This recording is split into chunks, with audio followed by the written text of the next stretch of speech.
All right, so it's Friday. It's June 26th, so we're just 2 days away from being 30 days away from me being 32.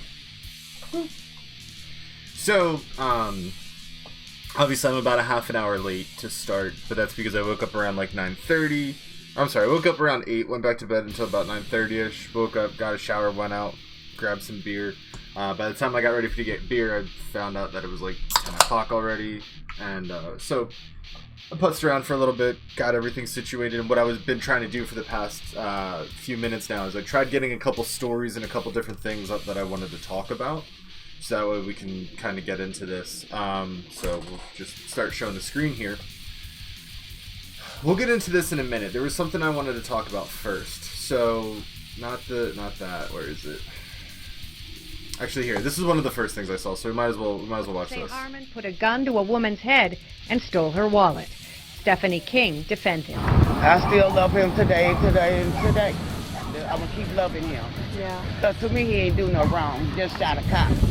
I still love him today. Okay, first off, that makes no sense, but okay. But he did no wrong. He just shot a cop.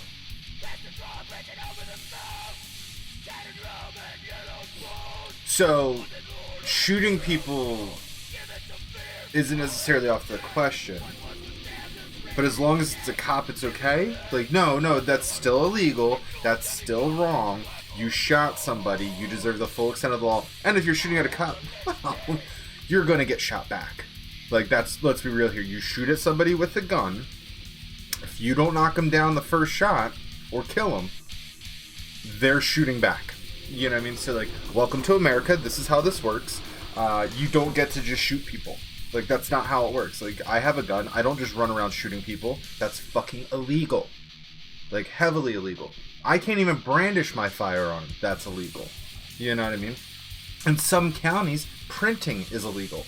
Which printing, what that means is if you legally carry and you have it secured on you, and say you bend over and your shirt gets tight enough to where now they can see the outline or the butt of the gun, that's called printing. And some counties, that's actually illegal. You can get in a lot of trouble for that. It blows my mind. It's just absolutely asinine. But good afternoon. How are you, Panda? It's great to see you.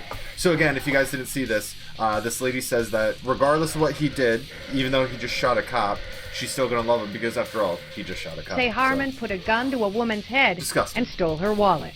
Stephanie King defended. I still love him today. I'm gonna keep loving him. Yeah. Cause to me, he ain't do no wrong. He just shot a cop. To me, he ain't do no wrong. He just shot a cop.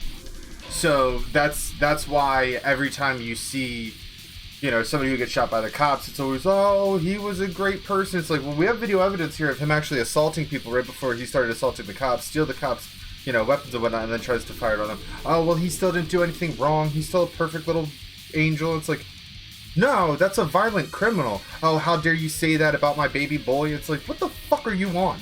Because god damn it, do I want some. If you could just be that fucking willfully ignorant. So this was incredible. I couldn't believe this because A, it's on Twitter.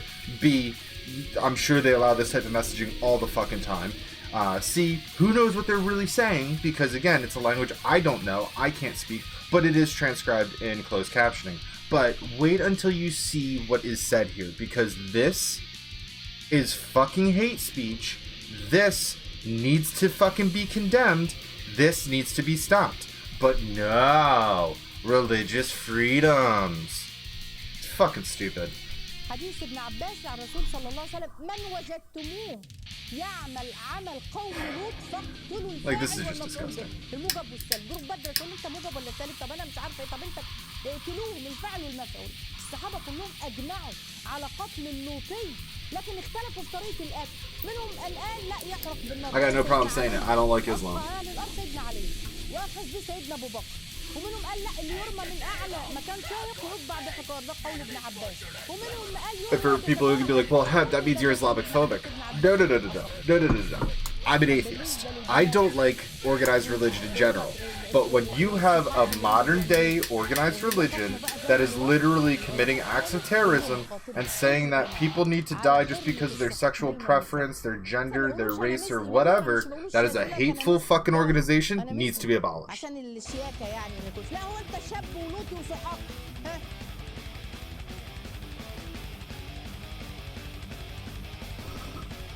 And then you can easily argue, but have things like the KKK still exist? Oh, you're absolutely right. Do I think that they should be abolished too? Absolutely. Do you know why they're not going to be? Because it's made by Democrats. It was made and funded by Democrats.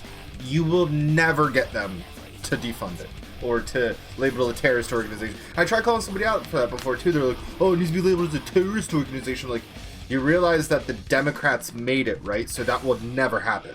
They will never allow their organization to be called a terrorist organization. You realize that, right? Even though the Democratic Party in itself should be called a fucking treasonous and cancer to society, because it is. They're constantly selling this country to other people. They're constantly undermining all American authority. They're constantly undermining all American citizens. They're trying to take away our guns. You can quote me on that one. They constantly fuck with voter fraud. Look at that. And I hate to say this, but this is very stereotypical, not just for the color of his skin, but primarily because of the facial hair that he has. Probably Islam. I guarantee you that guy's a Muslim. And that's not Islamophobic or anything. That's going off of the way everybody fucking looks like in that religion. They all have a beard and they all shave their mustache. Show me where they don't. That's a very, very common like beard style within, you know, Islam or whatever the fuck it is. So anyway, these guys were caught for mail-in ballot voter fraud. Oh, who was that? Democrats, of course. He could be Amish. He could be, but he's in Jersey. Jersey doesn't really have a high Amish population. You know what I mean? And on top of that, the Amish don't really get involved with English life. They typically don't. Now, if it was in Pennsylvania, out by Lancaster County, or if it was over in Ohio, I would agree. But if it was Ohio, that's more Mennonites. Ohio has more Mennonites.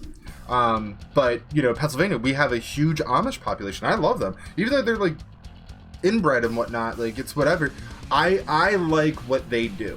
In the sense of their community, they still stick to their traditional values. I value them as a demographic of people in this country, because they help make this country great regardless of what goes on in their community, because it's a little fucked up.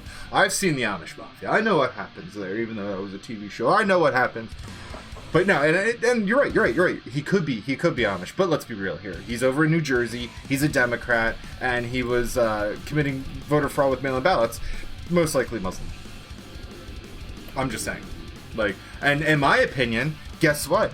I'm now the rules are I'm now allowed to make any baseless, factless claim because everybody gets to do it to me. So if you get to do it to me, I can just sit here and make all these claims. Like the other day when I was talking to my mom, I'm like, I'm pretty sure that's a transgender person. Mom was like, whoa, we got to see the hands and the Adam's apple. And right there, my mom agrees. Like, but that fucking jawline, that that ain't a woman, baby. That's a man. Like, but yeah. So anyway, I don't really need to read through this. Like, the headline tells you everything. More Jersey Democrats were caught with voter fraud and mail-in, but like, dude, you can't make this shit up. The Democrats are gonna rig this election. If Biden wins, the Democrats fucking rig the election. Do I have a politics one? I should. I guess we'll make a new folder. There you go. Okay, so here was the one story that I wanted to get into, right? So apparently this dude, Ethan Nordine, aka Rufio Panman, was fired by his dad, Mike Nordine, because he was involved in a radical and violent group. So we're gonna watch some of these videos, because like what I've been trying to do is, like, I don't really care about, like, it's unfortunate that he got fired, but like, hey, in today's political climate, you know, if you fucking just breathe wrong, you're gonna get fired. So it's whatever. You just need to find a company that kind of supports your ideas and shit like that. Or hopefully you saved up enough money and you're just laying low for a little bit for all of this to blow over. How many folders do you need? Damn. I like to have everything kind of organized as certain things. So, and you gotta remember, I've been using computers and Chrome and whatnot for how long? So, I guarantee there's folders that are doubled up to where it's like I could just condense some of them. And some of these folders either don't have anything in it, or they have like one article in there. You know what I mean? So, don't judge me. Don't judge me on how I like to organize my bookmarks. Like, that's rude, man. How dare you? Coming into my home and insulting my folders. I don't give a shit. It's whatever. But anyway, so apparently Rufio Panman KOs a pipe-wielding Antifa goon. So we're gonna watch this.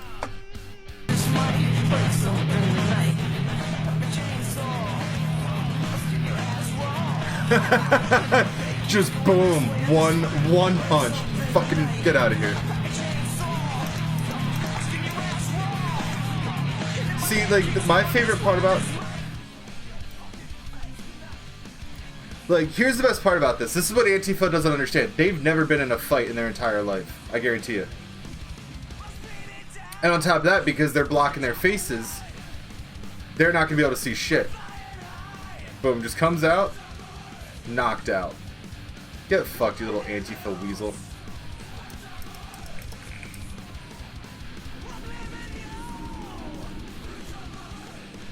Boom, knocked out, knocked out. One punch, knocked out and pushed. Look at this, boom. Beautiful, beautiful. This is what I'm talking about. That's what I'm talking about. This is why when people want to be like, oh, these guys are Nazis, these guys are Nazis, I disagree. Last I checked, they're not all in uniform. They're literally in street clothes. They're basically a street gang, in my opinion. The Nazis are the ones in uniform. They're the ones in the black bloc. They're the ones wearing the sunglasses and the masks and the hoods, and they're wearing the helmets and the backpacks, and they got the weapons and shit like that. Sorry, I know who the actual violent mob is. Here's a group of fucking Americans trying to defend themselves regardless of their beliefs, and then here you got these little fascist fucking weasels called Antifa. You know what I mean? So that was always fitting for these knockouts. But yeah, sorry, I because, oh my god, I want Antifa to get everything they fucking deserve, man. Everything they fucking deserve. Everything they fucking deserve. You really fucked us, /Pol. We organized this event like we've done a million fucking times before. We followed the formula we used in Europe and US for years, i.e. we show up, we fuck up fascist faces, which means we just punch anybody we call fascist. Break some random shit cause fuck your property, you got insurance, and then we watch the right-wing tears because we love hurting innocent people, and we love burning down their businesses and destroying their homes, and we love watching them cry because we're fascists. Oh, I mean, we're Antifa, we're anti-fascists. But anyway, this time was different, and it's your fucking fault. It's not our fault. It's your fucking fault. It's not our fault. It's not because we're going to these places and just breaking laws. It's your fault that you got us caught this time. We didn't get slaps on the wrist. We didn't get lost in the crowd. We got fucking rounded up and arrested. Yeah, like the little fucking monkeys you are. Fuck you, kids. Oh, is that racist that I call them monkeys? Oh no. Oh no. No, they're fucking goddamn animals. Now, some of us, like yours truly, got bailed out by our backers. So again, now they're admitting that they're financially backed. Thank you for saying that you're now an organization with funding. Isn't that beautiful? See how this works? Because guess what? Even a nonprofit is an organization that takes money from people. So, oh no, now we get to watch the money trail. But anyway, we have court dates in 10 fucking years in jail for hundreds of us. This is fucking insane. I broke a law and got caught. Why do I need to face repercussions for my actions? I should just get a time out and slap on the wrist because I never took consequences. Fuck you, little kids. It's not fair. It's not fucking fair. We're not fascists like you fucks. I'm sorry. You show up, fuck up fascist faces, break some shit, and then watch people cry. I'm sorry. That sounds pretty fascist to me. We're not fascists like you fucks. We're the good guys. You know who also thought that they were the good guys? Nazis. You have no idea how much this is hurting us. A fuck ton of our younger members are checking out because guess fucking what? They don't want to go to jail. Yeah, because they're realizing how fucking insane you people are. And they're going like, I don't want this. Like, this is what they're actually doing? All right, let's see what Alex Jones has got to say. They are our enemy. They've chosen it. They've declared it. We got government, mainstream news, Chinese communist documents. They're trying to fund Antifa and uprisings. I mean, this is the war against America. And like you said, you try to speak to them as humans, they just disregard that and use it as weakness. But they do listen to your fist smashing into their face. Damn right. Yeah, yes, they do. It seems to amp them up on the social networking more than anything. In person, they aren't very much of a threat. So, you know, that's why we keep encouraging more patriots to come out there, because it's so effective when they show up in numbers. We show up, it's like, all right, so, let's go. You know, the more people we can get I haven't been in out a there, fight in years, and I'm ready. Giant roundhouse right hook, and then shove him down so its head hits the pavement. That probably hurt him worse. Yeah, exactly. Like, look at this. Cold cock, done. He's falling anyway. Push, crack. Rocky movie. I mean, like, get fucked, you kid, dude. That dude is a trained fighter. You can tell. Trying to kill you with a baton. Yeah. And he's a piece He of blocked crap, it and and punched. He's like, Like, it's beautiful. Oh, that's such justice porn. Comes in with the baton, man, and just like, nope, blocked, right hook, push to the ground. Like, oh my god, I wish I could. Rufio like, Panman, as the guy's trying to hit him with an extendable metal baton. I could watch this all day long. Put out eyes when he smashes that little meth head. The guy's not a small guy, but little communist face in, and then the globalist minion woman tries to get him to hit her, and he instantly doesn't smash her in her ugly face. So Rufio was on the battleground in Portland participating in a Patriot prayer march when he was confronted by a baton-wielding Antifa. Antifa swung at him twice. Rufio blocked the shots and then brought the Antifa warrior to the ground with one right-hand punch. And then all the rest ran. Oh, my God. It's repeated. I've seen videos of women taking on guys and taking them down. And yeah, because they're weasels. They're all malnourished vegans. All look at this. In their head. They didn't grow up in America. Most of them are rich kids. They just hate America, and they're just scum. So, Rufio, we salute you. Everybody loves you. Fucking right, dude. It's all about. It's so exciting. But again, every time these people run, he did have a deadly weapon. He was trying to, swat you. It would have obviously split you open if he hit you with it. But just describing, because again, cameras only catch so much. I spent hours looking at what happened. The police guiding you guys into them, letting them come. The police standing down. What precipitated you coming out? Because I know you guys saw before how they attacked men, women, and children. No one was there. This is just an incredible archetypal Americana, or just good versus evil story. So we salute you. Yep. You're now a folk hero. Yep. Obviously an Antifa scumbag target. On Facebook, you're at Rufio Panman PB. Instagram, Rufio_Panman. So God bless you. Tell us. I definitely need to take some fucking fighting courses and learn how to fight. Well, I've been doing this for a little over a year now. Been to many rallies up and down the West Coast, from Seattle to Berkeley. So, facing Antifa isn't unfamiliar to me. But the Portland rally last weekend was obviously probably one of the most violent I've seen. And it's, as far as the police standing down, none of that should have happened. If that would have happened in Seattle, it would have been a whole different story. The police are a lot better there. So, I was genuinely worried for the people around me and their safety. And this is a continual problem we're having. And like you said, this is at least a very soft civil war right now. And if people don't start to kind of wake up to what's going on, it's going to progress into something worse. How old is this video? How old is this video? 2018. Predicted it. There's a civil war happening. If you don't wake up to it, it's going to get worse. And what's happening right now? Riots in the streets by these little Antifa and BLM people. It's getting worse. Like, we're going to need the military in here soon. Like, we're going to need martial law, and that's what they're trying to do. They're trying to get martial law to be enacted.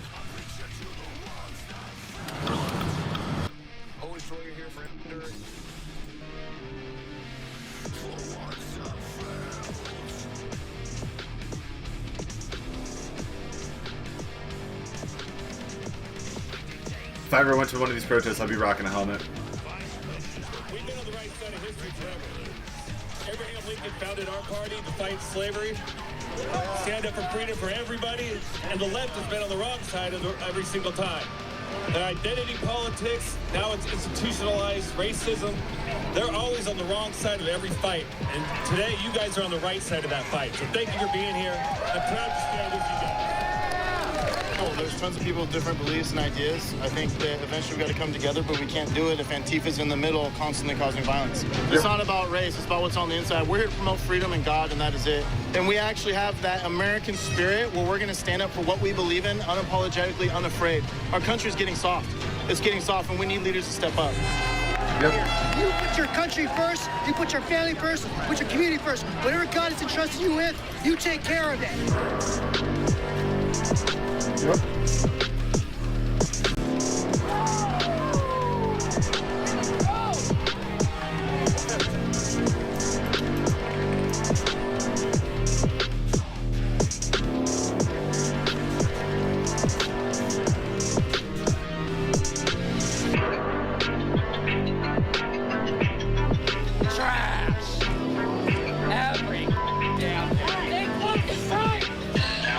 That dude just looks like a productive member of society.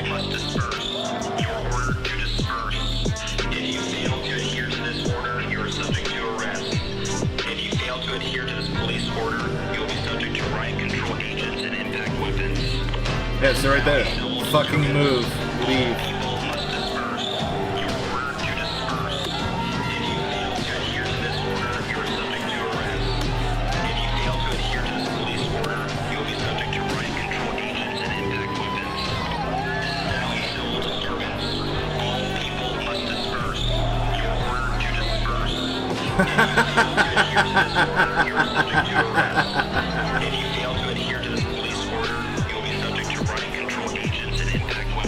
Oh no, you got pepper spray in here. There you go, little Antifa. Oh, you took our flag. Hold on. Badass stuff you're watching. This is life, man. This is America. This is global. Like, Antifa is global. You need to be careful. They are fucking fascists. I will never not. I'll die on that hill all day long. I stand against Antifa. I do not like what they do, and I was taught what Antifa does thanks to my fucking ex-girlfriend, and I will always call her my ex-girlfriend because she's a fucking girl. She had 2 fucking kids. I don't care what she thinks she is. I don't care about any fucking mentality. You're a fucking woman. You had kids. You had sex. You had kids. You did the most womanly fucking thing possible, which was give birth to 2 children. So again, my video keeps stuttering. It's probably, try refreshing your stream, because it should be solid, because my bitrate seems pretty solid.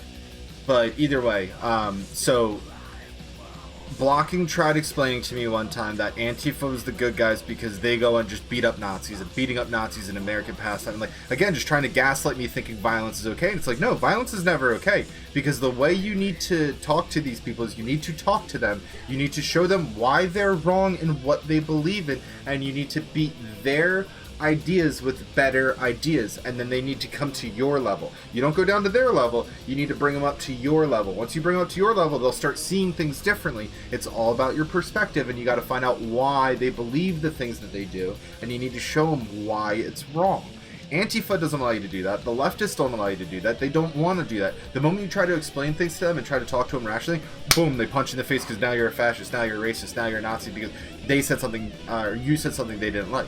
So these kids, these uneducated, liberal, leftist kids are just absolutely insane because they're so privileged. Like, anybody who's part of Antifa are the privileged ones because they think that they can just take whatever they want. They think they can do whatever they want. They believe in lawlessness. And again, they don't like power unless they are the power. And that's the whole entire thing that's going on with BLM and Antifa right now. Basically, they hate the boot, whatever boot it is, unless they're the boot.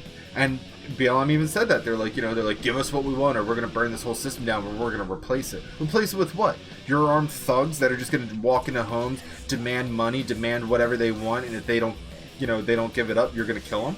You're going to beat them in their home? Is that what it is? Because you're doing it in the streets right now. You know what I mean? Like, so...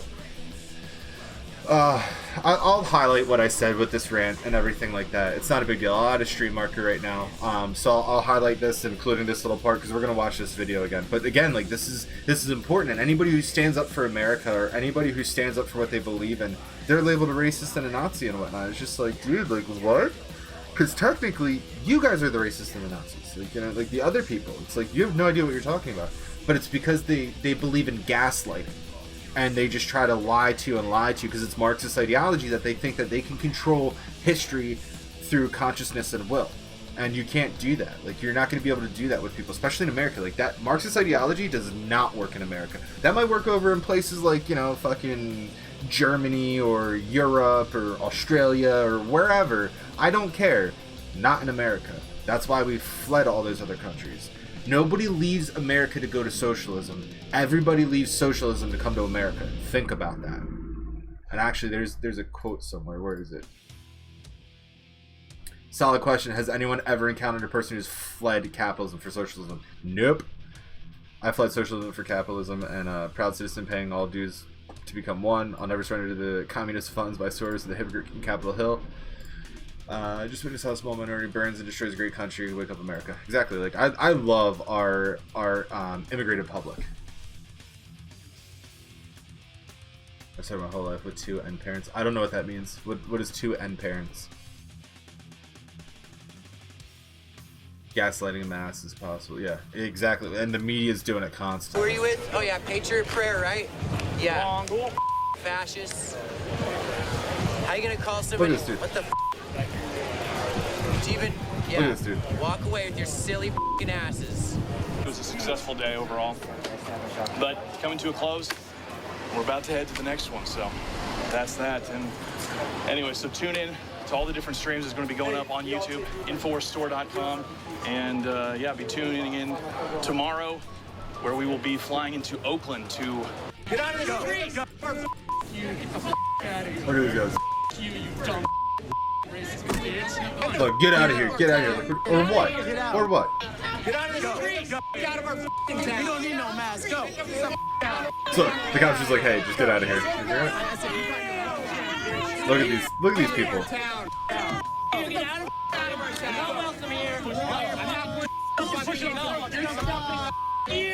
And now these people are burning down their cities. Fucking idiots. We are going to the Say No to Fascism, Say No to Marxism event. We'll see if Antifa or the Black Bloc shows up to stop our right to free speech. We're not in our full psychopaths and protective sociopaths gear today with helmets and everything. So I'm hoping it'll be a little more lighthearted and Antifa won't get too violent. I'm told there's a big police presence. So hopefully it'll be another day of, for the most part, peace, and hopefully the people that show up with their faces covered in black hoodies decide not to engage in any violence today. Because that's the truth. Most people who are at these protests, they don't want violence. Antifa starts it. They always do. They always do.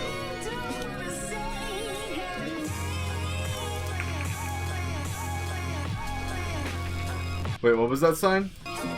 Capitalism plus racism equals what? USA?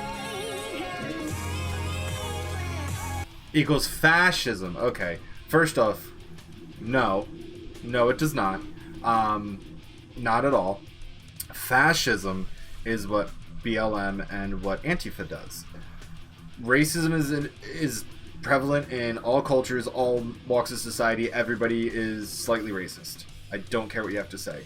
Because guess what? Everybody is. Look at Chaz Chop. The first thing that they did, segregate gardens. And they're supposed to be so woke and so fucking, leftist and whatnot. They're so left, they segregate each other. That's not equal. That's not equality. That's called racism. So the left is heavily racist.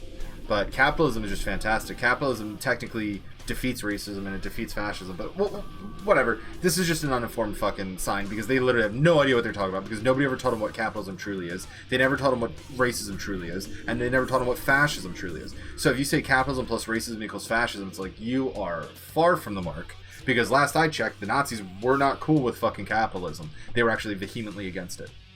So, socialism plus racism equals fascism. There you go. How about that? Communism plus racism equals fascism. How about that? That's a better one. That's a better one. Capitalism and racism, no, they don't go hand in hand.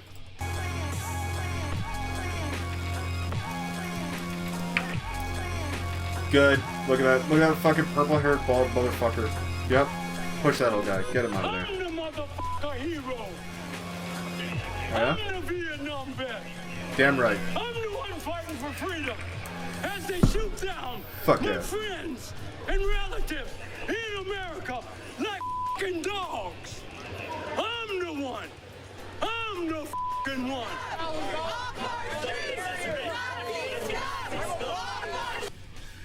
Charlottesville never again. Shut down alt-right and fascist attacks. Well, then you should stop attacking people.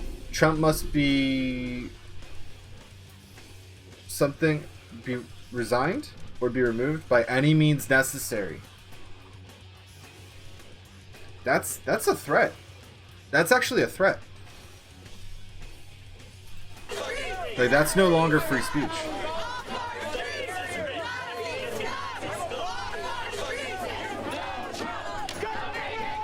Boom.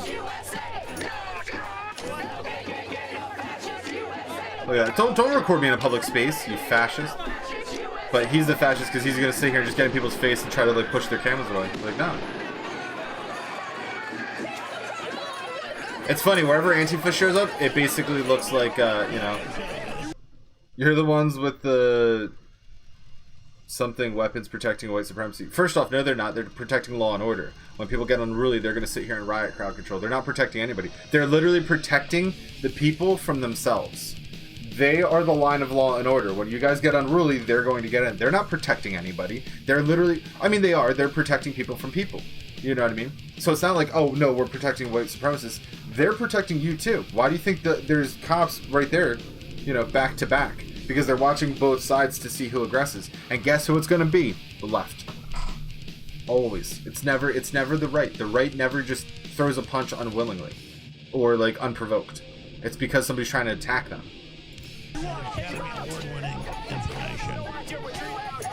There's a few minutes left of it in HD up on Infowars.com. Alright, so either way, that's basically all it is on that one. I can't get over that fucking right hook. The block of the baton, the right hook to the face, and then the push to the ground. Like, that was... Oh my god, so well executed. That was essentially it was a one-tap knockout, man. Dude was fucking stupid. Here we go. You guys bitch about the boomers. We live through stuff you little kids can't imagine. Try finding meaning when you're told that nuclear war is inevitable. We still had the draft. I was 13 when the last draftee war ended. So, like, this lady knows what she's talking about. She's lived through shit. You know what I mean? So, people don't listen to their elders, and that's what I think a huge issue is too. Al Jazeera, here you go, ready? Because everyone wants to talk about our prison population, how terrible it is. 70% of the total prison population in Nigeria is people awaiting trial. 70%, well over half, almost 3/4 of the population is waiting for trial, you know? So, yeah, but let's go ahead and complain about fucking, you know, America's police system and America's justice system, right? So here we go. The anti-police, this is from Antifa 7 Hills. These guys are fascist. Ash Antifa, apparently. But yeah, so the Richmond police are apparently using anti-loitering statutes as a pretext to shut down public assembly. They brought in riot police and then made arrests. Does protest equal loitering and rioting now? Yes, it does, because you've shown us that it does. Especially with you guys around. Oh, excuse me. So everybody's like, oh, this is fascist, blah, blah, blah. So we got a fake pig, apparently. I think this is a joke account, but if you Twitch while we're moving in, we'll hit you with the resisting arrest, assault, and motherfucking hammer. Yeah, good. That's what should be. That's what should happen. Loitering and trespassing equals loitering and trespassing. You genius. You can't call it protesting and everything's cool. If I rolled up at her house at 11 p.m., I should be arrested too. Shake my head. What the fuck? I don't know what this person's talking about, but I think this is a reply to something, but I don't know. Yeah, you're a coward. We're gonna find you. And then loitering and trespassing are two different statutes. Genius. The action was promoted as the local sit-in. Nope. Sit-ins recognized as protest, sure. And they're an integral part of our American struggle. Yeah, no, I agree. But not what you do. Not what you do. Like, you know, you're not peaceful with your sit-in. So if the police needs a riot squad to handle loitering or trespassing, much less a passive crowd directly protesting an elected official with clear demands, that's fucking embarrassing for them. Not really. It's embarrassing for you guys that they need to pull out riot police because you can't be trusted with your First Amendment right. Like, that's what it is. Yeah, exactly. It's embarrassing people with stupid laws to harass someone at their private residence. And then here we go. During the Stamps and Riot Act, revolutionaries broke into houses of government officials and drank his wine. Our country's founded on trespass. No, they're not. And then, yeah, let's bring up another 200-year-old example. Boston Tea Party was celebrated as a brave act for the Patriots, but involved the destruction of millions of dollars in today's property value. Except it was tea that was not represented with taxation and whatnot. Like, again, they're misrepresenting the whole entire thing. Yeah, equally worthless analogy during the current situation. And then here we go. Oh, you took the time to update your fake profile and like your own tweet. And then it's just like, dude, like, you're literally just sitting here worried about who's liking your own tweets. Like, fucking retarded.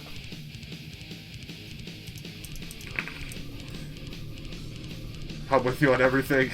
My man Boss said, what's up, dude? How you doing? How you been? It's good to see you. Here we go. Here we go. I hate the fact that this has 989,000 views and I'm about to give it another one, but I just want to show you the fucking bullshit on this. Ready? I'm going to be able to beat Donald Trump. It's going to have Oh, we're gonna beat Donald Trump. I believe that Pittsburgh and my native town of Scranton, they represent. Why? Why do all the bullshit Democrat politicians come from fucking Pennsylvania? Why? My hometown and my state is a great state.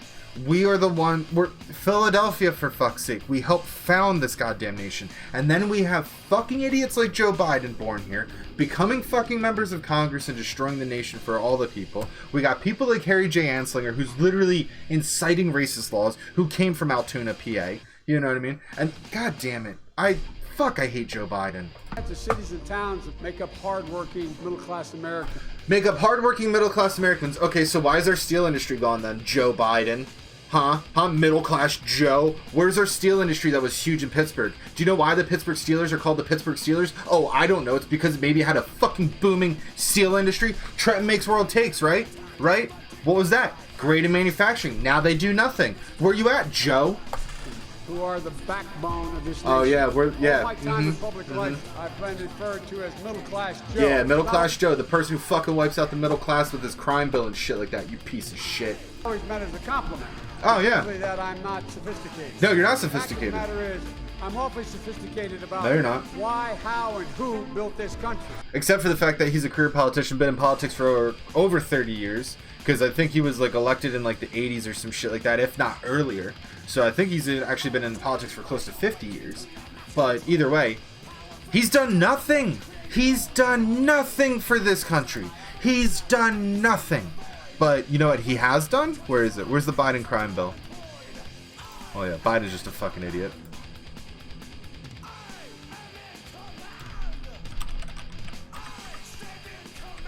There we go. Biden crime bill. Oh, but okay, so we have Joe Biden and the Democrats who are sitting there saying, defund the police, I agree with you, I'll kneel and I'll wear a fucking slave trading fucking kente cloth because I have no clue what's going on in the world.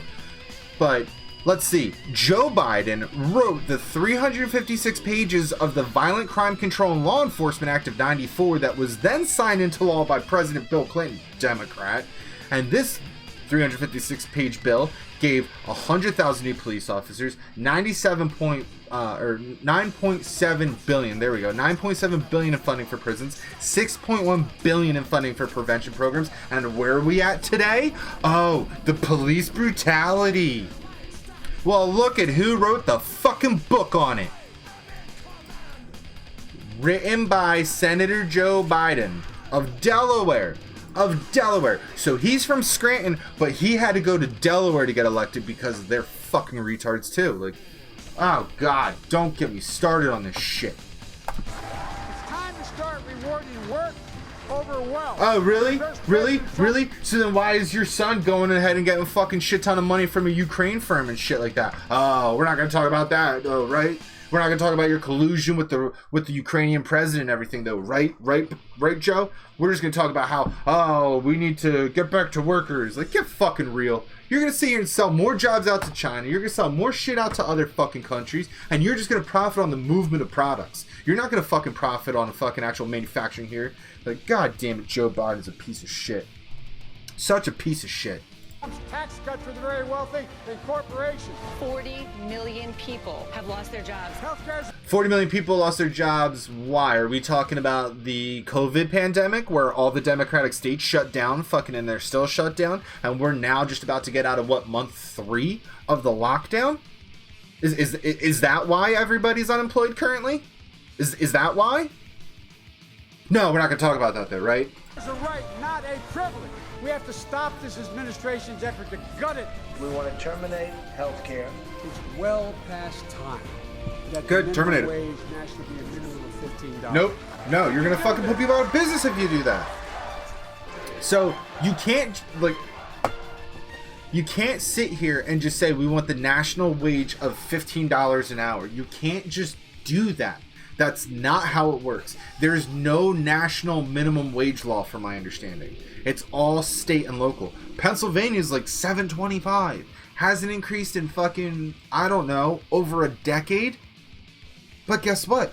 That's why you go find a job that pays you more than $7 an hour. All the jobs I'm going for, bartending wise, $8, $10 plus tips and everything. So not only do I get a decent salary from them, I also get my tips, cash tips and credit card tips. And guess what? I'm not going to claim this because I don't have to. I'm supposed to, but try finding me. So it still comes down to the fact that, like, he just has no clue. When you start charging $15 an hour, you know what they're going to do? Fine. We're going to add in more kiosks so people don't need to talk to you, so we have to hire less people. We'll just hire the people who are you know, working the fryers and whatnot. Oh man, the robotics industry is actually blowing up right now. And you know what they're doing? They're actually designing a fucking robot that flips burgers for $3 an hour. Boom. Yeah. That's what they're doing. So you want to do 15 minimum wage? Sure, Joe. Sure. You want to replace all jobs with robotics? Sure, Joe. Sure. Have fun with that, you fucking moron. So Daily Caller reached out to the Biden campaign and asked if Biden agrees with the Democrats who want them to tear down statues of George Washington, Grant, Roosevelt, and depictions of Jesus. The campaign was given over 24 hours to respond. They didn't respond. And what's the first thing that they say? Somebody said it. I forget where it is. But somebody's like, well, the Biden campaign doesn't look at the Daily Caller as a legitimate news source. Oh, but if it was CNN or MSNBC or ABC, he'd be fucking lapping it up and he'd probably tell me, like, oh, I support it. Because they have no fucking clue what they're talking about.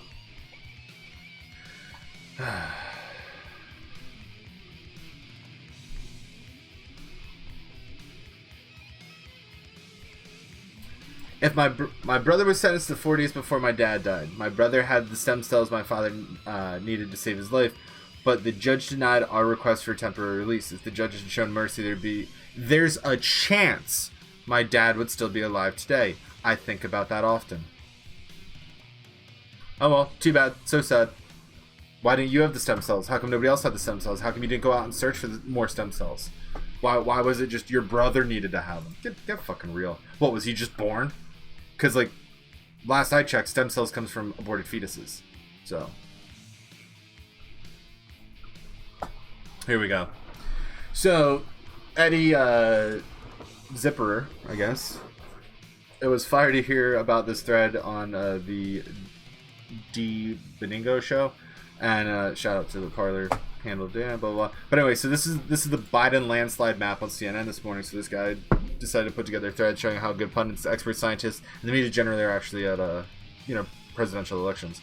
So when it comes down to it, there's a couple different outcomes here, right? If they're already sitting there going like, oh, Biden's gonna win, guess what the Democrats are gonna do? They're gonna be like, fuck it, I don't need to go. And then Trump's going to win again. You know what I mean? Like, because the Trump supporters are going out and voting. And there's more Democrats who are now realizing everything that's going on and going, fuck this, I'm done. And they're going to continue voting for, or hopefully they're switching over. Or they're just going to be like, I'm sick of this. Let me keep voting the same way. You know what I mean? So I keep getting the same thing. But anyway. Only voter complacency. Thing that Trump's win is already in the bag will keep them away from the polls. Please continue to speak out against complacency, naming it as a problem and not merely reminding people to vote. Thanks for the shows. Yeah, so that's the thing. Like, you know, we do have to hit these polls too, but at the same time, like, I'd rather not hit the polls. I'd rather let them just sit there and constantly be like, man, we got this. And it's like, look, nobody wants to vote for Trump. Nobody's saying that, like, well, no Trump voters actually participate in the polls. It's all Biden supporters. And everyone's going to be like, oh, it's like, yeah, we don't need to sit here and enjoy your polls. Like, you guys are retarded. Do not believe in polls, I laugh at all of them. Exactly, I don't believe in them.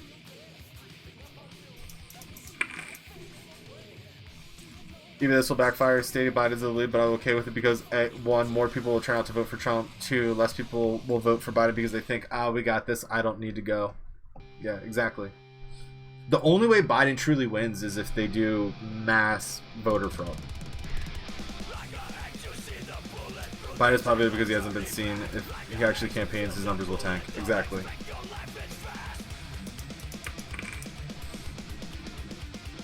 Breaking news in 2020 presidential elections. Pizza Hut, PepsiCo, Joe Biden leads by 78%. NASCAR, Joe Biden leads by 99%. KFC, Joe Biden leads by 92%. And Toronto, sorry, the results are no longer available. It's clear to see that Joe Biden will be the next POTUS. Yeah, right? All these, like, fucking non-biased sources. Like,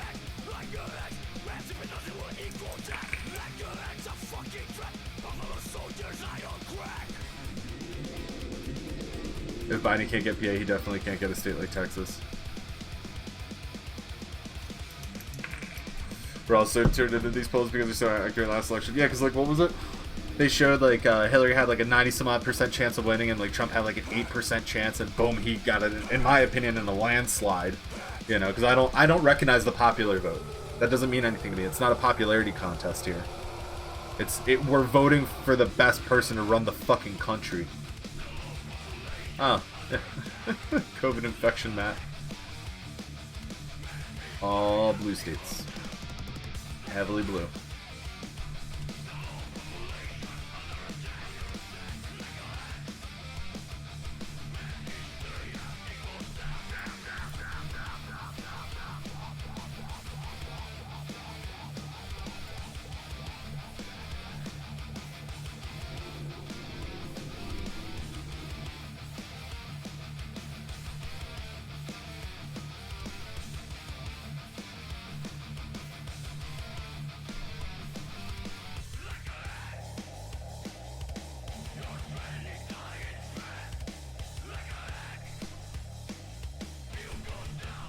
I believe I follow him already. But Parler is gaining traction, man. That's for sure. Yeah, I'm following him already. But a lot of people are showing this too. Like, or well, I mean, it's come mainly from Dan, but like, top charts Parler.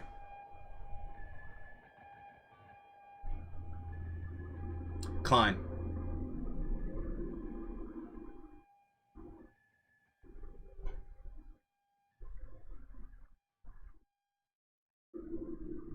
Yeah.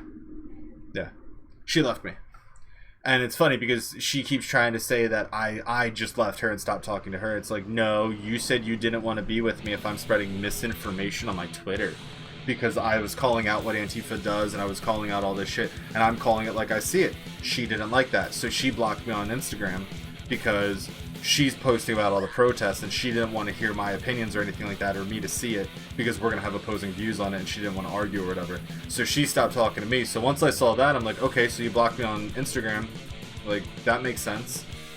She didn't really give me a true explanation why until I started inquiring, like, why the fuck did you do that? And then I told him, like, well, look, I removed your number because if you don't want to be, you know, if Instagram's where you draw the line and my Twitter, like, then, like, what are we doing here? You even told me you don't want to be partners. So, like, you left me. And she keeps saying, like, well, you're the one who stopped talking to me. It's like, because you left me. What do you want me to do here? So then she started talking about going and, you know, we were going to go camping and everything. And then recently we just got into another argument about, I don't even remember what the fuck it was about. But she started talking all this shit and whatnot. So I just said, I'm like, I can't wait until you find, you know, some bullshit reason to hate your capitalist friend Eric. Because, you know, don't you guys bring up...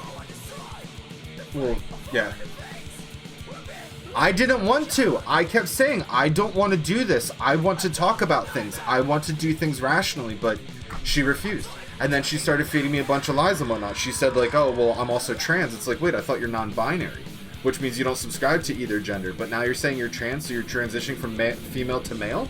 And she's like, well, no, but I think, you know, I should get low amounts of testosterone hormones, you know, from the government and whatnot. It's like, no. No. And I'm like, okay, so if that's the case, if you're trans and you want to become a dude or start taking testosterone, like, sorry, I'm not gay. And that's what you're trying to say. She's like, well, I told you from the get-go when I showed you, you know, the subreddit of my trans partner. It's like, no, you told me you're non-binary, and my understanding of non-binary is you don't subscribe to either gender. Like, that's how I understand it. You're basically gender non-conforming type of thing. And, yeah, basically, again, just gaslight, lie to make me more subservient and to try to, like, make me believe in what are we talking about here? What is the issue anymore?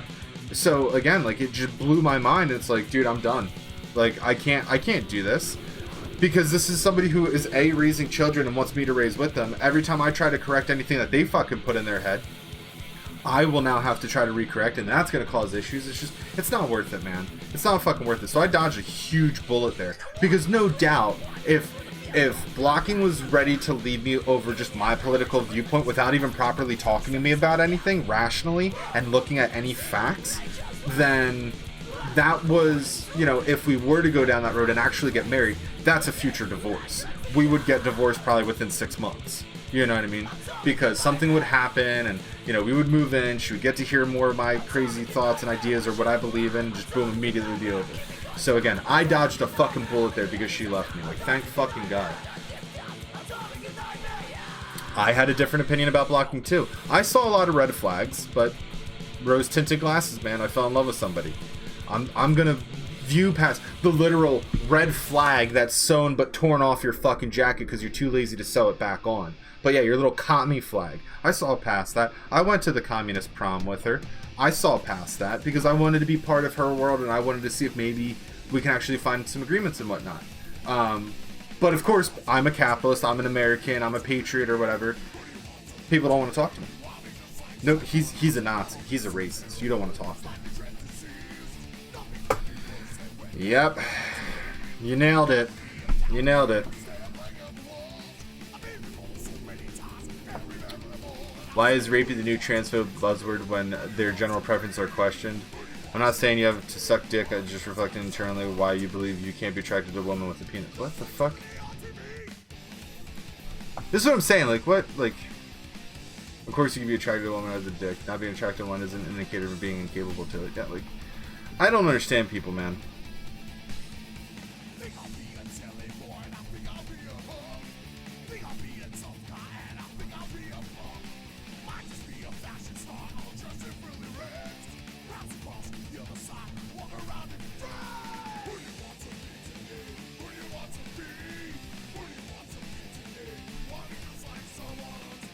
Well, that's apparently her dad. But people are going to say that she's still a racist.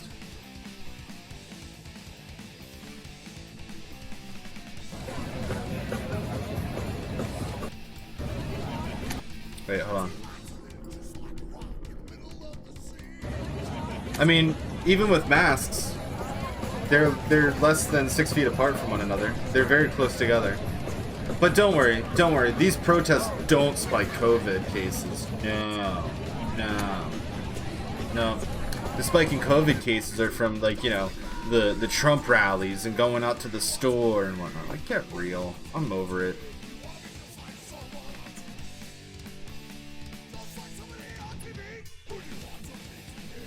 Yep.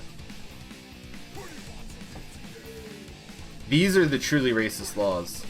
Cannabis prohibition. Those are truly racist laws, but nobody wants to talk about that. These borders around the world. I don't know what he's talking about.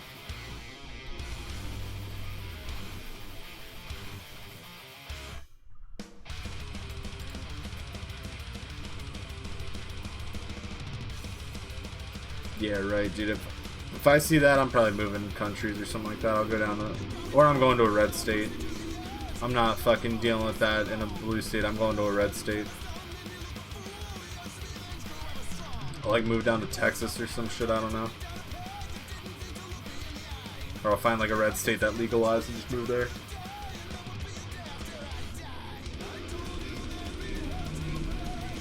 No, it doesn't, because there's only 2 genders. End of story. There's 2 genders. That's it. Alright, I love this one because she speaks so much truth. All lives matter, I'm a racist. If I say all lives matter, I'm a racist. If I stand for my flag, I have to apologize for it. I'm not allowed to go to church, but I can burn churches to the ground. I'm not allowed to open my own business, but I can go loot and destroy other people's businesses. If I wear a badge, have a gun, and I'm dressed in blue, I'm a racist pig. But if I walk around destroying my city with bricks and masks, I'm considered a peaceful protester. I'm not allowed to peacefully protest the lockdown at my capital, but I can go destroy and graffiti my capital. I'm not allowed to go to the park to play t-ball with my family, but I can destroy the park. I'm not allowed to protect our historical monuments and history, but I can go tear them down and have them land on top of people. I'm not allowed to have an opinion on racial matters because I'm white, but if I don't have an opinion on it, I'm the reason why people are oppressed. I can go riot in the streets with the BLM, but if I go to a Trump rally, COVID-19 magically appears. Does anyone else not see the hypocrisy in all of this? Alright, Alright, I'm done with that because she's just gonna say I'm sick of your bullshit. But, like, it still comes down to everything she said is 100% fact. You know what I mean? 100% fact.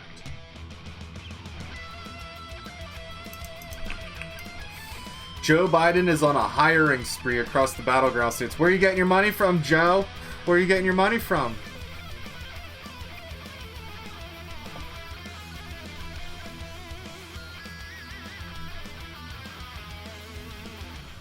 Good. Good.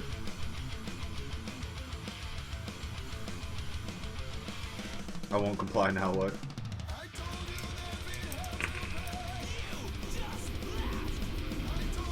Yeah, you punish small businesses, but not worry about the protesters enough for this double standard. You overreact to everything.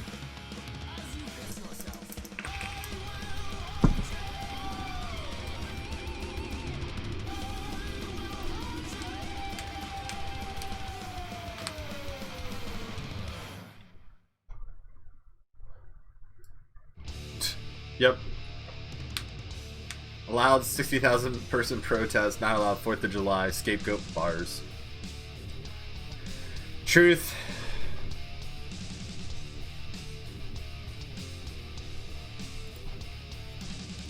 Disgusting. Beautiful.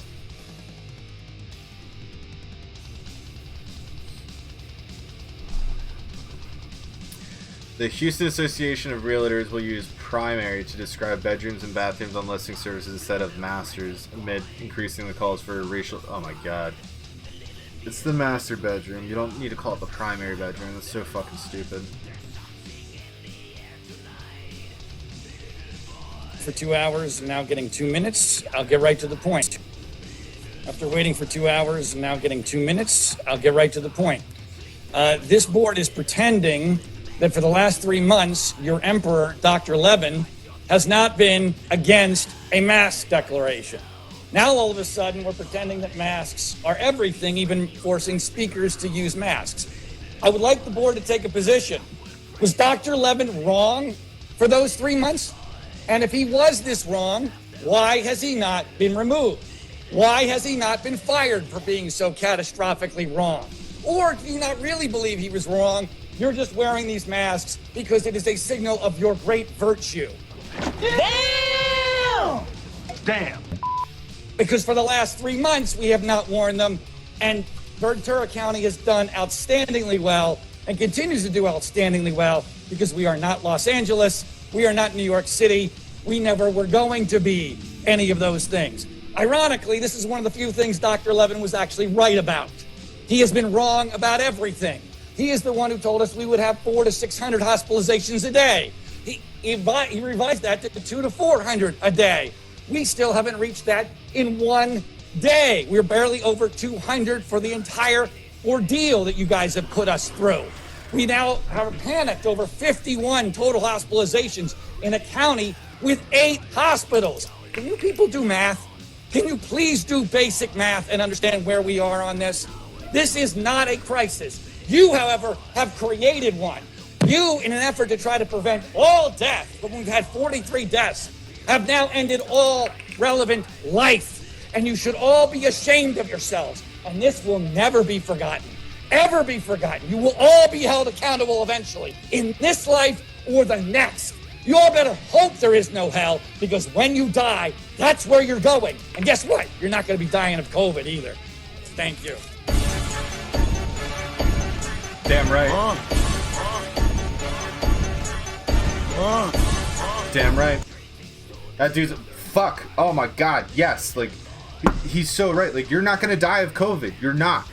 What you're probably going to die of is being fucking sitting there in jail, beaten up by somebody in jail, or you're going to die fucking, you know, by an angry mob. He's right. He's 100% right.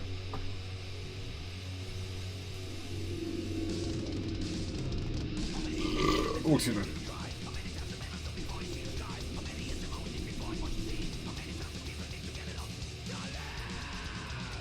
Explain to me why on the CDC website it says even if we have antibodies does not mean you can't get it again. No cases on reinfection. Why? Yeah, there's no cases on reinfection. Yeah.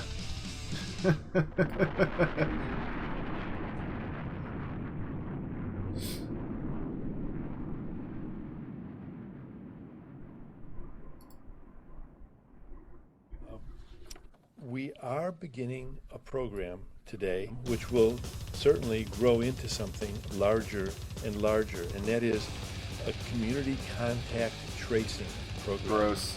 We've done contact tracing all along. That a contact is a person who's been exposed to someone that we document to have the COVID infection. When we find someone who has a COVID infection, those people are immediately isolated. But we also work with them to figure out who their contacts were. But the purpose of this program is to bring on people. We may bring on up to 50 or even more as the program grows and as we see the needs for it. As we do more testing, we will find more and more people who have COVID-19. And again, we'll isolate every one of them, and we will find every one of their contacts.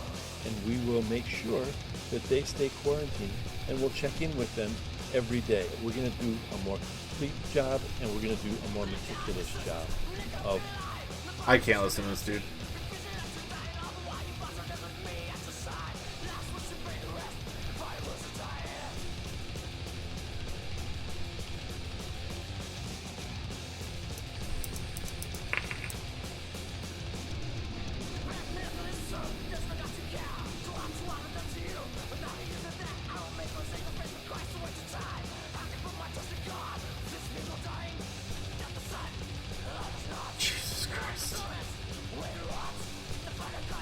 These people reproduce. It lives inside you, so you give yourself some white supremacy, huh?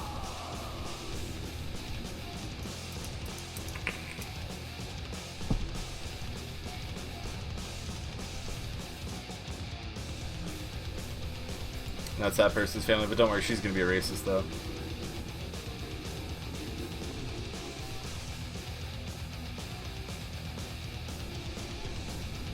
Horrible tragedy in Glasgow hotel housing illegal immigrants. Well, that's what happens when you don't have secure borders. Enjoy your hellhole that you guys put up. A textbook case of denial / white privilege. Apparently, it's for the best that the people grow up not thinking about racism. Also, racism is a competition between black and white people. What?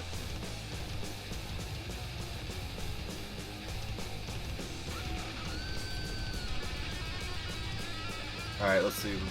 He praises Lewis Hamilton drive for university, blah, blah, blah. Black people are more racist than white people. Agreed. Lewis Hamilton is viewed as a figure for Formula One. Oh, okay, so we got fucking foreigners trying to talk about this shit. Get fucked. Like, I don't care if you work for CNN, you're fucking, you know... That's not an American right there.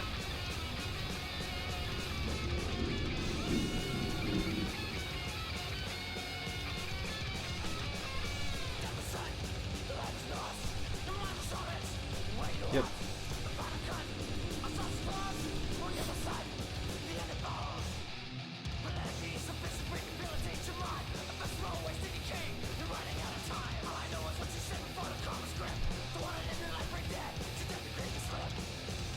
I mean, I'm cool with that personally.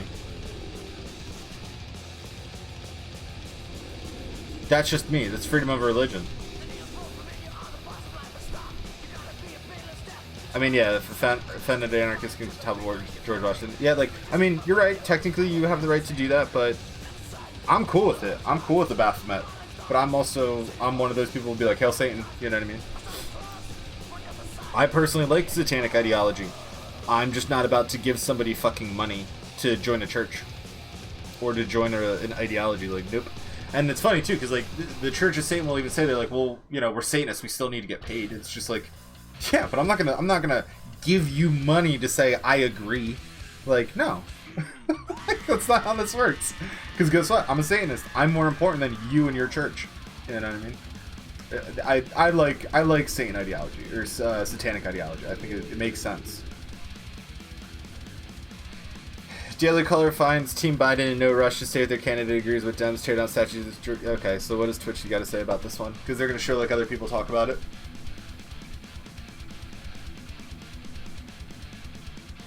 Someone yelled down to the basement.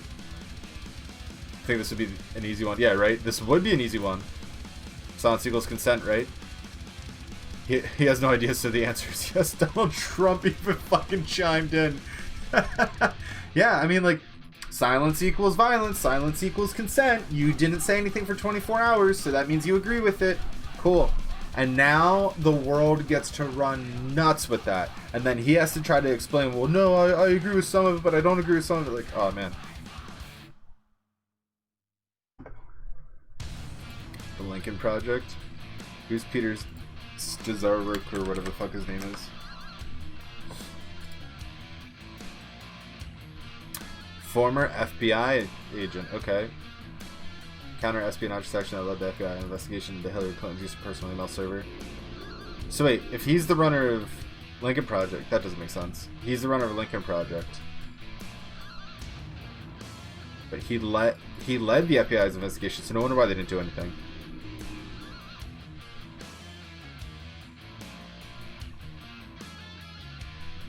Yep.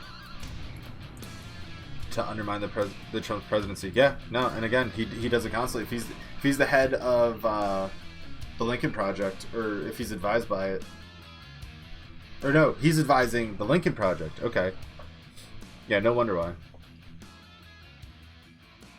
Cancel Karen's your original sin. You voted for Trump, and even if you didn't, they're lumping you all together. Okay.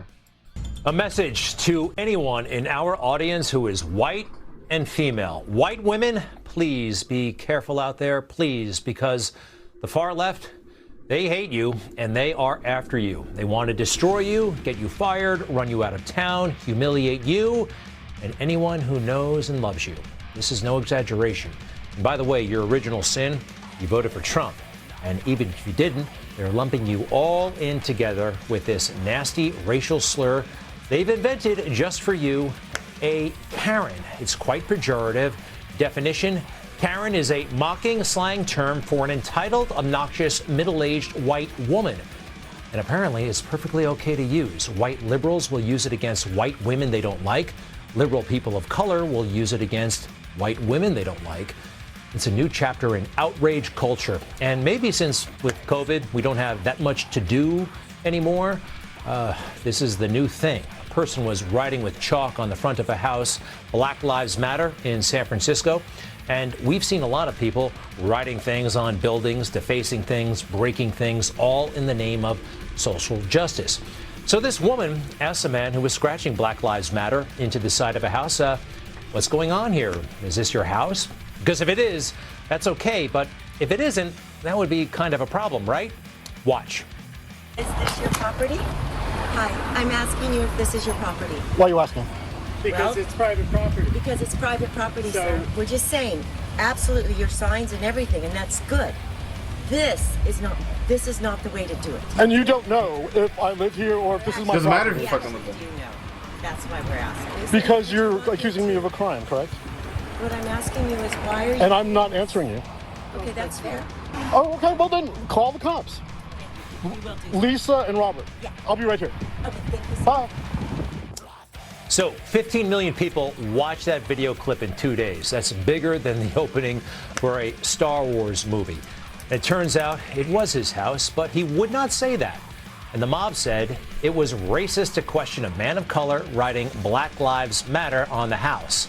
Now, the so-called Karen, she was promptly canceled.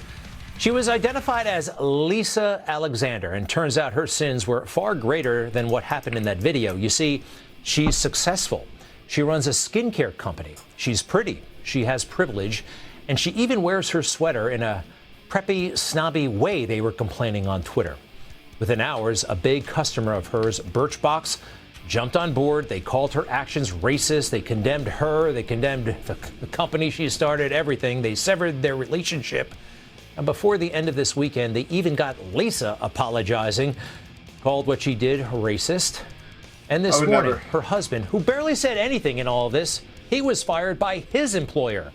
It's all such nonsense. But let's think the unthinkable for just a moment. What if she's not a racist? I mean, homeowners, renters, they don't write graffiti on their own homes, right? I mean, who does that? Excuse me, sir, you're writing political slogans on the wall of a house. Do you live here? Is that such an off-the-wall question? No. Seemed actually kind of appropriate. But now that we know that it is, which he refused to say, his home, isn't there also the thinking that if your home declines in value in some way, that could have an impact on the value of my house, right? On the neighborhood? People think these things.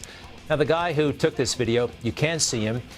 He said he was a person of color on Twitter, and most on Twitter assumed he was black. Then the TV news crew showed up, and his big moment had arrived.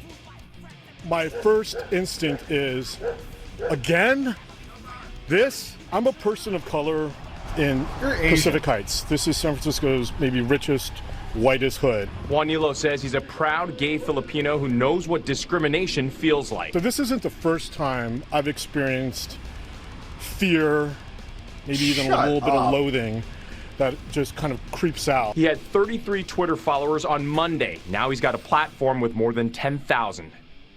Okay, you saw how he was offended. You saw that. Let's face it, he's got a chip on his shoulder. He's looking to be offended and now benefiting from the national exposure. Instead of saying, it's my house and ending the whole thing, nope. He went viral deliberately, and now he's benefiting. You saw all of his new followers, the influence. That's what everybody seems to want these days. What a stupid world we live in. And person of color, certainly. But let's be real here. The current discussion in America, it's not about Asians and police. It's about black people and police. But he wants in on this. When they see evidence of little racist jokes or behavior or exclusion, I want them to speak up. I want them to say something. I want them to make a difference. Cool. I want them to be true to themselves and not be afraid. And it's going to be wow, true. That all sounds very, very lofty. But how about trying to make peace with your neighbor before you demand national action? There was a moment there, and he blew it. But this is America 2020. Don't give anyone the benefit of the doubt. Just cancel them. Instead of trying to find a solution, middle ground, calming the moment, we break out the phone, post the video, hope it goes viral. You know, we're all over cops suddenly. Why don't the cops find ways to de-escalate? Hey, why don't people, ordinary people, start finding ways to de-escalate? Because moments like this, they actually rip our country apart.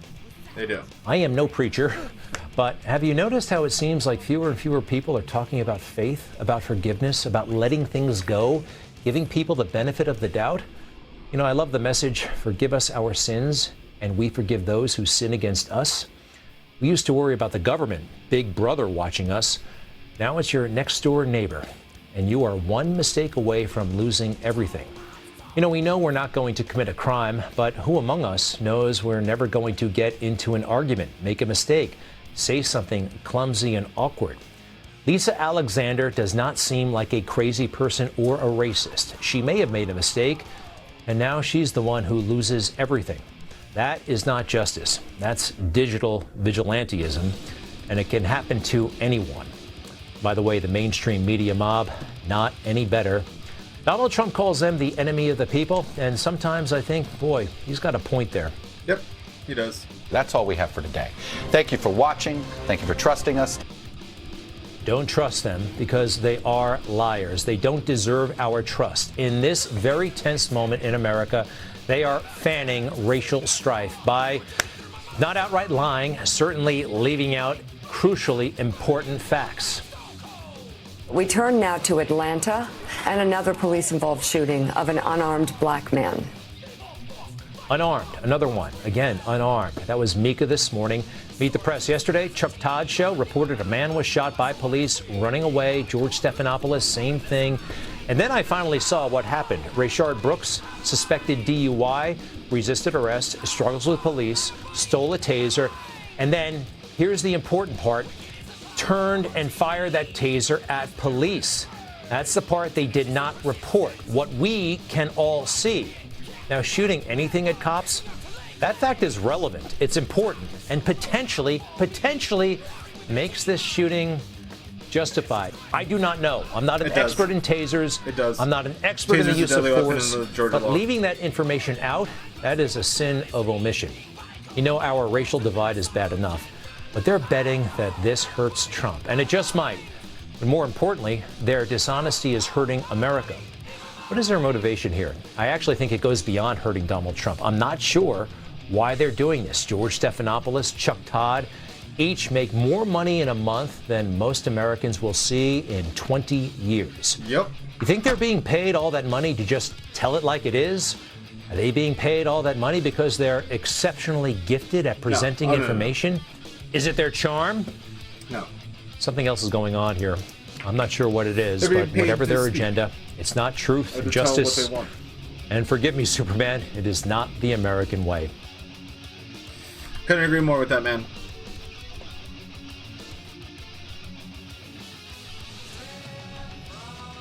There we go. I were to pull down Lincoln statue in DC, didn't go as planned.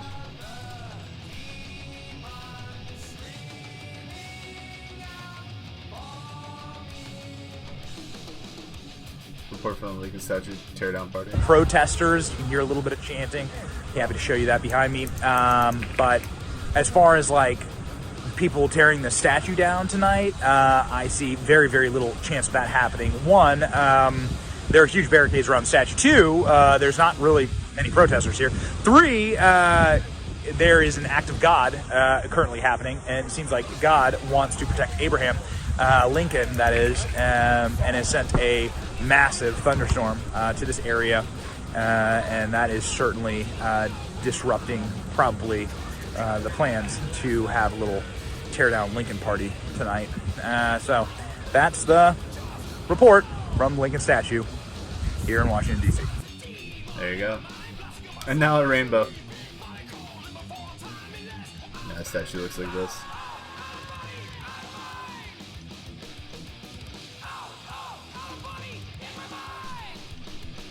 Good. They should electrify that fence, that'll keep them away.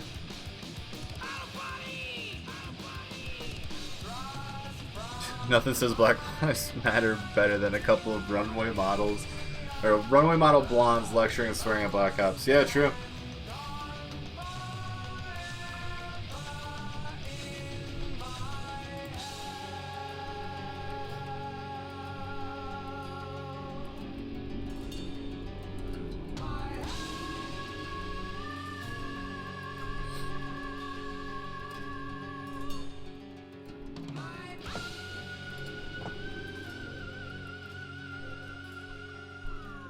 Oh, here we go. Hey, good morning, everybody. Just wanted to thank the Lord today for a beautiful day. It's my birthday, so happy birthday to me and to anybody else I share a birthday with or has a birthday this weekend. Getting to do a little bit of traveling with my family for sports this weekend, which is nice. But I can't help but to think about the chaos still going on around the country. And a couple things came to mind yesterday as I was just driving and just had some thoughts come to my mind. When it comes to minorities, most minorities were raised with the same values, right? Whether or not being afraid of the police or how to interact with the police or how to interact with people of different ethnic groups as part of your upbringing, the vast majority of minorities were raised to praise the Lord and to be family first. And it looks like the Democratic Party, which is trying to be the party minorities trying to be, is completely against things that would benefit minorities, right?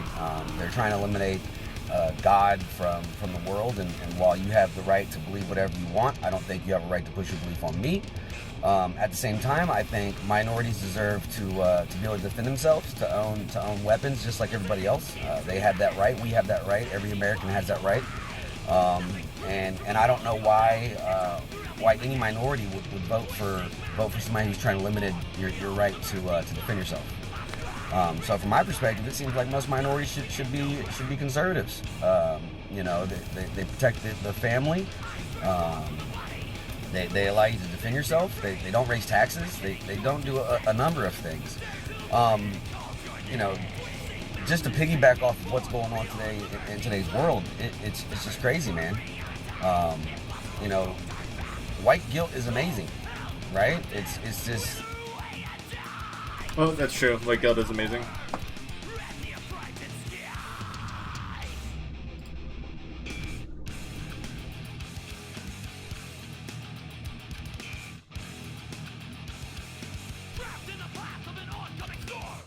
New cases, and the deaths are going down.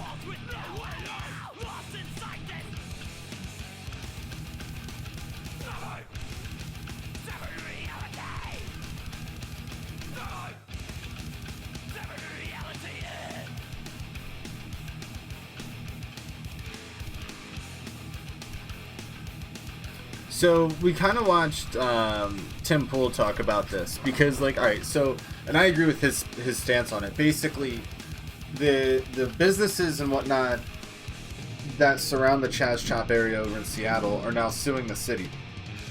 But right here, they say the rights of free speech to peacefully assemble are enshrined in our constitutional tradition. Plaintiffs support free speech rights and support the efforts of those like Black Lives Matter who, by exercising such rights, are bringing such issues as systemic racism and unfair violence, against African Americans by police and forefront of the national consciousness. Okay, boom, done. Case dismissed. You agree? And that's all the judge would ever need to do. It's like you said you agree with what happens. Oh, but we don't like the support. We don't like the fact that the police aren't responding and whatnot. You said you support their free right, or their right to free speech. You think what's happening is their right, when it's not. You should be condemning this. You should be saying, like, the fact that these, Marxists were able to just set up their own, like, wannabe country and then had, fatal shootings, 4 times in 3 days. I'm sorry. You could just sit here and be like, fuck this. I'm done with this. That's not free speech. That's lawlessness. Pussies, dude.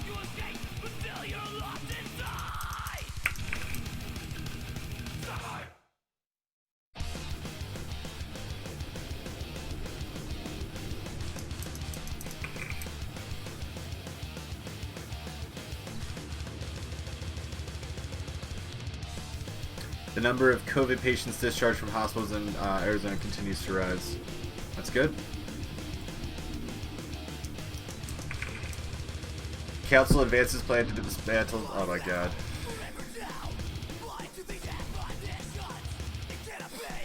The Minneapolis City Council on Friday unanimously approved a radical proposal to change the city charter that would allow the police department to be dismantled following. Oh my god. If you live in Minneapolis City, get the fuck out now, or go buy a lot of guns. You're gonna need it. Keep one on your nightstand. This is bad. This is bad. The 12-0 vote. Oh my god. Ugh. That's just, I mean, the people are gonna have the final say, but oh my god. This is just insane. I don't even want to read it. That's just insane.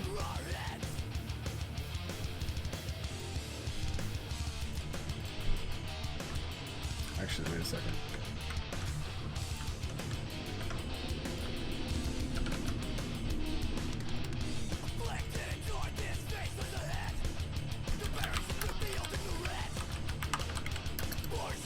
I spelled that wrong.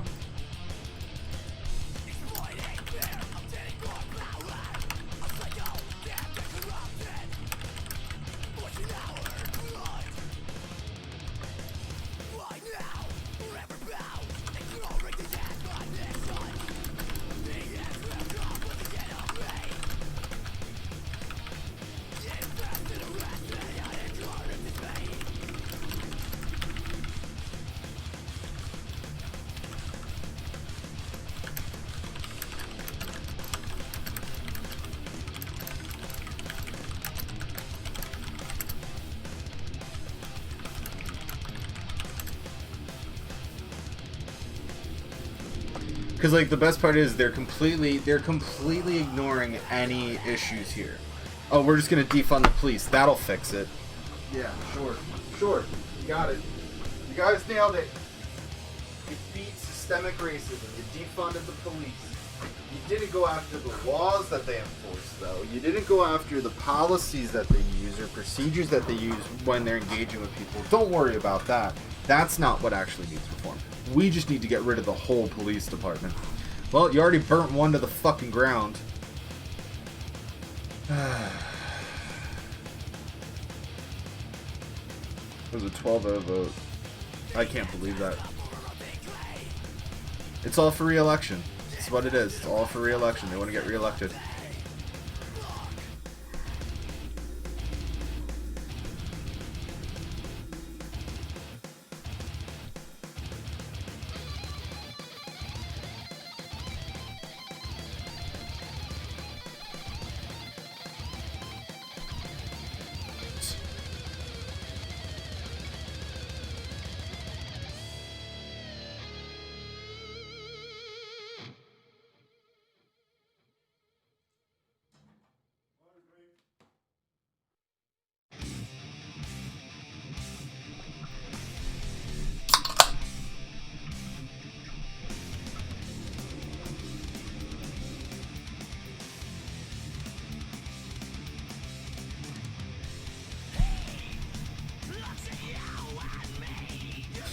Dems female over Ginsburg siding with Trump again. RBG lashes out.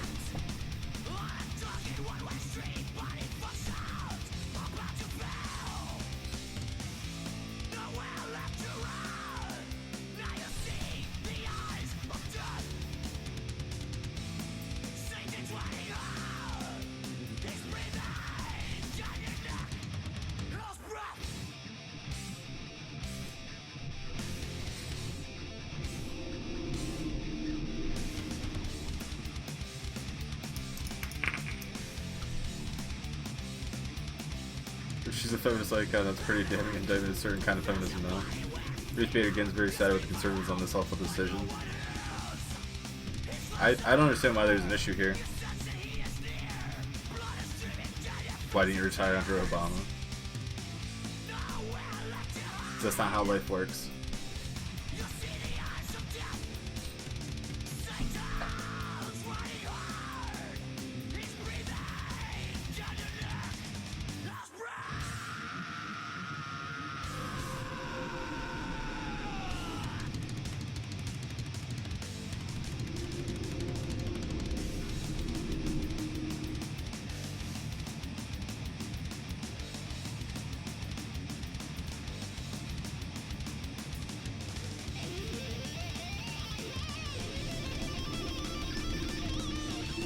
This is just neat.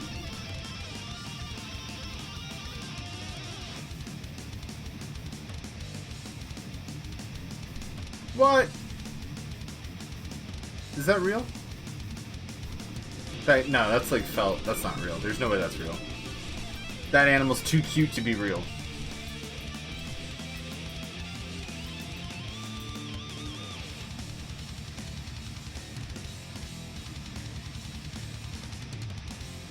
Yep, this is what I want.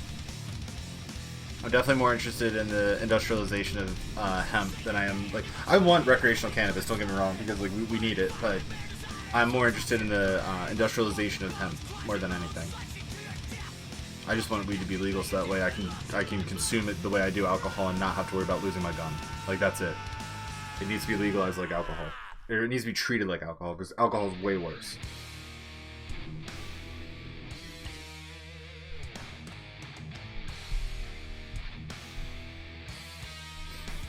Congratulations to George Floyd on being drug-free for an entire month.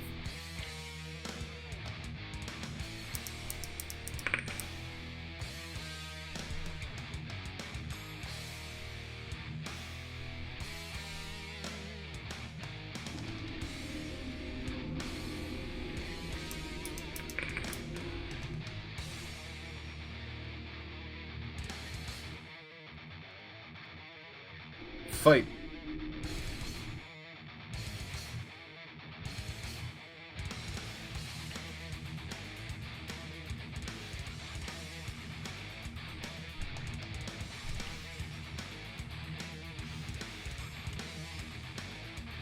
One-third of America died from COVID. Barely. Now we have over 120 million dead from COVID. Over 120 million. 120 million. It's actually really... No. That animal was too cute.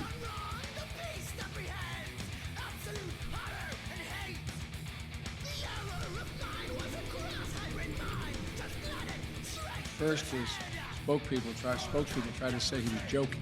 But then Trump himself said he wasn't joking. He called testing, quote, a double-edged sword. Yeah, because it is. Testing is a double-edged sword. It is. That's the quote. Because it is. Let's be crystal clear about what he means by that. Oh. Testing unequivocally saves lives. No, it doesn't. And widespread testing is the key to opening our economy again. I disagree. That's one edge of the sword. The other edge is that he thinks that finding out that more Americans are sick will make him look bad. No.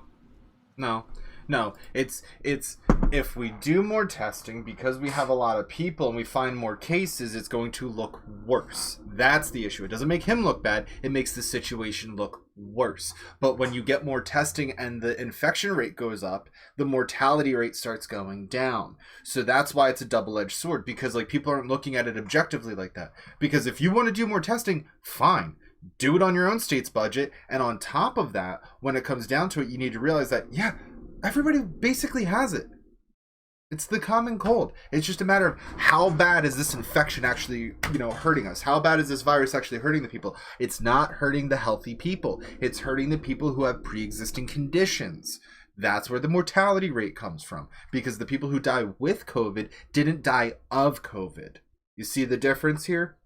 I bet you 10-1, if we start looking at deaths from COVID, it starts going down to maybe 30,000, not 120 something. Like, that's the thing. Like, he has no... First off, you shouldn't be talking about COVID when literally a day ago you just said 120 million were killed from COVID. You fucking moron. That's what he's worried about. No, he's not. He's worried about looking bad. Please. He's looked bad for the entire 3 years because of you Donald guys. Trump needs to stop caring about how he looks. Start caring about what America's happening to the rest of America. He is. The number of cases is increasing in 29 states. Oh, I wonder why. We're going to be dealing with this for a long 29 states, and it has nothing to do with the Black Lives Matter protests, guys. I promise you. It has nothing to do with that. Your voice needs to be heard.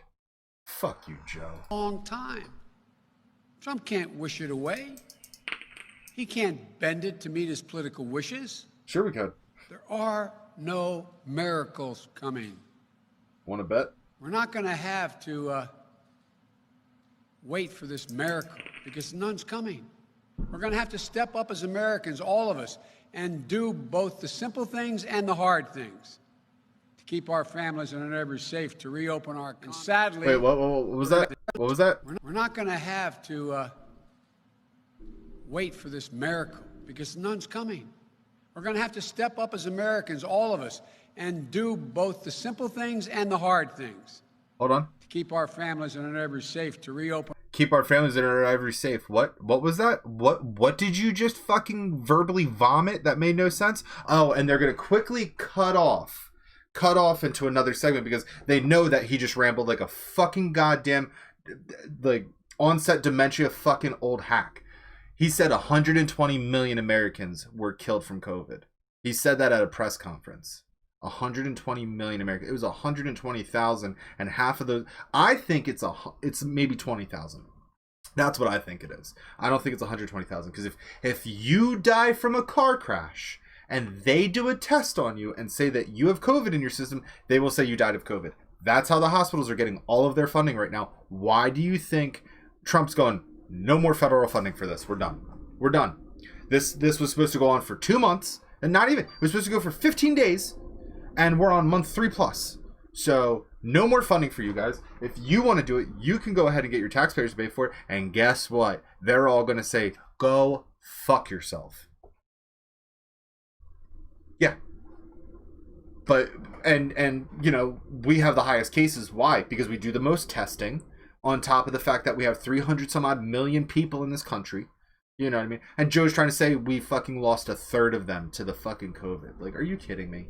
And sadly, we're going to have to do it without responsible leadership coming out of the White House. That's not true. So it's up to us, all of us. We're going to have to wear masks. I have mine off because we're socially distanced and I'm standing in front of a microphone. I wear it everywhere I go. I step outside of my house. You're supposed to wear it. And I know as Americans... You're still supposed to be wearing it. It's not something we're used to. You're still supposed to be wearing it. But it matters. But you're not wearing it. All the evidence from all over the world tells us it just might be the single most effective thing we can do. No. Single most effective thing you can do is stop listening to people like this. We are here today. It's not easy. And it seems so strange to us. Not as Americans, but as human beings. Because you're fucking being tyrannical. To hug, to gather with other people. I know I am, and I know you are. Shut up, Joe. But for now, we have to socially distance. It matters. We're going to have to find a way to keep our economy running as we bring the number of cases down. That's the most effective thing you can The do. president wants us to believe there's a choice. On top of that, I saw somebody go like, man, I have an autoimmune disorder. I did everything they said to do. I wash my hands. I sanitize. I wash my groceries. I only go out grocery shopping once a month. I stay indoors. I wear my mask. I still got COVID. Yeah, no shit. You fucking inbred. Just live your daily life. Fuck all of this nonsense. Go back to the way it was. If you get COVID, you get COVID. You go to the hospital, you get cured. You're good. Because where's the reinfection rate? Nowhere. Oh, excuse me. Like, seriously, where's the reinfection rate? If I have the honor of being president, I hope to God you promise never do. I will lead. No, you wouldn't. You would sleep. I will do everything I can to take responsibility. No, your and ease cabinet this will. burden on you and your families. You're a liar. I'll put your family first. Fucking liar. That will begin with the dramatic expansion of health coverage and bold steps to lower healthcare costs. Yeah, okay. No, it's going to increase need for a everybody. public option. Look at fucking Now the Obamacare. more than ever, especially when more than 20... So you know how to make more affordable health care? Privatize it. Stop doing federal funding. Make it all private. Make sure there's more competition. Stop giving fucking incentives to these insurance companies. Stop allowing insurance companies to be the middleman between the fucking pharmacies and the doctors and whatnot. Get rid of that bullshit. Allow us to pay right to the doctor fucking cold hard cash or credit card, and we don't need insurance for that bullshit. Get rid of the whole entire fucking insurance idea, and let's make fucking, competitive, affordable healthcare in a true capitalist society. Right now we have a fucking terrible healthcare system because it's basically socialized healthcare, and it's garbage. It's fucking garbage. million people are unemployed. That public option will allow every American, regardless of their employment status, the choice to get a Medicare-like plan. It'll force first off, private we shouldn't need a insurers to keep plan. premiums low, offer better coverage, because for the first time, they'll have to compete for your business against the public insurer. So for the first time, we'll have to compete. So again, let's get rid of the insurance companies and let's make it to where they actually have to be competitive. Get rid of the healthcare system. That doesn't have to make a profit. We're going to lower Doesn't have to premiums make for a people profit. What's the point buying then? coverage on their own by guaranteeing that no American ever has to spend more than 8.5% of their income on health insurance. What? And that number will be lower for lower income people. It'd be oh, okay. So somehow they're gonna make it to where if you have more money, you pay more for your healthcare, but if you're poor, you pay less. So that doesn't really sound equal rights for people. No, what we need to do is remove the fucking monopolies that people have, make more competition, and with more competition comes better prices. And then now look at this, everybody's slowly getting the same fucking healthcare. Does that mean the poor people ought to go up a little bit? Yeah, but it also means the rich people ought to come down too, because they met in the middle. There's this equilibrium here, especially when you fucking open it and privatize everything. Fuck you, Joe Biden, you fucking socialist crony. and will be laid out in the next few weeks. We're also going to further reduce costs by making it less expensive for Americans to choose plans with lower deductibles and out-of-pocket expenses. Get rid of deductibles. What the fuck does a deductible mean? Oh, did you pay your deductible and copay? How about this? Give me the fucking bill for the fucking services rendered and I'll give you the goddamn money. No, instead I gotta pay fucking hundreds of dollars to an insurance company just in case I get sick and I need to go to the hospital. Just in case I get hurt and need to go to the hospital. No, make it more affordable for everybody by increasing competition for everybody. By lowering prescription drug prices. Prescription. By ending the practice of so-called surprise billings, which can leave you with unexpectedly high bills. Because of insurance companies. So here's the bottom line. What's your bottom line? Lowers healthcare costs. Yeah, I'm sure it Gets does. us universal coverage quickly. I'm sure it does. When Americans desperately need it now. I'm sure we do. Families are reeling right now. Oh, yes, they are. Enduring illness, forced into risky choices. Oh, losing like their burning employers' buildings plans down. in droves as their employers go out of business or have to suspend business. I wonder why they're going out of business and need to suspend business. It's probably due to the fact that all the failed Democrat cities and towns and whatnot are still in a fucking lockdown. But we need health care. I'm going to increase your taxes to provide that. Fuck you.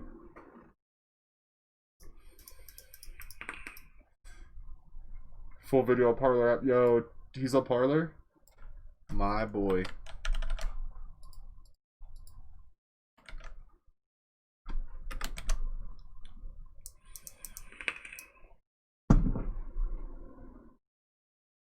Is he not on there? That's unfortunate. He should be somewhere. I just don't know his name. Is it on his account?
I love this dude.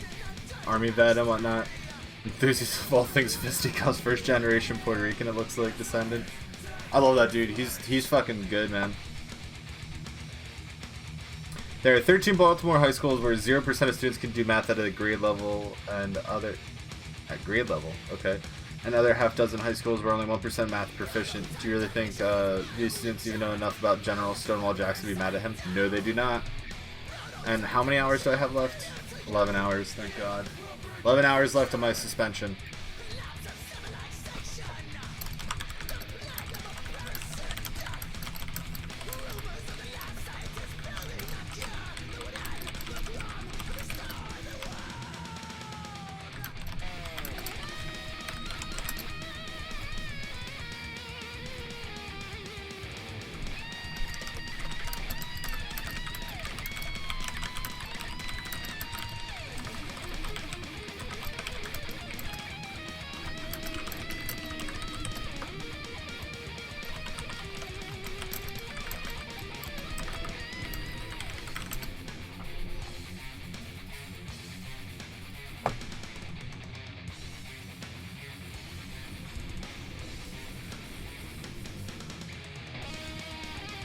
The Federal Election Commissioner has to correct voter disinformation by put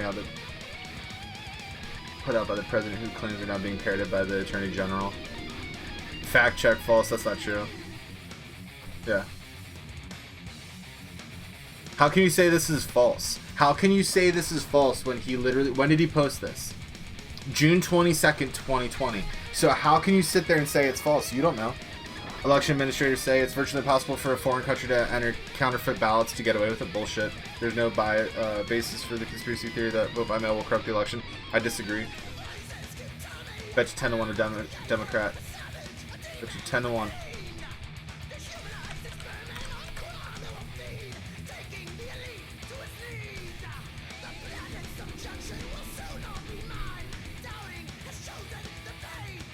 Called it. Called it. I told you. Only a Democrat would sit there and say, no, there's going to be no voter fraud. It's a fucking Democrat. I would never trust them with a fucking child. Are you kidding me? No way. Texas has 8 deaths per 10,000 people. But I thought we'd been reckless with COVID. Fuck off, Kuma. Oh, Satasia's got fucking stats. Death rates from COVID. Where's PA?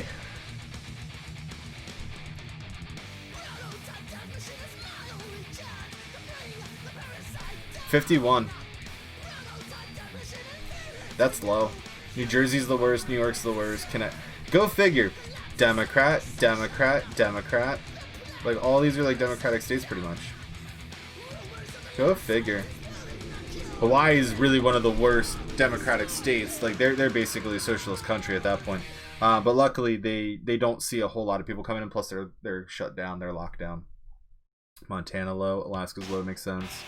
Utah, Oregon, West Virginia. Yeah, like, look at all these like southwestern and isolated states and whatnot, dude. Like, this is as of June 26th. So this is as of today per 100,000 people.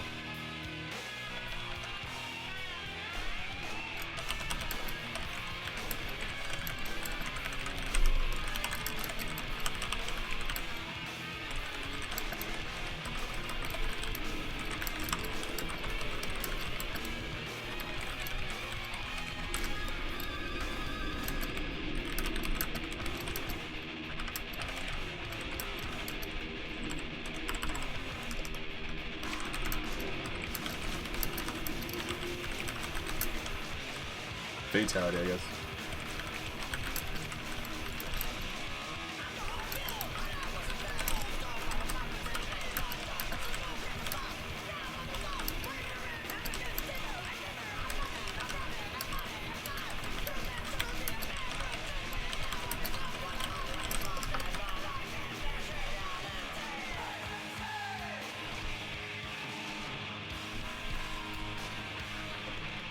I like James O'Keefe. And people want to discredit him because, like, what was it? Somebody, I think it was Blocking, when I mentioned about Project Veritas, and they're like, he was discredited. I'm like, wait, why? Because he got caught that one time when he tried going into a federal building? That was it? That was it? Like, you have no credit here. You have no idea what you're talking about. They just, anybody who goes against what the left has to say, they're immediately like a racist, a Nazi, a white supremacist, or anything that they can say to just make them try to discredit. It's like, dude, you have no idea what you're talking about. I'm done.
Oh wait, what was that?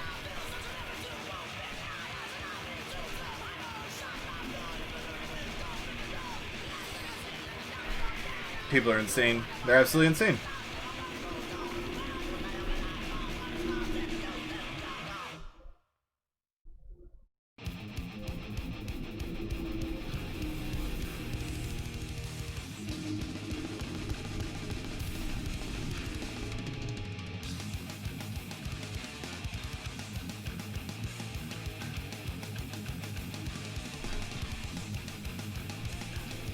Media had wall-to-wall coverage of SCOTUS ruling on DACA, but gave crickets when the ruling affirmed that Trump's administration's ability to quickly deport asylum seekers who had failed their initial screenings. Is there a video? I think. That's PBS. I don't really care about PBS. Basically, yeah. Like, what else is new? Like, hey, the Supreme Court supports Trump, so they're not going to say anything.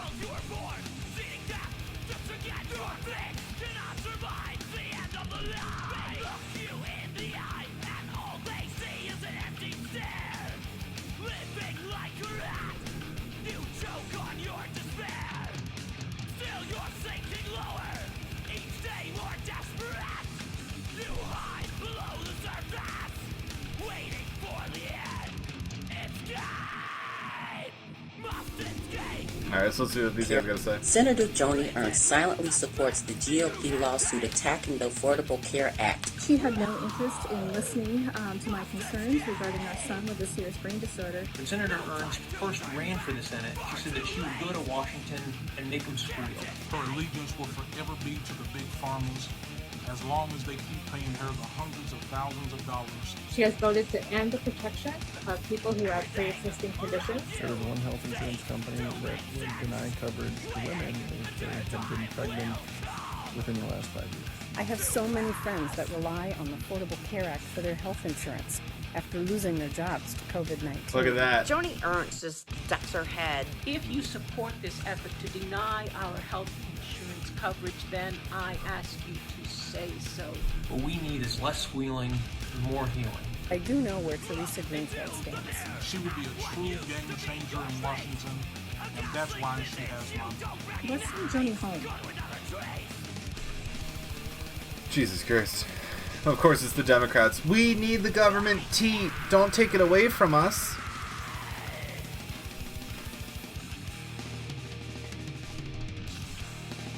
This guy works for CNN. Remarkably how Fox is trying to make this gaffe an actual story. Because again, Joe Biden says we have over 120 million dead from COVID. Like that's not a gaffe. He said that. Oh, but he was just joking, right? I will force Americans to wear masks in public. Or what? Or what? Fucking try to force me, Joe. I would love to see you try to force me to fucking wear a mask, you pussy. What's up, man? How you doing? Sorry, I'm a little pissed off. Joe Biden's like really irritating me today because he's finally coming out of his fucking little like cell.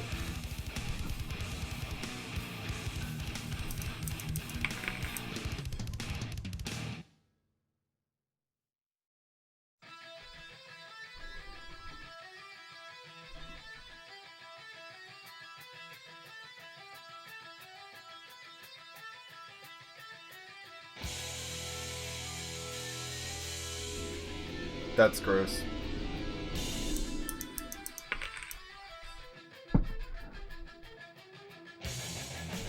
So he would make everybody wear a mask, but he would take off the mask when taking the oath for office. So you're willing to put other people at risk.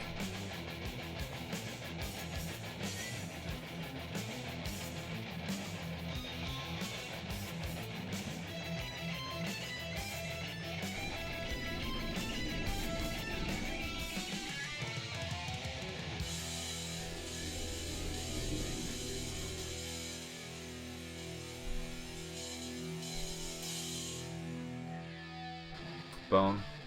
That person got it. Quid pro Joe. Even if you were to be elected in November, which you won't be, there's nobody who would even be able to force the skin off a rice pudding. Oh, damn. You have forgotten what you ordered after 5 minutes, yeah.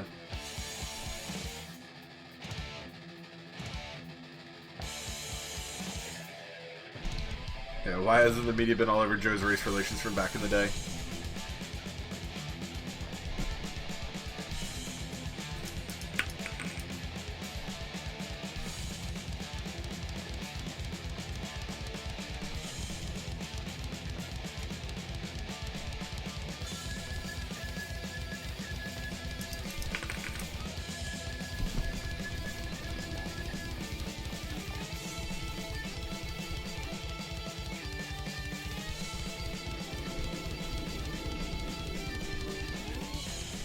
With martial law imposed because American cities will be burned on a daily basis. You'll need a mask to guard against smoke, and most of all, you'll need a mask to sift through the ashes of your cities and property. Yep.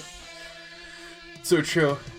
Have you seen the Avid Weapon video? I saw one of the videos, and I saw like the little like Gatling gun that they have and whatnot, which is pretty cool. I've seen some of them, but not all of them yet.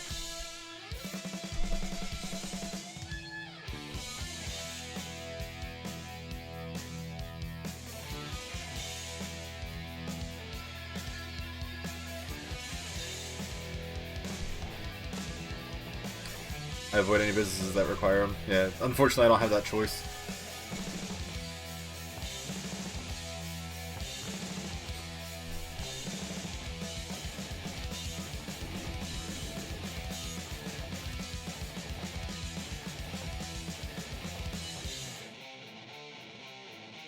Joe Biden gets the crown, will be King Kung Flu.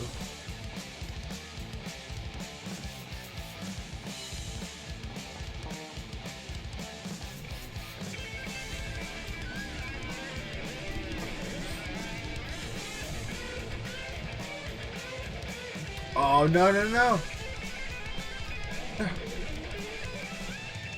Antifa, BLM, foot soldiers are a critical component of the shift in power and access to authority to the left want to bring all America. President Trump's going to send their most violent, destructive agents to federal prison for decades. Here we go. Probably confused on their gender identity. Most likely confused on their identity as a whole. Can't even wear their glasses straight. It looks like they're wearing fucking eyeshadow.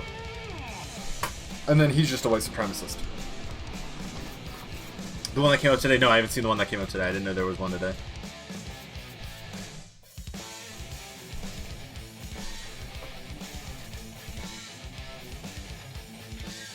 The inmates will love them. These are some angry women. His points valid to the average street person. Nothing is happening. It doesn't matter that it happened. No one knows until the pubs grow, spine, fight back, and force a message out there. They will lose, wake up, and fight back. About time. Nice mullet patsies. Like, really, they need to start doing more perp walks. And I agree with Tucker Carlson. We need to start rounding up I'm not calling them protesters, the fucking rioters, the Marxists, and everything like that. We need to start rounding them up and arresting them and be like, nope, and then just parade them through the streets and be like, these are the people who are destroying your towns. These are the people who are destroying your history and your culture and whatnot. These are the people that we are arresting and putting away for a long time.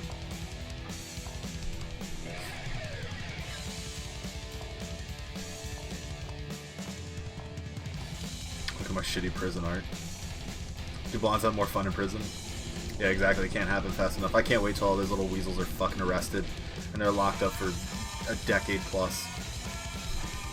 Because that's the thing. Like, you're just facing 10 years. You're just facing that. Your behavior in prison will determine if you're actually gonna get released or not. These kids are gonna get into fights constantly. Especially wait until Antifa actually has to go to prison and deal with real white supremacists. Because the Aryan Nation and the Aryan Brotherhood is in prison. People like that generally go to prison and they stay there. So, yeah. Have fun. Bye-bye. You're gonna get your fucking chiclets kicked in so hard. I can't wait. I can't wait till they try getting into somebody's fucking face at prison and they get knocked the fuck out. Chinese Communist Party seeks total control over the people's lives. This means economic control, it means political control, it means physical control, and perhaps most importantly, it means thought control. Yeah. How is Chinese propaganda arriving on my doorstep, and what are you going to do about it? Speaker Pelosi has kept silent after being urged. She signed distribution of China Daily, a propaganda outlet for the CCP regime, to congressional offices. Wow.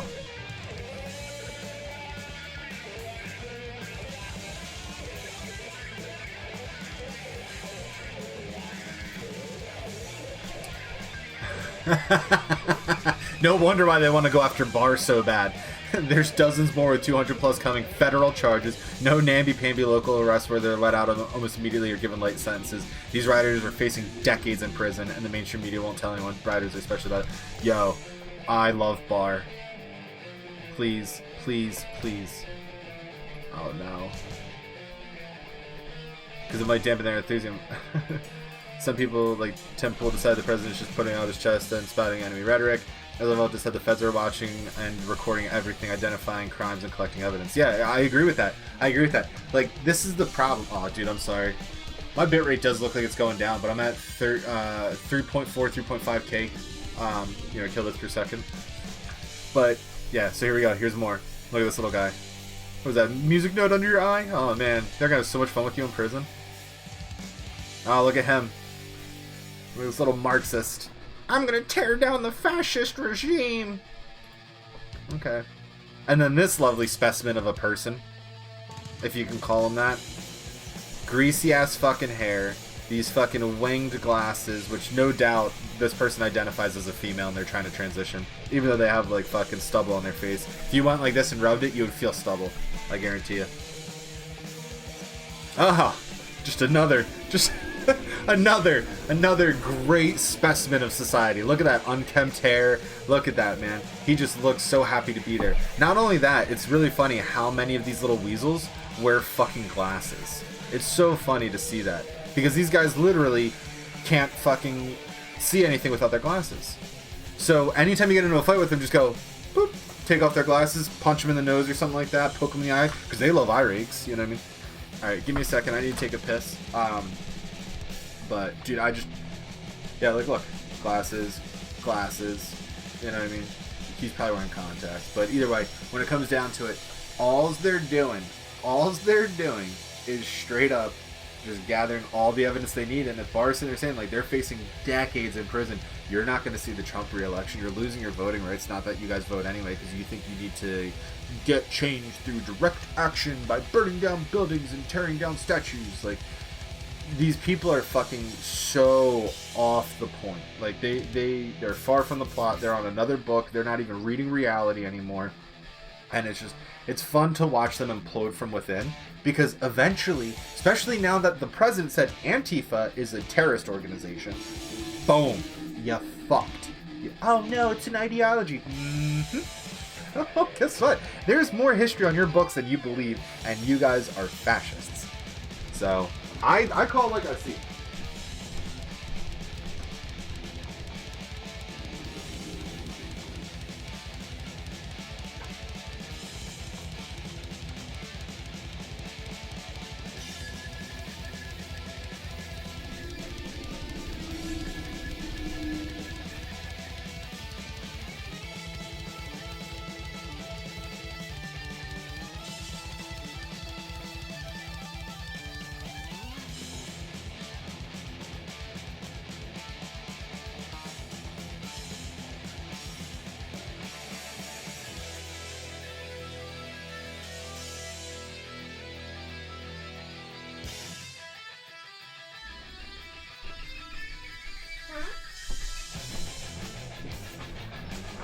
Alright. Did I want Jerry? President Trump and AG Board doesn't give a flipping damn. They're gonna protect the nation. Trump slash DOJ has them cold. They run them up and are building cases just like the pedos across the there's a process. You see an arrest 8 to 10 months later equal sentencing. Yeah, so they get arrested, then they sit there, then they gotta go through the judicial system, so like they're missing the election. They're not getting mail-in ballots. Like, you're fucked. Plus, these are federal charges. You commit a felony, you lose your voting right. Yeah. Wish I could follow the context. It's these people who've been lied to their whole entire lives, and the leftist media and everything like that. Like, dude, it's just... And it's so funny that most of these people... Actually, let me go back to this. Let's see. Am I like all the way at the bottom? What? Where did I go? Alright, here we go.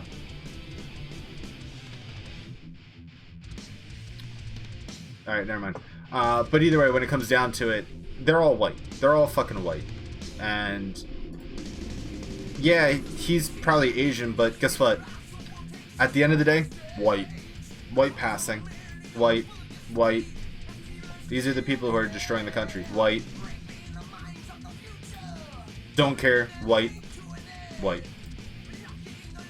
Oh man, it's so easy. It's so easy to frame this as a white supremacist when all of these leftist radicals are all white. But they're not far right, they're far left, and they're militant.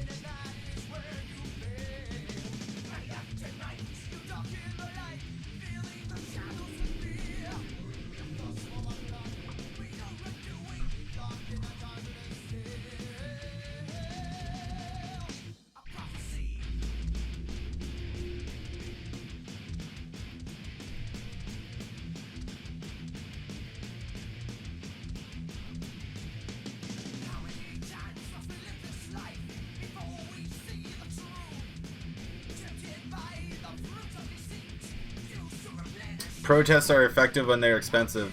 That's not a protest, that's called crime.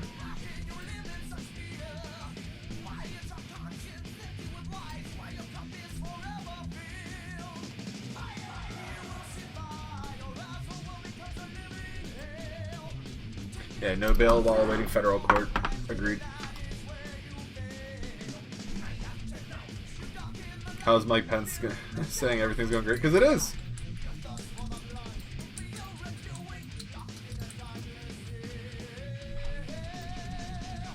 Yeah, she really isn't looking good. She's looking pretty bad. That's what happens though when you're isolated in your own home and you hate your own fucking wife. Isn't that true, Alan? Just a middle-aged man. Nothing to see here.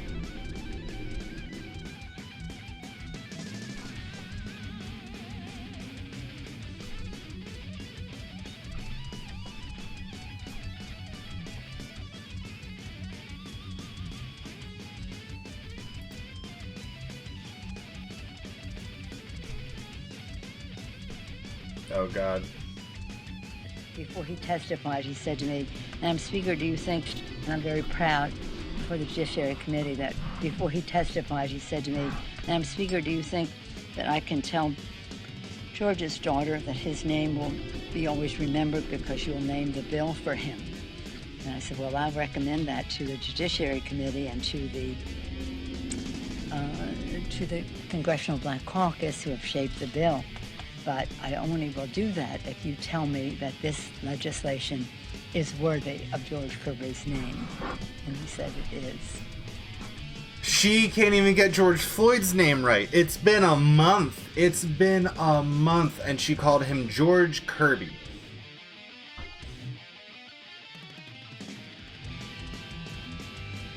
A literal fucking insult to the dude. Yeah, I know they're leftist, but my internet's not allowing me to watch you. No, it's not cool.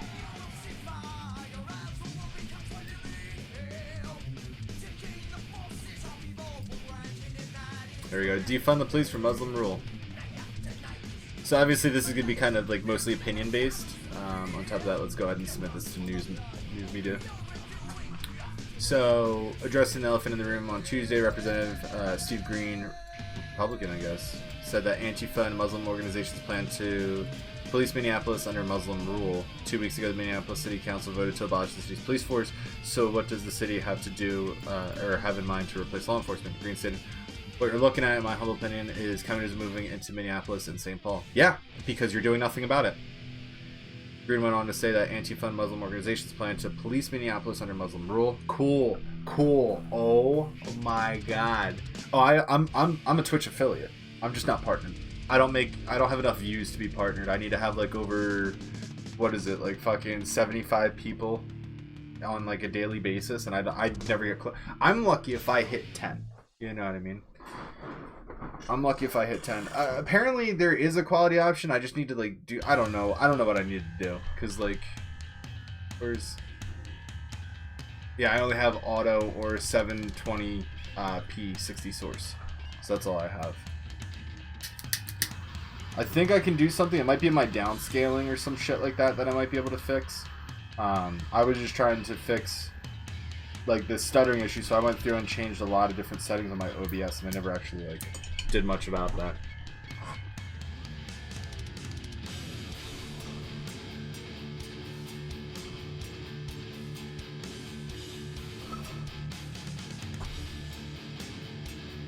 Let me turn this fucking fan back on because I'm getting warm again.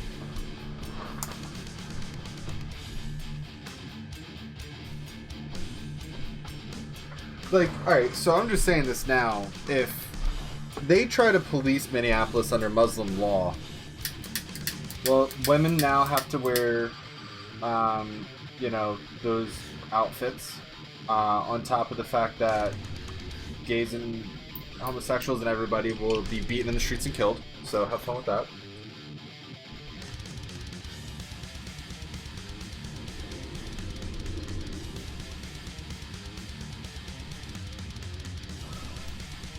Fuck it. They want their city to go this way? Can't wait. Because guess what happens? You do this, the rest of the country sees what's going to happen. Now, mind you, what they're going to do is they're going to go ahead and, you know, they're going to never televise it or explain what's going on, but people will see, people are going to release it, and people are going to get scared.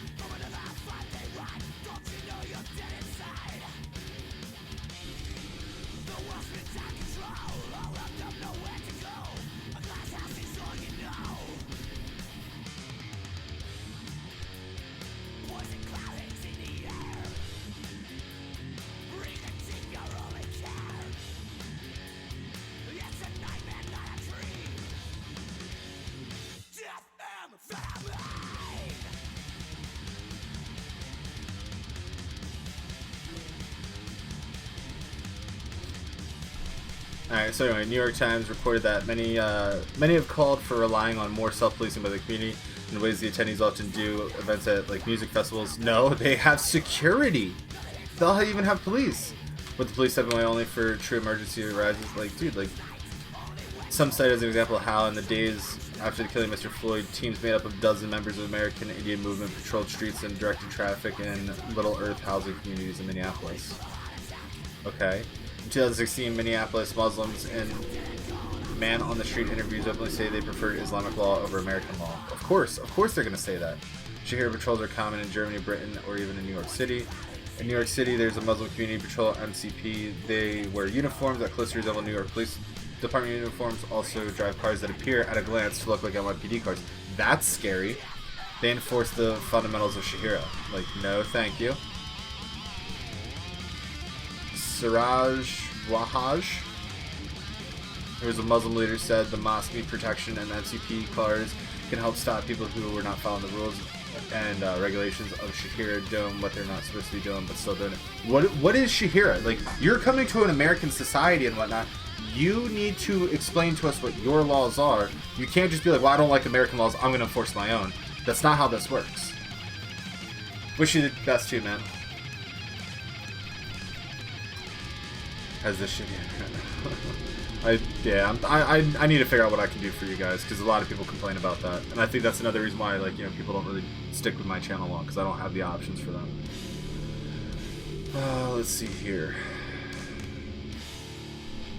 So, Muslim man with the NPC said, or MCP, Muslim women being out after dark, Muslim men hanging out in the corners doing dope, Muslims drinking liquor, and enforcing basically the fundamentals of Shahira.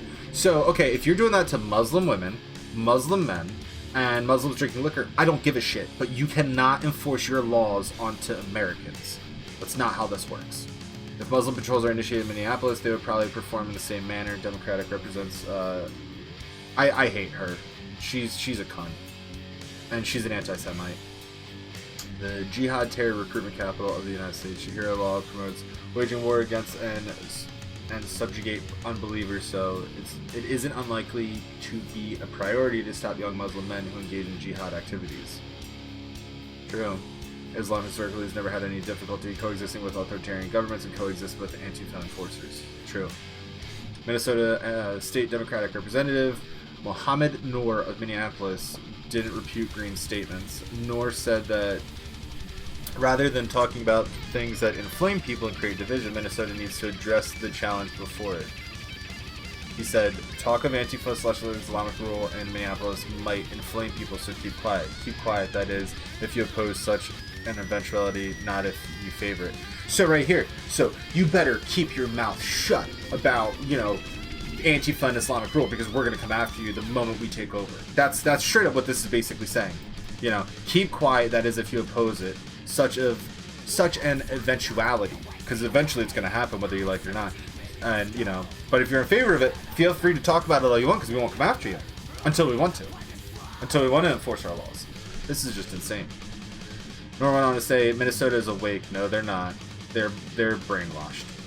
They understand the challenges. They've been hearing challenges for far too long. We can't wait any longer. You guys are insane. Green seems to have hit the nail on the head. Appears things are moving along in the right direction, as you stated. How many Democratic cities will eventually have Muslim policing? How long will it take before Muslim policing increases and infiltrates the Christian and Jewish communities? Folks, the number of Muslims in America has grown. The number of Muslims in government staggering. I wrote an article that names all the Muslim members of the U.S. government. Here's a link if you're interested. The Islamic. Oh my god. I'm kind of scared of this. I call on all conservative Americans to vote in droves for the Republican candidates. Vote out Democrats and Muslims. Vote red down the line and save American values.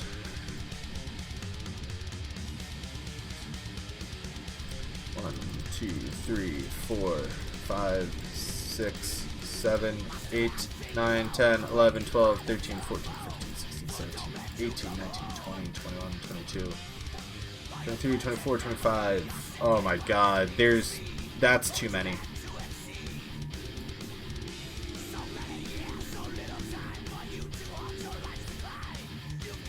I don't care what your religious belief is, you don't push it on other people.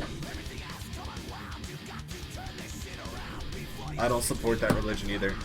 I know I'll have to get into a fight over that one day. That's so stupid.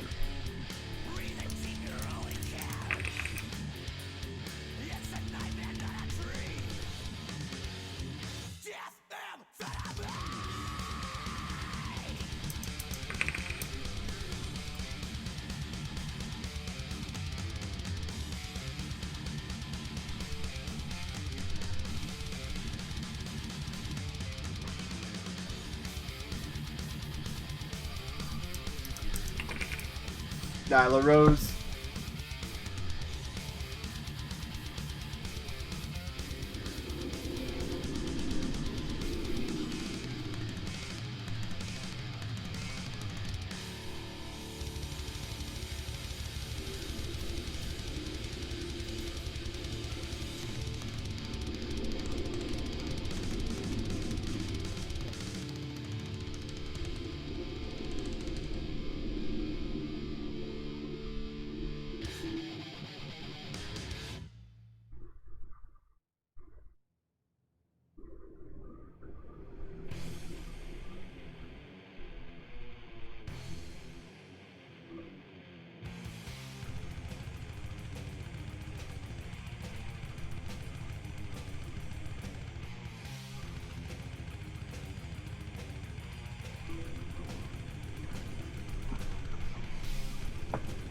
Texas just banned gatherings of more than 100 people again. Why are mobs allowed to riot in the streets of Austin, Dallas, and normal Americans aren't allowed to gather? Yup.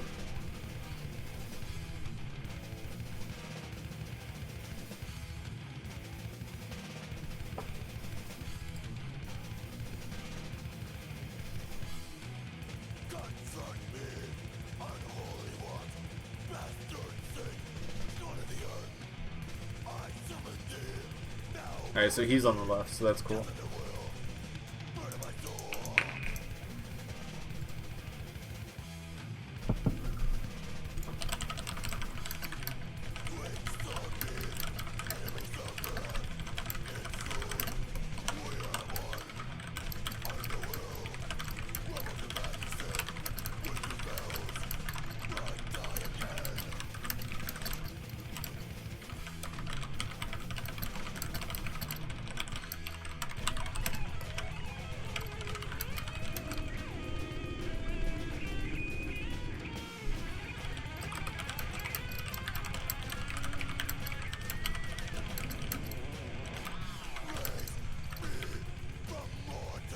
I spelled perpetrated.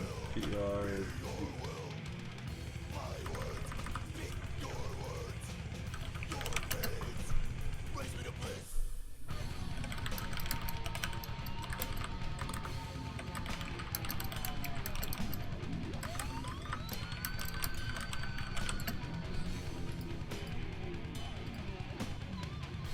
There we go. I'll gladly follow people from the left. I'll gladly follow other news sources and whatnot, but, you know, I just need to, like, I like hearing different opinions.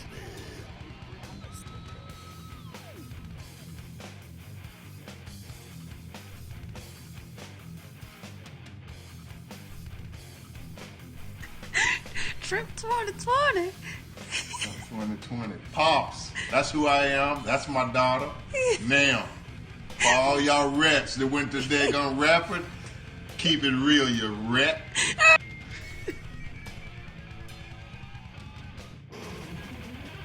Broke, defund the police, woke, defund Black Lives Matter, yeah.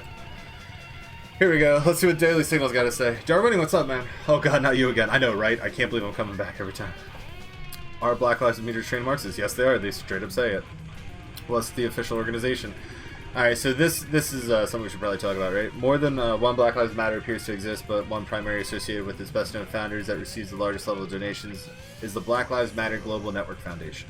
According to the group's website, the organization is a national network of about 40 chapters. The Black Lives Matter Global Network Foundation didn't respond directly to questions from the Daily Signal. After 2 days of inquiries, spokesman Jordan Jackson said in an email that the organization was uninundated with media requests. Inundated? The fuck does this even mean? What, they're overwhelmed?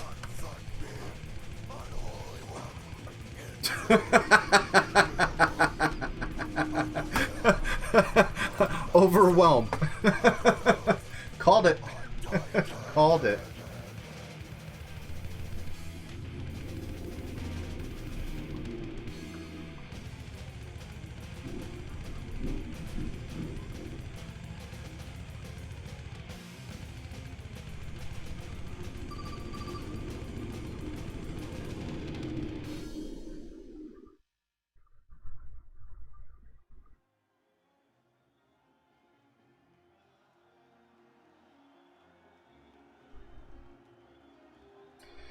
Alright, so anyway, someone should be available to fulfill this request. Jackson Road. I will circle back here as soon as possible. So, in 2016, the left-leaning grant maker Thousands Currents, a 501c3 nonprofit group, became the financial sponsor of Black Lives Matter Global Network Foundation. Oh, Jesus Christ. As a result, the foundation doesn't have its own tax-exempt status. Alright, good. And instead, a project with Thousands Currents that doesn't yet have to file what are called 990 forms with the internet. Okay, so they don't have tax exemption status, but these guys don't have to pay taxes, so they don't pay taxes. God damn. Okay, then why are you tearing down our statues? Go fuck yourselves. Thousands Currents reported $3.35 million in donations earmarked for the Black Lives Matter Global Network Foundation in 2019, according to Capital Research Center, a watchdog group for nonprofits. This is disgusting.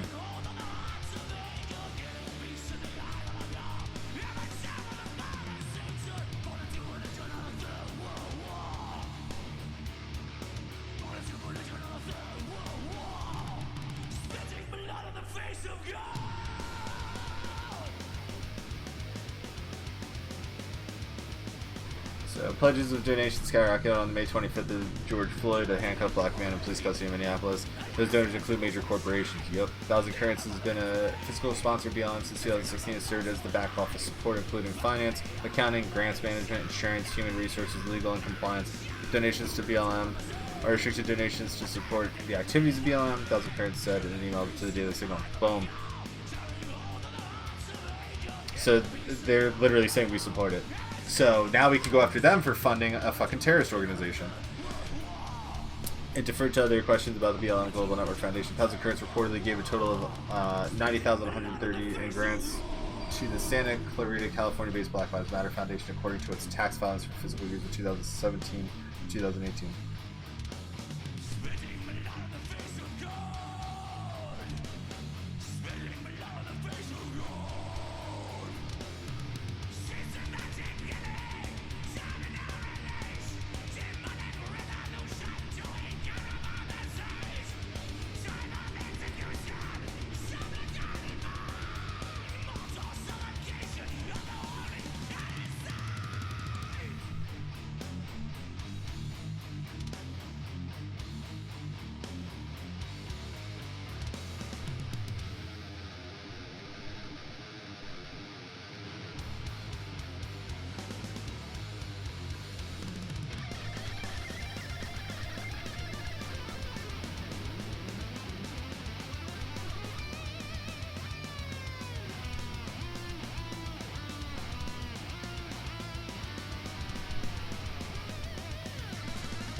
Alright, sorry, I was keeping my friend up to date because he's about to go out to Washington State and everything like that. I'm like, dude, it's fucking crazy out there, but like Chop's fucking going down. But even so, I think that was in Portland, right? Was that in Portland?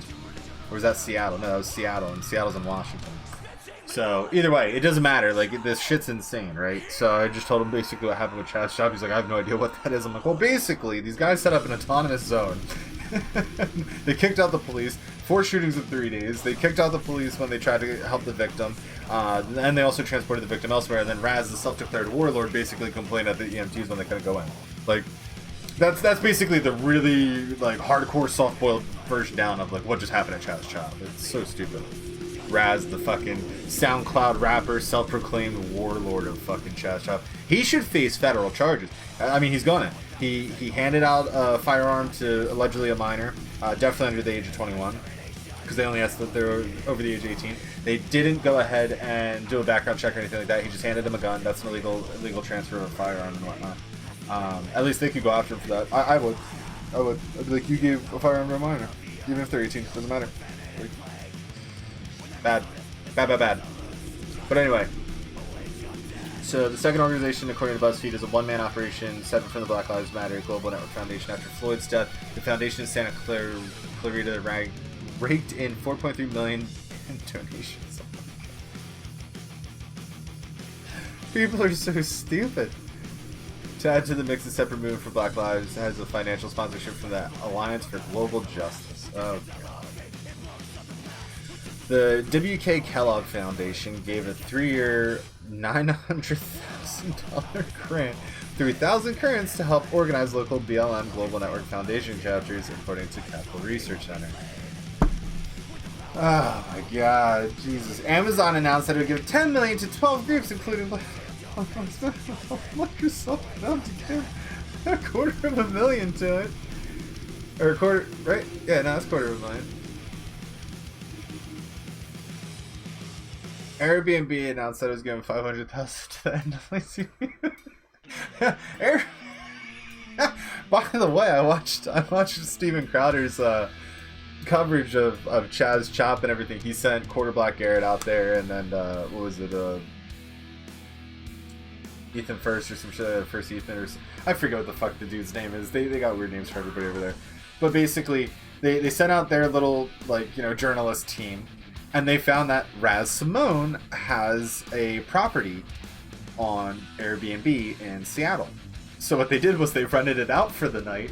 And they started handing out flyers saying that there's a Chaz Chop after party at Raz's. And apparently the instructions were, do not put the location information on the flyer except for the one that you give to Raz. So everybody else gets this one just saying there's an after party. Raz gets the one that's saying it's at his address, so he freaks out. But yeah, so it's just pretty funny. They threatened him with like a 1-star review and shit like that, dude. It was amazing.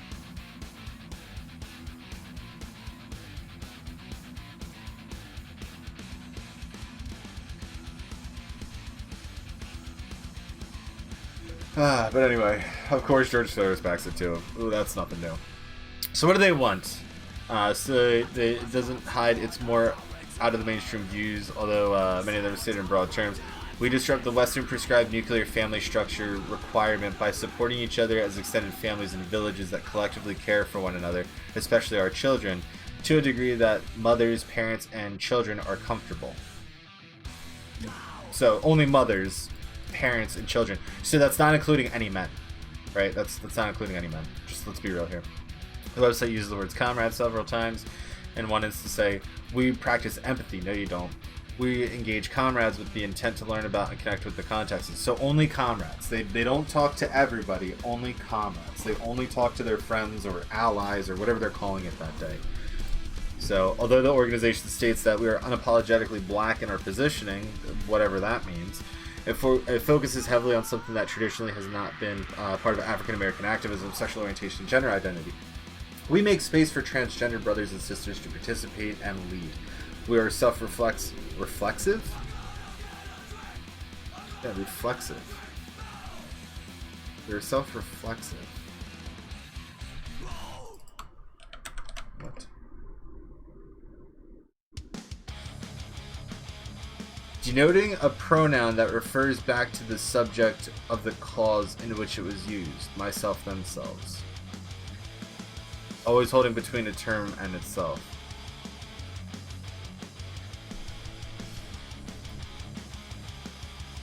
They do the work required to dismantle the cisgendered privilege and uplift black trans folks, especially black trans women who continue to be disproportionately impacted by trans antagonistic violence. I wonder who that's perpetuated by. Could it be within their own community? Because traditionally speaking, the black community doesn't give a fuck about gay rights. They don't. They do not. You will never convince me unequivocally that the whole entire black community and black population cares about gay rights. You cannot convince me of that. You can't. Typically speaking, most black people are very conservative. They're very religious. Very religious. I've been to South Baptist churches. They're very religious, and I love them. If you ever have the pleasure, like, and again, I'm not a religious person. I don't believe in God. I don't like organized religion, but I believe why people... I understand why it's important, because it's the opiate for the masses. And look, nobody has a religion anymore. Now they all have Black Lives Matter. And that goes for all sides of the coin here. So when you go to a South Baptist church, it's like a fucking party. It's so much fun. It's one of the best like mass services you'll ever go to. I promise you. It's amazing. Especially afterwards, they always go downstairs like and go to the church's basement or whatever and eat. Like, oh my god! And the Southern food. Oh, it's so good. But anyway. So yeah, so if they're disproportionately impacted by, like, because again, this is right after the Black Lives Matter protests and riots and everything happened. There's literally a video of a black trans person being beaten down by a group of like 5 black men. Hello? So you want to sit here and try to dismantle the cisgender privilege and uplift black trans folks? How about you work on fixing your own fucking communities? Like, we build a space that affirms black women and is free from sexism, misogyny, and environmentals, which men are centered. Fuck you guys. So Black Lives Matter is now also a radical feminist movement. Okay, sure. You'll convince me of that one. A queer affirming network. What a fucking stupid fucking term. And that's not queer phobic. It's literally, what the fuck is queer affirming network mean? What does that mean? Oh, you're queer, so we affirm you. You're good in what you do. Oh, you beat up somebody because you just didn't like who they were and you thought that they were, ex-phobic, so you beat them up. We affirm that. Like, is that what that is? Like, you're supporting them just to support them? Like, is that what that is? When we gather, we do the intention of freeing ourselves from the tight grip heteronormative thinking, or rather the belief that all in the world are heterosexuals unless she/he or they disclose otherwise. Jesus Christ. Well, here's the thing. Heterosexuals don't just run around going, well, I'm straight, I'm straight, I'm straight, I'm straight, I'm straight. Guess who fucking does that, though? Not heterosexuals. Because guess what heterosexuals believe is? We don't care what the fuck you do in your bedroom behind closed doors. It doesn't matter. If you want to fuck, a woman or a man, or a woman with a penis or a man with a vagina, or a woman who thinks she's a man who's going through transitions but then is eventually going to go through severe depression because she then realized that, she did whatever to her genitals and is just not happy with her because she never truly accepted who she was as a person and whatnot because there's so many identity issues. If you want to do all that and support it, fine, fucking whatever, have fun. But when you start imploding on your own cells because you think everybody's a fucking, a predator and out to get you and to hurt you and whatnot, like, heterosexuals don't give a fuck. I don't care what your sexual identity is. I don't care any about that. And that's one thing that I said when I was working at the vape shop. We wound up hiring 2 lesbians. Everything out of their mouth was, well, I'm a lesbian, I'm a lesbian, I'm a lesbian. I'm like, is that all that's important about you as a person and an identity, is just that you're gay? Like, is that it? You have nothing else to offer to any conversation. It's just like, oh, my girlfriend, my lesbian girlfriend, oh, I'm a lesbian. Can I tell you I'm a lesbian? It's like, how awkward would it be if I just kept walking around all day long telling people, it's like, hey, did you know I'm a heterosexual? Did you know I'm a straight white man? Did you know that I also have another roommate who's a straight white man and we basically just coexist together? You know what I mean? Hey, did I tell you that I'm a straight white man? Hey, did I let you know that I'm a straight white man yet? Did I tell you that I love fucking bitches? Did I tell you that, women are the best people in the world because I'm a straight white man? Like, come on. How fucking insane does that sound? Like, and on top of that, they're gonna say it's misogynistic, it's racist, you're a Nazi, you're a white supremacist. No, apparently the only 2 important things about me and my identity are that I'm white and I'm a heterosexual, allegedly. No. The most important identity that I have is I am me, and one thing that I identify with wholeheartedly is I'm an American. That's it. That's the one true identity that you need to remember that people don't teach you in school, is that you're an American. Doesn't matter what your beliefs are. Doesn't matter what your gender is or your sex or orientation or any of that. None of that matters. Because all that's irrelevant. Because no matter what, you're equal and free. Because you're an American. Once people start getting into that mindset, like, they're going to realize, like, nobody hates you because of who you are. They hate you from your behavior. They hate you for flaunting your ideologies and whatnot in their faces and shoving it down their throats, which technically is rape, but, you know, that's besides the point. It still comes down to the fact that people hate you from your behavior. Again, one thing I saw from, like, the pride parades during the Black Lives Matter protest riot things is some dude just runs up to a camera and just starts flamboyantly dancing. I'm like, well, there we go. There we go. We solved systemic racism with these movements. Like, it's just like, nobody cares, man. Nobody gives a shit. Like, but no, you just flaunt it in everybody's face. And it's just like, come on, get off it. Nobody cares, dude.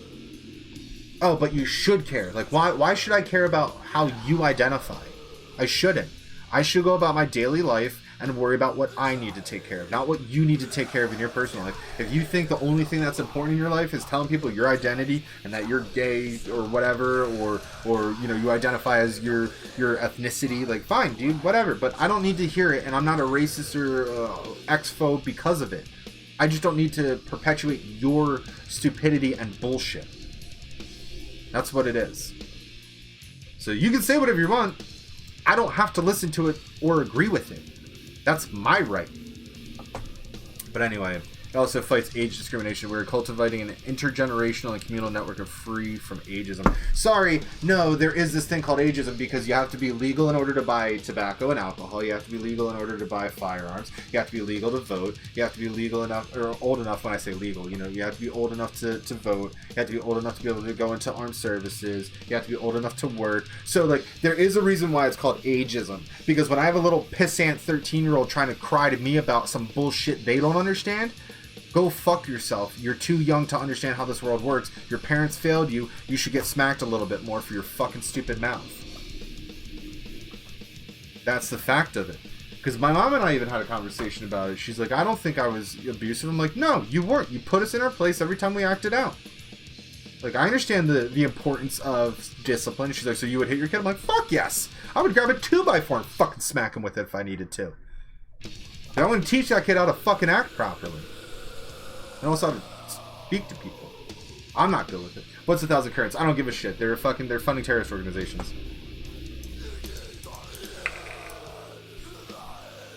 In the 20th century, the Democrat Party civilian shock troops were called the Ku Klux Klan. In the 21st century, they're called Occupy, Antifa, Black Lives Matter. It's the same people doing the same thing. Yeah. Constant.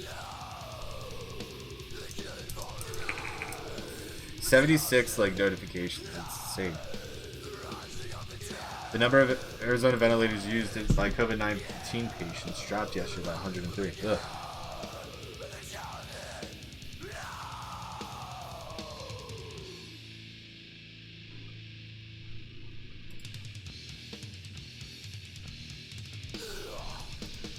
Yeah, that's true. Where does it stop for BLM? It doesn't. It doesn't until they're the boot. And then have fun with that.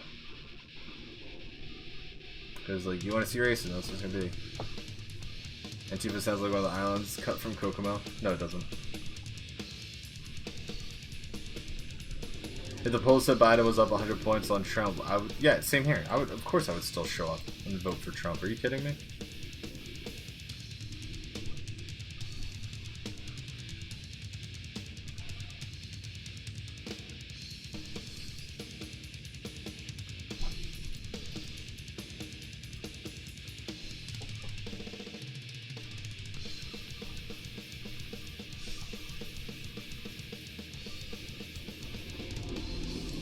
Let's hear what Rudy Giuliani's The going to say. Nation reportedly saw an Mind you, I normally do not like Rudy Giuliani. I don't like him. I was never a fan of him. I thought he was a creep. I thought he was a little bit of a radical and extremist, you know, on the right and everything like that.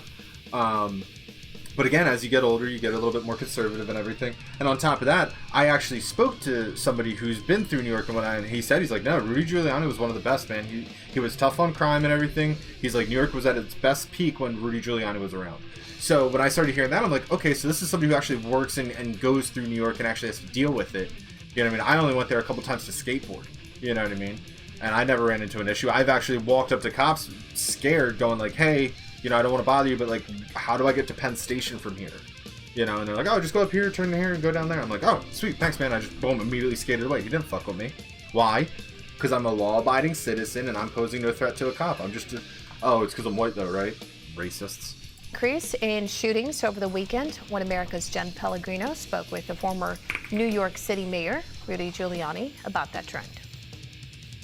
There was a lot of violence over the weekend, multiple shootings across several cities. Can you talk to us a little bit about that and the situation that we're finding ourselves in as so many are calling to defund the police? I don't know if the American people realize this. This could have been one of the most violent weekends for crime in the history of our country. And it's not accidental. We had 104 murdered in Chicago.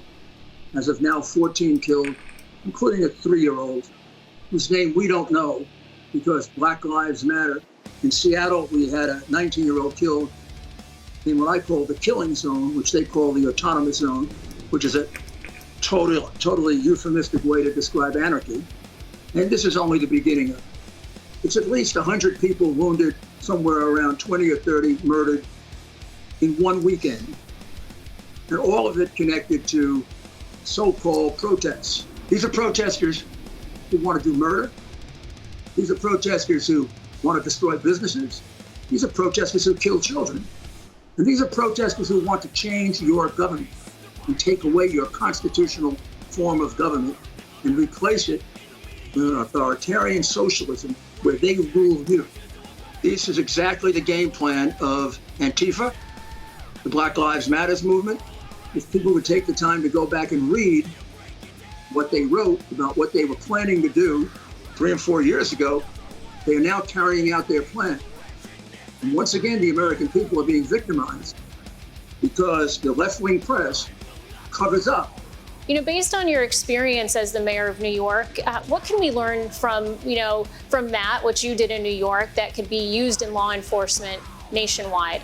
Well, what you can learn is something political, and it's where politics affects us. Democratic mayors are incapable of governing cities any longer. They've been governing them for so long, their ideas are so bad, and in many cases, the corruption's so high. Yep. When you're in power that long, everything erodes. But you need a reformer to come in and change it. Not necessarily a Republican. So, I mean, why is it that after 30 years of 1,000 murders a year, Bloomberg and I got it down to 300? No other city did that. Because you got a Republican and an independent mayor who didn't listen to the stupidity and the ridiculous left-wing programs of the Democratic Party that have ruined American cities and have ruined the lives of many black people. Well, there's no question, Mr. Mayor, that America needs more leaders like you, and we appreciate all that you've done and all that you continue to do for our country. And thank you. And I congratulate OAN because it hasn't been without a heavy price that you have been willing to be dedicated to the truth. You people are very courageous.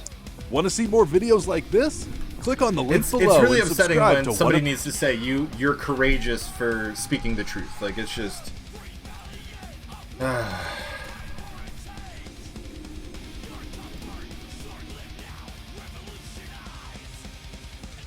weird that the riots have stopped.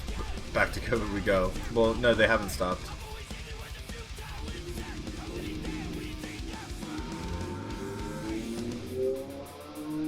Not wearing a mask, foaming at the mouth.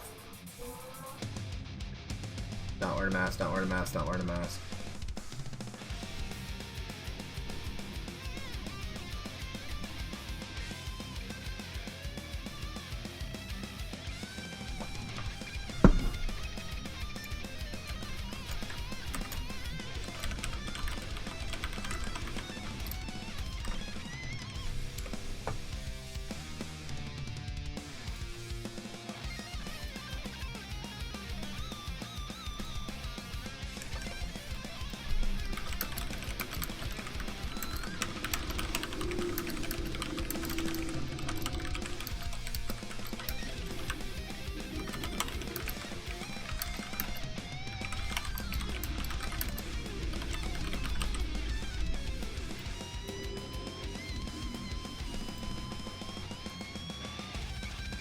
Many people in custody with many more being sought for vandalization of federal property in Lafayette Park.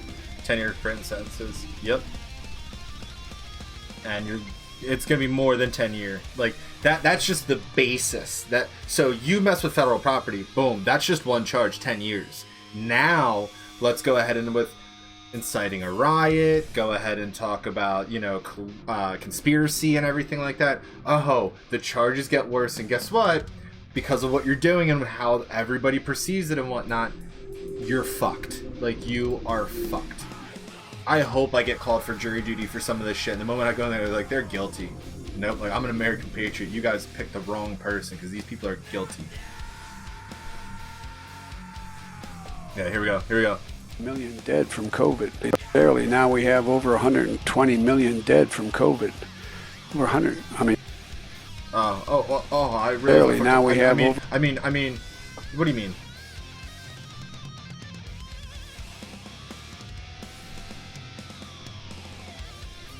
This is not cool, Chuck Schumer. Yeah. So here we go. And he said to the Congressional Black Caucus who have shaped the bill, but I only will do that if you tell me that this legislation is worthy of George Kirby's name. George Kirby, with that fake ass smile. And then here we go, another one. To the families of Floyd Taylor, George Taylor. I only will do that if you tell me that this legislation is worthy of George Kirby's name. Fucking pathetic. Yeah, they even blocked having a debate on Tim Scott's bill, which is talking about, like, police reform.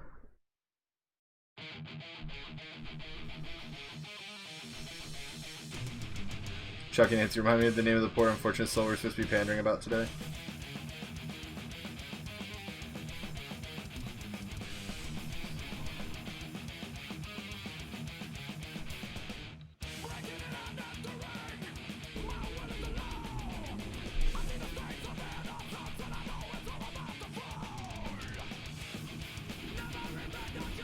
We did not receive vote by mail ballots, thus we did not vote. She said this is corruption, this is fraud.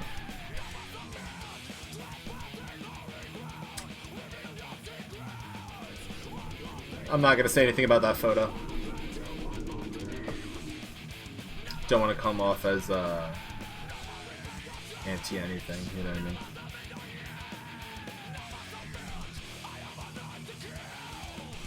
Terrible. That's all I gotta say is terrible. What was that, 1 of 5 ballots? Yeah, 1 of 5 ballots rejected as fraud. Seriously, that's gonna happen this whole entire election.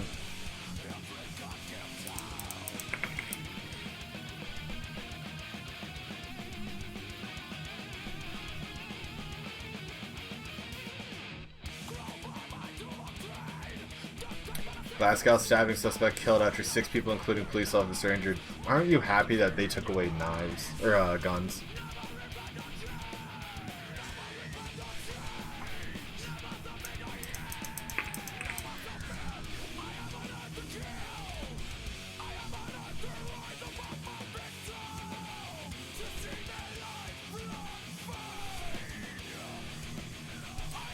Mike Pence is straight up lying on TV right now about the number of COVID deaths declining. We're in a much better place. Fuck him and fuck there too. I mean, here's the thing, Mary. Look at this. Comediant. Okay, so no, you're just a cunt.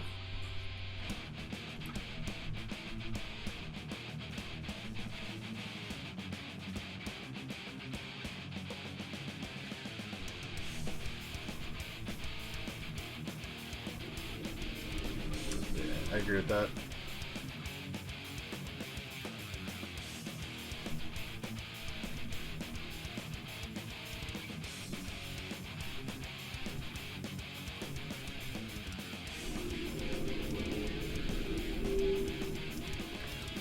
I wish I could reply because it's like you don't want to hear the answer to this one.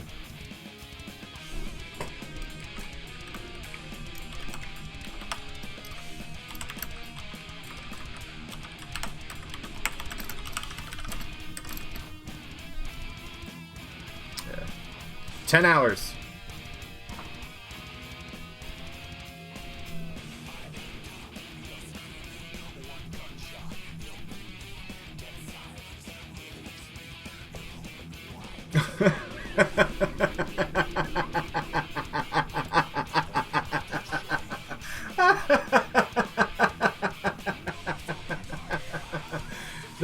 That's good. That's fucking good. That just me want to see it all day.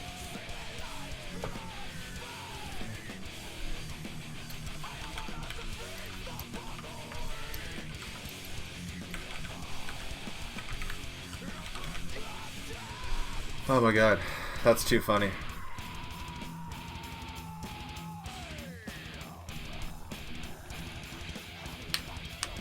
Uh-oh. Facebook's losing more advertisers.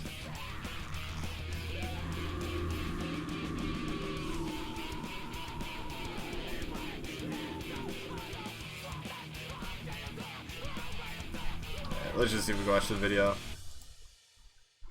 This morning, Facebook CEO Mark Zuckerberg facing new demands to halt the spread of false information and hate on his platforms. A coalition of civil rights groups and nonprofits organized by the Anti-Defamation League and Common Sense Media are calling on major brands and corporations, which they have not yet identified, to stop buying ads on Facebook and Instagram for the month of July.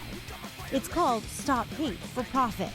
We have been calling on Facebook for years to change some of their practices when it comes to spreading hate and amplifying hate and racist messages on their platform. And quite frankly, we've either met with silence or unfulfilled promises.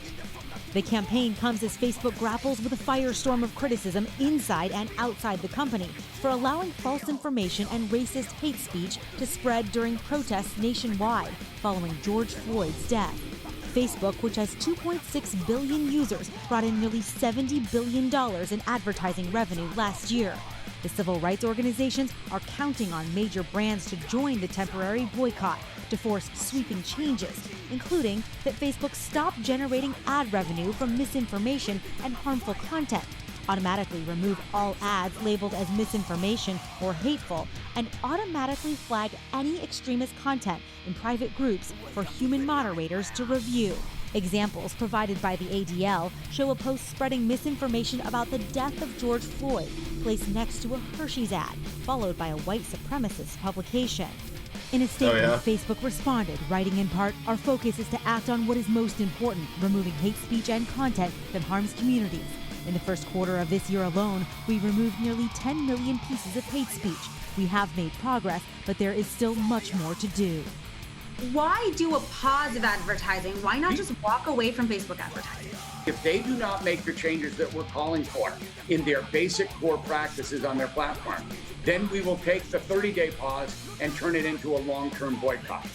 Going after the bottom line in the name of change. For today, Jolene Kent, NBC News. I think it's scary that these companies think that they can just like sit here and shape discourse in this country because we're gonna remove wait, what? Everyone would please rise for the invocation followed by the Pledge of Allegiance led by Vice Mayor Scott Maxwell.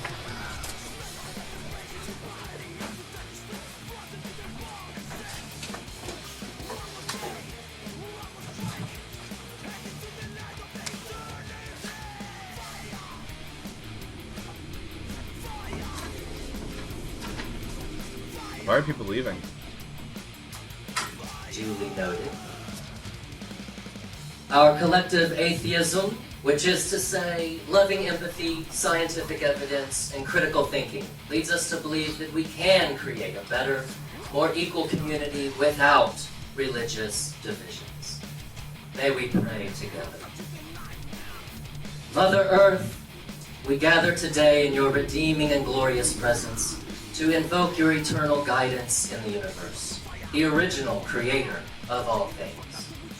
May the efforts of this council blend the righteousness of Allah with the all-knowing wisdom of Satan. May Zeus, the great god of justice, grant us strength tonight. Jesus might forgive our shortcomings, while Buddha enlightens us through his divine affection. We praise you, Krishna, for the sanguine sacrifice that freed us all. After all, if Almighty Thor is with us, who can ever be against us? And finally, for the bounty of logic, reason, and science, we simply thank the atheists, agnostics, humanists, who now account for 1 in 5 Americans, and growing rapidly.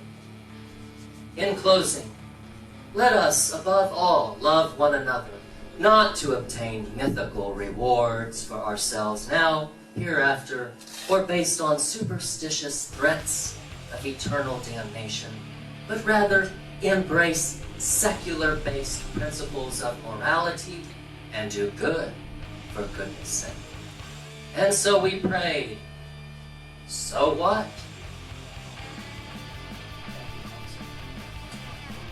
So I don't think I really heard him say Allah at all, but he did mention Satan. So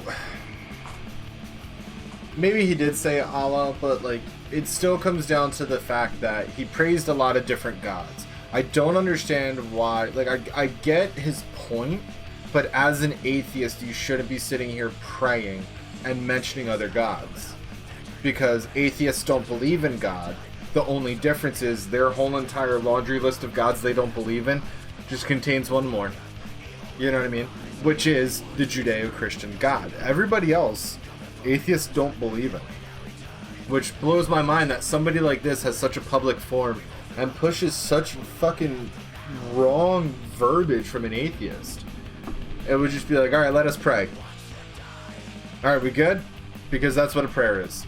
Like, you know what I mean? Like, you don't fucking sit here and be like, oh, thanks to the mighty Thor, because if he was with us, all things would be just. Shut up! You fake atheist. Alright, so North Portland looks like a war zone right now. Antifa militants tried to establish an autonomous zone outside the Portland Police North Precinct, and then fire started in the streets. Oh, what? Imagine that.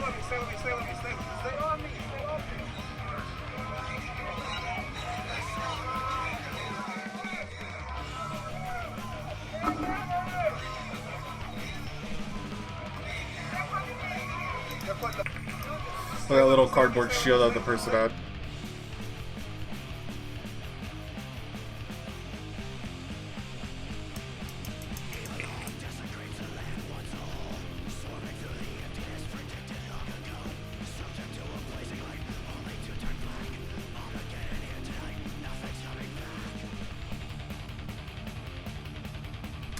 Basically.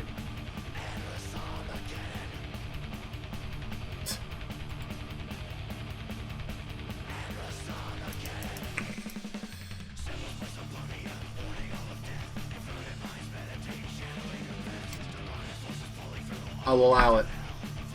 I'll allow it, Linux Foundation. You did it in a very non-exclusive way. Because it is still Pride Month. I still stand with the gay community. I have nothing against them.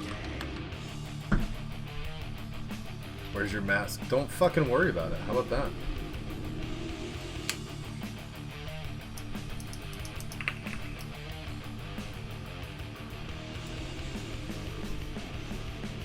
Yeah, I agree. Take it away from people.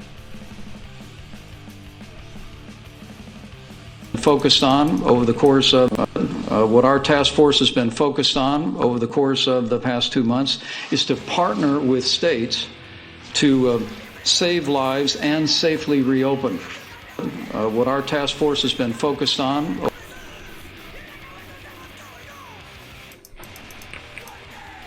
Yes, Dr. Paul, you know, there's only one way to make America competitive and attractive to entrepreneurs all over the world. And it's the one way that everybody wants to avoid. And that's why nothing changes.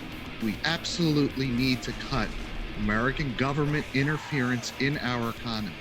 We have millions and millions of bureaucrats in America. There's agencies galore, regulations, laws, subsidies, bailouts, all of it. And even look right now at what we're living through. We just have, at the moment, about 50 million Americans that filed for unemployment.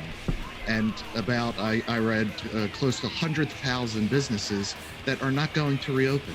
Now, who did this to us? Was it capitalism and free markets? No, it was American politicians, mayors, governors, by dictates, not even, going through their legislatures, just dictates. So America has a huge, big government problem. And until we address that, nothing is going to change. And there's things that can be done to raise our standard of living. And you mentioned the militarism, and that is a major, major drain on our country. We have, I believe, 1,000 bases peppered all over the world with troops in these bases. This is not productivity. All these troops, imagine if they were here in America creating products and services for their fellow Americans. Instead, they're sprawled out all over the world, and we have to pay to have them out there. And we pay, it's beyond belief what we pay. It's unbelievable, and the big corporations here, they make these weapons for destruction. This is not productivity. When they're dropping bombs all over the world, we're not benefiting. This is not putting food on our table and more wealth, more goods, more services. It's all just destruction. So again, this is a big American government problem. I agree with that. I definitely agree with that. Because, we definitely need to, you can't be a Democrat if you're Christian, it's always the devil's on a mission. So, with what he's saying is, I don't support the military-industrial complex, but at the same time, we do need to keep up with the arms race, right? That is something that is important. We need to maintain a strong military presence, but we don't need to maintain a strong military presence in every country. There's countries that need us there, but at the same time, I think we should just say, no, you need to figure this out. Unless you start paying us more to be here, to support us to be here, no, you don't get more aid. We're done. You can go talk to your other countries. We came all the way over here to help you. We've done what we could. It's up to you now. You know what I mean? We're just going to allow this fucking Antifa thing to go because I got to pee really bad. But who's going to assume these troops would be factory workers? That's a great question. But that's the thing. Maybe they won't be factory workers. Maybe they're going to be entrepreneurs. Maybe they're going to open up their dream job and go into retail or do something else or something like that. Maybe they'll get into politics. They can do something different that might be more productive to American society, not just being a factory worker. But in order to be a factory worker, they got to bring jobs back here. So I got to pee though.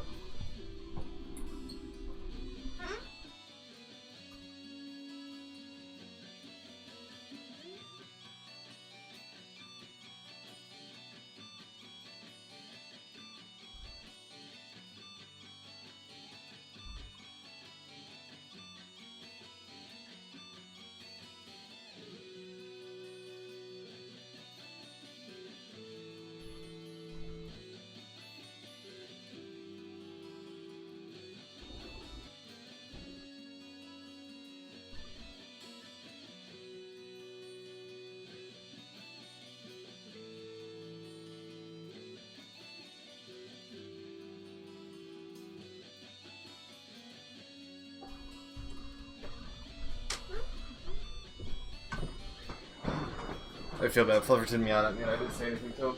Flufferton! Come here, buddy. Bought 12 beers today.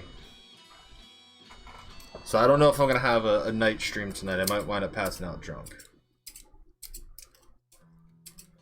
We'll see.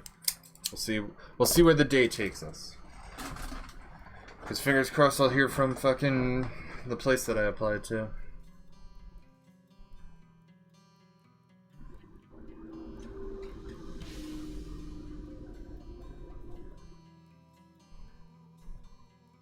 I don't really care if Facebook lost advertisers.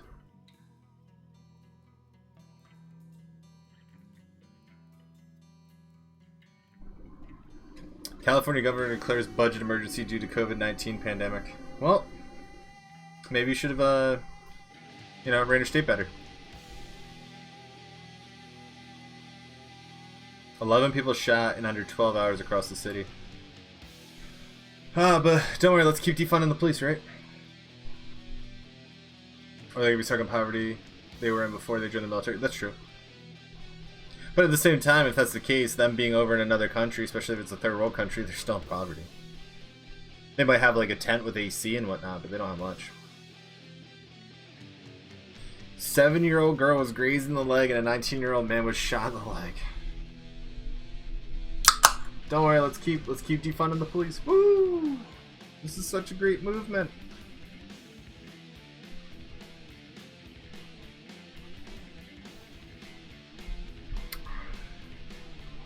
Data is showing that shootings have spiked over 300% compared to last year. Well, thank God we released all those prisoners, right?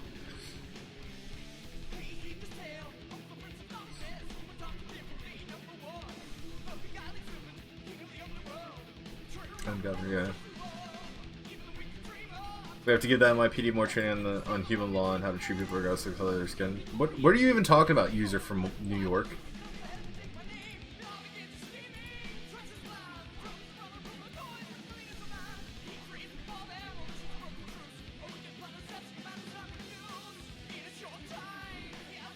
Ooh, Cannabis World.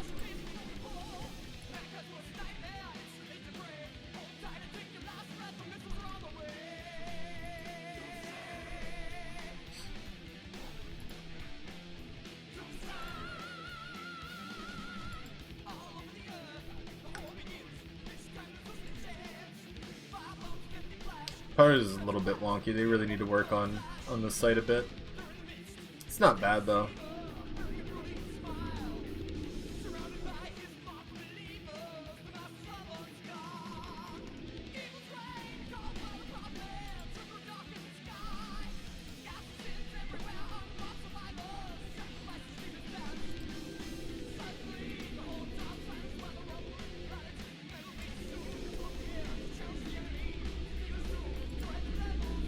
Good evening and welcome to Tucker Carlson Tonight. Not many people are saying it out loud on the right, but the fact is that President Trump could well lose this election. In fact, unless fundamental facts change soon, it could be tough for him to be reelected. If the president does lose, that would mean that just a few months from now, Joe Biden would become the president. The United States government would fall under the control of the radicals who control Joe Biden, and they will remake the country. Now, we're fully aware that virtually nobody watching this show tonight wants to hear that, but it's true. And key people around the president know that it's true. They've seen the numbers. They're concerned. At some point in the future, historians will marvel at the fact that the president lost ground during a pandemic and then during mass riots. Both crises should have highlighted his strengths. They were naturals for him. Alone among national leaders, Donald Trump warned Americans for decades about China and the perils of globalization. Everything about the Wuhan coronavirus proved Donald Trump right. China really is our main global adversary. The Chinese government really does want to take over the world. Meanwhile, the fact that we sent our manufacturing base abroad really has weakened us badly. The most powerful nation on earth no longer makes antibiotics. Maybe we're not as powerful as we think. All of that is very obvious now after the pandemic, but Donald Trump called it. You'd think voters would reward him for that. You'd think the riots would have increased their support for him. An awful lot of people voted for Donald Trump precisely to avoid a moment like the one we're now in. None of this arrived suddenly. We saw it coming. Social cohesion in America has been eroding for decades. People sensed that. It made them nervous. It should make them nervous. Donald Trump seemed like insurance against the consequences of that. The core appeal of Trump was, if things ever started to fall apart, he would defend you. Yes, he was loud and crude. Most bodyguards are. Only a man like Donald Trump was tough enough to fight the creeping authoritarianism of the education cartel and corporate America. If Trump got elected, you could say what you really believe. The basic promise of America could be restored. You could live with dignity. Under Donald Trump, you wouldn't be forced to mouth the lyrics to some repulsive little orthodoxy you hate. You could declare out loud that all lives matter, because all lives do matter. God made us all. And if you can't say that, what's the point of living here? Donald Trump never quite articulated any of this in a precise way. He's not an intellectual or an ideologue. But it was obvious he felt it strongly. Trump's gut-level instincts were on the side of order and tradition and stability, and they still are. And yet when widespread looting and disorder arrived, the president did not act as decisively as many had hoped. He said little, he did less. Some voters felt undefended, some turned against him. Why did this happen? Well, there are many reasons. Trump was exhausted, for one thing, after 3 years of defending himself against Russiagate, the most elaborate and effective hoax in American history. And his staff did not very much to help. Some of them were actively disloyal, most were just confused. They definitely were not prepared for Chinese viruses or burning cities. But the administration's main problems were conceptual. Few seemed to understand what was really happening. Their first mistake was forgetting the primary rule of Washington. In an election year, everything that happens is about the election. There are no exceptions to that rule. Washington is a political city. It's run by politicians. If the Chinese Navy sailed up the Potomac in the fall of an election year, the first thing most people in D.C. would wonder is, how's that going to affect turnout? That's who they are. It's how they think. So only the naive were surprised when Democratic governors immediately used the coronavirus quarantines to punish people who didn't vote for them. Christian churches and small businesses were locked down. Weed shops and abortion clinics stayed open. Most Trump voters seemed not to notice. They accepted the restrictions without question. This was a health crisis, and they wanted to do the right thing. So they obeyed. They cowered in their homes. And that's exactly where Democratic leaders wanted them, cut off from one another, atomized, and alone. The few conservatives who tried to organize resistance to the lockdowns were indicted or threatened with arrest. None of this had anything to do with public health, of course. It was electoral politics, an especially brutal form of it. Republican leaders, meanwhile, were remarkably slow to catch on to what was happening. Some of them aren't very bright, but most just couldn't imagine anyone acting with that level of cynicism and ruthlessness. Their good faith made them vulnerable to their opponents' lies. They were used. In the days after George Floyd died, these same trends accelerated dramatically. It all happened so fast that it seemed like chaos at the time, but it wasn't chaos. There was design just beneath the surface. Consider the targets that the mob chose. Law enforcement, obviously, but not all law enforcement. Local police departments must be eliminated, they said, but the FBI is just fine. And that was telling. Then they claimed that capitalism was the enemy, but only certain kinds of capitalism. The mob burned independent businesses to the ground by the score. They didn't say a word about those businesses' digital competitors, Google and Apple and Amazon. All of those companies were funding the destruction. Then the mob told us that traditional Christianity was racist. They desecrated churches in the name of avenging slavery. And yet Antifa did not touch a single mosque, despite the fact that historians say Muhammad owned slaves. As all this progressed, Democrats continued their lectures about gun control, as they always do. But they ignored the rifles in the hands of their own supporters in downtown Seattle. The real threat, they told us, was rural Americans with their AR-15s. We better get the FBI on that. Arrest more farmers. In other words, what looked like protests were in fact highly effective attacks on Donald Trump's voters, his power base. Few in Washington clearly appreciated this, at least on the right. If they had, they would have told the country what was really happening. No, this is not about George Floyd. It's not about police brutality. It's a power grab by violent extremists. But they didn't understand that. So weeks into the rioting, the social media accounts of the White House were still producing ham-handed posts about Juneteenth. No one was convinced by them. No one was reassured. Instead, many voters were becoming increasingly agitated by the lawlessness they saw all around them. Who's going to protect us from this, they wondered. The social media account did nothing to answer that question. We want to play for you two pieces of tape that help illustrate what life is like for many Americans right now. Neither one of these shows graphic violence. We could easily find tape that does show it. There's an awful lot of it out there. But what we're going to play instead for you is, in some ways, maybe more insidious than assault. What you'll hear is neglect, and neglect is itself a form of violence. The first tape is from a small town, Fredericksburg, Virginia. It's a 911 call recorded earlier this month. A woman called Tara Durant took her young daughter on errands downtown. As the two tried to drive home, a mob surrounded their vehicle and blocked it from moving. Several people jumped on Durant's car and screamed obscenities at her child. Terrified, Tara Durant called 911. And here's the response she got.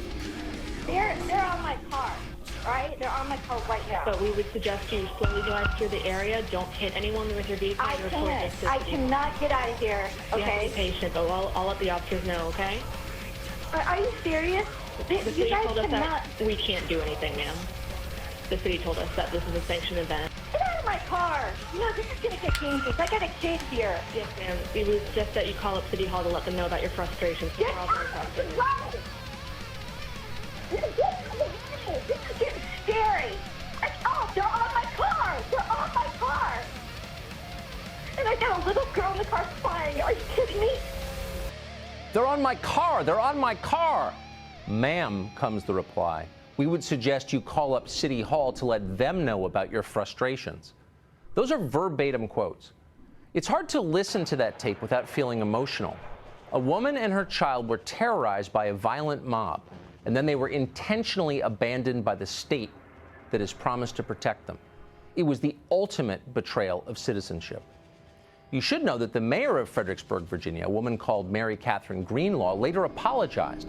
But Greenlaw did not apologize to Tara Durant or her young daughter. The mayor apologized to the mob. Police had tried to disperse them while they were rioting. Quote, I am personally sorry, Mayor Greenlaw slobbered. I want to apologize to those who went through this fearful experience. Again, to be crystal clear, Mayor Greenlaw said that to the rioters, not to the citizens she had cruelly abandoned. All of that happened in a little town of 25,000 people. It's happening in so many American towns right now. Here's what's happening in our cities. This is recent video from New York. You'll be forgiven if you don't recognize it. It looks like a foreign country. As you watch, notice how the police respond. Yeah, watch this. Firing Roman candles at him. Police just drove by.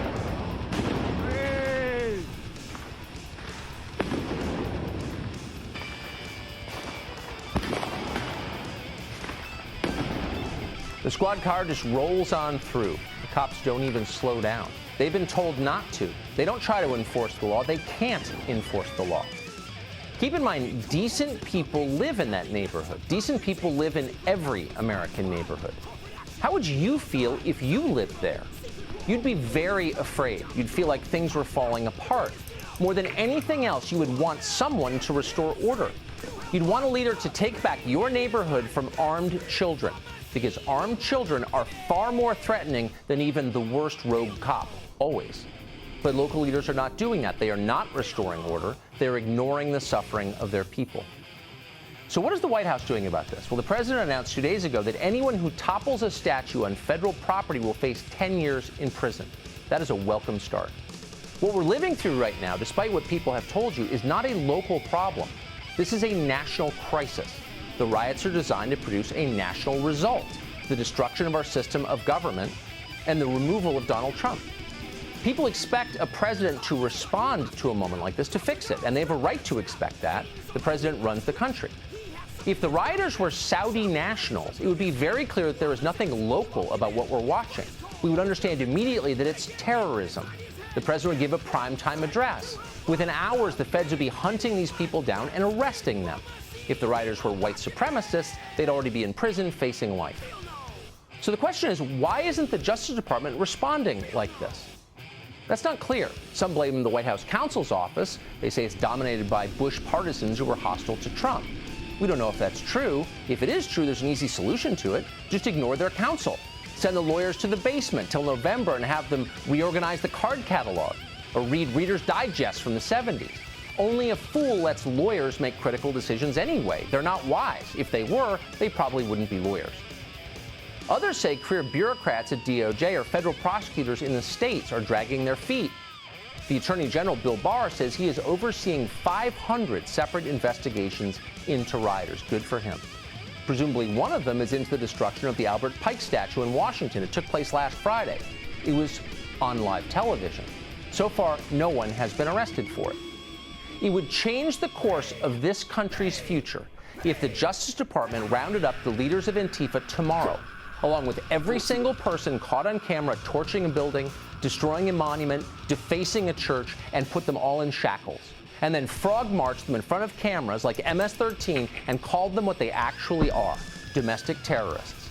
Not protesters, not civil rights activists, not CNN contributors, but domestic terrorists. That would be their new government-approved title. Once they're charged, it's official, in fact. They are literally, as a factual matter, accused terrorists. And that would change minds right away. The people destroying this country are criminals. Few are brave enough to call them that, so naturally their popularity grows. Everyone supports protesters. This is America. We believe in protest. But watch what happens when you start calling them what they really are. Most people don't like terrorists. Terrorists will never be popular, even among Democratic voters. So charge them for the crimes they've committed and call them what they are. Right now, the opposite is happening. The terrorists are more popular than the President of the United States. And not just more popular than Donald Trump personally, but more popular than the system he represents and administers. And it's obvious why. Our system is weak. It refuses to defend itself. Mayors let new countries sprout in the middle of their cities. Our leaders act like laws are irrelevant. Everyone watches this happen. It's a potentially fatal problem. Weak institutions die. Citizens develop contempt for them, and then they get overthrown. The same is true, by the way, for heads of state. When you refuse to fight for the system you run, you're done. Spend an hour on Google and see if you can find a single leader in the history of the world who stayed in power after failing to quell a rebellion. You can't. The saddest part of all of this is that our system is very much worth saving. It administers justice more fairly than any system in the world. If we want to keep that system, we have to use that system. And that means enforcing America's laws with certainty, enforcing them right now at the moment of greatest peril. If we don't do it now, we never will do it. Ignore a law long enough and it becomes unenforceable. You'd be shocked if you got pulled over for doing 58 in a 55-mile-an-hour zone, obviously. Antifa's leaders would be shocked if they were arrested for destroying a statue of Abraham Lincoln. Just a month ago, destroying statues was a felony. Now, it's allowed. What will we allow a month from now? What will we allow by November? The point is, things change fast, and that includes social standards. They change very quickly, too. Just a few weeks ago, defunding the police sounded like a crackpot idea. Now it's happening. Millions of Americans support it. Many Republican office holders haven't thought very deeply about why this is. Even now, you'll see them grin at the latest insanity from the left. Can you believe this? They've gone too far this time, they'll say. There's going to be a backlash. Really? When exactly will that backlash arrive? Because the opposite seems to be happening. What seemed awful the other day is normal now. It turns out that if you don't bother to explain precisely why certain ideas are bad, if you don't vigorously defend your own worldview, then you lose. Bad ideas spread. They quickly congeal into conventional wisdom, and then you're done. This is especially true right now when everything in American life is up for grabs. The lockdowns shuffled the deck completely. 4 months ago, you'd assumed you were going to spend the next 20 years going into an office somewhere. Now you're working from your couch. You're starting to consider maybe moving to Bozeman. And why wouldn't you? And while we're at it, what else should we do differently? Normal people are starting to think like this. Once big things start changing, they tend to change more quickly than we expect. All of this means this is precisely the time, right now, tonight, to defend the institutions that we desperately need to keep in this country. Those institutions include the nuclear family, our freedom of speech, small independent businesses, absolute colorblindness under the law, the noble tradition of nonviolent protest. Those are the things that make us proud to be Americans. Those are the things that make America a place worth living in. We need to defend these things with everything we have. All of us must defend them, including the president. That is his hope of re-election. For the rest of us, it's our only hope as a country. All right. So that was Tucker Carlson, and he's right on the mark on that one. Like, you know, we're going through some shit, man. But hey.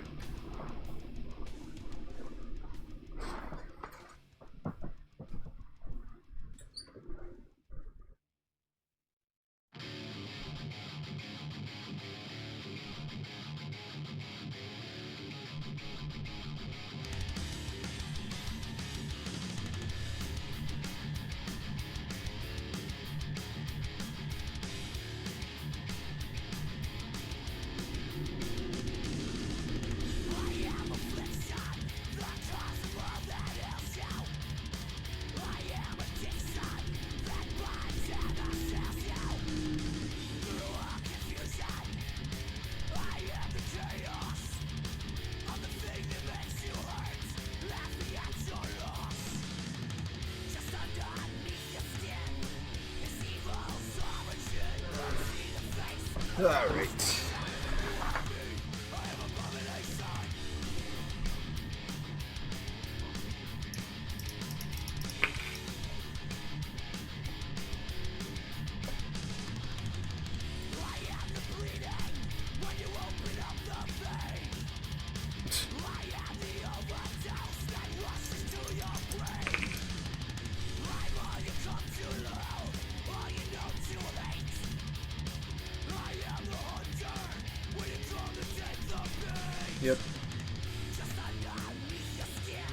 Video games do not cause violence. They help curb it. Especially if you teach your kids that, you know, video games are fictitious, and they need to know what the difference is between reality and fiction.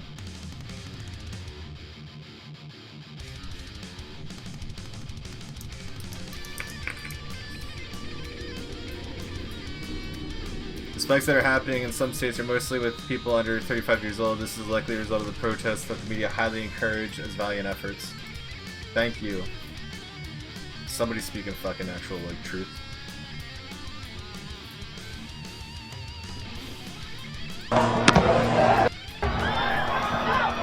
It's like a fucking war zone. It's literally a war zone.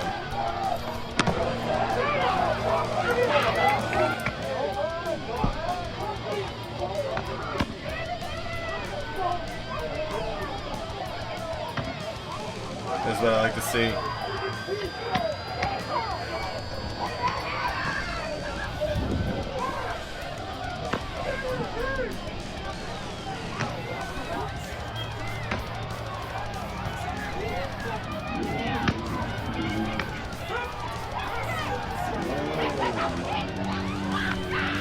Oh yeah, it's so peaceful. You're trying to tear down the statue, get fucked.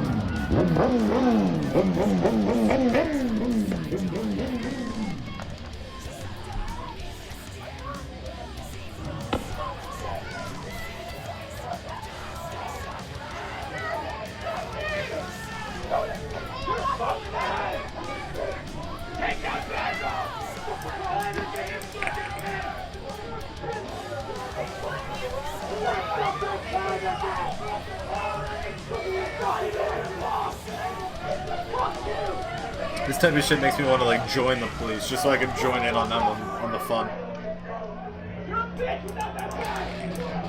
All these little privileged kids.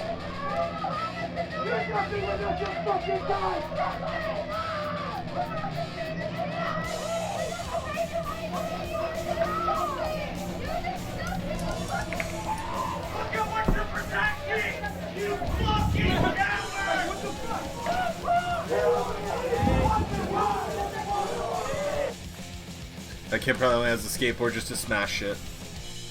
Let's be real.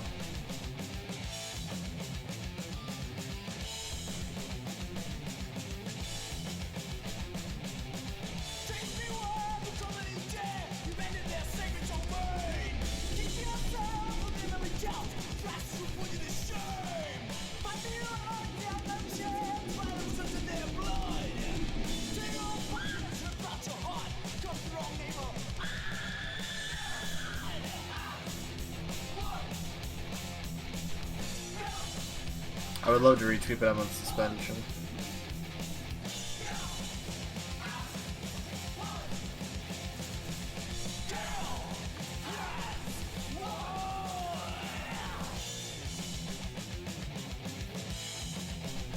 Alright, here we go. Minnesota shoots at Shahira Law. Tenants over liberty must understand this. This is what you've chosen. Islamic strictly prohibits homosexuality. Know this. Yeah.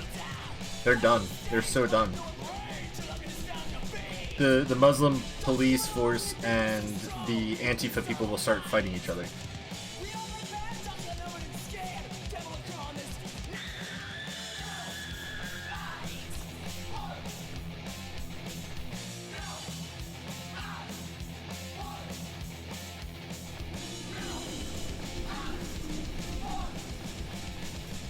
Waiting for a rush.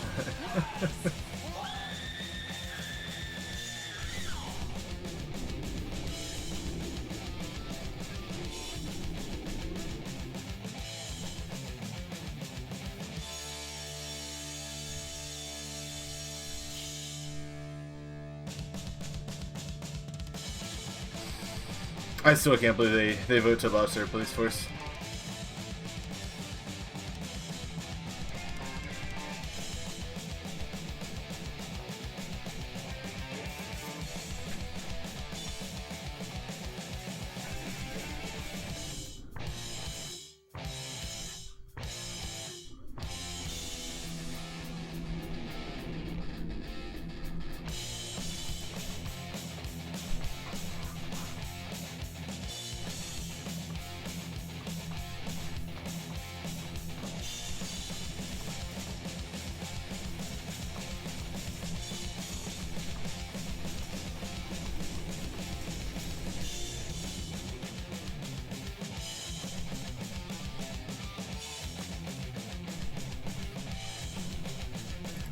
As well, literally have no right to expect that. Yeah, true. So my emailers today also seem to have reading comprehension issues. No.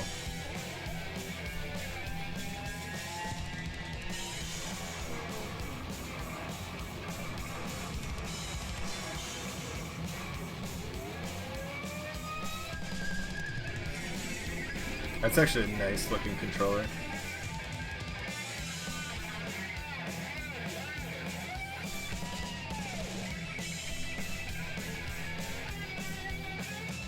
Yay, they're deboarding, so now we got more places to smash up.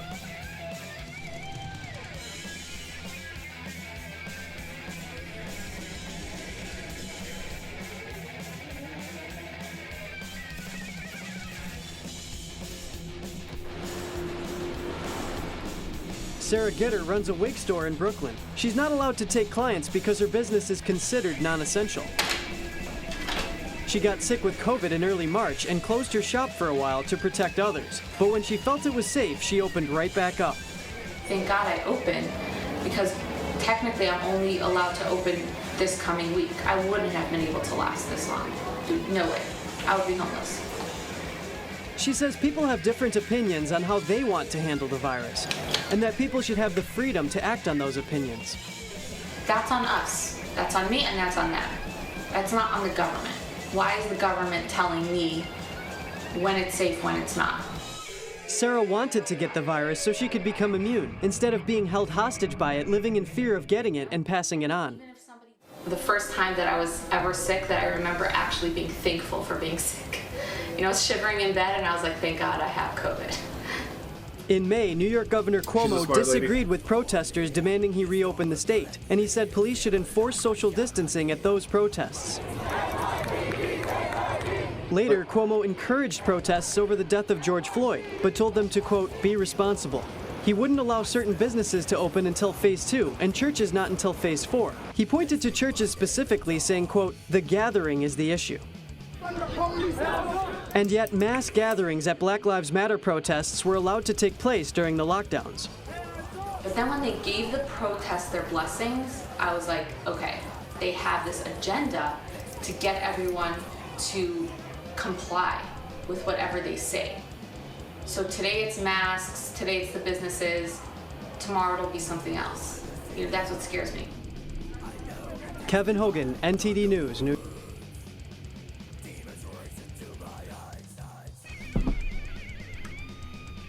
I like that they did show the I'm mixed race of more than 1 million haters. Come on, read the post. Does Russia need a Black Lives Matter movement? No, they don't. But yeah, so they juxtapose the Black Lives Matter, protests versus the other protests.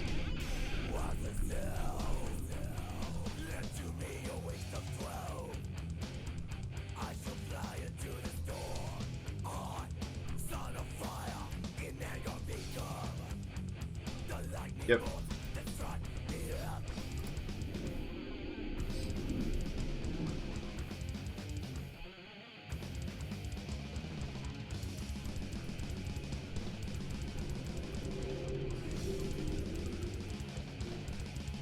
Including the expert, yeah, Dr. Fauci. He's such a great expert. He's a fucking hack. Hey. Here's a recipe for white rage. Take 2 of these and call me in the morning. White fragility sound like hotcakes in the bookstore. They're currently sold out. That's upsetting.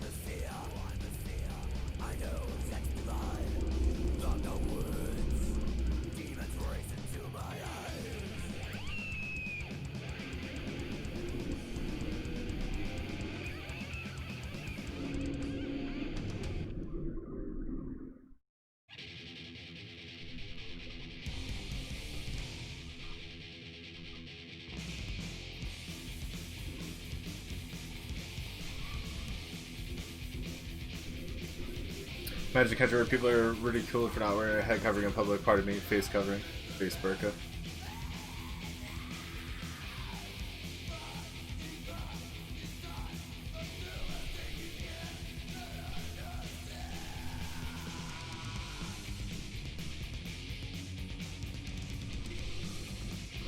Yeah, nobody has a cold or flu anymore. It's all coronavirus.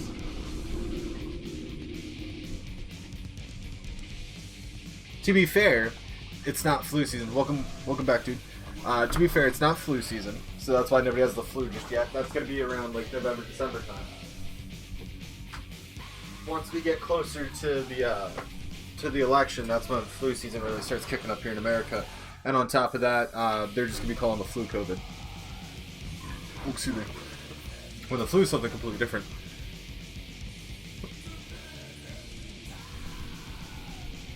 That's not good. Do you have it on auto or do you have it on source? I mean, you only have one option.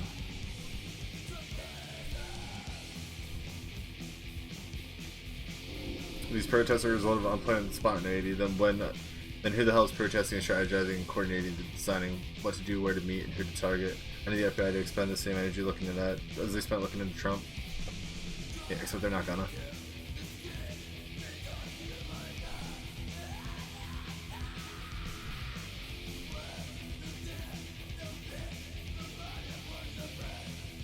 Maybe knows I'll be attending the University of Alabama in the fall. It's come to my attention that there's some students looking to have Dixieland Delight Band due to Dixie being the same. The craziness has to stop. If you're offended by this, nobody cares.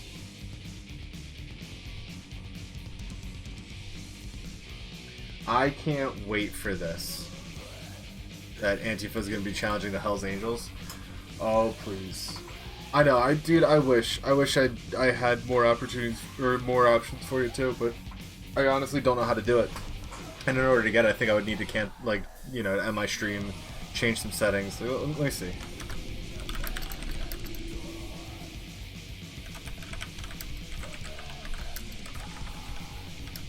There we go.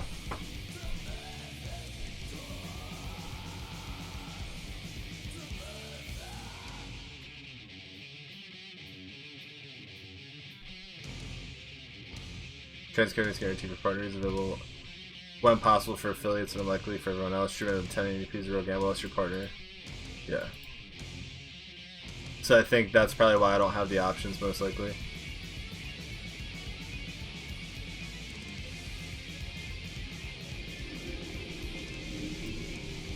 Okay, so I'm probably in a queue. So that's why I don't have it.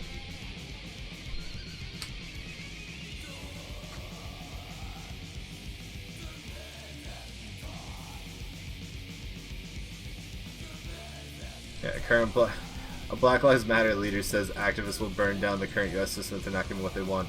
Sorry, that's child behavior. We don't, and terrorism. We don't respond well to that.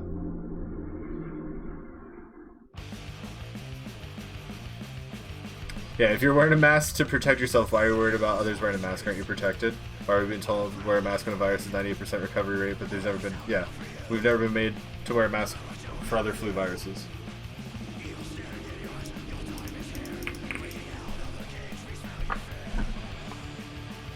This is a good time to remind everyone that 3 gay men were murdered in the streets because they were gay as suspected radical Islamist terrorists in Britain. Cool. Tolerance and inclusivity never ends. Yep. But don't worry, when they defund the police, that's who's going to be taking over it. Where did you hear about gaslighting? I forget who told me about the term, but I looked into it a while ago because I realized that my roommate would do it to me constantly. He would just always try to lie to me about his version of reality, and it's like, no, I'm sitting here, I listen to you, I'm talking to you, I know reality. He's like, well, I never said that. It's like, you said it 5 minutes ago. He's like, no, I didn't, Yes, as we speak, the Citizen Policing Act. Yes, as we speak, people are voting. When I leave here, I'll go there to vote and to gavel the passage of that important legislation. Also that we voted tonight was the Republicans put forth the Senate bill. 100% of the Democrats voted against that toothless short bill with so many shortcomings. A few Republicans voted with us on that.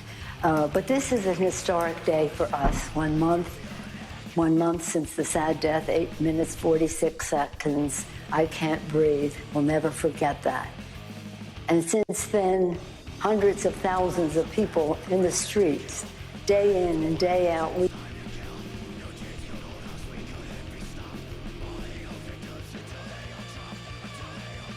Oregon and Oregon State mutually agreed to no longer refer to Oregon State rivalry against the Civil War.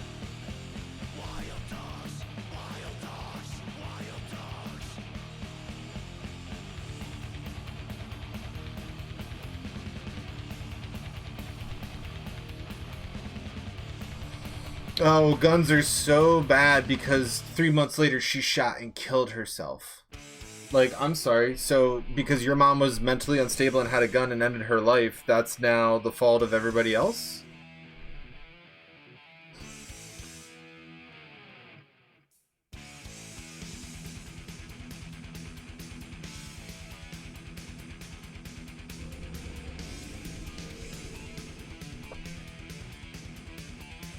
About tourism, travel. You should come to Chinatown. Precautions have been taken by our city.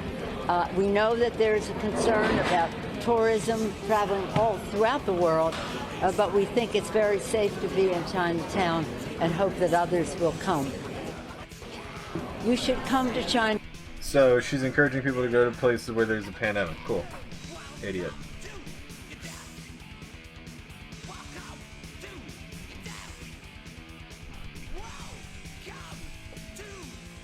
Ninth on Wall Street bestsellers list. Nice.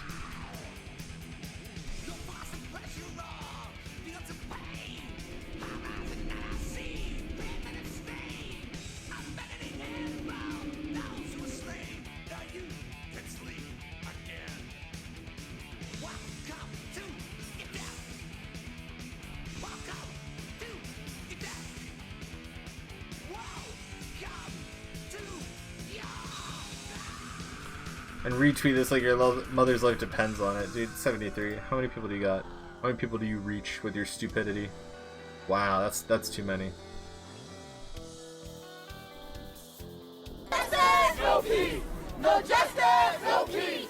No justice, no peace! Terrible slogan. Like, you're literally walking around chanting, no justice, no peace. So, to normal people who don't understand your movement, or just any sane person, when they hear people chanting no justice, no peace, if I heard that coming down my street, first thing I would do is go, ch-ch. Alright. Let's see what these idiots have to say. Like, you know what I mean? Because, like, sorry, like, I'm not taking a fucking risk here. You're in my neighborhood chanting no justice, no peace.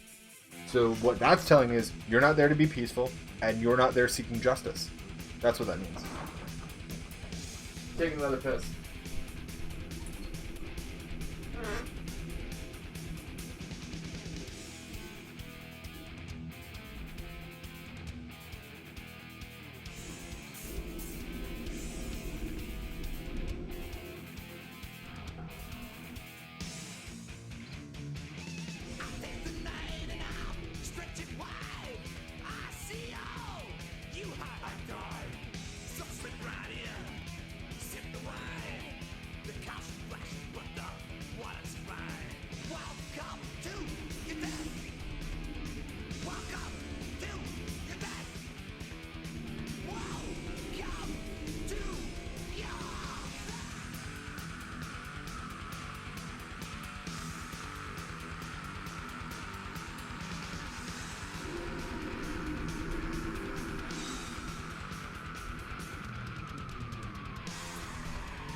Music screw through.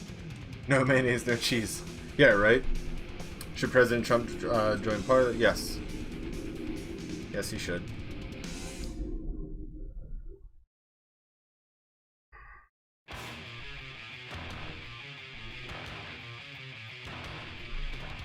Yeah.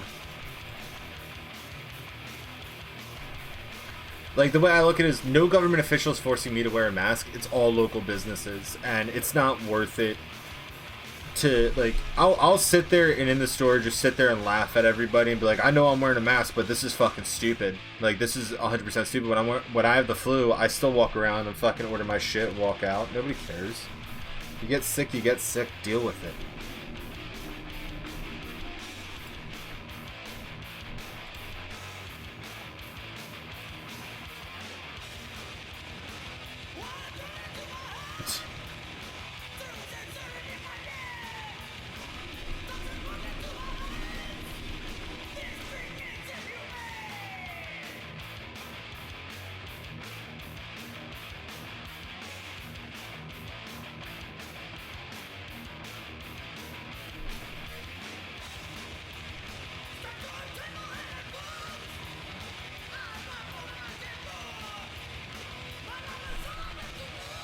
Yep.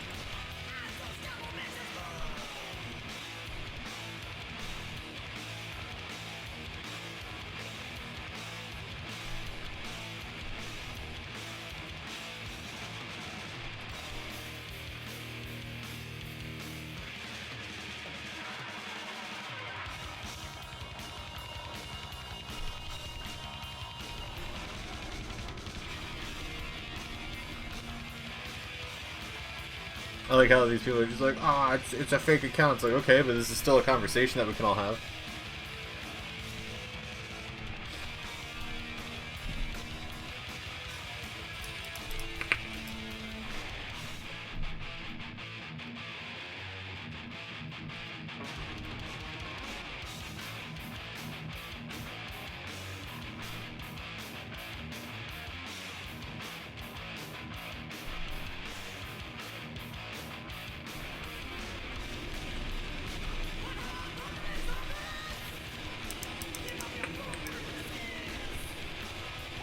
Like, all they gotta say is, oh, this isn't the real POTUS account. Yeah, but you're still taking time to read and reply to people. Like,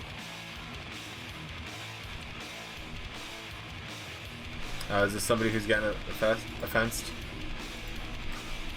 Some people? What do you mean, some people?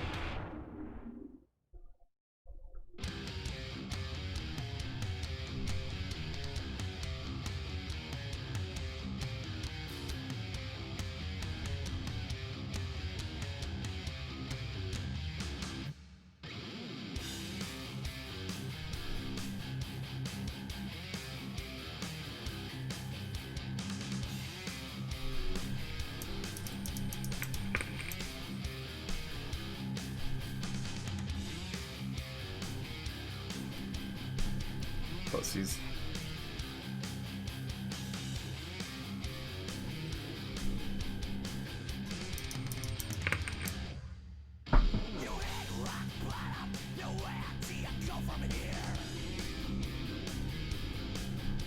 This is true.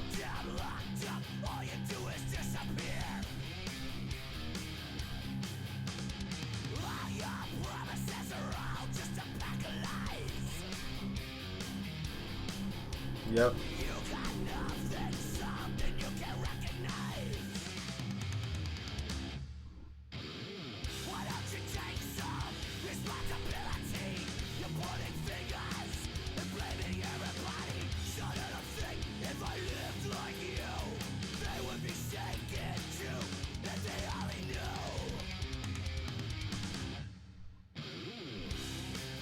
My Blue City Keys public restroom was locked at my favorite park because homeless people use them.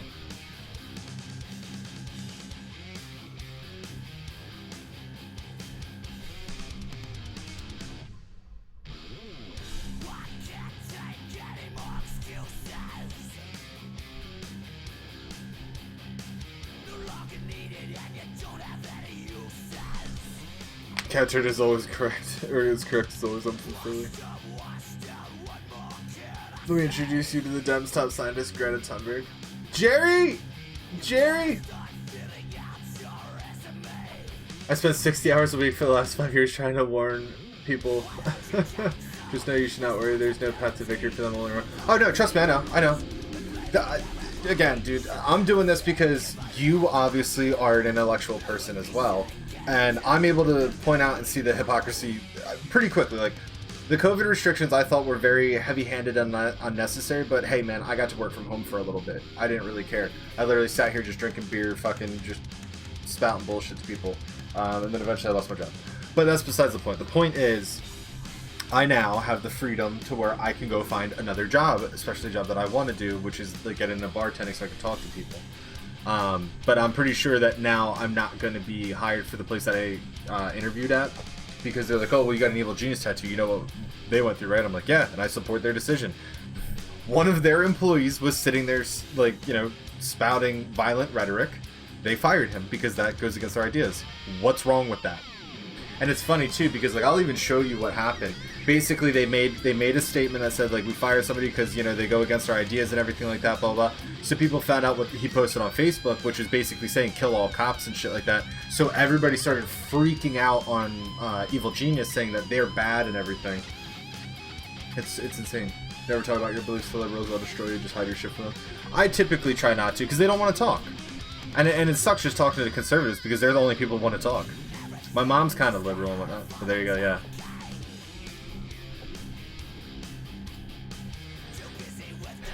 You gotta love Democrats. I have an idea, actually. Let's hear it. Is it? Tell me it's drill oil.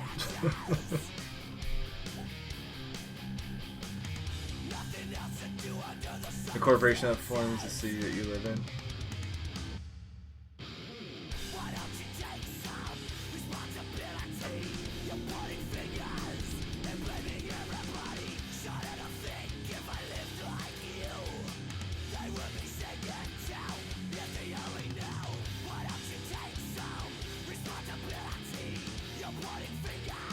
True.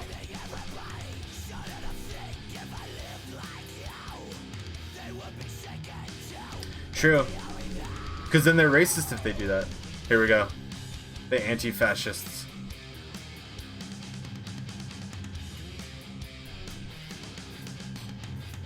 Oh, did you hear about what California's doing? Did you hear about that yet? Because you're over in Canada. I'm sure you're seeing some of this, but not to our magnitude. But California is repealing their Civil Rights Act from their constitution. They're putting it up to a vote and whatnot to get rid of, you can't discriminate based off of race, sex, gender, and whatnot. California's getting rid of it, so they'll be able to start discriminating against, you know, sex and race and everything. And what that means is basically they're just going to start discriminating against white people. Like, there was this trend yesterday or whatever on Twitter of people going like, look at our company, you know, look at this. If we didn't have immigrants, we would only have one person here. And people are like, wow, so what you're saying is all of these jobs aren't going to Americans, they're going to other people. Cool. So now we know not to support you because you don't hire Americans, you know? And it was pretty funny because, like, there was another image that showed, like, 2 white guys and a black chick and whatnot. It's like, wow, that's all you could find for your diversity? Like... So, and again, it's you're not hiring Americans, you're hiring immigrants and whatnot.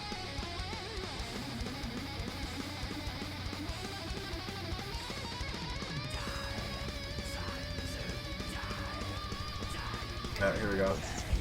Sasha, come here. I gotta show you something. The truth is always gonna be learned, never told. Sasha, come here. I gotta show you something. It actually told you that it was illegal to read John Podesta's emails on WikiLeaks. Chris Cuomo, with a straight face, on CNN, looked into the cameras and said, it's illegal for you to read John Podesta's emails. Also interesting is, remember, it's illegal to possess these stolen documents. It's different for the media. So everything you learn about this, you're learning from us. That's how scared they are of those emails, and that's how explosive the content in those emails are. That they felt the need that they had to tell you you could not read those emails, and if you do, you might get arrested. The truth is always going to be learned. Isn't that interesting? You'll get arrested for reading an email. Wonder why.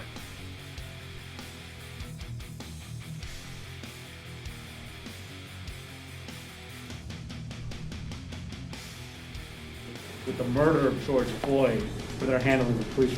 Why do you think it's appropriate to suggest that the Republicans are trying to get away with the murder of George Floyd, where they're handling the police reform? I think George Floyd's murder would have been prevented if our bill that we have now is were the law of the land.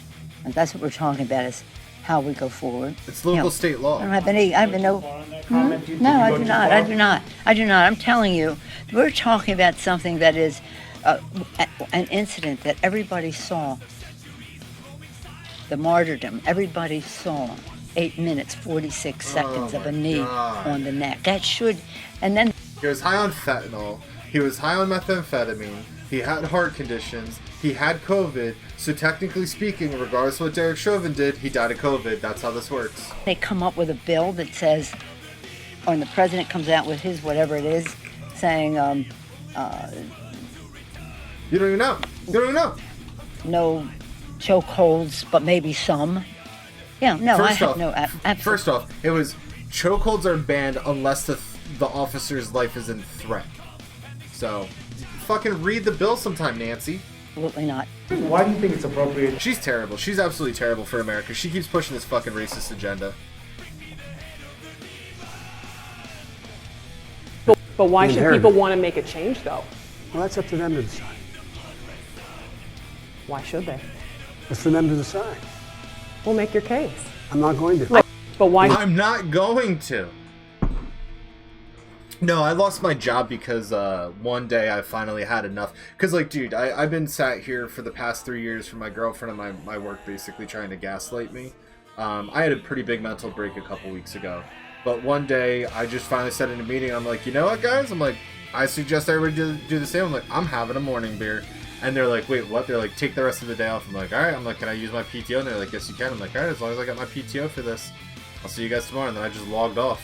And then next thing I know, they're telling me to return my equipment. Didn't go through any form of due process. Didn't go through anything. My boss tried texting me a couple times, I think, just basically saying, like, you need to return your equipment. We'll send you a slip.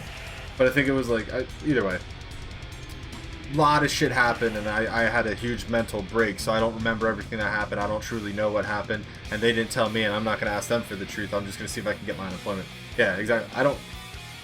Years of good service? Yeah, exactly. 2 years of great hard work and everything like that, and when I finally said, you know what, fuck it, I'm having a beer, guys, you have a great day, like, you know what I mean? Like, yeah, exactly. Well, on top of that, I was very, very outspoken against these riots, because, like, I came into a meeting one day, and I'm like, hey, guys, did you know that we could just go out and riot and do whatever we want now? Like, isn't that great? And, of course, we have a lot of black people within the company, so I'm sure they looked at that as me being racist. When, no, I'm actually trying to defend the black community, saying, like, why are we burning down black businesses and saying Black Lives Matter? Like, that doesn't make sense to me. These people have built their entire lives into this business, and you just burn it down because you think you're right? Like, that doesn't make sense to me. So I was apparently being talked to from other people at HR about my actions or the things that I said, which I don't say anything wrong. I've never said anything wrong. I just hold people to a high standard. If you don't like that, that's your fault. You know what I mean? Like, get to the standard. I'm not going to lower it for you because, oh, well, you need special treatment. No, you need to do your job fucking properly. End of story. I'm doing quality control on your emails. Your grammar's horrible. Your troubleshooting's terrible. Your emails are too long. You need to give them actual fucking troubleshooting steps instead of trying to repeat things that have already been answered or asked, as well as you need to give them your fucking sources. Give them the troubleshooting steps properly with linking the article. But either way, I'm currently outside of Philadelphia.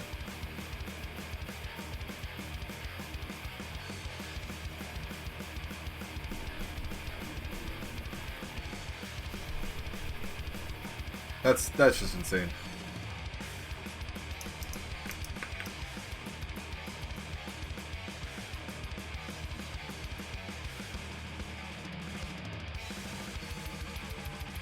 Yeah, let's see what this is. Continues when, well, it's just interesting that the systemic racism continues when you have people of color in charge. That's puzzling to me. You talk about the educational system. I mean, we're in charge of the Department of Education here in New York.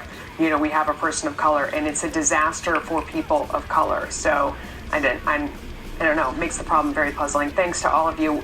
Well, it's just interesting that the systemic racism continues when you have people of color in charge. Wait, that doesn't make sense. How?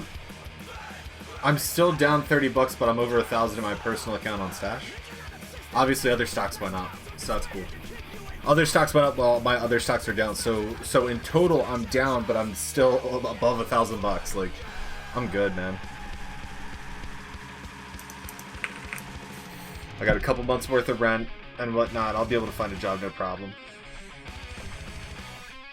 Leader, and let's look at Chris and use those airwaves to declare him a great and noble leader. And let's look at Chris Cuomo in terms of what he said during that interview to his brother. He said, of course I'm not objective, but let's call it straight. Look at the state, look at the numbers. Okay, let's look at the numbers. More than 6 25,000 people died in nursing homes in New York State. To put that in contrast, that is more than the death toll of COVID-19 43 U.S. support states, supervisors. 37 countries. The overall number, Trace, 25,000. You compare that to Florida, which has an older population and an even larger population. They're only at 3,300. A Democratic-run state like California with twice the population, Call centers are slavery. 5,500 or 7 times less. So you want to look at the numbers, Trace. The numbers are not good if we're looking at this objectively. No, I think I'm And good. Joe, you mentioned I think I'm Janice good. Dean. I want to can play what find Janice Dean jobs. said on FBN Finding a job is yesterday, and then generally get your never an issue response for on me, the because other if I side. gotta go to, I'm gonna go do retail. We only saw through But my news thing is, reports I want to that get March into the beer 25th industry. was when I want to work as a the bartender, governor put the so order I can sit there in and like for talk to COVID people. recovering But I patients to be appreciate you. I appreciate everything you're forced doing. into nursing I've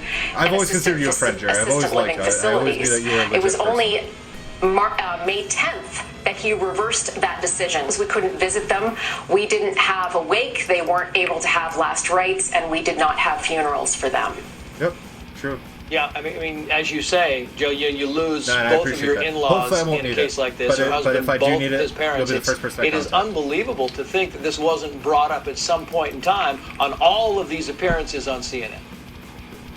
That's correct. Not just Chris Cuomo's show, but on CNN in general. Apparently, there is an edict, because what other evidence can there be that you are not to ask the governor a question about what was arguably one of the worst decisions we've seen throughout this pandemic on any level? And another thing people aren't talking about, Trace, as well, is the fact that the governor waited 7 weeks to sanitize the subways on a nightly basis. Those subways served as couriers for this virus to 4 other boroughs I would in just New sit there York and lie City. to people. Perhaps Well, that's not why lie to we're them. seeing I such a would tell them, difference like, in the this is death fake. tolls between Florida, California, and New York. And MIT came to the conclusion that, yes, it was a courier for this virus. So Governor Cuomo, in terms of his performance, for Chris Cuomo to say that he is wowed by it and how he did it shows that he shouldn't play a TV anchor anymore. He should go work for the Cuomo campaign.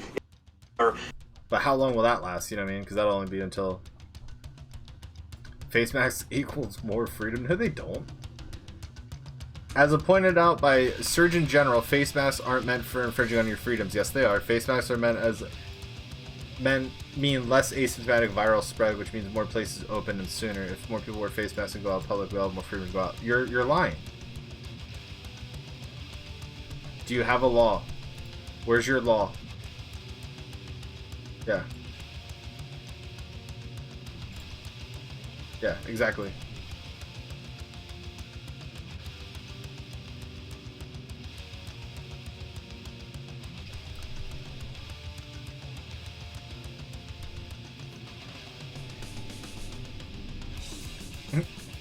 Snyder respirator will not provide any protection against COVID-19 or other viruses or contaminants.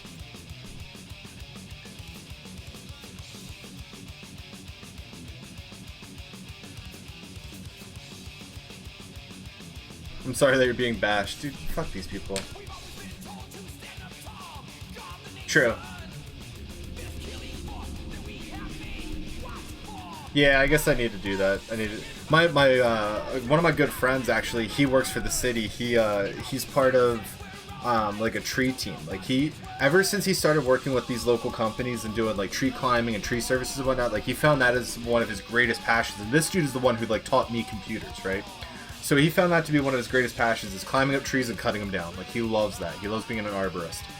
So he got a job with the city, and he's like, dude, he's like, this is amazing. He's like, we do fucking nothing. Like, he's like, we get so much money. Yeah. Yeah, true. I could maybe try to get in with him and whatnot. Just be like, look, I don't want to climb the trees, but I'll be there as support. You know what I mean? Hey, you got it, man.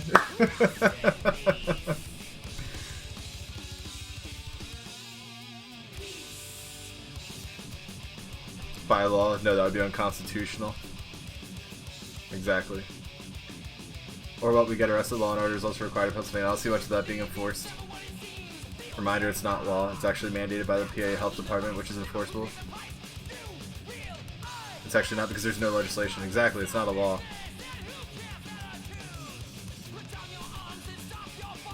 Yep. If most people get it and recover, we'll be fine. A shame confirming communism. Just turn off your TV. Yup. It's a recommendation at best, not a requirement.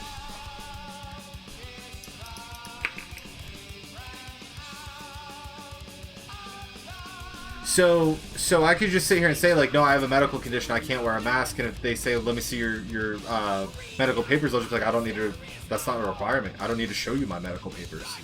I don't have COVID, I'm not afraid of it, and no.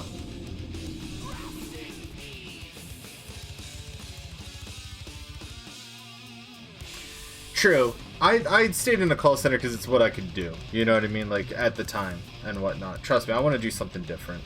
You know what I mean? Like I said, like, I hoped and planned on getting this call back from this brewery so I could work there, and it'll be like Thursdays and Sundays. And then I reached out to another person who was apparently really excited to meet me because they know one of my friends who they trust. So they're excited to meet me. And then that's another bartending gig. And that's actually, I think, it's even more money than what the previous place was going to give me. Which is cool, because I'm going to be paid more than the minimum wage here in Pennsylvania. And I get tips, you know what I mean? Plus I get to talk to people. Like, that's my biggest thing, is I want to be able to sit there, just pour them a beer and be like, all right, here you go. So what did you do today? You know, how are you doing in life? Like, you know, and just talk to people. Because, like, honestly, man, like, one thing I really want to do, because I hate the representation in this area, is I think I want to get more into politics. Especially at 31 going on 32, it's a perfect time to step into the ring and be like, look, like, you know, I'm the new Republican candidate here for Pennsylvania. I'm here to represent my area because I know what we go through. I lived here my whole life, except for the 2 years I was out in Arizona, and I saw, you know, what a state looked like under Republican rule. You know what I mean? So, oh, I don't doubt it. What do you do again? Yeah, because don't forget about this. This happened. Andrew Cuomo, Gretchen Whitmer, Tom Wolf, and Gavin Newsom all forced COVID patients into nursing homes. Basically, fucking, what is that called? Euthanasia. Yeah. George Kirby, Rip. Pelosi and the Democrats want America to burn to the ground over fucking somebody they can't even remember. Oh, that's pretty cool. Coronavirus is the only virus in history to thrive in 90-degree summer heat. It's a miracle.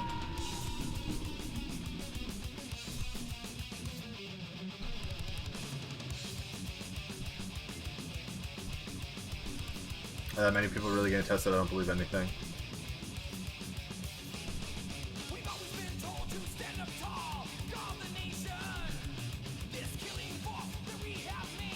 Social credit scores in America. Visa blacklisted my business and family for building Gab. Jesus Christ.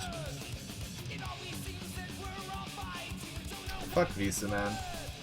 I think, like, I should start pulling my money out of my bank. Because my bank's over in, like, Portland. It's only a matter of time. If they look at me online and whatnot and be like, oh, nope, I don't like him. There goes his money and there goes all my money. It's like, what the fuck just happened? I have no way to get my money now. True, and that's the thing. Like, you're just following orders, right?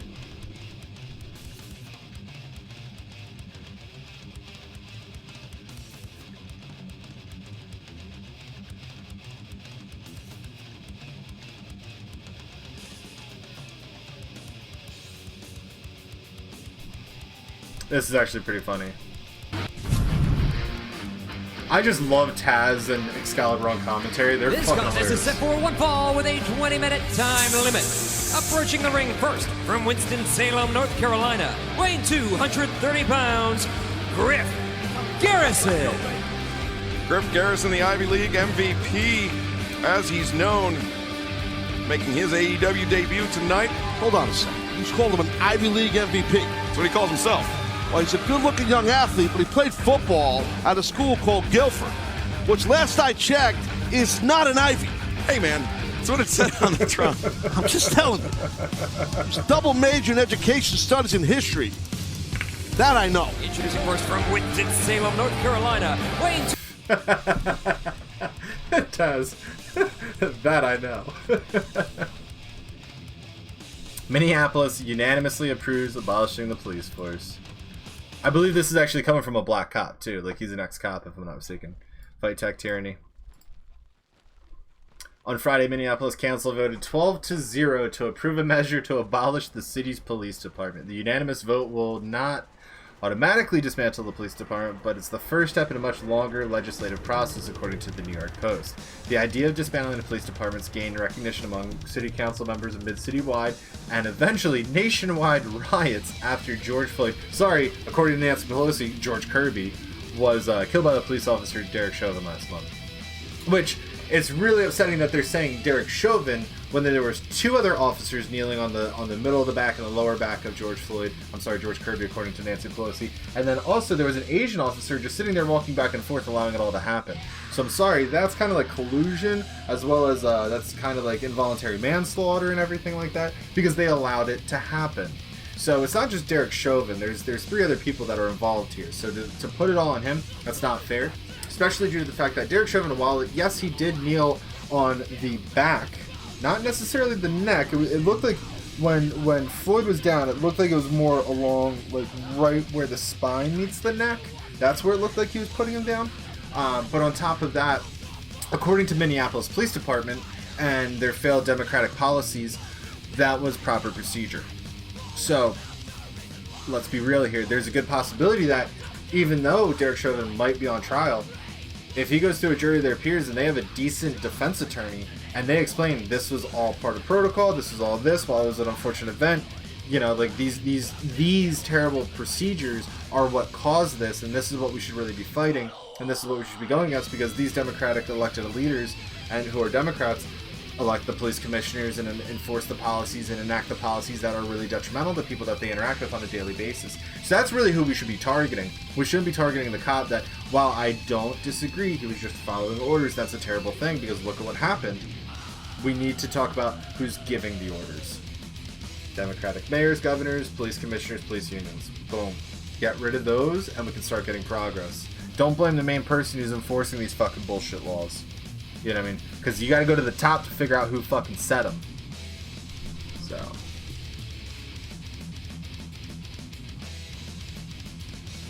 Oh, that's awesome. Yeah, dude, absolutely. If you just start talking to people and just be like, look, like I'm gonna start running for parliament, I think is what you guys call it.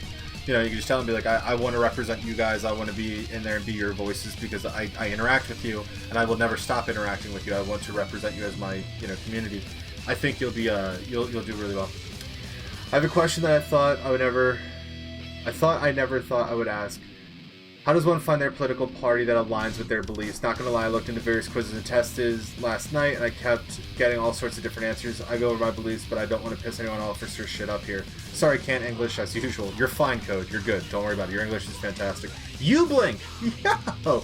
The cop knew him the day they worked together, right? For 18 years or something like that. So actually, you're wrong. You're wrong on that one. Apparently, they worked at a bar together for about a year. One of the bar owners said that. So, while I don't disagree saying that if you work together in a place for a year, you should have some type of overlapping to where you at least recognize each other. You might not be friends, you might not know each other on a personal level, but you at least recognize each other. And Code, I'm going to get to your question in just a second. But you at least recognize each other. What I think is the issue here, because from my understanding, Derek Chauvin comes flying up out of nowhere, and then eventually he's down on the ground and he's kneeling on the neck. And why? They called about a counterfeit 20. So what I think is actually happening here is Derek Chauvin is covering up a counterfeit money laundering ring. And that's why he did this. That's why he basically publicly executed this person for having a fake 20, so he can obtain the evidence and get rid of it. I think that's really the issue here. That's why they hired a police officer to do whatever they did at that bar. And I think it was more or less the corruption on that Democrat city. I think that's really what it is. I think that there's a money laundering going on, or a money laundering ring going on over there that Derek Chauvin was involved in.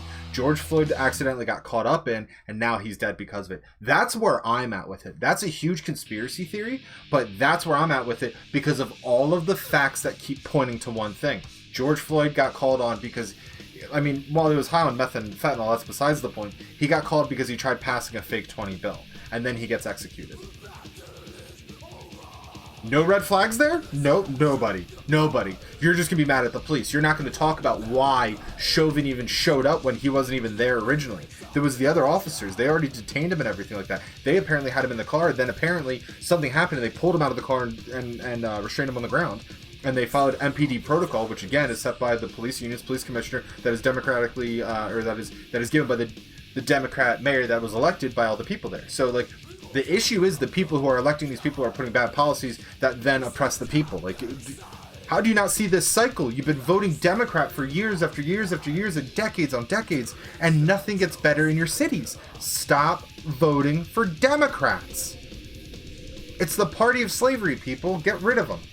But anyway, Code Bang. So here's the thing. It's going to be very hard to find a political party that you're going to completely align with ideology-wise, right? You just can't do it. There's no party that you're going to truly be able to do that with. As an example, I'm a registered Republican. The way I got spoon-fed Republicanism, we'll call it that, but the way I got fed on the Democrat Party is the Democrat Party is not only the party that abolished slavery, but it's a limited, small, and local government, and that really resonates with me because I don't live in these other cities. I don't live in these other states. I don't care what you guys do. I care about what my state does and what's going on here. So I want small, limited, local government that doesn't tax us too much, and I would like that on a national level too, but that's not fair for everybody. But I'm more limited local government, so that's why I believe in the Republican Party for the most part. Now, there's a lot of things that I don't agree with the Republican Party because I feel that some religious zealots kind of took over. So they really started pushing this like God mentality, and I'm an atheist. I don't believe in God. I don't believe in any gods. I don't believe in religion. I think it's a very useless tool at this point in time in society. But now, after everything that I'm seeing, I understand why religion is so important. Because look, when you raise people without religion and you don't teach them important morals, values, or just like any fucking rule of law, they basically find their own religion, and that's currently Black Lives Matter. And with that religion, it's okay to burn down churches, it's okay to burn down businesses, it's okay to tear down statues and monuments, and it's okay to call Jesus a white supremacist. He's fucking Middle Eastern, people. He's fucking Middle Eastern. How is he a white supremacist? So it just mind-blowing. But again, so I definitely agree with more Republican ideologies for the most part. I personally say I'm a libertarian because I believe in life, liberty, and the pursuit of happiness. I don't want anybody telling me what to do.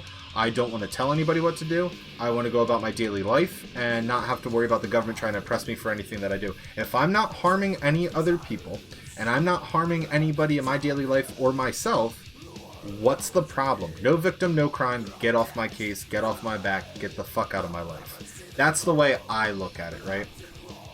But so in that regard, I'm more of a centrist moderate, but I have political leanings to the right. That's basically the way I look at it. Is I'm more centrist, but I lean to the right. I'm a registered Republican, so that way I can help them in their primaries and whatnot. And that's mainly because Pirate Party's not recognized here in America. And I would never, after everything that happened with them just pandering to Black Lives Matter and all that shit to try to get more fame, no, Pirate Party's done to me. You guys are now pushing an agenda. You're no longer pushing what I thought you believed in, which is, copyright reform, patent reform, and everything like that. Things that I actually care about. They were like, oh, we got to pander because systemic racism. It's like, what the fuck are you talking about? You're pirates. Are you kidding me? Like, so again, it really irritated me. So I kind of signed them off, and I don't look at them as like a party that I would ever support anymore. But I would definitely support, not necessarily like the Green Party, but definitely Libertarian. The people who use like the Gadsden flag and whatnot, like I would support that party all day. And even still, Libertarians got some crazy ideas too, you know what I mean? Which is fine, because they want more privatization, which I agree with. I think we need more privatization, we need more competition, we need, like, the pothole issue in Pennsylvania is terrible. Like, our roads are terrible. I live close by to a company that does fix potholes. That's one company that I've ever seen, and they're not a government organization from my understanding. So we have one private business that just handles this area. Well, where is everybody else? You know what I mean? If you watch Parks and Rec, you see Ron Swanson one day, he's like, fuck the government. He goes in, he fills a pothole, stamps it down, and somebody's like, oh, what are you doing? He's like, well, I am the government. Nobody else is fixing it. I'm going to fix this. You know what I mean? So I'm neither here nor there. I believe in right. Exactly. I believe in right. Freedom of choice on anything as long as it doesn't affect others or cost life. Yeah. Well, so, okay. All right. So you, Blank, you make a very good point here. Freedom of choice on anything. Masks. Freedom of choice or no? Do you wear a mask for flu season? Do you wear a mask for common cold season? Let me guess. No, right? So why are we doing it now? Especially when the mortality rate keeps dropping. It's not like that dangerous. But yeah, nobody in the world owes anybody anything, and that's what people don't understand, especially like these leftist liberals and kids and whatnot. They don't understand that the world doesn't owe you anything, because just like JFK said, don't ask what your country can do for you, ask what you can do for your country. You get out what you put in. So if you're just sitting there screaming into the ether thinking that's what you deserve, you don't get that because you're not putting anything into it.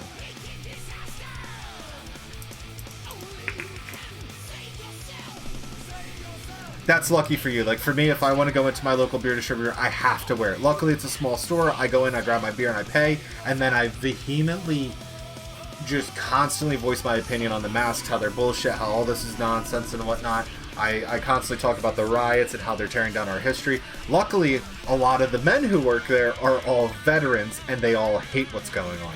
So, it's pretty cool. But I got to talk to the owner's daughter today, which, oh my god. If she threw up my way, whew.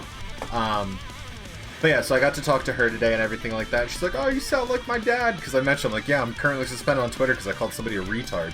And she's like, oh yeah, he's banned from all these Trump things. And I'm like, well, here's the thing. If he's banned from Trump stuff, that means he's on the left. I'm on the right calling him an idiot. And I'm getting banned for it. You know what I mean? Where he's probably saying worse things. But anyway, the idea of dismantling the police department's gained recognition. This is just a terrible idea. I don't care. Because what they're going to do is they want to replace it with, like, Muslim fucking community police and Antifa. Oh, man. So what's going to happen is the Muslim police are basically going to start beating on the homosexuals. Antifa's going to see that, start beating on the Muslim police, and now everybody's fighting. They're literally going to destroy themselves.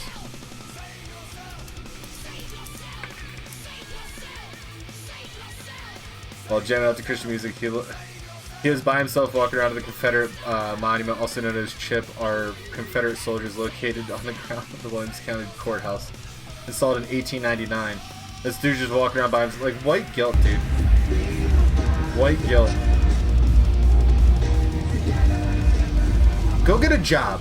Go get a fucking job. You loser. You fucking loser. But because he's doing it, other people start joining in now, too. Cameraman.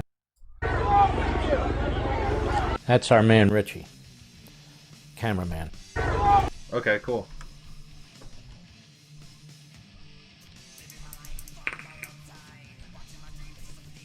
Cool work, getting pepper sprayed.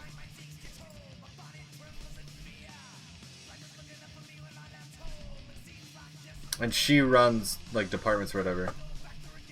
The Democrats have decided to let their insane political correctness and refusal to address Islamic terrorism hijack discussions of public safety at any and all costs, even if it means blatantly lying to constituents. Yep. I like her. I've been seeing a lot of her recently, especially on Parler. And I like what Laura Loomer has to say. I think she's good for Congress. A cameraman, not a cameraman, not a cameraman. Yeah, that's exactly what's gonna happen, dude. Like, we're fucked, man. What's Breitbart posting?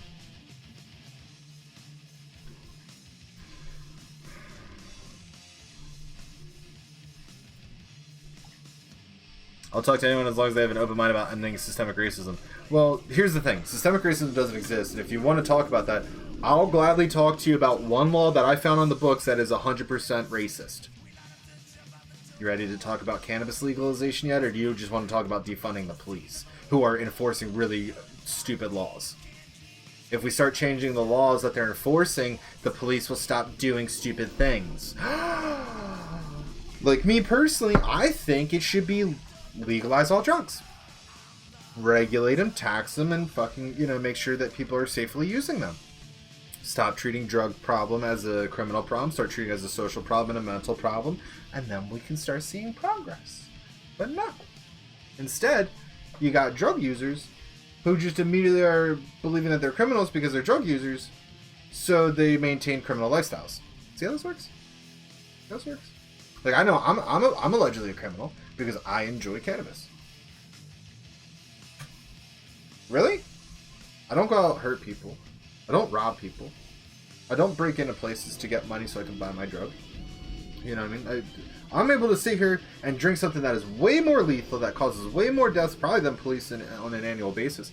but I can't smoke a plant that's literally never killed anybody. Like, it makes no sense to me.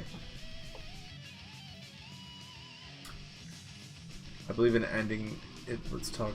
I broke silence. Okay, yeah, exactly. Like, that's basically how it works. It's like, all right, we'll talk.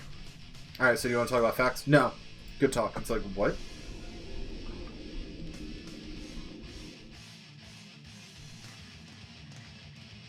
The vice chairwoman of a group that handles donations to Black Lives Matter is a convicted terrorist. What?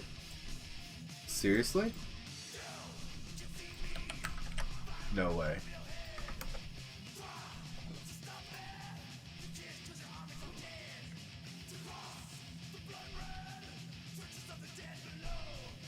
And prisoners' rights. You kind of lose your rights when you become a prisoner due to the fact that you cannot work in society. Like,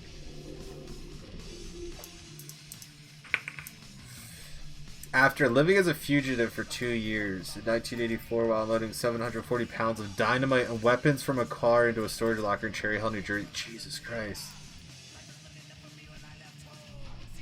Status secure. Who's this?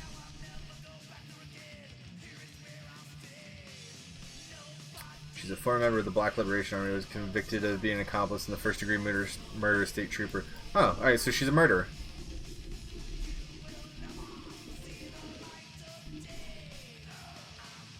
So she's also a target of the FBI's COINTELPRO, counterintelligence program.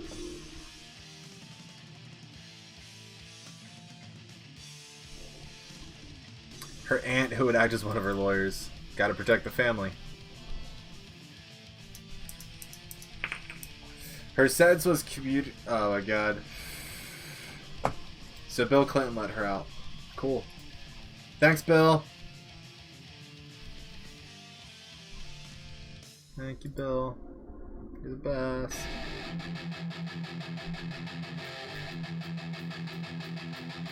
Alright. So let's see what this is.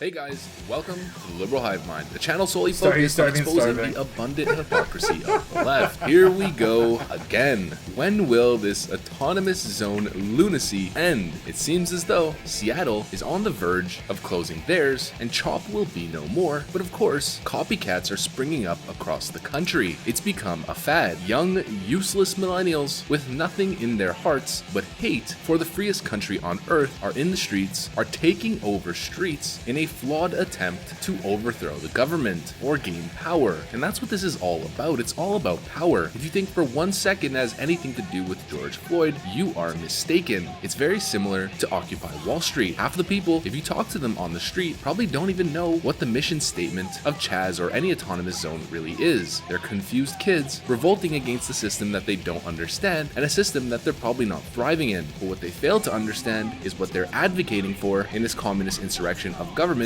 will leave them even more destitute and disenfranchised than before. And this is the victim mentality. You're either a victim or a victor. Right now, we are seeing the victims revolt, but things are getting absolutely crazy across the entire country. There's a lot of news to cover in respect to autonomous zones, so that's exactly what we're going to do for this video. We've got new zones popping up, and of course, I'll update you guys on the absolute chaos, which is the Seattle Autonomous Zone. But before we do, please make sure to leave a like, a comment, subscribe, hit the notification bell to be notified every single time I post a new video, since that's by far the best thing that you can do to support the channel. Follow me on Twitter, links in the description. Check out my subscribe star, link is also in the description. It's all the tape. So firstly, let's start off with Chaz, the Capitol Hill Autonomous Zone in Seattle. I've been covering this story for about a week now, and initially there was one shooting where one man lost his life and another man was injured, and the response to get to those victims was delayed quite significantly, considering medics and police officers and emergency responders in general were unable to get into the zone. Why? Because because the people stopped them. This is what you get with your community-ran autonomous zone. And I thought that was bad. There's no way this is gonna last. They're immediately gonna shut it down. And then I woke up the next morning and there was another shooting. And then I thought, okay, things have bubbled to the surface. Now it's definitely over, right? The mayor of Seattle is gonna take decisive action and they're gonna shut this down. And nothing happens. But then the next day, finally, the mayor comes out and says that she's gonna shut it down. So I think, okay, finally. Turns out the president was right. And maybe that's why it took her so long to backtrack on her initial statements of it's gonna be the summer of love and just a massive block party. Of course, Democrat inaction leading to those at the bottom getting the blunt end of the stick. No surprise there, Democrats only taking action after there's a PR backlash. This is Democrat leadership, but they've still yet to really do anything significant, and the Chaz zone is still alive and seemingly thriving. And you won't believe it, there's been a third shooting in the zone. Check out this story right here. Man injured in third Capitol Hill shooting since Saturday. A man was taken to Harborview Medical Center with a gunshot wound Tuesday morning. Hospital spokesperson said the man had non-life-threatening injuries. A man in his 30s was injured Tuesday morning in the third shooting since Saturday near the Capitol Hill organized protest zone, also known as CHOP or Chaz. The Seattle Police Department started to receive 911 calls at 4:37 a.m. about a man that had been shot in the 1100 block of East Denny Way, according to a SBD blotter post. The Seattle Fire Department said crews were dispatched to a designated area near the perimeter of the CHOP zone around 4:40 a.m. after receiving reports of a shooting victim requiring emergency medical attention. So within 4 days of the Seattle zone, there have been 3 shootings, and that is what you call a dramatic spike in violent crime, not to mention all of the assaults that are going unreported, the assaults that are going reported, shopkeepers that are in fear, some of which who have had their stores looted. The Capitol Hill zone has gone from just a downtown area to a harbor of complete chaos and anarchy, and who would have seen this coming? Well, pretty much everybody with their eyes open, except for those who have a political agenda that Chaz supports. What did you think was going to happen? And the craziest part about this is the Seattle mayor has yet once again to take decisive action. She's gone on camera and said we're going to be working towards bringing it to an end, but if they really wanted to, this could have been over a long time ago, and it should have been ended within the first couple of days. Think about the timeline. It started off as a quirky idea, a bunch of communist kids getting together, creating Occupy Wall Street 2.0. 2 days later, they have a warlord. Reports of violence, gunshots, and assaults start surfing on the internet. Crazy videos showing some of these acts in real time. The entire area covered from top to bottom, left to right in graffiti. Every single store has been defaced. Residents fleeing at a record rate. Business owners closing up shop and fleeing as well. People staying in hotels because they don't feel safe on their own streets. One resident who had an autonomous interview saying he's hearing gunshots every single night, as if he's living in a war zone. And then 3 shootings in 4 nights. This is Democrat inaction. This is Democrat policy, an overly lenient submission to mob rule, which leads to a lower standard of living and higher levels of crime. Think about all of the hubs of violence in America. They're all in Democrat-run cities because Democrats take their hands off the lever of justice and let insurrection groups, whether it's gangs or Antifa, roam free without any real consequence. And that is exactly what you are seeing. I said it in my previous video and I will say it again. Do nothing Democrats and their incompetence in action is the root cause of all of these problems. Just like they said for the crisis that we are going through right now. So this is like, I guess, me being tyrannical and authoritarian and whatnot. I would give every single officer, if I ran an area, be like, look, protests are legit, but if you ever go to a protest and see people dressed in all black, with covering their faces, wearing helmets, wearing things and whatnot, or just trying to like disrupt and whatnot, you have every right to arrest them, because they're not there to be peaceful. Like, shouting's one thing, but the moment they start bringing bats, like, if you bring a weapon to a protest, immediately you should be arrested. Immediately you should be arrested. Immediately. Because now you're trying to incite violence. Conspiracy to incite violence. End of story. That's the way I look at it. So don't come in there with your backpacks. Don't come in there with your fucking batons. Don't come in there with your fucking bats or anything like that. Immediately, you are now a fucking perpetrator of violence. You're trying to incite violence. You're trying to be a thug. You're trying to intimidate. You're committing terrorism against people who are trying to peacefully assemble. Like, fuck that shit, man. I would make it to where, nope, you can't. If you want to show up to a peaceful protest, you can't cover your face. You don't get to cover your face. We have to be able to see who you are. And if you don't like that, then, you know, oh, it's almost like humans naturally want hierarchy. That's fine. That's your Second Amendment right. Do you have a license? Leftists generally don't want guns. They don't want to carry guns. They refuse to carry guns. And guess what? Americans will show up to a protest with a fucking AR strapped to their chest going like, you want this? Come take it. Like, you know. So that's why I look at it. Like, but if you're walking around with a baseball bat in your hand, or it's sticking out of your backpack or some shit like that, or you pull out your backpack and you start rummaging through it and you pull out a weapon, boom, immediately arrested. I don't see these guys just pulling out their fucking guns. Yeah, they have their hands on them and whatnot, but guess what? There's this thing called open carry. You don't get that with baseball bats. You ain't going to a fucking park to play ball.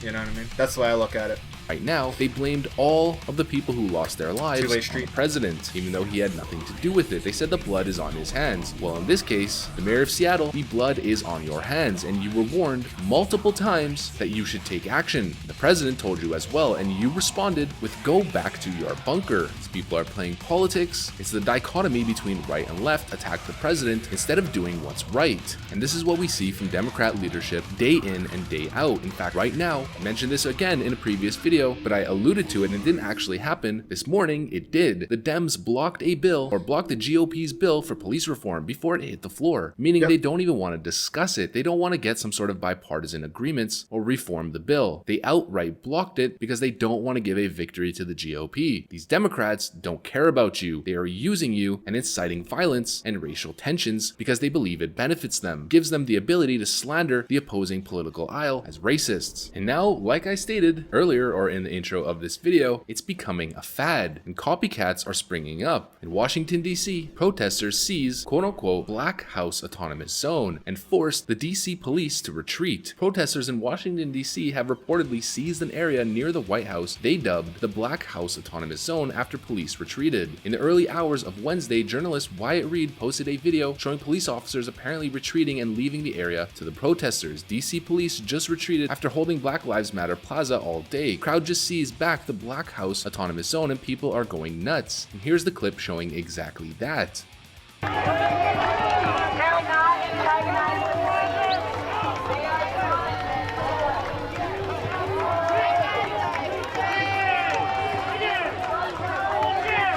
They're literally being told to stand down.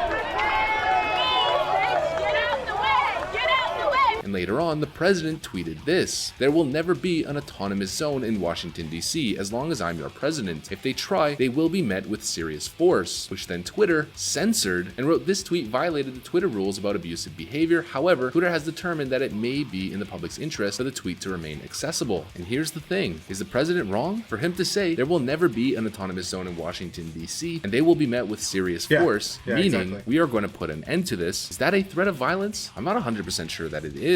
Force can just be pressure. It can just be clearing out the zone. It doesn't necessarily mean violence against protesters, but that's exactly how Twitter wants to frame it. And the point is that the president wants to nib it in the bud before it gets bad. Because what do you expect we are going to see in Washington, D.C. with another one of these autonomous zones? Washington has a heavy element of criminality in certain areas, and things can get out of hand really, really quick in an area where police are unable to do their job, just like we saw in Seattle. And what the president once again is trying to do, just like what he was talking about with the riots, is end it. Since day one, he's been the only person defending the First Amendment, which says the right to peaceably assemble. And what we are seeing in certain cases is fine, and I defend anybody's right to protest in a respectful manner, but violently taking over streets or districts, looting stores, and creating areas of lawlessness where people are getting hurt and there's no emergency responders who are able to get into that zone effectively is not the First Amendment. That is a crime. A civilized country with a judicial system, it cannot be allowed to stand. And I feel like that's common sense. But for some reason, common sense doesn't seem to be prevailing right now. There's too much hysteria, too much emotion, which is being exacerbated by the media in their endless attempt to divide the people, and it's making it really hard for logic to prevail. That's pretty much the video that I got for you guys today. I don't know what's going on with the American political psyche, but it seems a little bit disheartening to me, especially considering the president is the only person.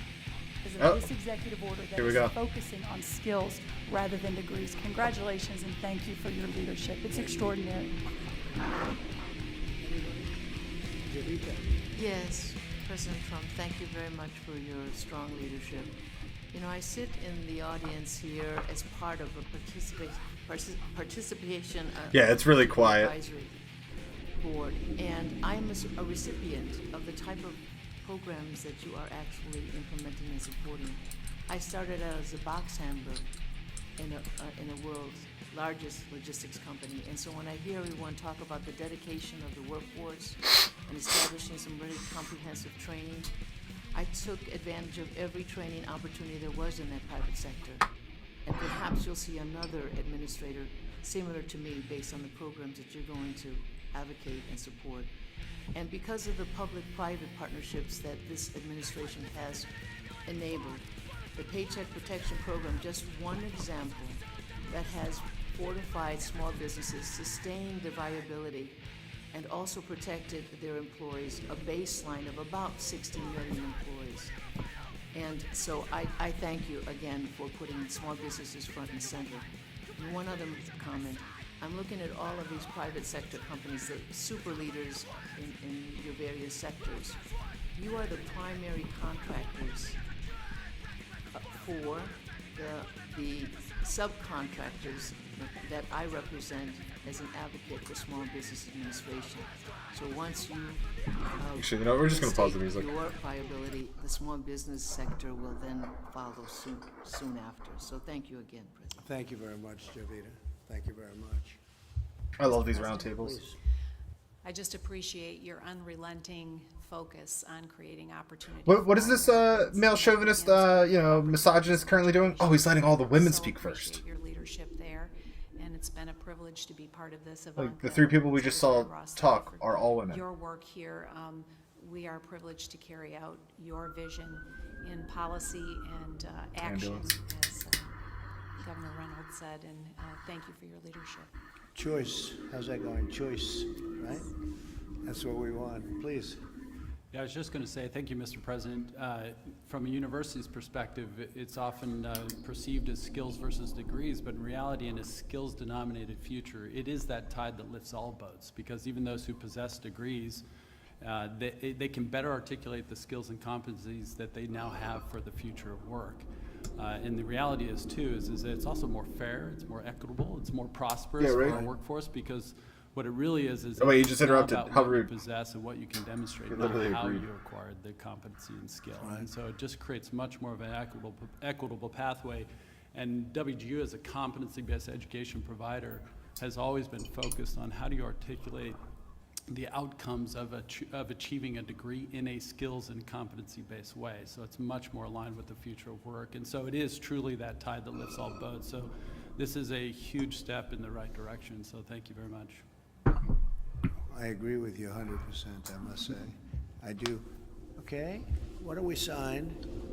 And this is a big deal. Congratulations to everybody in the room. This means a lot. I love that he signs everything with such a big fucking marker.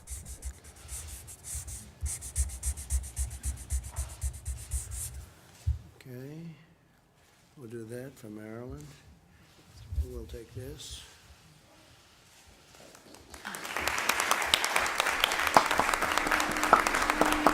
I love my fucking president, man. Ever since the left really made me fucking start watching what he does, god damn it, he's good. He's fucking good. He has these town halls constantly. He listens to American people. He takes care of America. It's just when people are like, well, you're not doing anything about the protests. You're not doing anything about the riots. You're not doing anything about the autonomous zones. He told you. It's up to your local leadership, guys. Like, here's the difference between the state and national federal level. See how this works? So fix your shit first. Otherwise, he'll have to do it. But if he does it automatically, thank you he's a tyrant. So he's playing the game smart. Because look, really an important he's taking care of America for a lot of reasons. So if you're allowing your cities to burn down, go fucking do your job. Stop having press conferences. Mr. President, why'd you cancel your Bedminster trip, sir? The numbers out of Florida and Texas, did they open too soon? And there you go. Do they do that to Biden when he walks away? No, because the Biden doesn't allow press into his conferences. Or if he does, it's going to be selective press that won't ever question Joe Biden. That fucking, like, look at this. Dude's wearing a mask. She's not. Everybody there is basically not wearing masks. Like, it's a personal choice, man. Oh, God, I love looking at America. And look, you gotta take that stupid mask off anyway if you want to drink water, you old fuck. Fuck masks. Trump's a great candidate. Trump's a great president. If you disagree with that, you don't pay attention.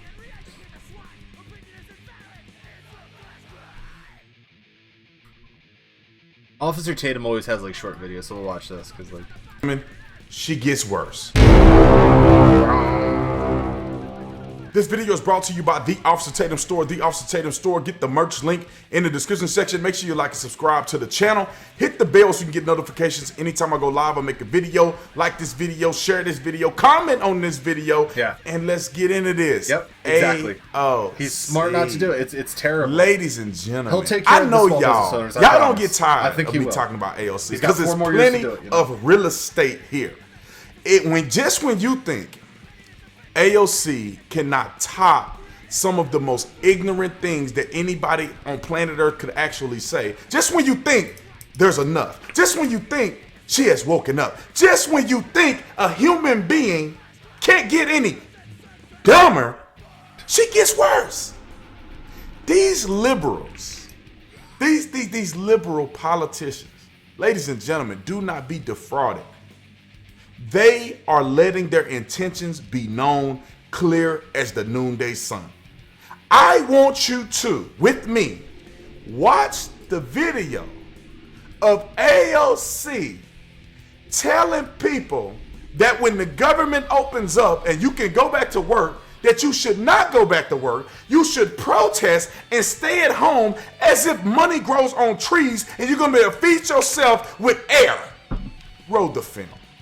I think when we talk about this idea of reopening society, you know, only in America does the president, when the president tweets about liberation, does he mean go back to work? When we, you know, have this discussion about going back or reopening, I think a lot of people should just say, no, we're not going back to that.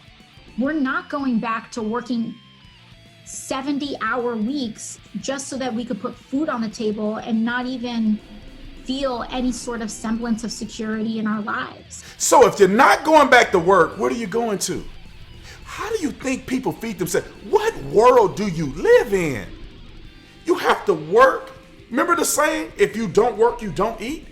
Just because you don't pick or you haven't picked a career field that pay you lucrative salaries doesn't mean that you get to boycott working. That's not how it works, ladies and gentlemen. We live in America, it's a free country, and it's free opportunities. And AOC is telling you, don't go to work. That's the most selfish thing that I've ever heard. So if you work at a grocery store and you're getting paid minimum wage, don't show up to work because that's too much for you. You shouldn't have to work 40 hours a week because you're getting paid something you don't want to be paid. And then what are the people that go to the grocery store? How are they going to operate? So real quick, I want to remind this because a lot of people, especially on the left, they try to go like, well, working's wage slave, it's slave labor, it's wage slavery, wage theft and whatnot. You went to the interview. You negotiated your contract. At least I hope you did. And if not, whatever. You agreed to the terms. You agreed to the conditions. You agreed to the compensation. So what's slavery? Nobody's forcing you to do it. You went to that interview. You nailed it. You did all that. You know, and that's another reason why people will say like, oh, well, there's you know, women make less money than men. It's like, okay, so first off, wrong on so many levels. But the first most basic level is the fact that there is a law in the books that says you literally can't do that. But I digress. If I go apply for a job, and a woman goes applies for the job, same position, same everything, same title, you're seriously going to try to tell me she's going to make less money than me? You're really going to try to feed me that bullshit? You're really going to try to tell me that? Because if that was the case, men would never be employed. Why would a company want to hire me when I, by default, have to get paid more? If I ran a business and I could pay women less, because that was the law, which it's not, but if I could pay women less, I would never hire a man. I would never hire a man. I would only hire women. Why? I can pay them less. I can make more money. You make less money than men. It's like, why do you only hire women? Well, I pay you less. Duh. If I had to hire a man, I gotta pay him more, right? I'm not gonna do that. I want more money. Welcome to capitalism, baby. So again, you can't do that. The issue is, what they do is they cherry pick stats. So they cherry pick like a secretary versus a CEO. It's like, what the fuck? He's running a goddamn company. Fuck, if it's a Fortune 500, it's gonna be more. Now, do I agree that CEOs make too much? Oh yeah, absolutely. I'm not gonna deny that. But guess what? When you're the CEO, you get to make the rules. You get to pick your salary. And you got your CFO there saying, you can't make that much. We're gonna go broke. Okay, I'm gonna lower it a little bit less. I'm gonna refund it. See how this kind of works? Like, corporations are basically like mini governments. No. People are stupid. How are other businesses going to operate if you be selfish instead of working hard and gaining ground and getting paid more and more as you move up the ladder of success, which is affordable to everybody in the United States of America, unless you're like her and you want the government to take care of you. Ladies and gentlemen, it's clear. They don't want you to go to work. They want the government to take care of you. They want the government to be in control of your education. When they say free education, student loan forgiveness, and free college, it's nothing in life is free. You're gonna get charged taxes out of control to pay for that once you're done with your college degree. And then you're not gonna be able to study what you wanna study. You're gonna study what the government wants you to study. If they are paying for it, you're gonna study what they want you to study. Think about it like this. How would the government pay for you to get a free education and everybody study, I don't know, engineering? And you have nobody else that's that want to become a nurse or a doctor or any other field that you can have in the realm of your undergrad, even your graduate degree. No, you're gonna fill out an aptitude test and they're gonna test you and say, you're supposed to be in the field of mathematics. You excel in social skills. So you only get a free education for this or that. Communism, ladies and gentlemen, is clear. They want to shut down the country. They want you to get your little $1,200 check a month. They want the government to be able to regulate your business if they give you money in which they were the ones that made you shut down in the first place. They want to completely control you. They don't want you to go back to work. They want you to keep getting checks from the government. They want to completely control you. While they sit up on their high horse. I'm just saying this right now. If the government wants to send me a check for money, I'm cashing that shit. Just saying. You want to give me money and you're going to tax eventually? Sure. But what I'm going to do is I'm going to take your government money. I'm going to make sure that I can pay my rent so I have a roof over my head and maybe pay some of my other necessities. I'm going to make sure my cat's fed and I'm fed.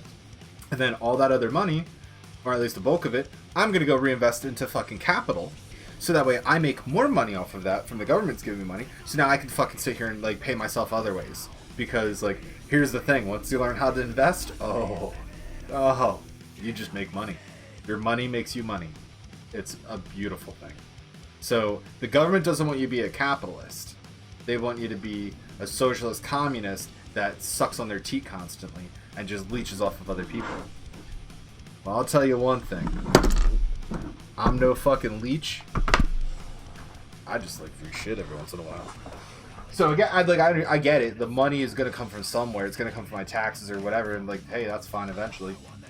But until then, if I get $1,200, I get $1,200. I just need to get a job. I got you. You got a beer.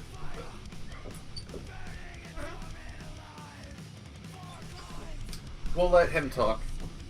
Horses making $200,000, $300,000 a year. House of Representatives, I think they make $150,000, $170,000 a year.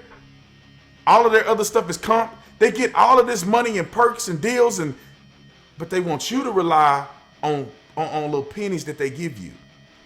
What happens, ladies and gentlemen, when you don't do what the government wants you to do? What happens when you're not the good old boy, like they do in China with social currency or social credit score? They're gonna do it here in America.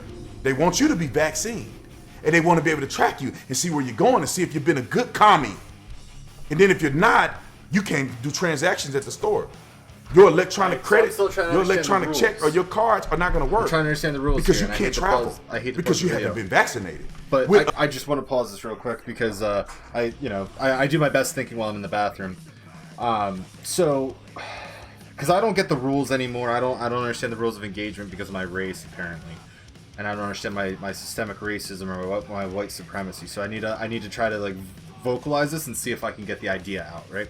So was it racist that I paused a black man speaking and walked away, then realized that as I'm walking away it would be better for you guys to hear his message even if I'm not, so I unpaused it? But now I'm walking away from a talking black man and using the bathroom. Then I'm coming back and interrupting his message again just to explain my thought process to find out, was it racist that I paused him and waited for, like, if I paused him and had him, the video, wait for me to come back to listen to it, would that be racist? Because now I'm only allowing a black man to speak when I'm around? Or is it racist because I walked away from a black man speaking and I missed some of his message? Either way, it's racist, right? Because I'm white, right? Like, I'm pretty sure that's correct. Am I correct on that? Because I think that's how it works today. I think that's how it works in today's society. But I really don't know, because they move the goalposts every day, man. Like, as soon as you think you're getting a touchdown, you know, like, nope, goalpost got moved. As soon as you think you're fucking getting a score and whatnot, they're like, nope, oh man, sorry, we made it smaller. Like, so I don't get it. But all I know is I love Officer Tatum. I think he's one of the best. Next to the Hodge twins, I think he's one of the best, conservative black voices, in my opinion. I love him because he's got a lot of law on his side. Because Officer Tatum, he used to be a cop. He knows the law and whatnot. He knows how this works and everything. And on top of that, systemic racism, like, he enforced the law. So, like, is that racist? How does this work? Oh, wait, that's right. It doesn't. A vaccination that could kill you. It's already been proven, and Bill Gates already said that it affects a percentage of people. 7 billion people, that's hundreds of thousands of people that are going to die. Based on the statistics that he said. Based on the numbers that he said. But they want you to do it anyway. Yeah. That's the only thing I understand. But they want you to stay shut. They want you to be in fear. You got to go in the house. You got to put a mask on. You can't come outside. Or you will go to jail. Or you'll get sick and you'll die. Even though we have seen that it's 0.01% chance of you getting this if you are under the age of, I think, 35 or something like that. If you are 18 and under, 0 chances of you getting it. So they're skewing the numbers. They're fear-mongering you. They want to remove your president. They want you to be stuck on government control forever because you're too dumb to make a decision to go and distance yourself and wear a mask somewhere, but they got to do it for you. Because you can't do your own thing. They're the smart ones. They're the ones telling you what to do. They're the ones that have the wisdom. You are under the feet of the politicians. That's not how the United States of America was founded. We're founded on freedom. We decided to be cordial enough and work together in a fashion where we elect individuals to represent us. At the moment in which you do not represent us, is the moment that you gotta go. The reason we have the First Amendment is to verbally warn you that if you don't get your stuff together, you gotta go. And when the First Amendment don't work, we gotta move on to the Second Amendment so we can assure that you're gonna go. Not just the talking, we can assure that there's no tyranny, that there's no government overreach, that we're not gonna be overtaken by a police state. Ladies and gentlemen, I can go all night talking about the ridiculousness of AOC, the communism that they're pushing, the socialism that they're pushing in America, that if you don't wake up, you're gonna find yourself voting for these idiots. I could do it all day. But I want you to comment on this video and tell me what you think. Is B. Tatum tripping?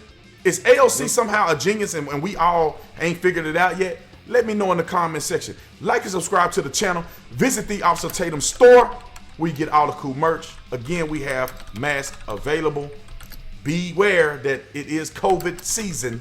So there's a small delay on shipping, not only from the store, but also from USPS and all of the other shipping organizations across the United States of America. So if you want a mask, go on to the Officer Tatum store and get one. Put in COVID if you haven't used that. I love his outro music. I think his outro music's fucking dope as shit. All right, so Timcast has got a little expose on the hundreds of arrests. So let's see what Tim got. A couple of days ago, we heard that the National Guard was being activated in Wisconsin and reactivated in Washington, D.C. because they had brought in the National Guard, then brought them back out. But yes, people, The rioting has not stopped. The protests have not stopped. You're not hearing about it as much in the media because the media gets bored with things and they require constant escalation to keep attention. So what happens is you get these gradually escalating riots to this crazy point where there's looting and vandalism and destruction. And then when things simmer down a little bit but don't stop, it's not shocking anymore, so the average person moves on. And now they're chasing after the COVID narrative. People are still protesting. An occupation has been set up in New York City, like a weird little autonomous zone type thing, kind of like an Occupy Wall Street protest, which is surprising because the city normally doesn't allow this and take a heavy hand against it, but now here we go. Maybe it's because Bloomberg is gone.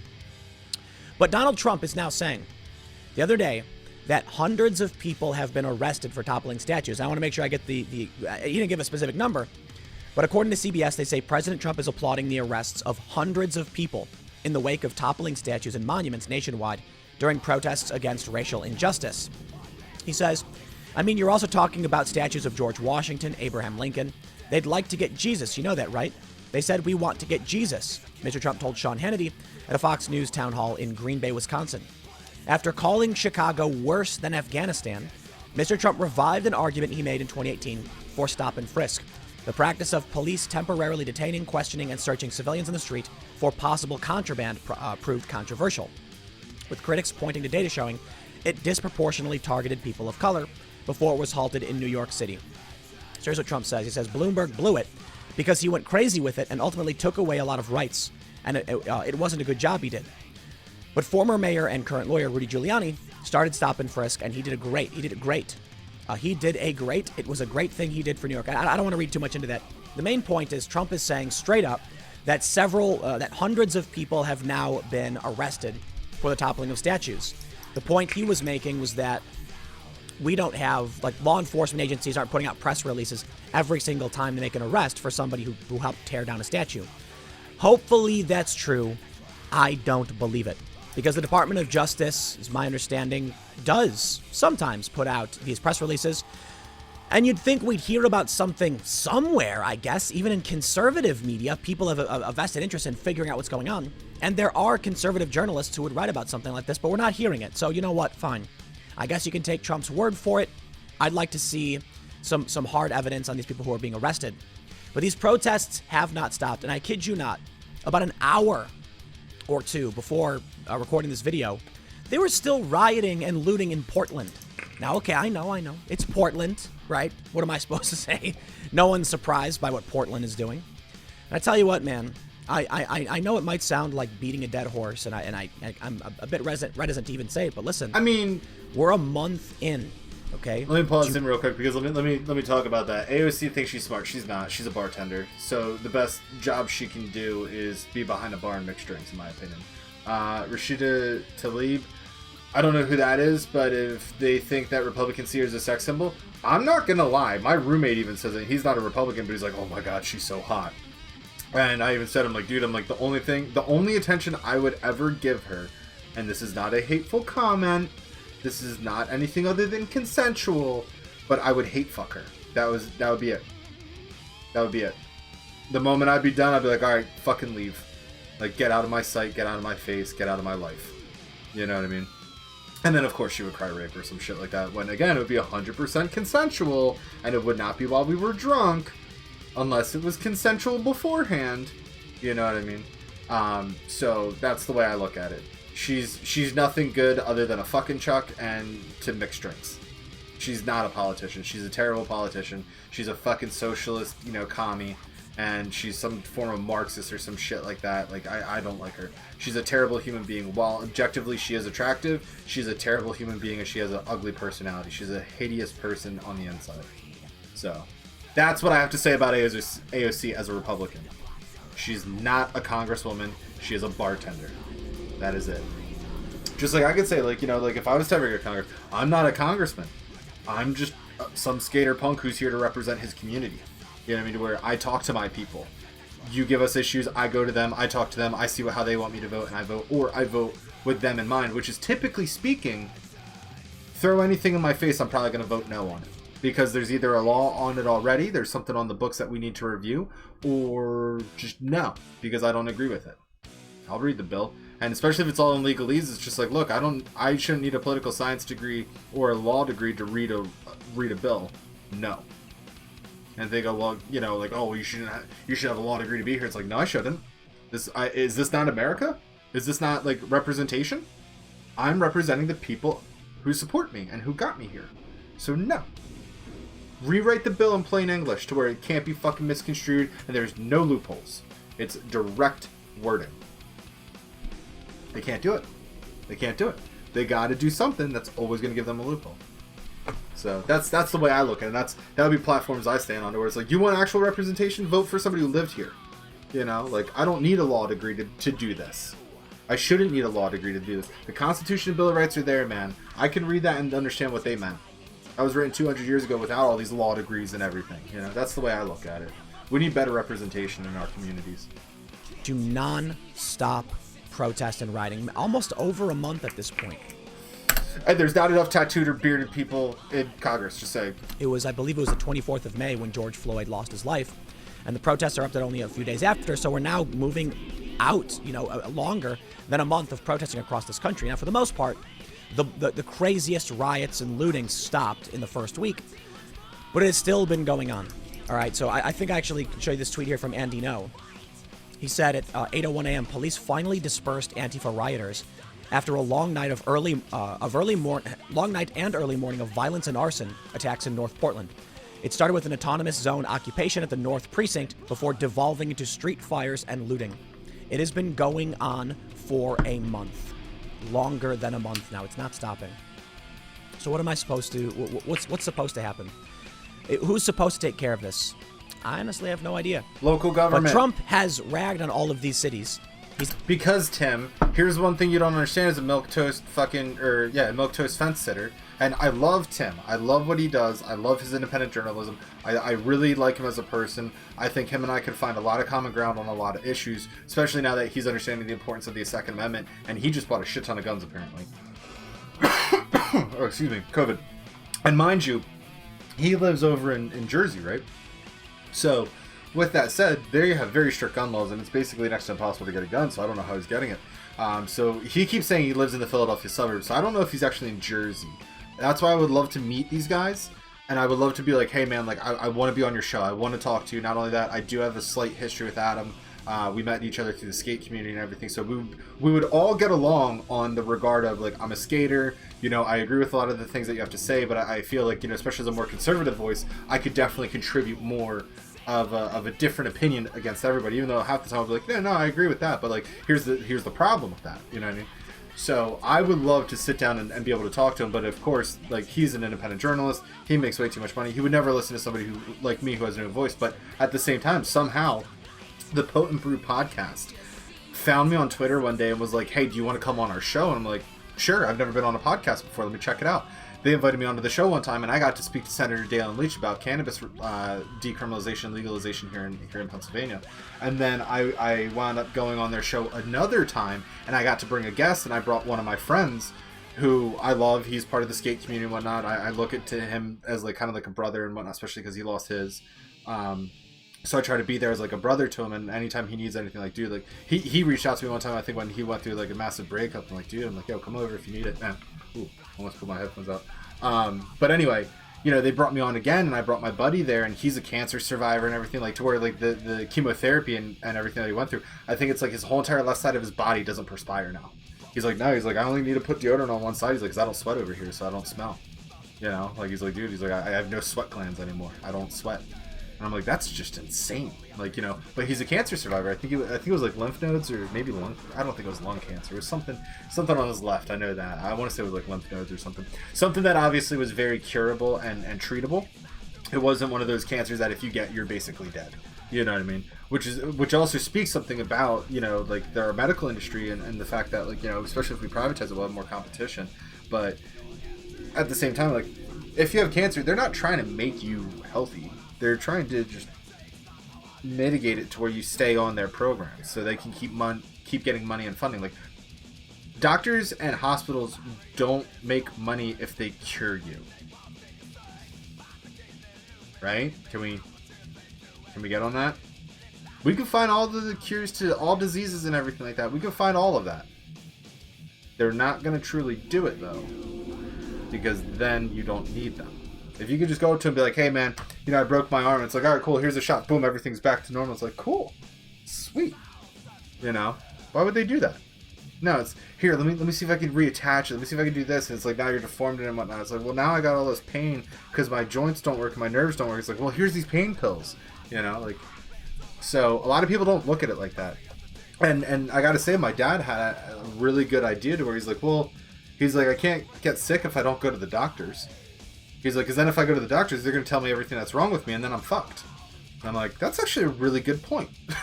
That's a really good point. Like, don't get me wrong, if I need doctor's help, I'll go there.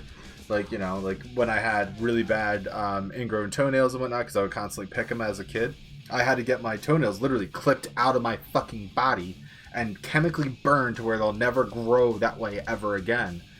Like, I had to do that as a kid. You know what I mean? Like, so that's why, like, you know, there's certain things that, yeah, you can go to doctors for, and it is a good idea. You know, like, shows you that money isn't everything. Choosing paper over life. Yeah, exactly. Money, dude. Here's the way I look at money. You can't take it with you when you're dead. So what are you gonna do with it all? Might as well have fun with it. I mean, don't spend it all, you know, save it, be smart with it, like, you know, invest it. So that way what you can do is you can put it in your will and pass it down to your children, your grandchildren, or your family, or like, you know what I mean? Like, if I die before my mom, I would want to have a living will saying, like, all of my money, assets, and everything goes to my mom. You know what I mean? Like, here's my account information and whatnot, like, you know, to where they could then be like, no, it's all here.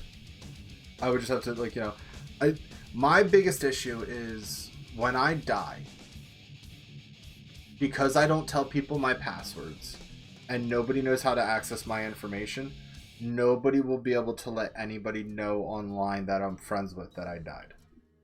That's my biggest fear in life, is when I finally pass away, the people who I truly connect with that I've never met in my life, like, you know, and I hate to say it like this, but again, like, you know, Cheese, Fabricator, Darwinning, Tab, like all my online friends and whatnot. You know what I mean? The people who actually kind of know me as a person, because they get to see me behind this, like, you know, not only just behind the screen, but also they get to see my online persona. So they really get to see, like, how I'm just very vocal about things and I don't care because I don't give a fuck about people's opinions. You know what I mean? So they really get to see more of a truer side of me, even if it is a little bit more vocal, a little bit more, not ostentatious, I should say, but just a little bit more vulgar, I guess. You know what I mean? Because in professional settings and society, I'm way more tame. But it still comes down to the fact that, like, nobody would be able to find out that, oh, he died, he's gone, hemp will never be around again. Like, you know, so like that's a fear of mine, and that's, I think, a social construct and an issue that is primarily perpetuated and only started because of the internet and social media and everything. You know what I mean? So again, that's why I tell my mom, like, she always talks highly about me, because she even says, she's like, I envy your independence. Like, I can't believe, like, you know, like, you're somebody who, you know, you'll go to a concert without having friends with you. Like, you'll do things. I'm like, yeah, because I'm not going to let anybody in my life hold me back from something I want to do. Why would I ever do that? The only person who's holding me back from something is me. Nobody else holds me back from anything. It's just me, you know? So I said, I'm like, if I want to go to a concert, I'm going to go to that fucking concert. And not only that, I always felt that anytime I went to a concert by myself, I always had more fun. My litmus test in terms of a relationship is, I need to go to a show or a concert with the person that I'm trying to date or see, and see how it goes. Because if anything happens there, that's going to be a huge test of the rest of the relationship. And half the time I go to shows and whatnot, like, I went to a show with one of my ex-girlfriends, and they wound up leaving me halfway through the show because they didn't like it and they were upset or whatever. So I got really pissed off because I'm like, look, I don't care if you don't like it. Like, this is a band that's really important to me because they're one of the best super groups in our time. Yeah, they're playing some really fucking stupid, self-indulgent, like, performance art bullshit. Like, I get that, but, like, these guys don't tour. This is the first time they toured in 5 years, and they toured for a month. Like, you know what I mean? To where it's like, this is really important to me, and you just walked out. I went to another show to where one of my exes, like, fucking slapped me across the chest to try to get my attention. I'm like, you don't fucking hit me if you want to get my attention. All you need to do is just shake my shoulder or some shit like that. So we got into a huge argument. I wound up walking home from Philly, rode the fucking train all the way into Jersey, and then walked back to their apartment or their place in Jersey that their dad gave them. This little fucking girl, you know, is privileged as shit. So I wound up, you know, walking all the way back there. By the time I get there, she's already waiting for me and whatnot. We get into an argument. She slaps me across the face. So what I wound up doing is I threw her across the room, basically. I grabbed my shit and fucking walked out of there. I'm not taking abuse from anybody. I don't take physical abuse from people. I don't give a fuck if you're my girlfriend and I think I love you. No, I don't take abuse from... Even my mother, I don't take abuse from. You hit me? Gloves are off. You assaulted me first. That's now self-defense. You know? So I don't care who the fuck you are. What was another one? I went to another show with a girl who I was trying to see. We saw like, it was like Math the Band or whatever, or like Math... Or Horse the Band? Not Horse the Band. I forget, but it was like some mathcore band. They were opening up for MC Chris. This was out in Arizona. We got into an argument at the show and everything like that, and sure enough, the relationship turned to shit. Like, and then with my most recent girlfriend, we wound up going to a local punk show and whatnot, and I got into a fight because people are very unruly. And this is right after I got my tattoo done and everything. I still have the scar from it because the dude's punk fucking spike drug across a freshly opened and wounded, like, you know, tattoo. So I literally have a scar there that's missing ink and everything now. So I got into a physical altercation because I'm just standing here enjoying the show and people are getting rowdy and bumping into me, so I'm pushing them away. And people saw that because, you know, now I'm standing there like this waiting for somebody. The moment they come near me, I push them, and then I started getting jumped because punks didn't like that because they thought I'm inciting, like, you know, violence. Like, no, I'm trying to enjoy the show. I have a beer in my hand. You're bumping into me. Get the fuck out of my way.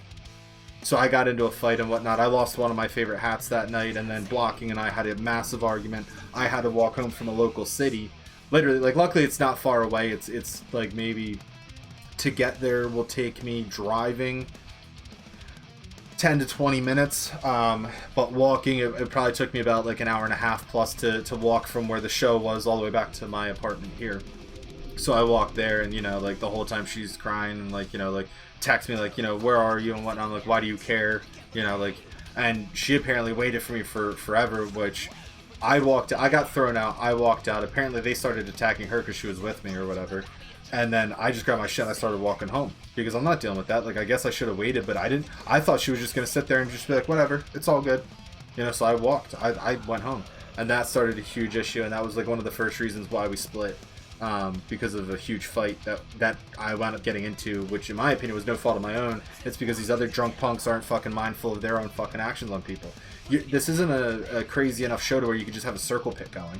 There was like 10 people at the floor, and everybody was spread out, and I have this dude just knocking into me constantly. Like, so again, like, it was just it was a bad time. And that was another reason why I'm like, I'll never go to another local show with this person because they can't guarantee my safety. I can't guarantee their safety, and I don't appreciate this. Like, some of the bands that I enjoy, but that's why I like staying in the back. I don't like being right in the front anymore because it's just not worth it. But there wasn't really many places to stand. But it was just so stupid, so stupid. So, and now, who knows what that person's doing? Probably spreading misinformation about me, saying that I'm a racist or whatever. Who fucking knows? So if I go to Philly, I'll probably get jumped from these little fucking Antifa weasels. You know what I mean? Like, because I'm constantly under attack because my name's That Drunk Punk on fucking on Instagram, and I'm constantly attacking people, saying like, you're pushing racist agenda, you're doing this bullshit, and I'm just like, you know, like, constantly telling them that they're wrong. And everyone's like, that's not really punk of you, you bootlicker. I'm like, wait, hold on. It's not punk of me to go against everybody's ideologies and society and in general? That's not punk? Oh, no, it's not punk because I don't align with you. But it would be totally punk if I just went with the crowd, right? That would be punk? Get fucking real, dude. Like, trying to tell a punk what punk is, like, you have no clue what you're talking about. And I always thought about that too. I'm like, oh, I don't have punk cred, man. I don't have the battle jackets. I don't got the spikes. I don't do mohawks too often. So I started doing mohawks in my later life when I could control my haircuts.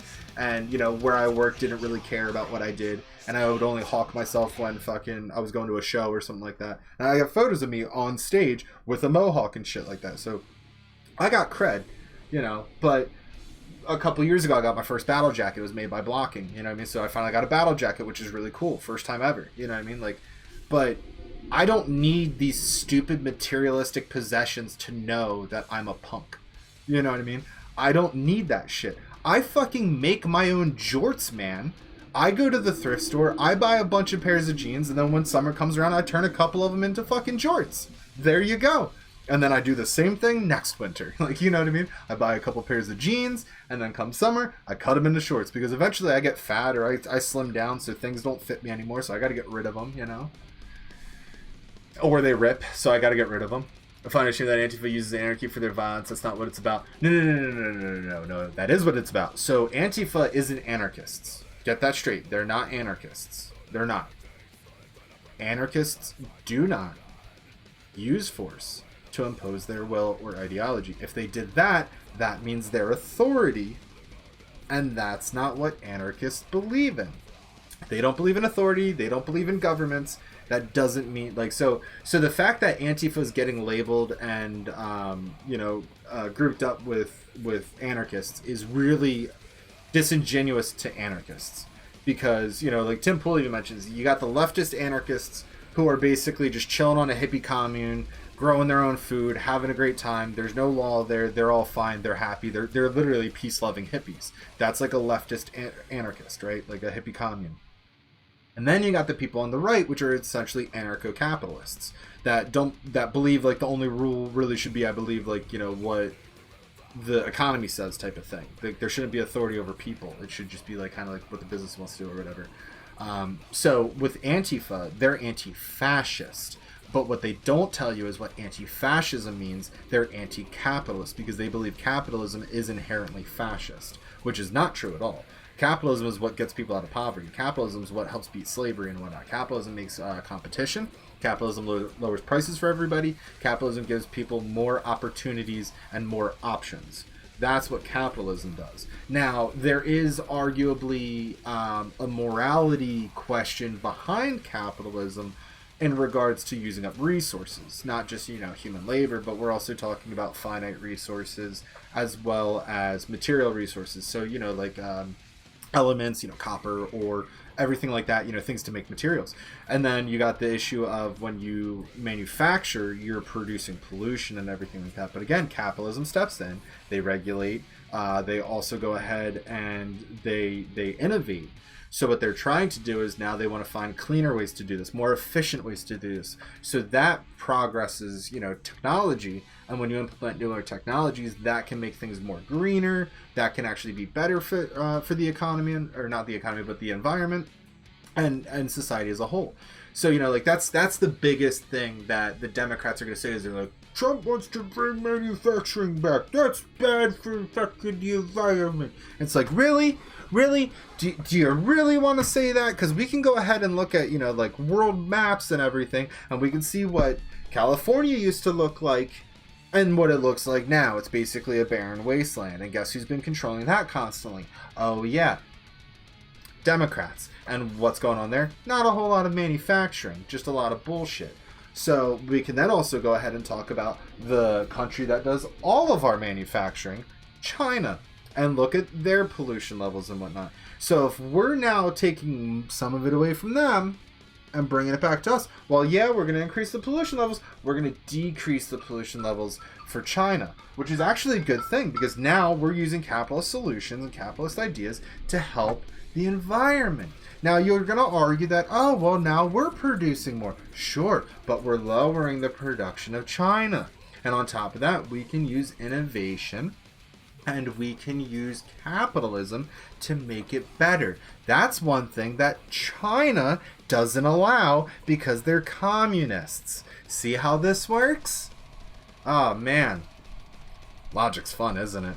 That's why communism never works, because it goes against all logic and reasoning. It's fucking stupid. Same with socialism, because socialism is basically the same thing. Really? Come on, Stash. Come on. Give me a free stock.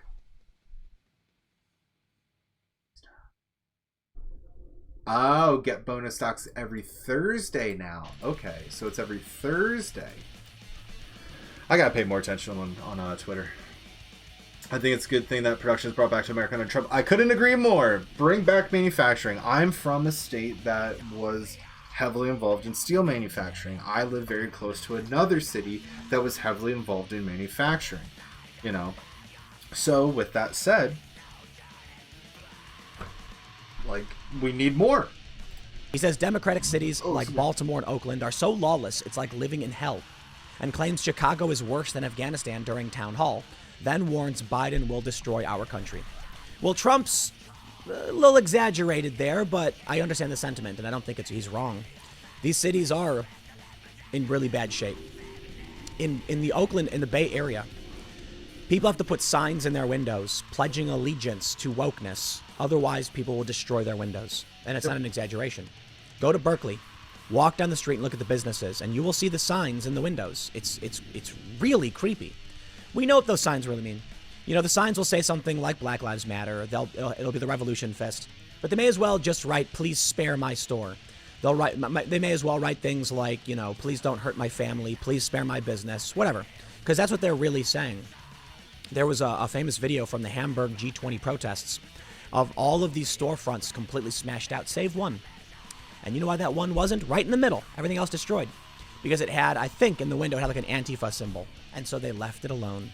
Isn't it funny how that works? How they force compliance, and boy, are they. There's a lot of creepy stuff going on, and it is getting creepier by the minute.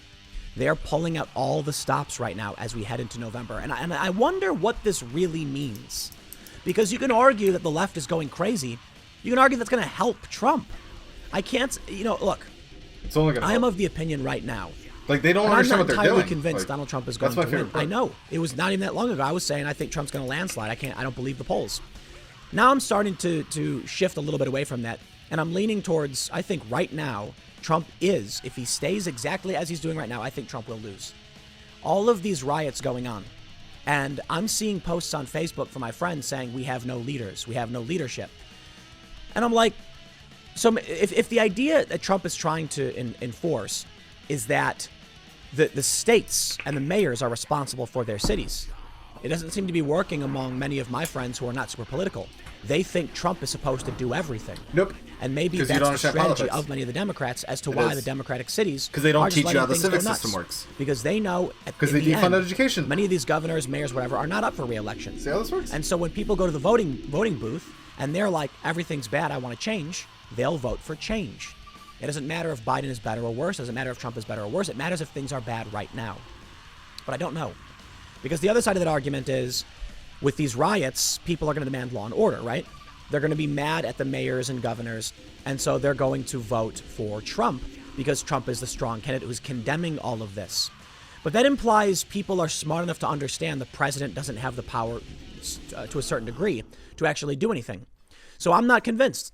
There's an article. I want to read about these cities first, but I really want to get into this. Actually, no. Let's just jump right into it. Take a look at this tweet I posted. I said, I think Trump is on track to lose in November. So many Trump supporters convinced they can't possibly lose. The polls are wrong again, etc., etc. Look at the fervent masses out in the streets. People are going nuts, and with mail-in voting, I bet turnout skyrockets. This video right here is night 3, Occupy City Hall. This is in New York. People are occupying it looks like it's bigger than Occupy Wall Street was. Now, I find it suspect because when Occupy Wall Street was forming, the police went nuts and started beating the crap out of people, dragging them out of the park and all that stuff. And it actually made things worse. The city is now allowing these people to do these things. Many cities are allowing to do these things. The autonomous zone in Seattle was ignored, and then multiple shootings happened, and now they're finally wiping things up. But I have to wonder how much of this is the Democratic operatives trying to take advantage of the outrage. And I really do think that's what we're seeing. I don't think there's a grand conspiracy, but I do think there's opportunists. So after the death of George Floyd, Democrats knew exactly what they had on their hands and went nuts with it. The reason I think that's the case, I don't think they started the protests. I think they tried to weasel in and guide the sales essentially. The best example I can come up with, or that exemplifies this to me, is that after 4 shootings in 3 nights, some CHOP committee emerges in Seattle announcing that they're disbanding the protest and that if you want to support the revolution, vote for Joe Biden. And I laughed harder than I've ever laughed. Okay, now I'm exaggerating because I didn't laugh that hard, but I laughed. It's funny because I remember Occupy Wall Street, and if you told the people at Occupy Wall Street to vote for Obama for the revolution, to re-elect him, they would have laughed in your face. Someone probably would have punched you. So for the Chaz Chop far leftists who are fighting with cops to now all of a sudden be advocating for Joe Biden as the revolution, I really, really, really think, okay, and I think you got to agree with me because you'd be nuts to think otherwise, These are Democratic operatives who have tried to seize the message of the protests and use it to their advantage. These protests that are popping up all over. Portland, okay, fine, I get it. Portland, we know what Portland is. You want to defund them, please. New York, I also Vote for get the it dude too. who wrote the book on it. But you've got people coming out with more zeal and zealotry than we've seen in a long time. Here's what I got to say, man. These protests haven't stopped, and Trump hasn't done anything about it. Maybe Trump shouldn't. One of the arguments is that they're trying to bait him into using an authoritarian hand, which results in him losing. Yep. And the argument in favor, how this benefits Trump, is that when you have violent riots, then people swing towards law and order. Yep. Well, we are having violent riots for sure. The press is focused on the peaceful protesters. So you have to understand this. They may understand what they're doing, okay? The study that was pushed recently, which allegedly got a guy fired, now they're saying it maybe he didn't. It was this lefty, social scientist tweeted out a study showing that after the MLK riots, the polls swung in favor of Republicans because riots scare people. The argument was that peaceful protests generate positive press coverage and talking points, and violent riots result in negative talking points and fear. And when people are scared, they vote for the authority, they vote for the law and order candidate. Well, what's been happening? When these violent riots erupted, what did the news say? Peaceful protesters. There will be peace. In Minneapolis, when they were burning down the Minneapolis 3rd Precinct, what did MSNBC say? They said, now these protests are still mostly peaceful, and there it was. Why do you think they keep calling them peaceful protests? These people know what they're doing. Now look, a lot of people fall into this conspiracy mindset, and you gotta understand, there's an idea called a standalone complex. Actually, I think it's from the anime Ghost in the Shell. Great show, by the way. And the idea is that a bunch of people act in a similar manner, which creates the illusion of a concerted effort. So people think it's a conspiracy, it's actually a bunch of people doing similar things. I would argue that this is that phenomenon. All of these Democratic operatives, all of these Democrats in media, all of these lunatic activists who eschew objectivity, they're not coordinating anything. They just all want Trump to lose. I think so. When the guy at MSNBC says it's a peaceful protest, he's not doing it because anyone told him to do it. He's doing it because he wants to support the protests. Bullshit. Because there's literally a rant of him talking about when he worked at Disney, how he had the golden shackles and whatnot, and how he stood up and said, fuck you. I'm not going to lie to these people. I'm not going to say what you want me to say. So when he's like, they're not being told what to say, you know they are. You were a journalist for Disney. You literally had a rant about how they need to stand up. If the reason why these MSNBC and CNN, pundits and reporters or whatever the fuck you want to call them, like idiots, really. The reason why they're saying, oh, these are peaceful protests, because guess what? If they immediately started condemning them, guess what's going to happen? The people that are on the ground are going to start getting beaten, just like Andy Ngo and whatnot, who constantly calls these people out and shit like that. We already know that the protesters and the rioters and whatnot don't like CNN. They destroy their building. They vandalize the CNN statue, which I don't mind, which that CNN then had to quickly clean up. They broke into the building. They threw explosives in there and everything like that. They tried damaging the cops. And from my understanding and what I heard through the grapevine, the reason why CNN was primarily a target in Atlanta was because the headquarters actually has like a police station inside. So that's from my understanding, and that's why they were attacking CNN directly. It's not necessarily that they hate him, but it definitely seems like they hate him. When CNN, Cuomo says, who said protests need to be peaceful? No one told him to do it. Bullshit. Well, and actually, in Cuomo's case, maybe because he's a puppet and he hates his job. I don't know if you remember that. He was complaining about his job and he hates doing it. They probably told him what to say. The people at CNN watched rioters destroy their lobby, and now they're scared. And so they got on their knees sobbing like little whiny babies with no spine. But many of them want Trump to lose. It's CNN. I mean, look, Time Warner contributed to Hillary Clinton. Here's what you got to consider, man. All of these riots, you might be thinking, that's going to help Donald Trump. And I agree. They would if the media called them violent riots. They don't. They call them peaceful protesters. What did the BBC say? It was like in the UK, I think, 27 police officers injured at mostly peaceful demonstration. Oh, and conservatives can laugh all day and night. Ha ha ha. But then what do they say when the right comes out? And this is in the UK, mind you, so it's not necessarily one for one compared to the United States. But when the right-wing people came out, not even necessarily right-wing, just like locals and British, like, patriots or whatever, I don't know what you want to call them, people who like their country, they said violent far-right escalation, blah, blah, blah. There's some speculation that regular people can see through this. I'm not convinced. I agree with am not convinced. And you've got, right now, Trump is polling at, according to the New York Times, Sienna, 36% to Biden's 50%. Perhaps what you're really seeing is the 36% of people who, most of them, watch what's going on. They read, like, the Daily Wire and Fox News, and they're seeing these things. But it's funny when polls come out from Fox News that say Trump is underwater, from Rasmussen saying his approval rating is way down, and people are like, the polls are wrong, I insist. I'm like, you're nuts, man. I'm sorry. There's a threshold for the polls being wrong. Many of the polls in 2016 were within the margin of error. What people need to realize is that a lot of these polls showed Trump was down by several percentage points, which was a big, big swing. However, he still had enough electoral votes to win. He won in some places by thousands of votes. If the Democrats and these people learned their lesson, Trump can't possibly win. He can't. Now, I don't think it's that bad. I think Trump can win. I think the Republicans can win. But I think for all you Republicans, Trump supporters, whatever, it is going to be the fight of your lives. Absolutely. Because you got to understand, man. If you underestimate the Democrats, then you would be a fool. In 2016, they lost because they were idiots who put up a terrible candidate and didn't realize what was going on. A few years later, they still didn't understand what had happened and why they had lost.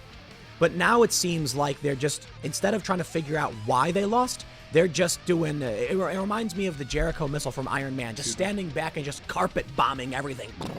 Everything is going wrong. The economy's collapsing, mass riots in the streets. You've got a pandemic, Trump, Orange Man scandal with China. They are just saying, you know what, just do all of it. And maybe the chaos is too much for the average American to bear. And they just say, please make it stop. And they don't vote for Trump because of it. Maybe many people blame Trump, or maybe they don't. We really don't know. It seems like they're going nuts. But let me tell you, with all of these protests and riots exploding across the country, man, the polling that was done in 2016, many of it was wrong. Their predictions were way off. Their predictions were based off polls that were wrong because they didn't understand the culture war. At least that's partly what I think played a role in this. That people who never voted before came out to vote for Trump, many of them for PC reasons or culture war reasons. They may be making the same mistake. They do not understand how the culture war is changing how we vote. A good example would be someone like me. I am liberal on economic policy. I lean slightly to the left. I like a public option plan. I don't like universal. I actually really love the idea of universal health care. I just don't know if we can ever actually make it work. That's the challenge. I'd love to have a system where everybody has everything they've ever needed without question. It sounds great. It sounds like a utopian, beautiful future we cannot do. So I'm a realist.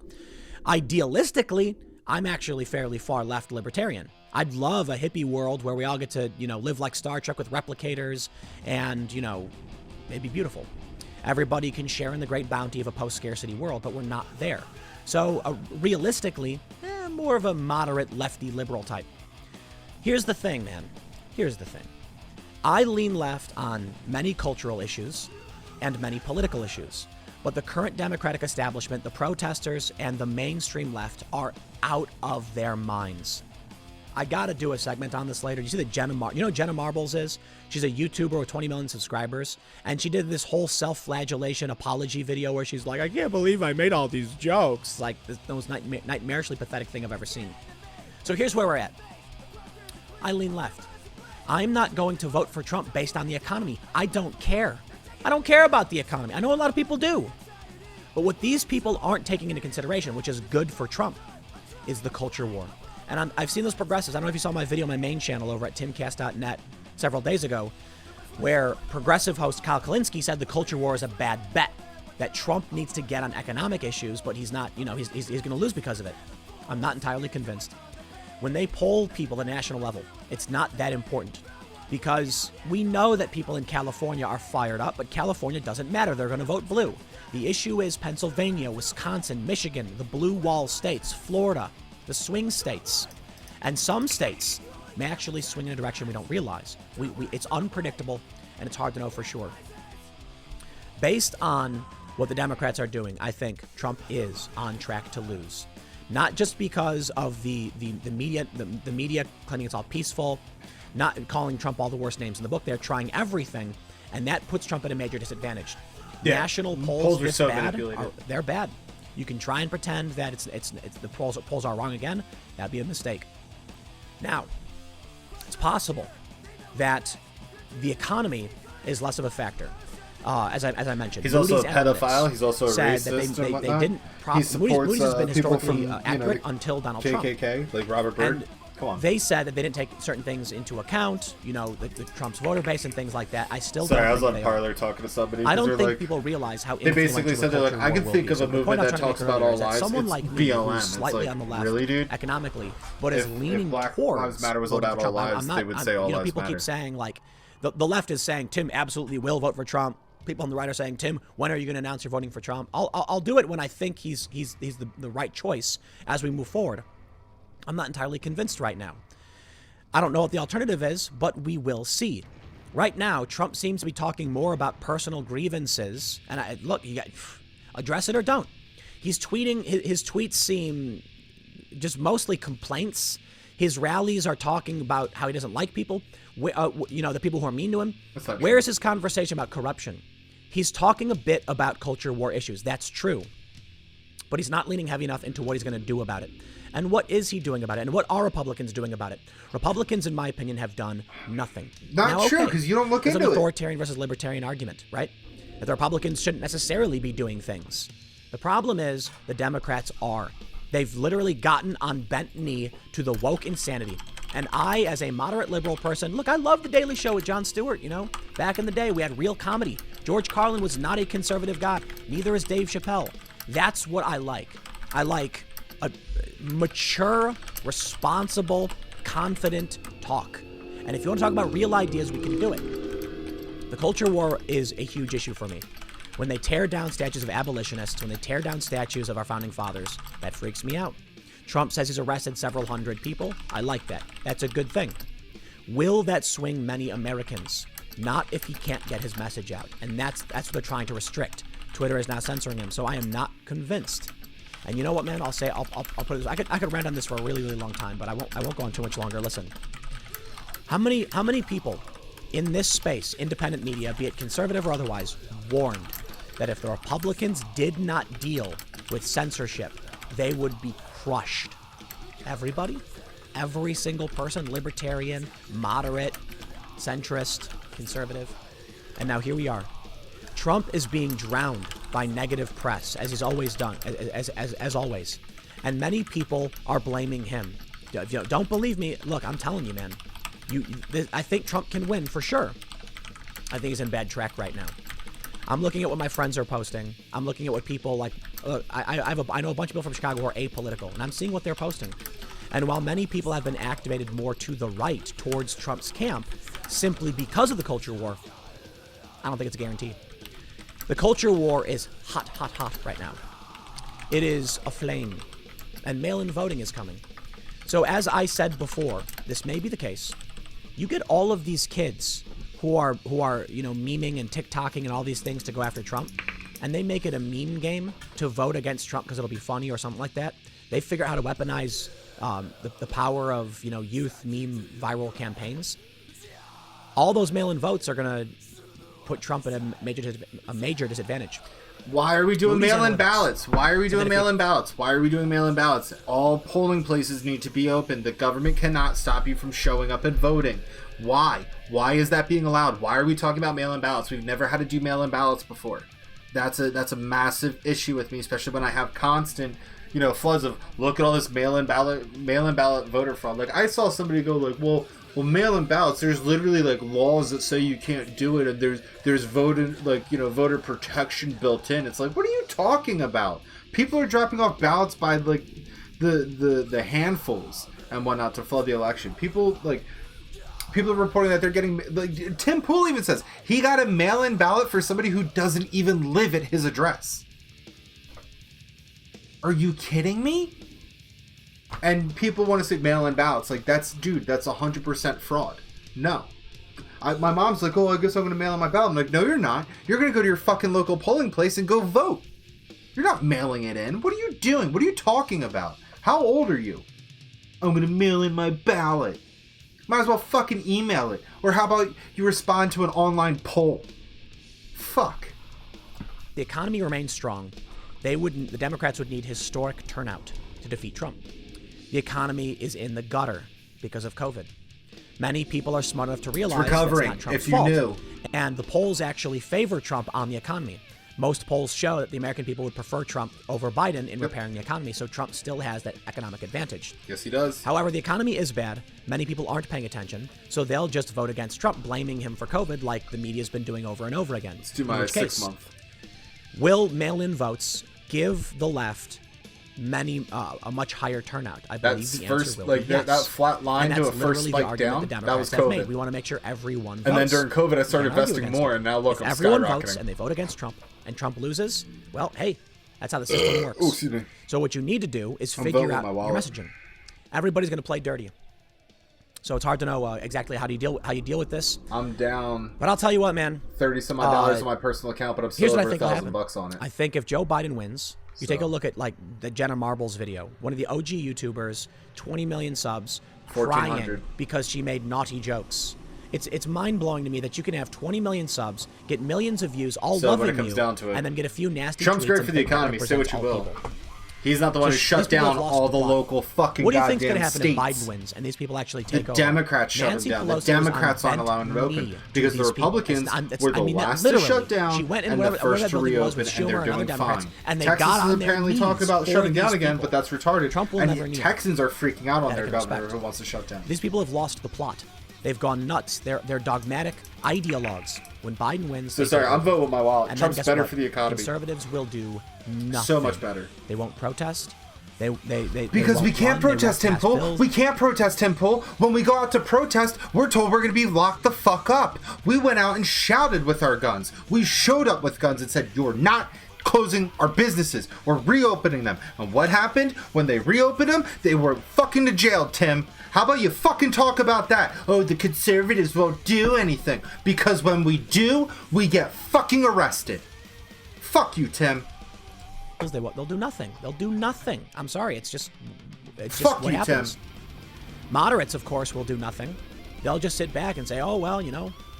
But the left goes around smashing things, occupying, protesting, surrounding buildings. And with the left, guess what? The left is allowed to destroy their towns that are controlled by leftist Democrats that are telling the cops to stand the fuck down. Tim. They're organized. And that's why they're winning so much. Trump was a shock to the system.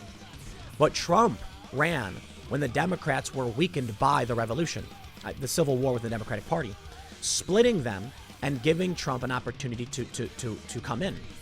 Now the Democrats have bowed to the mob, to the far left, meaning they are in control.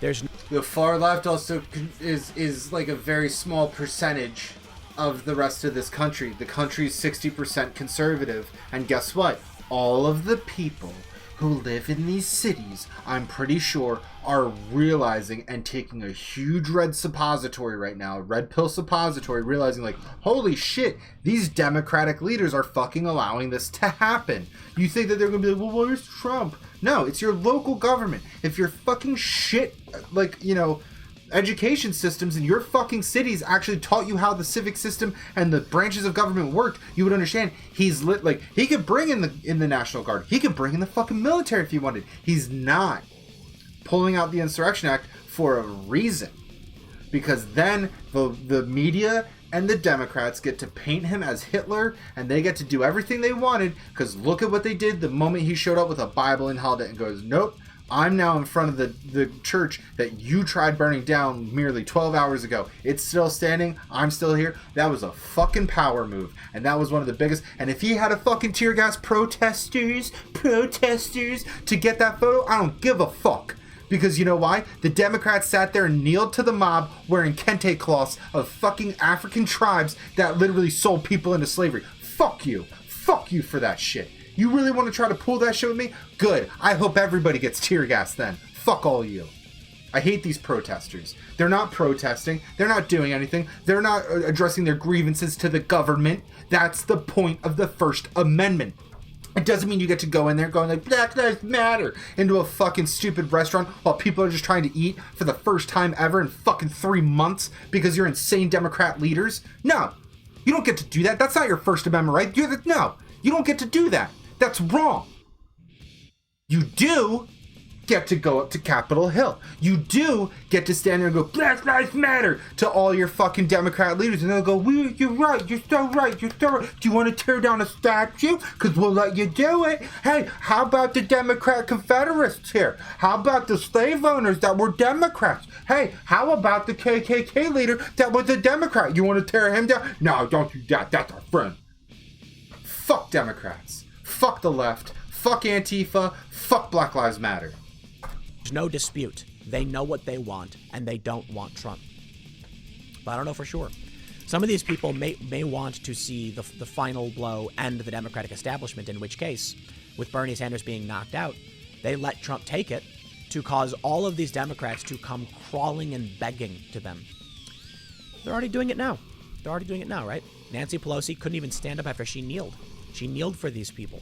Is she gonna stand up? There it is. They'll smash up your businesses. They'll shut down your favorite shows. Really they'll ban your movies. Video. They'll fire your favorite actors. They're repealing civil rights law in California. I know what comes next after Biden wins. After they put him in his little wheelchair with a blanket on his lap and wheel him into the sun, and he sits there and falls asleep all day and doesn't do his job because he can't. What happens next? I think many of these far leftists are probably thinking, you know what? We couldn't get Bernie, but the next best thing is a do-nothing failure of a Democrat, giving them the opportunity to take the reins and take over. Yep. And that's what you'll get. So if you really think Trump should win, then you better not have that mentality that you've got it guaranteed. You better fight for your life. And for the people who for some reason want Biden, which I don't believe really exist, the same goes for you, man. Trump supporters aren't backing down. Trump supporters are, they love this man. They love him. Even his critics, they want him to win. Yeah. It's unpredictable, man. It really, really is. You know, things can change a whole lot very, very fast. We could be a month out from the election and some, bomb goes off or something, and all of a sudden Trump wins 100%. No idea. I'll leave it there, though. Stick around. Next time. I wouldn't be shocked if the Democrats try bombing their cities like the way they did back in fucking Philly.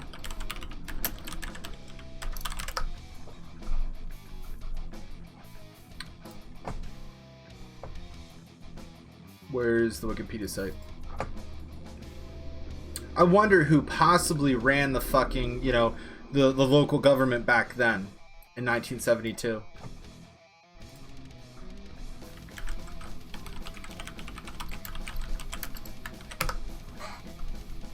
Oh, Frank Rizzo. Oh, the dude who was a fucking Democrat.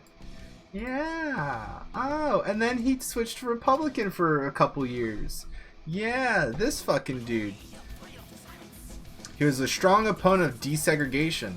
Go figure, a Democrat wanted to fucking segregate people. Not only that, a Democrat bombed his own fucking city because of black people. Go fucking figure.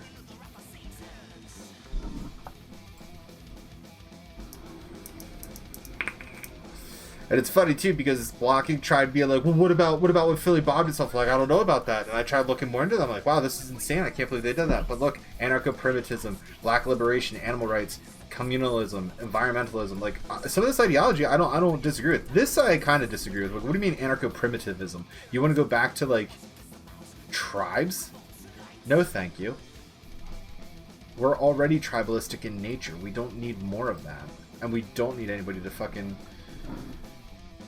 Here we go, 30 minutes. Last night, Donald Trump announced hundreds of people have been arrested in crimes related to vandalizing various statues. And now he's tweeted this, a list of suspects that the FBI is seeking information on because they vandalized federal property, I believe specifically the Andrew Jackson statue in Washington, D.C. Donald Trump says, many people in custody with many others being sought for vandalization of federal property in Lafayette Park. 10-year prison sentences. We've also got many stories from local jurisdictions where individuals are being arrested for vandalizing statues. Finally, someone is doing something, and I'm not surprised that it's actually Donald Trump. Now, he's not doing as much. He's not doing as much as people would like him to do in some instances, but many others are actually glad he's not taking a heavy-handed approach and going to other cities and enforcing local laws, because that would be, well, a bit dictatorial. Many Trump supporters are concerned that would bait Trump into looking like a dictator. And that's what people said too. They're like, pay attention to who Biden picks as VP, because that's who your president's going to be. Mostly Democratic cities where this violence is occurring. That's who it's going to be. And they're not doing anything to stop it. Just now, like finally, I Bush believe and they've actually gone in and cleared out the Capitol Hill Autonomous Zone. And Cheney got but it's still going on. The protests are still happening in Portland last night. I don't know what I can really say about that. I know it's Portland. These things are still happening. And notably in Washington, D.C., the far-left fanatics want to tear down a statue of Abraham Lincoln freeing a slave in what makes absolutely no sense. Now, of course, they're arguing that it's offensive and it shows that their freedom is determined by white people or something to that effect. But this memorial, my understanding, was actually paid for by freed men and women, people who actually respected Lincoln and wanted the statue to exist. A small group of fanatics now want to destroy it. So Donald Trump has reactivated the National Guard. I covered this yesterday. We saw the National Guard activated in Wisconsin. Barricades have surrounded the Lincoln Memorial, a specific statue, not the actual memorial, but a specific statue, as well as another statue, and park police are protecting it in fears that these fanatics are going to try and tear it down. But outside of the actual law and order that I want to get through, and I want to show you what's going on with the FBI and the Park Police, doing? Well, he's doing I think we need to talk about what this is and what's happening right now. It's the rise of a non-theistic religion, or as journalist Michael Tracy says in his Spectator article, it is a state-backed religion. Black Lives Matter. And I don't think he's actually being hyperbolic. I think he brings up a very, very good point. This is an ideology. These are people who believe specific things not founded in fact, but feeling. And they're spreading it via scripture, telling people what books to read. These are books that makes points that are unfalsifiable, that you can't actually claim you're not racist based on the arguments from these books that seemingly make no sense. So let's do this. Let's talk about law and order, figure out what's going on. Is Trump actually going to stop these people from destroying these statues? But let's talk about the rise of a non-theistic religion. Well, they did it. I want to make one thing clear as we move forward. Many people are arguing that Black Lives Matter Black Lives Matter is actually a religion itself. Yes. I disagree. I believe that Black Lives Matter is the official branding that was stolen by these intersectionalists for their new religion because it was a popular position. I can agree with that. Now they are pushing forward something that has very little to do with the initial inception of Black Lives Matter. And many activists have pointed out the movement has been co-opted. The easiest way to explain this, just go and watch Dave Chappelle's 846 special. In it, he talks about violence and police brutality. But he doesn't mention anything about intersectionality. He doesn't mention anything about taxation or trans lives or anything like that. And you can see there's a very serious disconnect between what Black Lives Matter actually was and what it's becoming today as the woke cult seeks to take it over. Let's get started with the FBI, however. Before we do, make sure you head over to timcast.com/donate if you'd like to support my work. There's many ways you can give, and I've got a P.O. box you can send things to. When you support me this way, you're basically giving me fireability protection, or whatever you want to call it. The gist being, I run my own company. People may try and cancel me because I'm speaking out against these issues. Yes. When you support my work in this way, it makes it a lot harder for them to actually do that. Another way you can really help is just sharing the video. But of course, if you just want to watch, hit the subscribe button, the like button, the notification bell. And hopefully that'll be enough for YouTube to actually show you what's going on. But outside of this tweet from Donald Trump, let's get to the news. We can see this. It says seeking information for the vandalization of federal property. And they have what looks like about 15 suspects, it appears. Perhaps, 15 suspects here.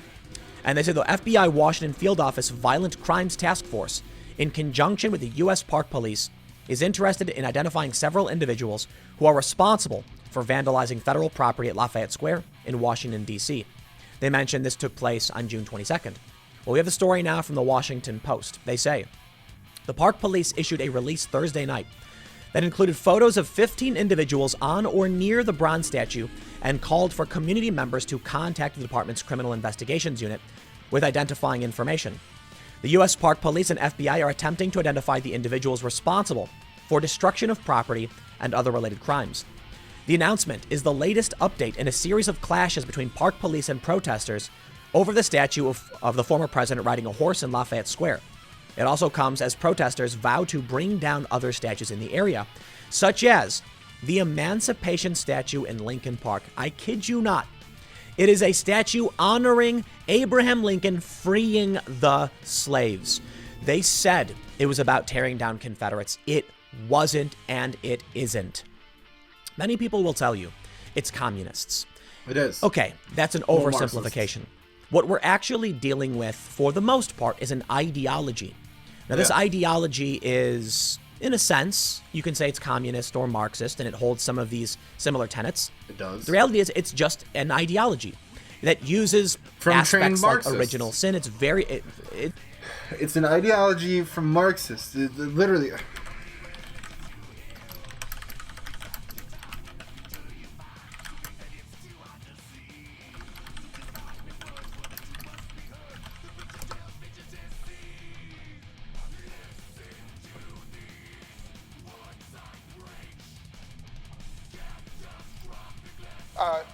You know, some people, including, you know, we have a number of people have reached out, including a political prisoner, Jalil Muntaqim, who was written from behind the prison walls, trying to reach out to Black Lives Matter activists and others.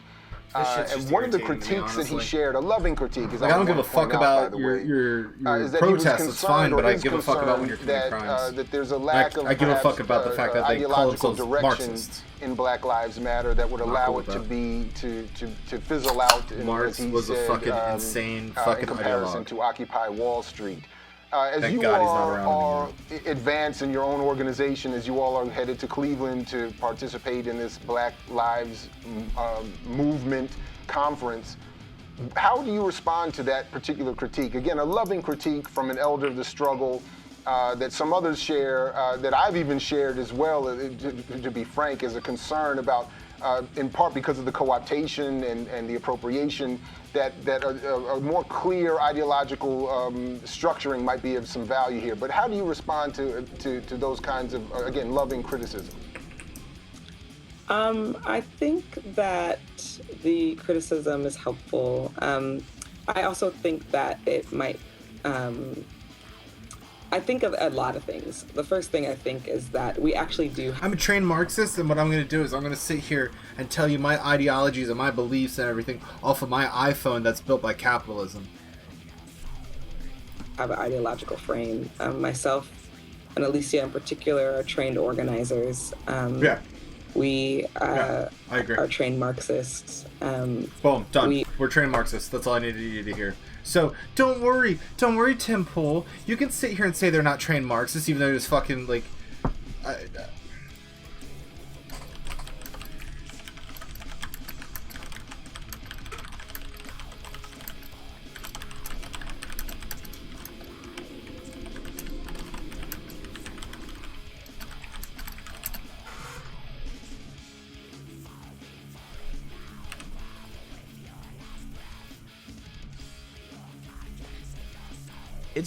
It's a religion. I think it's the easiest way to put it. Now you can call it a cult, but I think its prominence in the mainstream now warrants something more of a non-theistic religion. This is not something I came up with.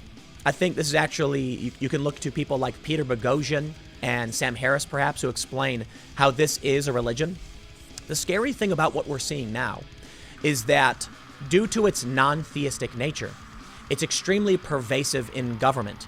And its fanatics and zealots are easily infiltrating our institutions and our government and trying to employ these wacky, nonsensical tenets in law. They're trying to make us adhere to these weird things that make literally no sense. A good example as we move forward, because I do want to talk about some of these arrests, and I want to talk about what Trump says is going on. But a good example of these nonsensical tenets would be a recent viral video showing protesters going into a restaurant chanting, "While you're dining, people are dying."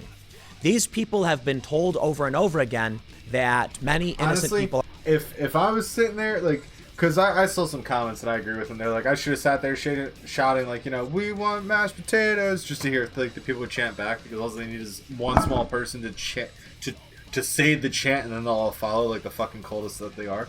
But it still comes down to the fact that if I was eating if I was eating my food at dinner, and you little punks came up trying to interrupt my meal, and somebody said, while you're dining, people are dining, I would sit there, or people are dying, I would sit there and just cut my steak and go, good.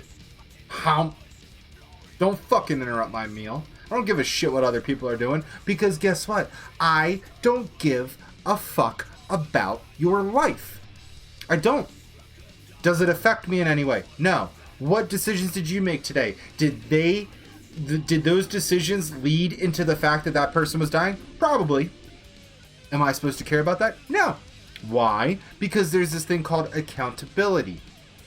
While they're out there dying, doing whatever the fuck they're doing to cause that, I'm sitting here enjoying my dinner. Fuck off. Let me enjoy my dinner. I worked for this money. I'm now enjoying it by getting a good meal from a restaurant that I enjoy. Don't bother me with your bullshit. It's simple. It's such a simple fact. But people don't get that because these kids were never fucking, disciplined as a kid.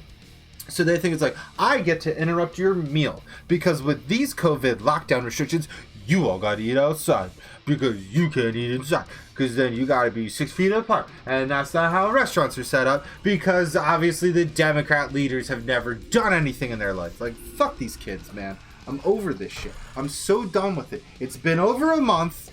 You've got some reform. Minneapolis, where it started, is now defunding their police. Knock it off. Let them defund the police. Let Antifa and the fucking Muslim, community police show up and let them beat down the fucking homosexuals and the lesbians in the streets. Let Antifa fight them. Let them have a gunfight and kill each other. And let all the sane Americans move out of that shithole city and that shithole state. And guess what's going to happen? It's going to crumble. Property values are going to drop. The corporations are going to come in. They're just going to buy everything up. And then when they resell it after they fix everything, you're going to pay tremendously. And I can't wait to watch that happen. That's why, personally, if the shit really hits the fan, the first thing I'm doing is I'm buying a van and I'm moving down south. I'm going to a fucking red state to where I don't have to deal with this shit. I'm fucking done with it. Thank God I live in the nice suburbs. And I don't think it's really going to happen out here. I have 2 cities nearby that I might get some extremists from, but I really think that primarily what they're going to do is really just stay in their towns and their communities and whatnot and continue to destroy it. Do I care? No. Why? Not my community. The moment I hear that there's a protest happening in my local town, I'm going to show up with a fucking gun in my hand, well, not in my hand, on my hip, and I'm going to sit there like this and be like, you're not destroying anything, and you're not going to assault me. If you think you're going to do that, well, the only way to say this is you're going to catch a fucking bullet. So don't fuck with me. Stand back. Say what you need to say, but I'm going to protect my community and the people that live in it. You got a problem with that? You got a problem with me? You got a problem with America. End of fucking story. So sit back. Spout your fucking racist bullshit if you want. I don't care. Do not assault people. Do not destroy my community in my hometown. Do not do that. So again, I don't care if racist people want to spout their racist shit, such as Black Lives Matter. I don't care. You have the freedom of speech. The government does not have the right to stop you. And because somehow you got Antifa involved, they just think this is a just fucking concept. And they think it's okay to assault people because they claim anybody who speaks out against them is racist. That's not the case. You're the racists. That's the thing. Like, here's the mirror. Realize what you're doing. That's why I don't believe in feminism. I believe by the term alone, feminism, you are sexist. You are now putting one gender and sex above the other.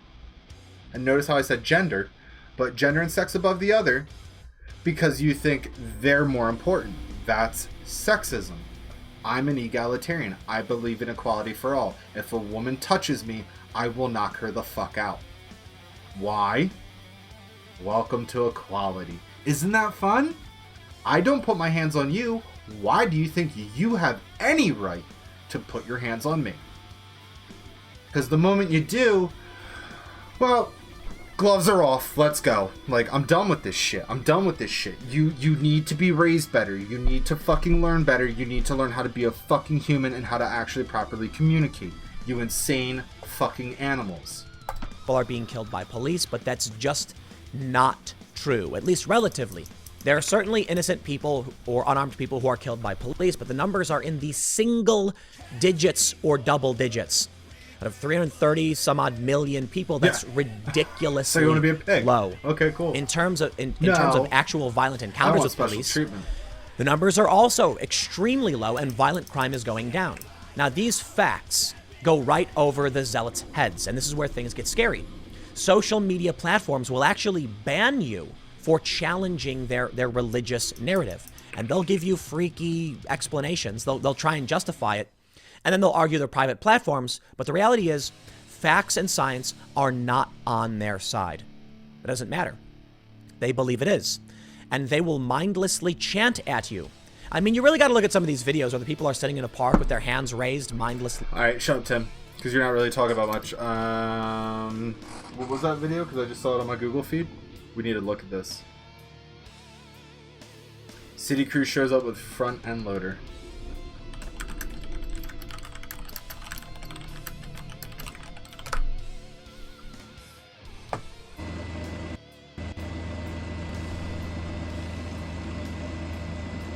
I also learned a very fun fact. Apparently, as long as there's like this little 30% thing of like my face over here, like in this little box, as long as that's there, apparently whatever I watch is technically considered fair use. So I'm technically able to do all these reactionary videos. I'm able to watch this and be like, oh, look what's going on. Because again, that's my content. My content is showing you guys these videos and then me reacting to it. Again, I'm a middle-aged man who yells at his Twitter feed. I've been yelling at Tim Pool, somebody who I generally unanimously agree with. Because again, he's just been so wrong in his past couple of videos because he's fucking, I don't know what's going on with him recently. I think when he lost his voice, he lost a little bit of his marbles too. Look at these. Yeah. Yeah. The city's employing people.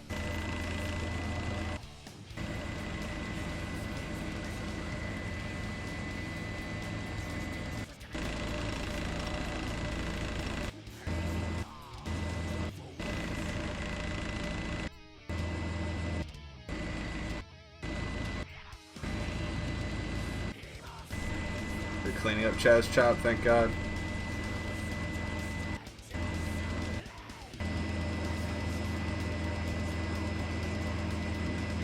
Get this shit out of here. Clean up your fucking city. Wow, this video is terrible. Look at this. All of this should be torn down. All of this should be torn down. You're not sanctioned to do that in your city. Because you don't believe in the civic process. Look, people are just sitting on these like, get real. Start shooting tear gas at these people. Clean it the fuck up. Chanting, it's creepy stuff. It's a non-theistic religion. But okay, we'll get to this. Let me show you some of what Trump said, and then some actual arrests. President Trump is applauding the arrest of hundreds of people in the wake of toppling statues and monuments nationwide during protests against racial injustice following the George Floyd killing. He says, you're talking about statues of Washington, Abraham Lincoln. They'd like to get Jesus. You know that, right? You know that, right? They said they want to get Jesus, and that's true. This is what sparked the riots in Wisconsin. A man was preaching that Jesus wasn't white. He had a baseball bat and was yelling at people in a restaurant. He got arrested. A riot broke out. Fanatics. This is what they are. They're chanting things that make no sense, and they're destroying property, and it's working.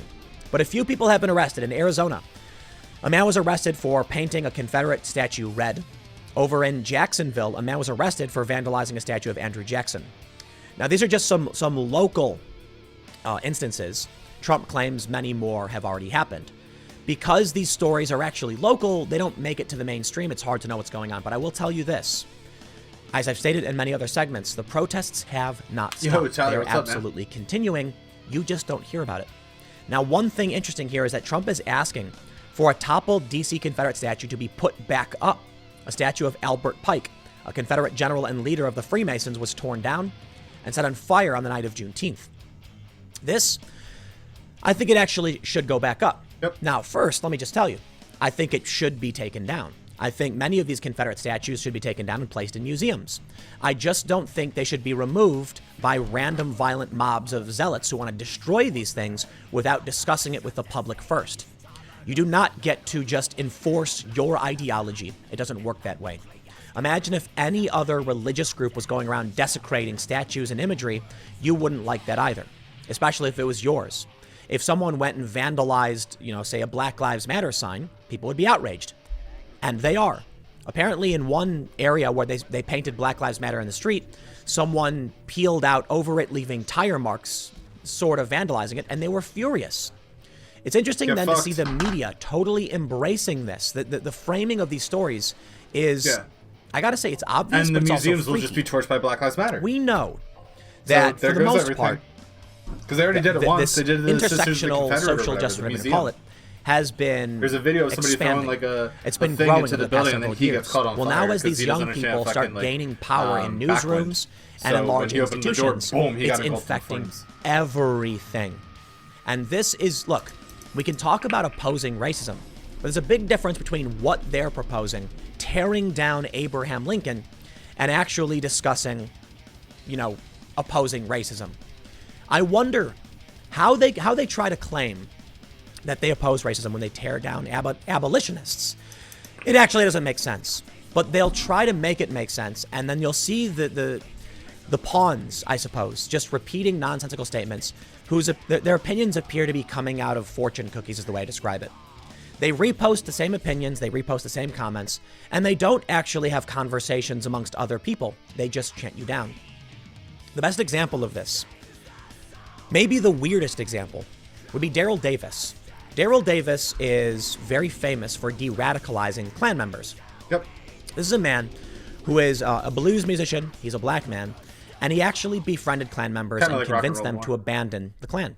They did. Jerry motherfucker. And an event I actually helped host in the South Jersey area. Protesters protested him.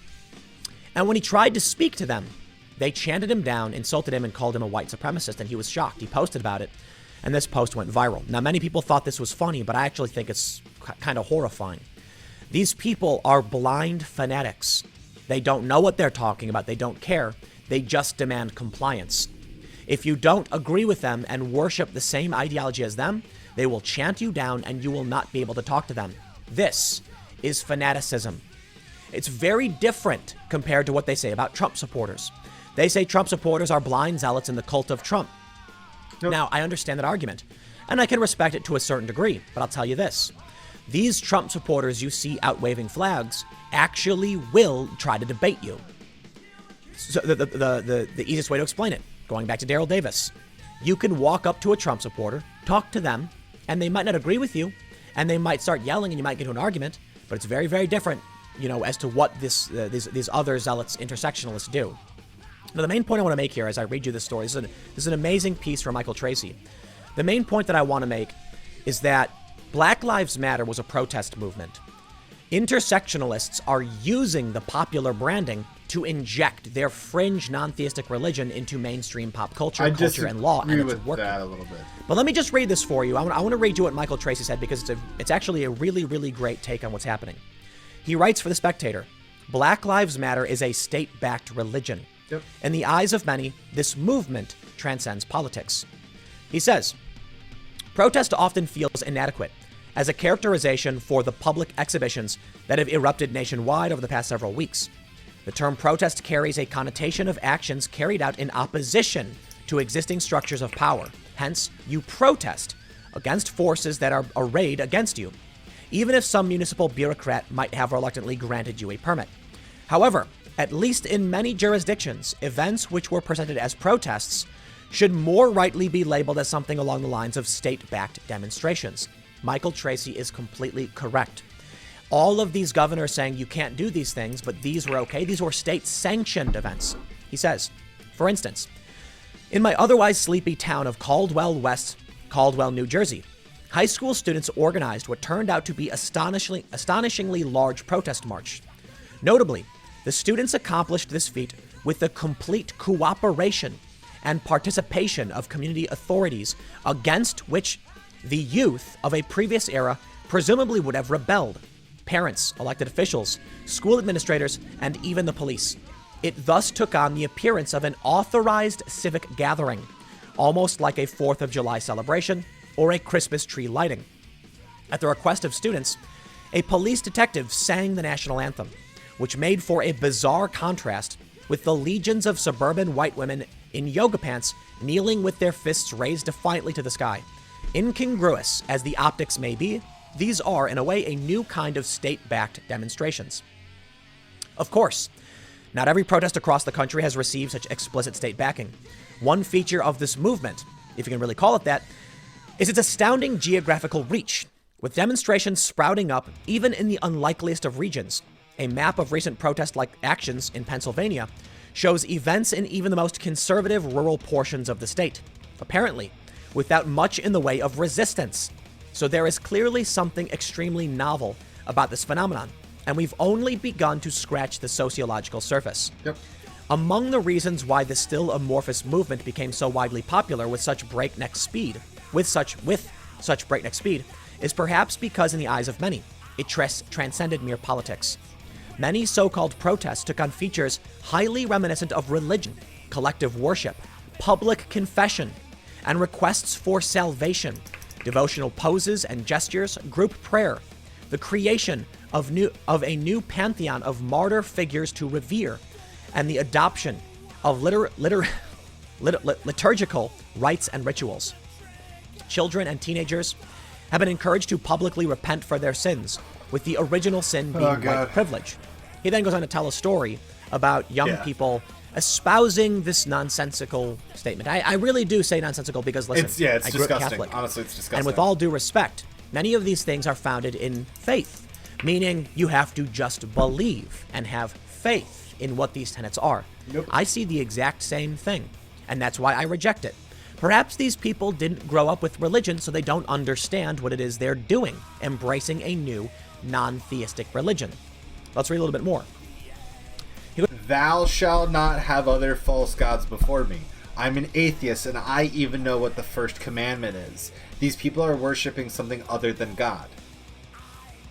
By that right, you're going to hell. So, thou shalt not covet thy neighbor. Thou shalt not steal. So, like, all this shit that is going on, like, this goes against, like, 10 commandments. Like, all of them, almost. You know what I mean? So it's absolutely ridiculous. So when it comes down to it, these people are fucking sinners. Again, I'm an atheist and whatnot. Sorry, off topic. Have you seen the Dev Talk? No, I haven't. I heard that there was a new video released today, so maybe we'll get away from the political talk and we'll talk a little bit about Albion, because of the fact that, like, I don't really play Albion too much, so I'd like to keep up to date with what's going on. So we'll finish this video. I'll go to the bathroom. Actually, let me go to the bathroom while he just reads this, because I really don't care. And then we'll watch the Dev Talk, because I love the Dev Talks. He goes on to say, you can tell these demonstrators enjoy state backing because they are commonly in direct violation of legal directives, still on the books, which prohibit mass gatherings due to the still raging pandemic. Not only have the demonstrations been permitted, they have been avowedly endorsed and participated in by the very elected officials whose orders nominally prohibit them. For example, Executive Order 2020-38, decreed by Governor J.B. Pritzker of Illinois, still currently in effect, bars any gathering of more than 10 people statewide. But on June 19th, Pritzker himself took part in a Chicago rally of far greater than 10 people, at which no social distancing was evident. Theoretically, he could be subject to prosecution for violating his own order. Needless to say, there were no exemptions in the order for Juneteenth commemorations. The religious fervor underlying these demonstrations is undoubtedly a significant factor in why they have been granted license to supersede legal strictures relating to the pandemic. In some cases, more traditional religious leaders have offered personal legitimation. Cheryl Garb, senior pastor at First Wayne Street United Methodist Church in Fort Wayne, Indiana, described witnessing smoke bombs go off in the parking lot of her church on the Caddick first night of rioting in the city. Subsequently, Garb made the very tough decision to install massive, unsightly wooden boards on the exterior of the church in order to protect the stained glass windows. Quote, I felt like if we did not protect the church and something happened, it would be another reason for people to criticize the movement. I felt like to have a church damaged could potentially be destructive to us addressing the issue of social justice. Absolutely incredible. I'm looking at all this. These churches are being told they can't sing, they can't gather. But many church leaders still embrace this. I'm watching people have their businesses burnt to the ground, and what do they say? Well, I still support the protests in the Chaz in Seattle. Several businesses are filing a lawsuit against the city. And their opening paragraph says, we do not condemn the protesters. We support their rights and their messages, while they're simultaneously suing the city. I'm sorry. Nonsense. 100% nonsense. You can't simultaneously support this and then sue against it. But this is what we're seeing. State-backed religion. New York City will paint Black Lives Matter on street in front of Trump Tower. Now listen, if you want to adhere to any religion, I got no beef. I don't care what it is. And if you like Black Lives Matter, you shouldn't take issue with it being called a non-theistic religion. It holds all of those tenets. You have original sin, which is, I believe, unique to Christian religions. But you have your privilege, you have your repentance, you have your unfalsifiable claims that if you reject racism, it proves you're racist. Well, there you go. The state should not be painting political messages or religious messages on the streets. Yep. You can argue whatever you want about politics or religion, fine, I don't care. But the point is, New York City painting this opens up the street to be a public forum. Therefore, anyone should be allowed to paint anything they want on the streets. Unfortunately, the issue, the greater issue here is that the state has embraced and is backing this religion. That's why it seems like Trump is the only one fighting back. The people that want to tear down these statues are fanatics. They don't know what they're tearing down or why, and that's why they tear down abolitionists. I'm sorry. It's a fact, not an opinion. Let me tell you the fact. These rioters and fanatics have torn down abolitionist statues. Fact. You want to call them protesters? Okay, fine. I call them fanatics. That's my opinion. But it is a fact they have torn down abolitionists. My opinion on the matter? If you claim to be fighting racism, but tear down statues of people who have actually fought racism, that makes literally no sense. I'm sorry. Anything you argue after the fact is just justification for tearing down actual anti-racist images. Yep. Now, the argument they have is that these were erected by white supremacist structures. They changed the definition of words.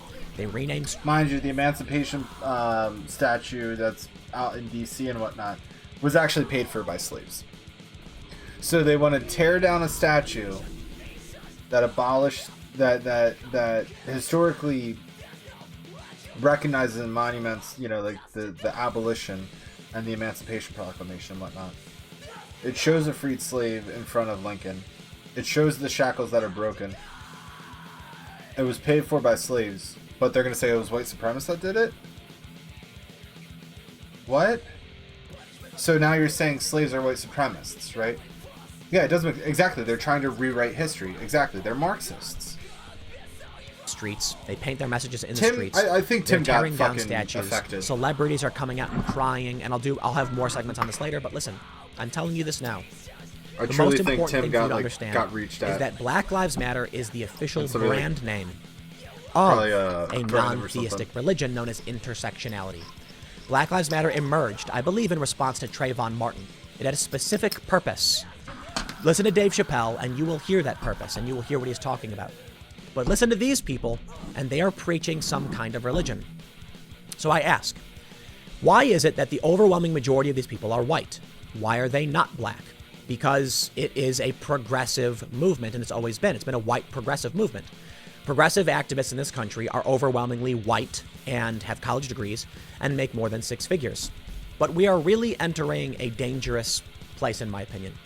The new generation of young people are almost entirely adopting a religion. They're becoming overtly religious.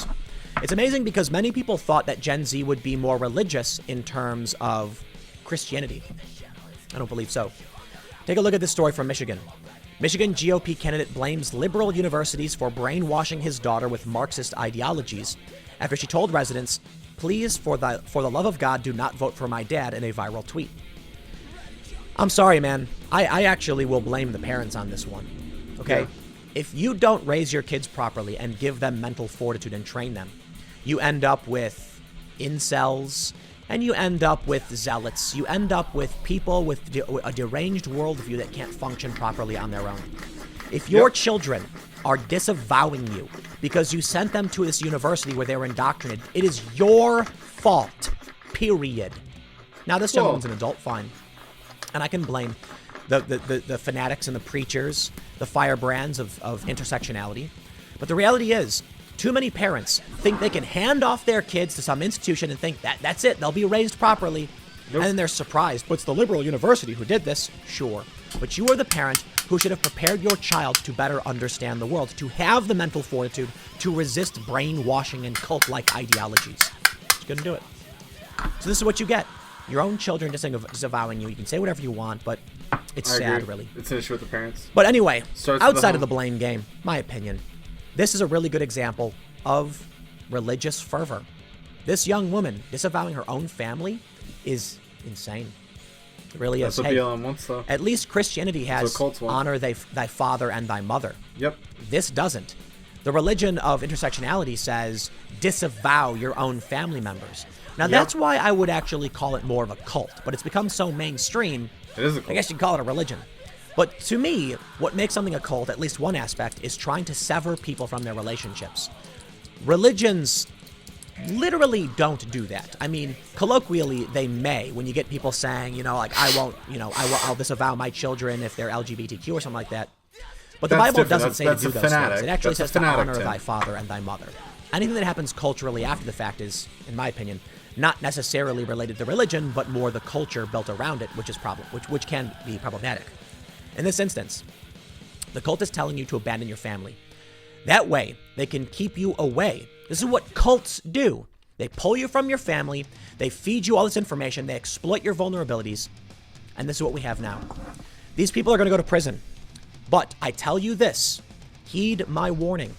As these state-backed religions expand, or the state-backed religion expands, you can arrest the people for tearing down the statues. I assure you, if Donald Trump doesn't get reelected and Biden gets in, you will see all of these people arrested for tearing down statues pardoned. Yep. They will be pardoned and they will be released. We are already watching morality policing take place.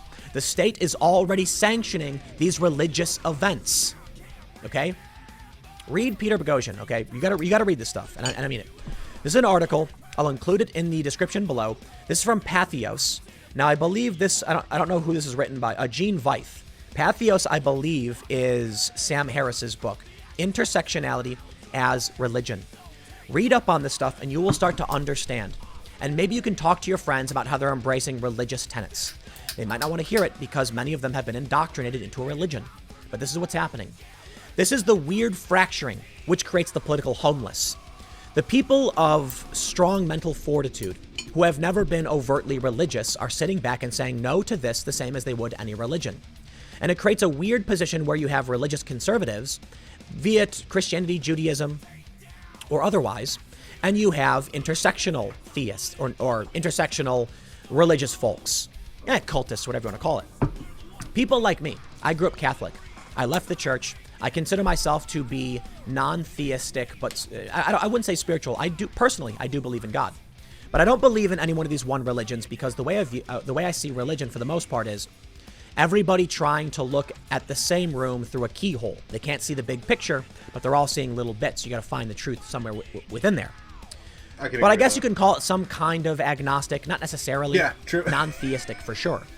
They say destroy other people's people shit. Who just want secular view, like secular, a secular kind of worldview, politics, and a separation of church and state, resisting all of this. But if you want to understand what's happening now and what's going to happen, you should read up on this stuff from Sam Harris and people like Peter Boghossian and James Lindsay and Helen Pluckrose. They're the Sokol Squared hoaxers. You should check out their stuff. Read about intersectionality as a religion, and they'll start breaking things down to help you better understand it. But I'll wrap it up with this. The state has already sanctioned this religion. Is there going to be a lawsuit? There have been. Will it do anything? Maybe not, because they've infiltrated too much.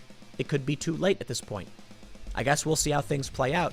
But I'm not optimistic at this point. Like, morality policing is here. They're going to start heterosexuality and cisgendered, quote unquote, that is accepting the gender assigned at birth. I'm no longer going to sit here and say I'm heterosexual or I'm cisgendered or whatever. I'm a cis male. What I'm going to say is, no, I'm a gender accepting male, because I accepted my fucking gender assigned at birth. Because guess what? I have the reproductive organs as a male. I have the physique as a male. I have the fucking hormones of a male. I have the mentality of a male. That's how I'm a male. And people who are, you know, anything else, they literally just want to say, well, I don't accept what the doctors say that I was when I was born. I don't care if it fucking gets me demonetized, dude. This shit's Watch a fucking what happens mental after disorder. Trump You think loses something re-election. different, you're fucking Biden insane. will get in, Like, and Biden will announce at the federal level, the FBI will I'm a pardon man, but all I'm of these trapped in a people who put woman's on these body, statues so I because need to the go statues through, are bigotry, like, blah, blah, hormone blah. therapy on it. Like, you want That's to my believe that? prediction. Fine. That's your I guess we'll see. freedom. I'll leave it there. I'm Next segment's free to coming look up at at that as 6 a mental p.m. disorder. at youtube.com/ToonCastNews, Because you clearly have something and I will see misfiring you all up there to make you believe that.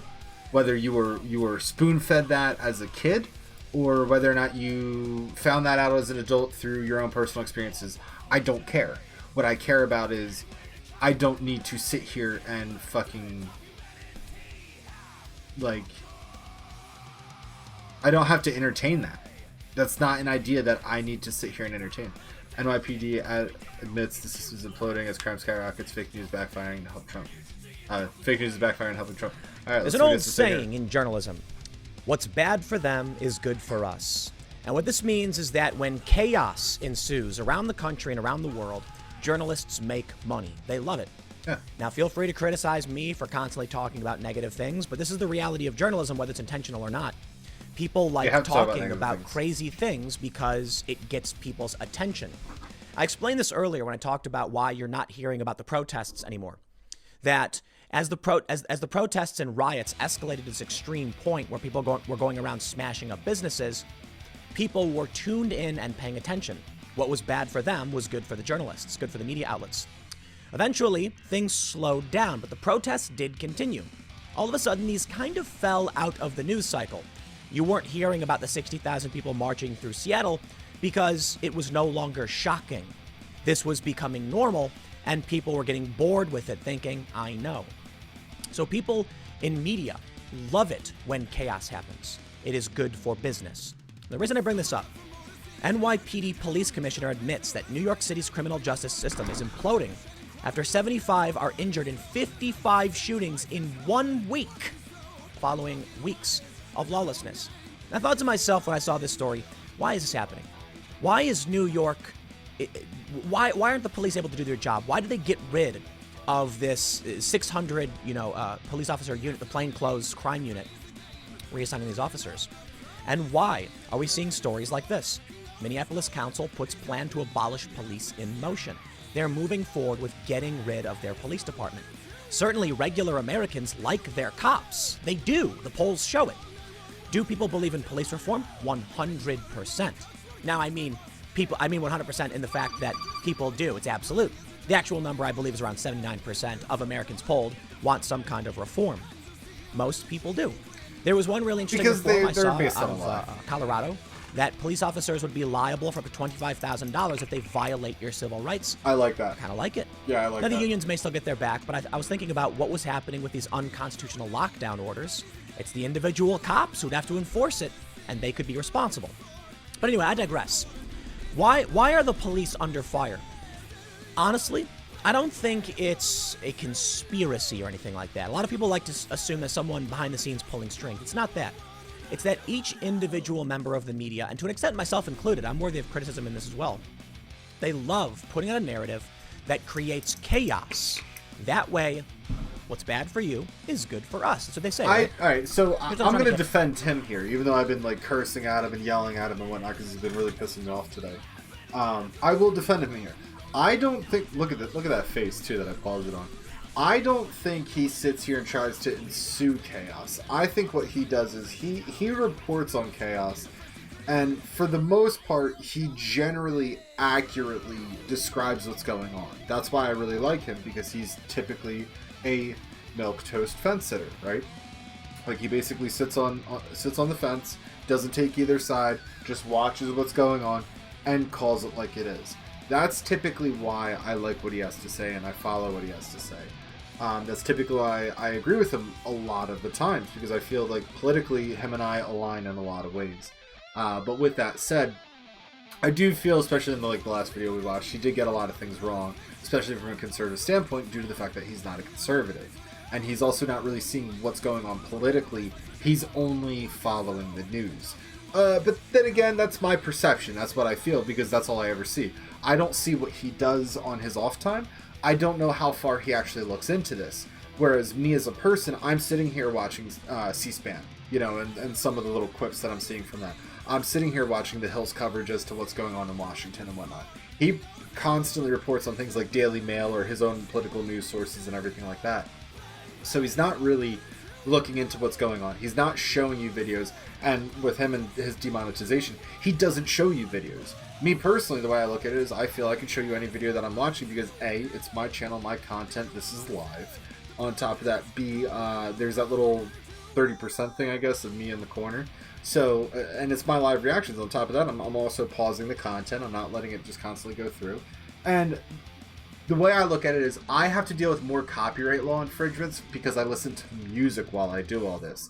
Whereas Tim doesn't do that. He doesn't have to deal with copyright laws. So, and even still, Raz Simone, you can show the video.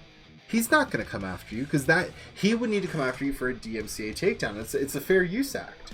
You're free to use other people's content, and you can comment on it, and you can show your reactions behind it, and you can talk over it. That's fair use. I'm not profiting off of what Tim does. I'm profiting off of what I do, and what I do is I report off of the things that I watch and see. Which I don't really profit. Don't get me wrong. I really don't profit off of this because, my subscribers are low. I did get a couple bucks here and there from, Panda. She gave me some money and whatnot. I've received some support over the years for my Twitch streaming. Don't get me wrong. But I just started doing this. I just started doing this more, I guess you should say, civilian journalism or civilian perspective of the issues. And what I'm getting is my media.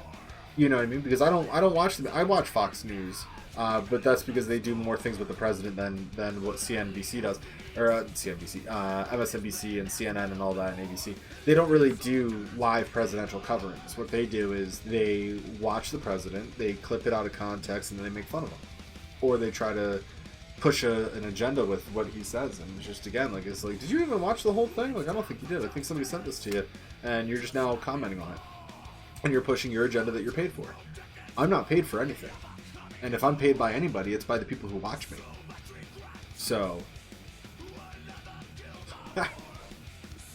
try to cancel me. Which, please don't, because then I don't get my word out or anything like that. And that's really unfortunate. Because I really admire what Tim Pool does. I really admire what Joe Rogan does. And that's what I kind of aspire to do, is to sit here and give a platform. I talk to a lot of people because of the time zone that I'm now streaming in and everything like that. I talk to a lot of people who are from European countries. And a lot of people don't know what's going on over here. They don't know the true aspect of it. They don't know how the American law system works or anything like that. They really don't know. So when I started engaging and talking about it, they're like, wow, okay, this makes a little bit more sense now. Okay, I see what you're saying. Okay, what's going on here? Okay, well, let's see. So they're appreciating what I'm doing because, Panda as an example, she knows me from her husband, Dalek, who happens to be mixed race, and we became good friends from playing games together. So Panda pays attention to what I do online while I'm streaming because her husband's currently doing the same thing, and she doesn't need to pay attention to him. He's there. So she's just like, let me see what's going on. Oh, hey, Hemp's online. Let me see what he's saying. So it's really cool when Panda stops by. I like when she stops by. But even still, and I miss Dalek. I miss playing games with him because he's so funny. He's so funny. He's so outspoken. And honestly, let's be real here. If you're mixed or anything like that or black, you get a pass on what you get to say. You get to say so much shit, and you don't get in trouble for it. which is amazing. You know what I mean? Like, I wish I had that privilege. I wish I could just sit here and say racial slurs all day long and not get in trouble for it, but I can't do that. And not only that, like, I like to say that I'm a little bit more intelligent. I articulate myself a little bit more and slightly better to where I don't need to resort to that type of language. Where sometimes I'd rather do it just because it cuts right through the air and it really gets your point across. But, you know. Get out. New York City, it's going crazy. And what do we hear from journalists? Cops are bad, cops are bad. There's a video going around right now of Black Lives Matter protesters going into a restaurant chanting something like, "People are, as you're dining, people are dying." And that's quite literally just not true. I believe the latest stats we have about 2019, I believe it's 2019 shootings of unarmed black men, 9. While that's a serious problem and a violation of one person's civil liberties is a threat to all of us, and we absolutely need to figure out why these people lost their lives. I agree. To act like it's the collapse of our generation, it's the collapse of society because 9 people died is patently absurd. 330 million people. But why did they get, in this country, why did they get so much attention? The media won't show you the stories where, for the most part, it used to be this way. But now that we have social media, they're not going to show you the stories of the cops saving people's lives. There's not going to be video of the cop saving someone's life. And it's very, very simple, actually. Cops are supposed to do that, right? So no one cares when cops do what they're supposed to do. And they typically do. But when a cop does something they're not supposed to do, all of a sudden now it becomes a major, major catastrophe. I told the story before. I was in Chicago, and I was crossing the street when some guy started threatening me. Very, very subtly at first, and slowly escalating, demanding my money. And he was a lot taller than me. He was a tall dude. He's like 6'5". I didn't have any money. I'm from the South Side. You guys know that. And so I was on the North Side hanging out with friends. And I was going to my friend's house, and I thought it was hilarious that here I am, this broke dude getting mugged by this guy.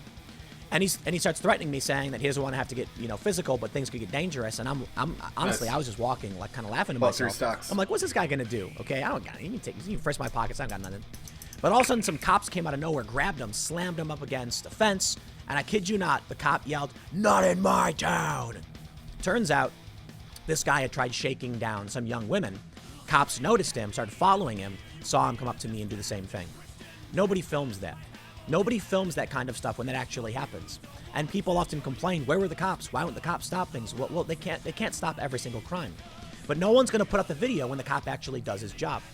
We're now seeing New York City facing serious catastrophe. I mean, to be fair, 75 people injured in 55 shootings. Look at the Seattle, the Chaz Chop. 4 shootings in 3 days. Minneapolis now has a massive homeless camp overrunning this district where they refuse to call the cops.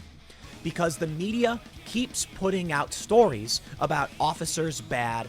Everything is worse than it's ever been. You are unhappy. You hate life. The end is nigh. Now again, throw some shade my way. I think we are dangerously close to some kind of civil war, but I'm not the only one saying it.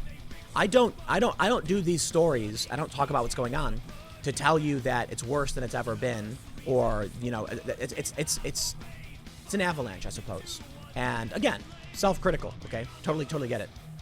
But I want to remind you of the importance of police. I want to make sure that there's actually some stable middle ground where I can say, police need to do their jobs. We need police. We can't release criminals. Instead, what we get is a mostly leftist media, and they do this because it's calamity, because it sells. So I can do the milquetoast fence sitting thing, and many of my videos are now reaching that point, I would say, in talk of real street violence and civil war. These make up a tiny fraction, to be completely honest, of the thousands of segments I've produced and the nearly 4 hours of content I put out every single day. When you look at what most of these media outlets do, though, they will tell you this cop was evil, this cop was bad. The activists will tell you this cop is evil, this cop is bad. And that's what I'm specifically focused on. Certainly there's some middle ground. Certainly it's complicated, right? But if you're only getting a media that's not showing you the nuance and not explaining these things to you, then certainly you think that the police are the worst ever. Which brings me to where we are now as a society in terms of conservative versus liberal. Liberals just watch CNN. And CNN will show you over and over again these horrifying police brutality videos. And then people get in their mind, the police must be an evil dystopian nightmare force, when in reality, as the police union in New York said, 375 million interactions, overwhelmingly peaceful. And so I refer to this as the scaling problem, where if you have one police brutality incident, no one cares. But if you only have 100 interactions, that's 1%. It's not a big deal. 1% of 100 million, though, is now 1 million negative interactions. And then people start freaking out because the media can cherry pick these things because what's bad for them is good for us. So they can put out the shock content. They can put out the videos of the cops doing really horrible things and not provide you with the all-around context. I'll say for the 50 billionth time. Self-critical. But I do try to say, like, even when I do videos on Antifa on the far left, pointing out they are a fringe faction. The issues I have as of recent with what's going on is that you now have government backing these ideological, non-theistic religious folks, painting their slogans in the street and supporting their protests amid a massive pandemic and then blaming everyone else. So here's the big challenge, and we'll talk about what's going on with New York City and their chaos. The challenge is not that I think any of these outlets are wrong for highlighting this. Perhaps the real issue is that we are all snowflakes in this avalanche, myself included, that we want to highlight things we think are shocking and important, which includes police brutality and what's happening in New York City, and it creates a perspective of everything being nuts. I had some lefty guy. He always tweets at me. It's so annoying. It's like, dude, if you don't like what I'm tweeting, stop following. But he loves to hate me. He loves to hate me. And he's this lefty journalist guy. And the way he views the world is insane. He's tweeting things and posting these weird images where it's like he clearly only follows far-left anti-police activists. So he really thinks there's a war going on with cops going out and just brutally beating everyone nonstop. You have these videos where little kids see a cop, and then all of a sudden they're crying, thinking the cop's going to beat them. It's like, this is nuts. This is why most people like their cops. Now, with all that being said, perhaps this really does bode well for Donald Trump. In my previous segment, I talked about how I think Trump is actually on track to lose, and there are a lot of good points to be brought up as to why that is. And I still think it's fair to say. But let me provide an alternate view as to what may actually happen when you see stories like this. If the media keeps creating the perception that cops are bad, eventually a small fraction of these lunatics who believe and live in this weird bubble really do believe all cops are bad. Well, as we know from most polling, it's like 81% don't want police to be defunded or abolished, and they like their local departments. Personally, I really like my local cops. I live in a small town. They're good dudes. Talked to them on several occasions. Really nice, helpful. It's like, it is so dramatically different from the NYPD, because the NYPD I was not happy with. Okay, I did not have very good interactions with the NYPD. I once got ripped off by a cabbie who was who was driving in circles trying to mess with me to simplify the story. He was doing the zigzag thing. And when I called I refused to, I was like, I'm not paying for this. He threatened me physically and started getting in my face. So I'm like, I'm going to call the police. The cops actually just threatened to arrest me. Right off the bat, they got out and they're like, we're going to arrest you right now. And the cops actually took my wallet and took my cash. So yeah, I've had bad interactions. I live in a small town now, though. I think we can deal with some reform. I think we can figure out how to deal with these situations. But to think that all of these people believe this would be insane. They don't. So the media creates this perception because they're perhaps inadvertently chasing after a narrative, or it's the stories they think sell, and it's what they do. I have similar criticism from people who say that I'm doing all of this as clickbait, but I try to do segments like this where I kind of like, let's break things down. Let's talk about is this rational? Is it not? The New York City. And I've heard that too, where it's like, oh, he only does clickbait things. It's like, is that your only argument? Do you actually watch and listen to what he has to say? Do you watch his videos from start to finish? Because if you did, you'd realize that it's not clickbait, but at the same time, you'd understand that all titles need to be clickbait. Like, it just blows my mind. And on top of that, like, you have to have this understanding that, like, in your title, you need to kind of explain what's going on. And look, like, NYPD admits that the system's imploding. While this is clickbaity because he puts it in all caps, it does say imploding right here. On top of that, as crime skyrockets, fake news is backfiring and helping Trump. What's clickbaity about that? He's talking about all these points. Yeah, police department. He sounds incredibly has fair. Been faced with he's incredibly fair. Now complaints and public pressure. That's why I generally They've like gotten him. rid of a major division, 600 cops, their anti-crime unit, and now crime is going up. What do we hear from the left-wing activists, many of whom work in media? They believe that this is the V for Vendetta moment where Chancellor Sutler says, I want them to remember why they need us. Everyone thinks that, though. Both factions think the other side is doing it. My mom watched That's what they think is happening. The cops are doing a slowdown on purpose to create crime so that they can justify their existence. I certainly don't think that's the case. I think that's far-fetched. I think most instances are dominoes falling over. It'd be so easy just to believe someone's pulling strings, when in reality it's dominoes being lined up and then knocked right down. But let's get back to the point I was going to make about Trump. It may be that because Trump has no agenda, what has he really campaigned for? 4 more years of Trump, right? That's what people, a lot of conservatives are saying this. He's done rallies where he's presented his personal grievances. He's personally slighted and offended for a lot of reasons, and for good reason. And what has he offered up?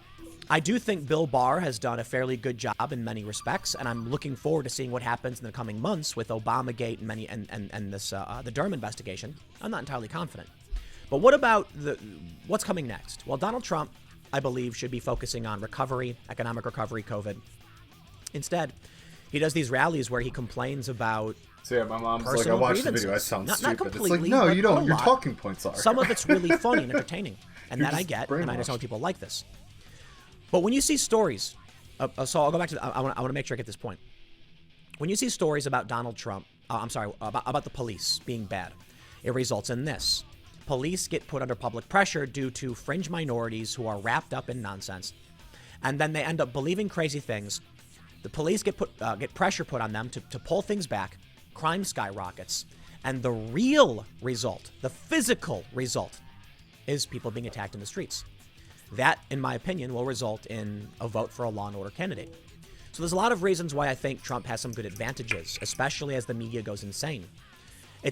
Perception is it's very, very important, but let's not discount the real world experiences that people are facing.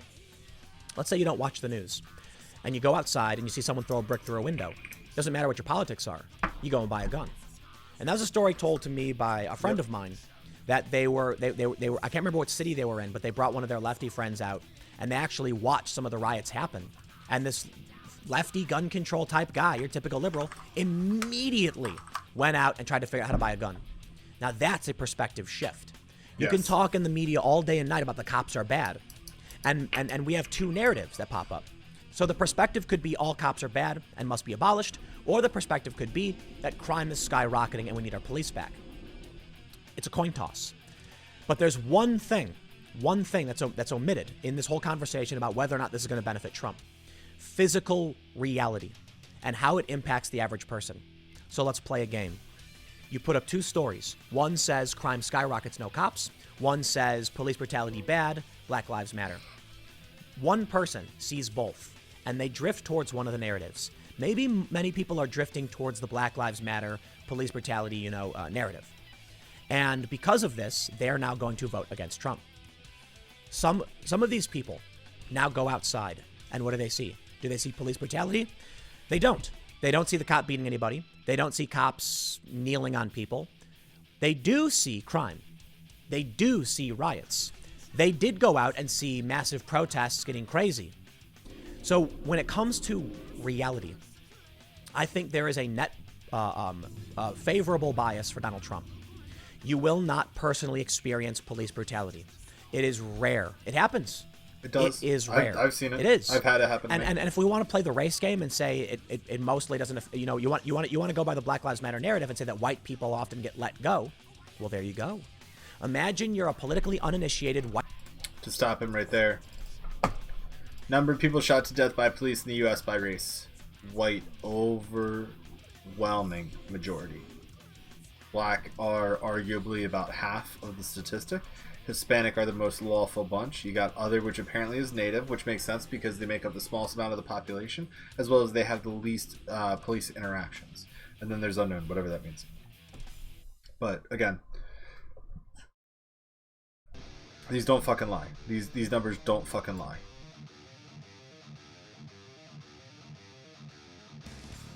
So, sorry, you can't push this racist narrative or agenda onto me. You can't, because what I'm going to do is I'm immediately going to look into the stats. White suburbanite. Like, just as an example, when Blocking told me, oh, well, COVID affects black people more than anybody else. And I'm like, really? I'm like, I don't buy that whatsoever. And they're like, look it up. And I looked it up, and I started finding leftist media going like, oh, well, look at this. I'm like, all right, you might have a point. You might have a point.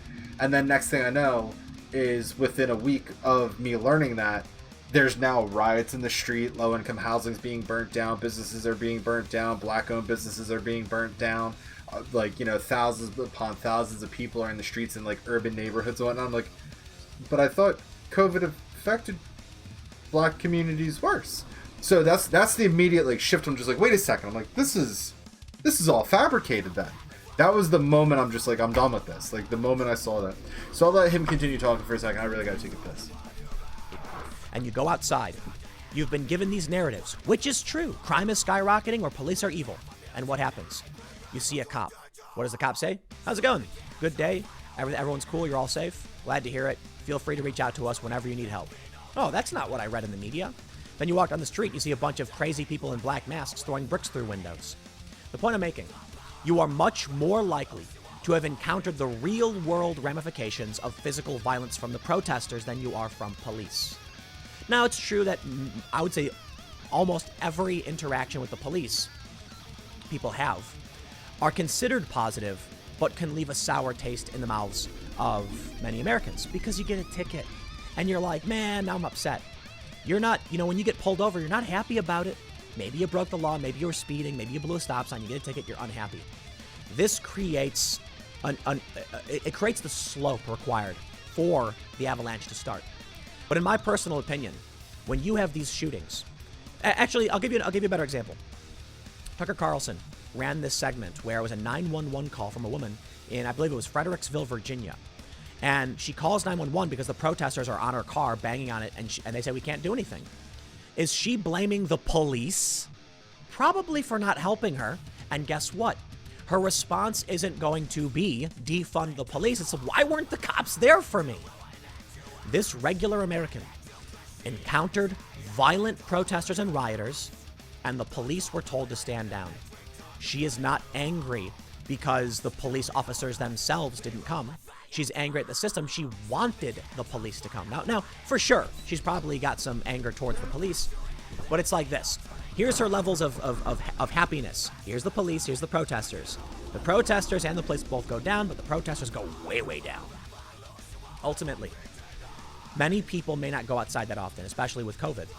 And so they may hear a lot about this and thus believe the police truly are this evil occupying force. But I believe, for the most part, people are going to go outside and see nothing. Absolutely nothing. And so they may be swayed. But factor into your math that you are more likely to have a friendly encounter with a cop than to be brutally beaten by them, and people might not believe the narrative. Add in these videos of violent riots, and people are going to say, I've never experienced this. Look at these people destroying my city. There's a comic that people share to explain Black Lives Matter. And it's I believe it's two pigeons, and they're like sitting, or two seagulls or something, two birds. They're sitting in chairs. And in the first panel, one of the birds says, do you believe all of this nonsense from Mr. Mouse about Mr. Owl being a predator? And then the other bird says, I can't believe it. I've never had any problems with Mr. Owl. And then the other bird says, see, exactly. The point they're making is that because Owl leaves you alone, it must not be a real issue. That's the perspective they're trying to show you to explain that certain people are being victimized by the police, and just because you don't see it doesn't mean it's not happening. But they miss the bigger point. The bigger point is that that's literally how people feel and think.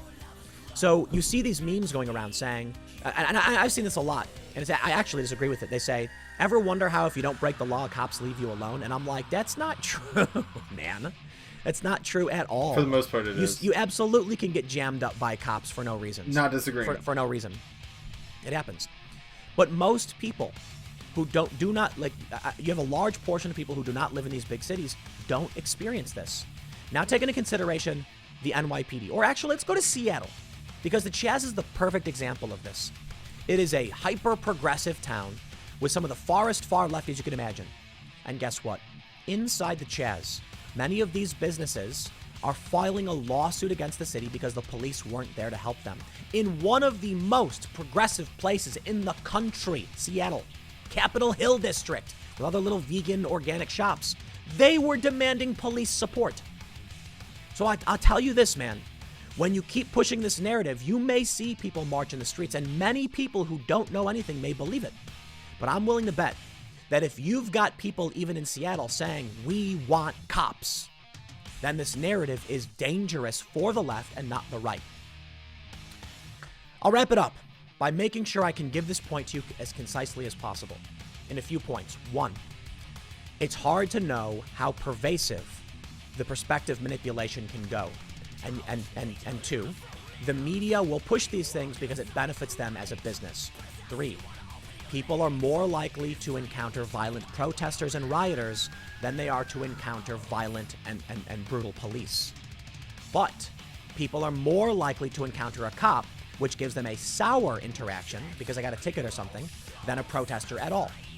Take that for what it is, but ultimately, I really do believe that if you will see Seattle businesses in the Chaz demanding the police protect them, most people are not going to support abolishing police or defunding them. Maybe some reform that can be considered defunding. But I think the narratives you're hearing about cops being bad is so good for Trump. So good for Trump. The Chaz businesses want their cops. Trump is calling for law and order and condemning the mayor. And guess what? The businesses are suing the city. Sounds like they agree with Trump, whether they want to admit it or not. I guess we'll see how this plays out. As I always say, they can't admit it because then they'll get their business a few months suspension. after the election, but stick around. My next segment is coming up at. All right. Do we got any other videos that we might want to watch? 7 hours ago. I love Donut Operator. All right, so we're gonna have to watch this real quick because apparently a woman punched a cop. Hi everyone, Donut here. We got a video today coming out of Baltimore, better known for its role in the popular HBO series The Wire as a drug-infested shithole. What had happened was the other night there were a bunch of protests happening. I don't know if you guys have seen that yet on the news where there were protests happening, and this lady was driving around in a black Impala all erratically in a downtown area in Baltimore that had been blocked off. Police had blocked it off. No one's supposed to be driving through there. There were some protesters meandering about, but there shouldn't be a black Impala driving very erratically through the area. Baltimore police officers Sergeant Higley and Officer Love were approached by the black Impala. The black Impala did not want to stop, and they were ordering it to stop.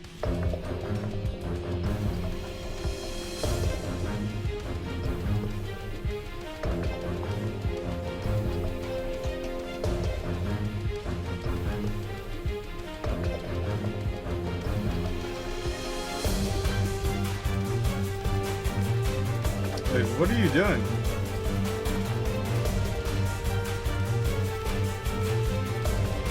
It nearly hit Sergeant Higley twice. Because a car is a 4,000-pound bullet and is very deadly, both officers draw their service pistols, point at the car, and order the occupant to get out. And out she gets into the splits on the ground.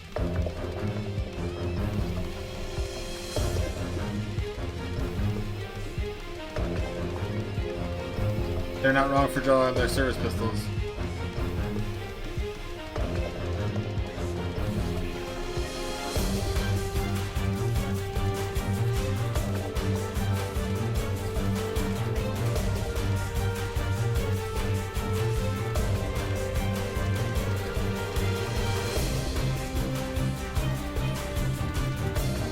Oh, look, that's a black cop. That's a black finally cop. kicks on though. Let's take a look at Sergeant Higley's body camera footage. As soon as the sergeant walks up to the young lady who jumped out of the car and started doing splits, she begins to spit on them. Yeah,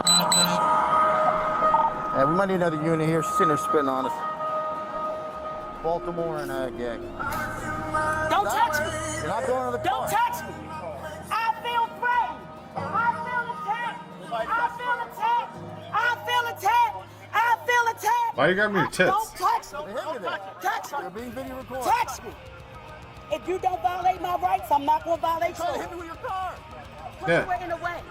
A very good reason to hit a police officer with your car. You were in the way. You stupid asshole. It's blocked. You're stupid. Don't talk to me. The officer makes a determination. Sergeant Higley goes to take the woman into custody because she's spitting on people, screaming, and nearly ran him over twice, so she punches him twice in the face. Officer Love, who has been with the Baltimore Police Department since 1999, sees his sergeant being attacked, so he acts by closed-handed popping her in the mouth, which renders her unconscious. You're stupid. Don't talk to me. The officer makes a determination to take the driver into custody. As you can see, she strikes the officer and strikes him a second time, causing her backup officer, Officer Love, who then struck the... Let's take a look at another angle from this incident. The officer that began to walk up as soon as the... Causing her backup officer, Officer Love. The black cop just walks up and goes, bop! Oh, police brutality.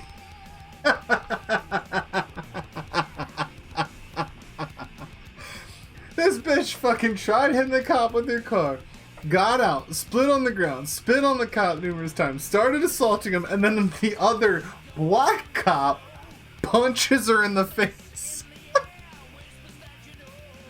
Justice served. And then she just goes down like a sack of fucking bricks. Let's take a look at another angle from this incident. The officer began to walk up as soon as the woman started punching Sergeant Higley. Boom. Let's take a look at another angle of the incident from a person on their cell phone who's kind of over there. Oh! Oh! The woman, Sharnesha Street, 43 years old, of Baltimore, is facing 2 counts of second-degree assault related to the incident. After the incident, more than 100 people gathered outside East Baltimore's Douglas Homes to protest Friday night's incident. Protesters called on the officer who struck Street to be fired and jailed. "Shame on you," they chanted. In a statement, Zy Richardson, spokeswoman for the state attorney's office, wrote that we strongly disagree with the action the officers took. I disagree. It does not rise to the level of illegality. It doesn't. The officer had other I agree options with that could that. have pursued to de-escalate the situation rather than striking the woman with a closed fist, and we recommend that the Baltimore Police Department review this officer's conduct in he the was immediate fine. instance, consider She his assaulted past a record of white cop conduct, twice take and a appropriate black cop disciplinary decked her. action. So the question is, do you think that was an appropriate use Yes. of force? Let me know in the comments below. Was it an appropriate love tap to stop her from attacking the sergeant? Should he have perhaps used other methods to stop her? As I said, let's calmly discuss this in the comments below. So, what do you think? By the way, I'm streaming right now, twitch.tv/DonorOperator. Come hang out. Would love to see you there. Making breakfast pizza. Have a fantastic day.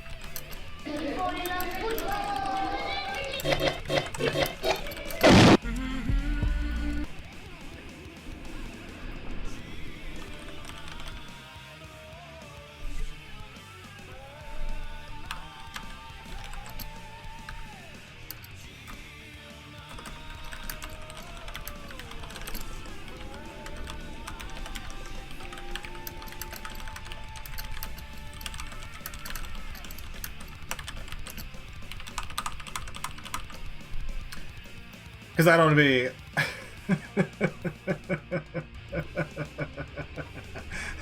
Black woman assaults a white cop twice. Black cop punches the black lady one time who just committed assault on the white officer twice. Justified. Karma's a bitch and knocks out in one punch. Calm and completely frames the whole entire topic. So... Black lady commits a fucking hate crime on a white cop. Black cop punches the black lady who just committed a hate crime on a white cop. Justified.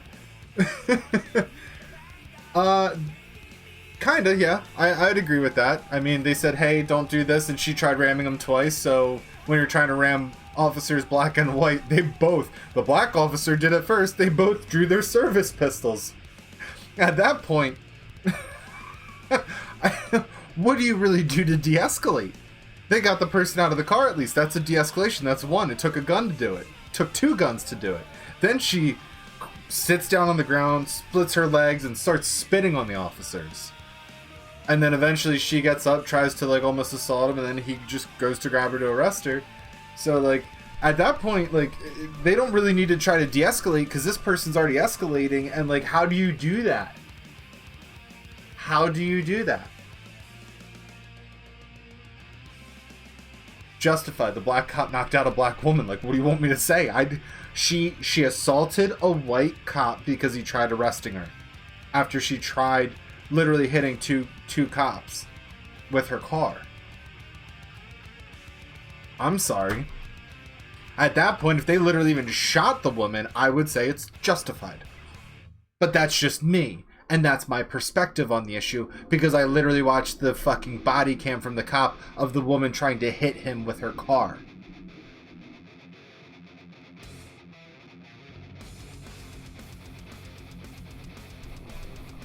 Sorry, I don't tolerate people being entitled and thinking they can do whatever they want and live in a lawless world. That's not how this works. Oh, I never watched the Avalonian thing I said I was going to do a while ago. So let's watch it, I guess.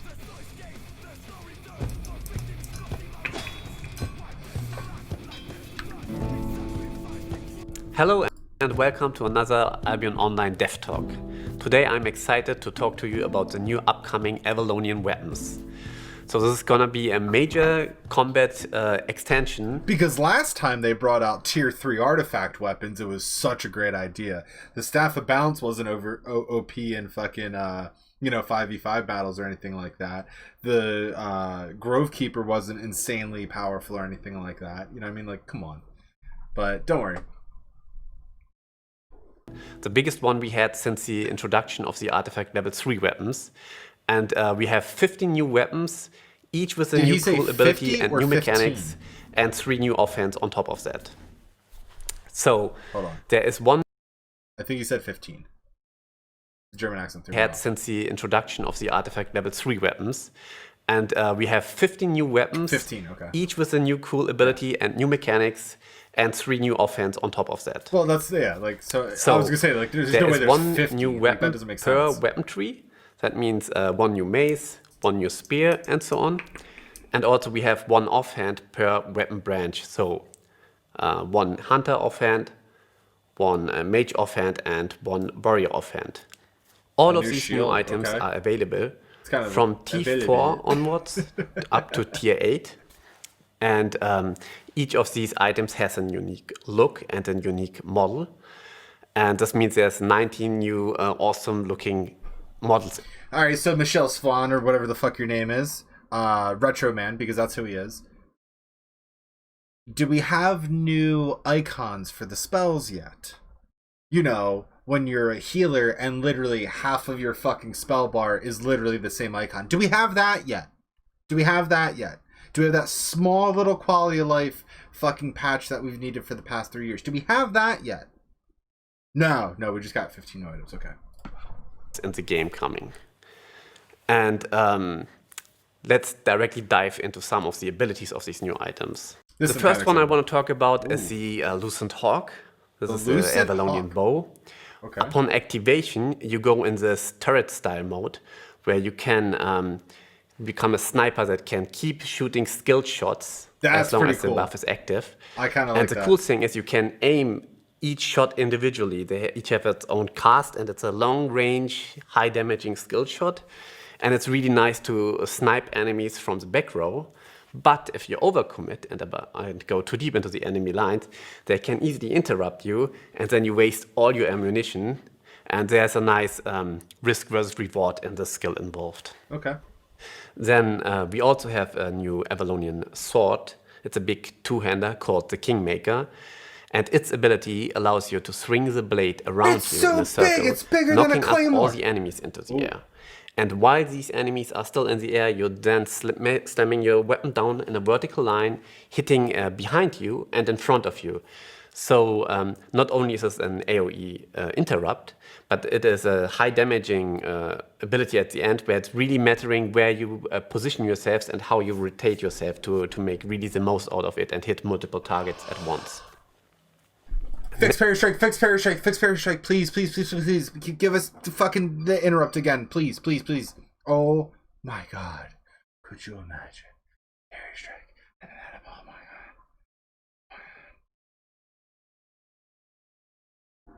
god. That'd be amazing. Next, we have the Avalonian Curse Staff. It has the ability called Inner Shadow. You can cast it on any player, ally or enemy, and you summon a shadow of that player depending on the type of armor that player wears. So how does it work? So say you cast it on an enemy with a cloth armor, you then summon this Avalonian mage who attacks with this huge thunderstorm, dealing massive magic damage. And you can also instead cast it on a leather armor user. If you do that, then you summon a different shadow, which does a lifesteal aura, attacking enemies and also healing up the caster himself. Interesting. Or you simply can cast it on a plate wearer. And if you cast on someone with plate armor, you summon this tank shadow who slows enemies around him, and after a short delay, slams down his big weapon and nullifies most of the enemy's armor. There's a huge armor shred on that ability. And the cool part is, the shadow you summon depends on the target you pick on, not on the armor you have equipped. So the cool part about this is that even if you wear cloth armor, you have access to all of the shadows in one fight, depending on what target you cast it on. There's a lot of skill expression with this ability and a lot of knowledge how you can make the best out of these shadows you have available. Yeah. And then we also have the Avalonian spear, which is a one-handed lance. Oh. This has an ability where you can charge into enemy lines, and after a short cast time, you charge in and become unstoppable during this charge, meaning no CC or anything can interrupt you, you just charge through. And additionally, any enemy you hit, you will purge their buffs. So you can use it either or offensively to like try to secure a kill and remove the defensives of that target, or you can also use it to initiate a counter engage to remove the momentum from the enemies, removing their active buffs so cool. when they try to commit to your side. So there's a lot of versatility in this ability, and it makes a big difference how you use it. Fame Farm's fun. And another cool thing about it, the lance is a one-handed weapon, so that means you can combine it with various offhand combinations. In general, 1/3 of the Avalonian weapons are one-handed to allow for more interesting combinations with offense, even on the high-end artifact items. The Avalonian Nature Staff gets an ability called Soul Link, where you can link two targets together, and depending on what kinds of target you choose, you get a different effect. So what does that mean? That means that if you target two allies, then this means they get an effect where all the damage they receive is shared evenly across both targets. And on top of that, all healing they received is also shared evenly and also amplified a bit. So if you have hot active on both targets, then both heal each other and it's even amplified, so you have a higher healing output. Or if you cast it on an enemy and an ally, then in this case, the healing received for the enemy, a chunk of that is always stolen and directly transferred to the ally. So you can absorb some of the healing this enemy receives and heal up your own ally. Then the last combination is if you cast on two enemies. In this case, they also share the damage received, but also the damage is amplified. So you can use it offensively when you try to break through the enemy defenses. You can cast it on a cloth user and a tank. And then even if you attack the tank, then a lot of the damage is sent over to the cloth user as well. So there's a lot of ways how to use this ability. We imagine it's going to be more relevant in small scale, but we're really excited and would like to see how you guys can make the best out of it. But keep in mind that all these abilities we've shown you today, they're still in testing and production, so some of the final behavior might be different when they hit the live server. But I think we can give you in general a good idea what direction we are going in and what of the kind of cool mechanics we are right now testing and what you can expect from the next update. But let's talk about how you can obtain these new items in the game. There we go. They are pretty similar to the Avalonian armors in terms of crafting. So there is Avalonian new artifacts that you need to craft them. And these artifacts can be obtained from Avalonians. And they can also be created from Avalonian shards. I'm like, wait a second, you need However, more? with our new update, Rise of Avalon, we also will increase the amount of Avalonian shards in the world to make these weapons not too rare and to have more players use them. Okay, cool. And On top of that, as a side note, you also can obtain Avalonian shards in the new roads of Avalon, where you also can fight Avalonians, and there's a nice incentive to explore these roads and also have the chance to get the ingredients for the new Avalonian weapons in there. So the crafting side is rather straightforward with these weapons, but we are also planning to make a big change for the Destiny board for the first time. So far, all the combat specializations for artifacts have been always concentrated into one node. So for example, swords have one node that's called a sword artifact specialization, and whenever you use any artifact, you level up these nodes. With the next update, we want to split this one node into one node per weapon. So this means there's a node for Clarent Blade, one node for Carving Sword, and one node for Galatine Pair. No. So don't worry, you keep your progress. So all the progress you had for the combined artifact node is taken out and divided evenly across the new nodes. Fuck you. And because these combined nodes had 3 times the fame requirements, this means if you had your artifact specialization for swords on level 100, this means that on the next content update you will have Clarent Blade, Carving Sword, and Galatine Pair also on level 100. Okay. You will also get a new node for specializations. That's Thank for God. the Avalonian weapon called the Kingmaker. This one will be at 0 because it's new and you have to level it from the scratch. We are also releasing a bunch of combat balance changes.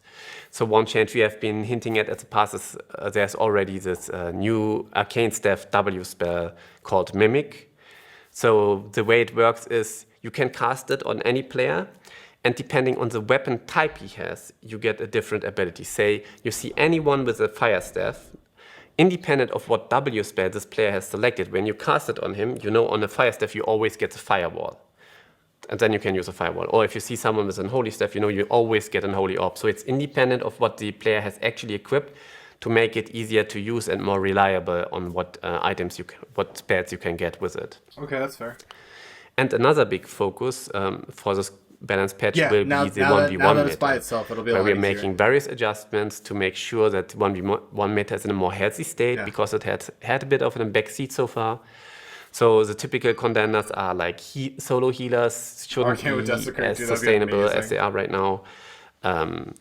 We are also looking at warbow kiting, how strong is it, we're probably reducing it a bit, and also some outlier items, like for instance, Cultist Robe, we are also looking at it to make it less of a hard counter to certain builds. In general, we want to reduce hard counters and have more soft counters to have it less rock, paper, scissors, especially in a 1v1 meta.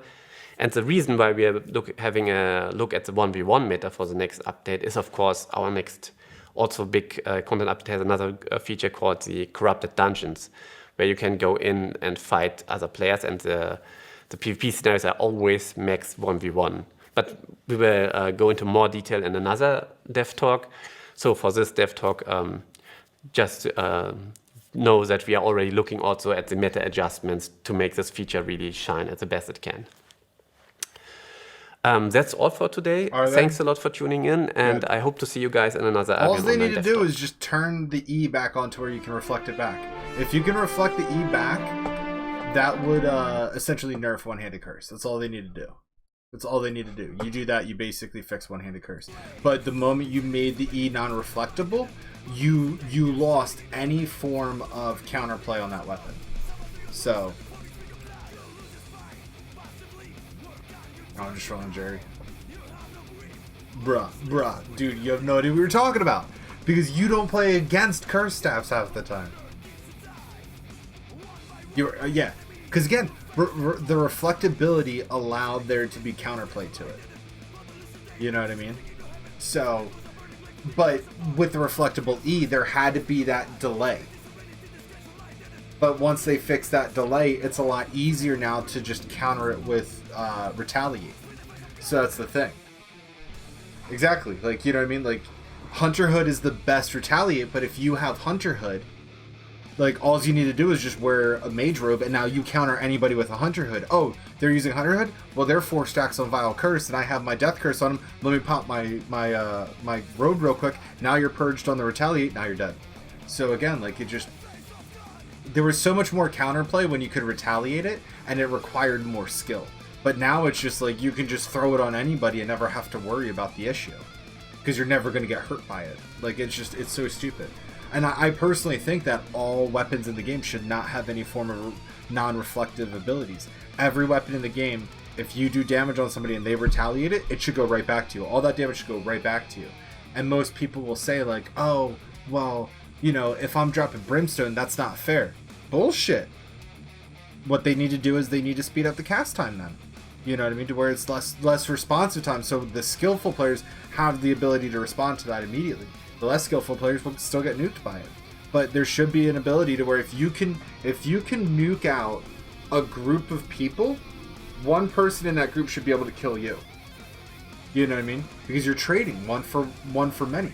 That's a viable trade in my opinion. So the fact that, you know, like the brimstone staffs were able to sit here in these fights for so long, they're supposed to be suicide bombers. They're supposed to be able to just drop this meteor on a bunch of people. If they die, they die. But again, like if you drop your Q down and it's that fireball and now it's attacking people and they're getting hit, and then you drop your meteor, you can pop your cleric robe, and then once you do that, boom, because of that little AoE that you dropped, you now have the protection of not dying. Again, or use block.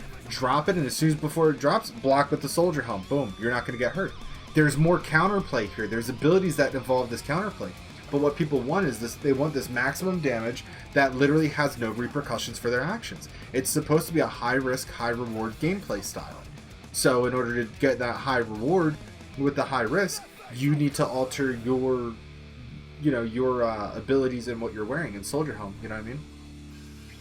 I don't know what they're doing to it because I haven't looked into it. I don't look into things until the patches are dropped because everything's subjective and SBI nerfs everything to the ground afterwards. Hey, when I call it, don't I? Well, if you follow me on Twitter, you may have seen me call it. DC Mayor tells residents to stay home for the 4th of July, promotes Black Lives Matter gatherings. Come on, we knew this was going to happen, right? I don't think it's that, I don't know, spectacular in any way that I tweeted out this was going to happen because it's obvious. They're saying you got COVID, you can't open your business, you can't sell a cheeseburger, but by all means, go in the thousands without masks to protest. Why? She's at a protest, like I'll call it soapboxing. There we go. I'd say bullhorning, but she's using a microphone. She's not wearing a mask. She's standing around all these people. She's coughing and spitting all over everybody. They don't care. I'll tell you what, man. This is one of the most brazen and, I gotta say, one of the scariest things that could ever happen. You know, we talk a lot about when and how and what civil war, but man, oh man, tell Americans not to go out and celebrate the 4th of July while you promote these big Black Lives Matter protests. That, to me, yikes, man, that's truly scary stuff. Well, let's read this and make sure we have the proper context, all right? Here's what the Daily Caller says. Democratic Washington, D.C. Mayor Muriel Bowser told residents to spend the 4th of July at home, despite encouraging Black Lives Matter gatherings happening en masse amid the coronavirus outbreak. Just because there are going to be fireworks downtown doesn't mean I have to go, Bowser said at a press conference Thursday. She said she hopes to see a significant reduction in crowd sizes related to the 4th of July events, according to Fox 5. That is absolutely insane, man. This is it. Hypocrisy abound. They argued that, you know, we were risking COVID by having these Black Lives Matter rallies, and we understand that, right? At first, it was just a double standard. Then when people started to call them out, they said, well, you know, we're risking COVID because we're brave. And then people said, no, you were complaining that you're going to get grandma killed because you'll be an asymptomatic carrier. Well, we're wearing masks. We are wearing masks. And people pointed out, okay, we'll wear masks at our events, but we're outside.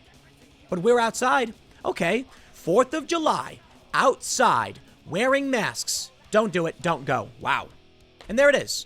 What excuse are they going to have this time? I don't want to see you out celebrating the birth of a nation. They've been tearing down our statues, and now they're doing this. Man, I'm getting worried more. I'll tell you what. You want to have your revolution, going this fast is crazy. There was one thread that I saw someone post about that they were planning, that the Democrats were planning this all along, and that, you know, Trump wasn't supposed to win, and Trump jammed them up, so they're trying to move forward. I think it's a bit too conspiratorial for me. What I think we're seeing is the emergence of a religion, and that religion supersedes any logic. I don't care about your holiday, they say, but mine must be protected. This is why we have a constitution and why the government is supposed to protect various religions. You want to have your intersectional religion? I don't care. Believe whatever you want. But to use the power of government to suppress those you disagree with, now things are getting scary. Hey, man, we all saw what Bill de Blasio was doing to the Jewish community in New York, welding parks shut. Terrifying stuff. Let's read this. Check this out. Paul Wagner says, D.C. Mayor Bowser begins the news conference by urging D.C. residents to celebrate the 4th of July at home. The feds have already announced the fireworks in the mall will take place, and the president plans a salute to America on the south lawn of White House and Ellipse. The mayor did not share the same COVID-19 concerns for Black Lives Matter protests that flooded the streets following the death of George Floyd, who died after a police officer knelt on the neck for over 8 minutes. I'm just so sick of the news outlets saying this. We know. You can just say at protests. Jeez, man. Bowser posted a photo of herself amid a large crowd of BLM supporters that do not appear to be maintaining 6 feet distances from one another, and many are not wearing masks. President Donald Trump has planned his second edition of Salute to America on Independence Day on the White House South Lawn. The display will feature music, military demonstrations, and flyovers to honor our nation's service members and veterans, White House Press Secretary Kayleigh McEnany said, according to the Washington Times. Bowser did not respond to a request for comment. Man, I'll tell you what, there's a big conversation going on. Trump gonna win, Trump gonna lose. And I see so many people saying he's gonna landslide, he's gonna win. And this is the conversation I had recently with a local down where I'm at, saying, it's gonna be a blowout, it's gonna be a landslide. Yeah, I know. And then I talk to these people and I say, did you see what happened in New York? No, what? With AOC? No, I have no idea. Okay, let me stop you right there, buddy. If you don't even know what's happening in this country and you are sitting back convinced Donald Trump is going to win, he's going to lose. And I've been saying over and over and over again, hey, man, that's your warning. But you know what? The warning seems to go fall on deaf ears. Whatever, man. I don't care. Look, I think if Joe Biden wins, our country is in serious danger. I never saw Donald Trump necessarily as like a particularly great president, to be completely honest. I think the economy did really, really well. No new wars. These are really great things. But he's got negatives, man. He really, really does. And he's got attitude problems. He's got ego problems. And there's a lot of issues there. But I can give him respect for the things he's done right. That's always been my position. Orange Man, bad, but not that bad. And he's actually, to be fair, good in some ways. Economy, for instance, and war, actually. It's better than I've seen in my lifetime. So that I'll be fair to him, right? But now, I'm absolutely leaning towards voting for Trump, as I've stated in the past. A lot of people want me to say something definitive. I won't, because we got a lot going on. And I don't think right now I can say for sure Trump could say something crazy could happen. I'll let you know when I know, all right? The fact is, Joe Biden is pathetic, and the far left is taking over, and it's getting insane. The state is now sanctioning this religion. This mayor is painting the street. It's you can't do this. It's not your street. It's a public forum. Can I go paint in the street now? I'll tell you what. There are a lot of reasons to suggest Trump could. This is either good news or bad news for Trump. Let's talk about the bad news first. The reason why this is bad is because it shows you the power of the state has embraced a religion and is using that power to suppress Trump's supporters and base. But my private platform. What about when they're literally telling you you can't have a rally, but we can? Now they're violating the First Amendment. Now that's getting freaky. That's the bad news. This suppression might actually hold Trump back. And I say bad news in the sense of violating the Constitution, civil liberties, not necessarily whether Trump wins or loses, but for Trump supporters, it's definitely bad news. The good news for Trump, however, is that telling Americans they shouldn't be celebrating the 4th of July while you celebrate Black Lives Matter may be a slap in the face so hard you send heads spinning. This may be the shock to the system that Trump really needs. Regular Americans, they love the 4th of July. They go out, it's the holiday. People go out, they make burgers and brats, and they get their chips and their beers, and they celebrate what America is. And they blow stuff up in the sky, and it's fun. Now what's happening? Telling people not to celebrate the 4th of July? Yikes, man. That is like walking up to Uncle Sam and punching him right in the gut. That's like walking up to a regular American and smacking him in the face. Not every single American, mind you, but many of them. I can only imagine this could be bad for Trump. But let's talk about Trump's campaign. The Wall Street Journal editorial board blasts failing Trump campaign message. I agree. They say, as of now, Mr. Trump has no second-term agenda or even a message beyond 4 more years of himself. His recent events in Tulsa and Arizona were dominated by by personal grievances. He resorted to his familiar themes from 2016, like reducing immigration and denouncing the press, but he offered nothing for those who aren't already persuaded. What is he going to offer people? Now, he's targeting the far left who's destroying our statues, but that's reactionary, I guess. What are you going to do to improve things? How will Trump should come out and say, what are you going to do to improve your local area? The constitutional rights and make sure these won't be violated. A major move of Trump's administration in the next term with the Republicans should be guaranteeing that we do not see this double standard from this new religion, the separation of church and state. That these right, maybe it's law and order, to be completely honest. These things would benefit him, and he is talking about these things for sure. What about recovering the economy? Let's talk about COVID. Let's talk about what the plans are. And so far, what has he said? We reduced testing because you get too many, so we slowed it down. Was it a joke? I don't know. I don't care. But let me throw it to this tweet. I tweeted this. I think Trump is on track to lose in November. So many Trump supporters convinced they can't possibly lose. The polls are wrong, etc., etc. Look at the fervent masses out in the streets. People are going nuts. And with mail-in voting, I bet turnout skyrockets. And what was the response? Hubris. You know what, man? If Trump loses, when he loses, I'm going to laugh. The hubris of Hillary Clinton and all her supporters cackling. We're going to win. Trump can never lose. And when she lost, it was hilarious. And I laughed a hearty laugh, as I always say. Right now, it's Trump supporters who are saying it. And I'm getting ready to laugh, man. You think you're guaranteed this victory? These people, not everybody, mind you. No, it's split. But a lot of people are responding to this acting like Trump couldn't possibly lose. The American people are standing up defiantly. No, they're not. They're standing up. They're getting their rights trampled all over in the streets as white fragility becomes a #1 nationwide bestseller. And people are spreading dogma. Yeah, this stuff is flying off the shelves.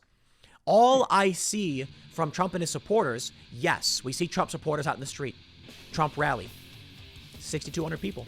Not the million he thought he was going to get. It was more than that. A lot of people said it was an embarrassment. It was more than that. Now you can argue he had 10 to 13 million or more watching remotely.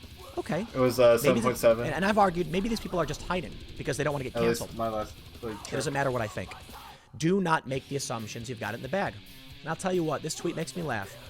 I showed this image of Occupy City Hall. And this is one of the things that's funny is I'll highlight Styx because I respect Styx's opinion. He said, I am so surprised that leftist turnout is high in, checks notes, New York.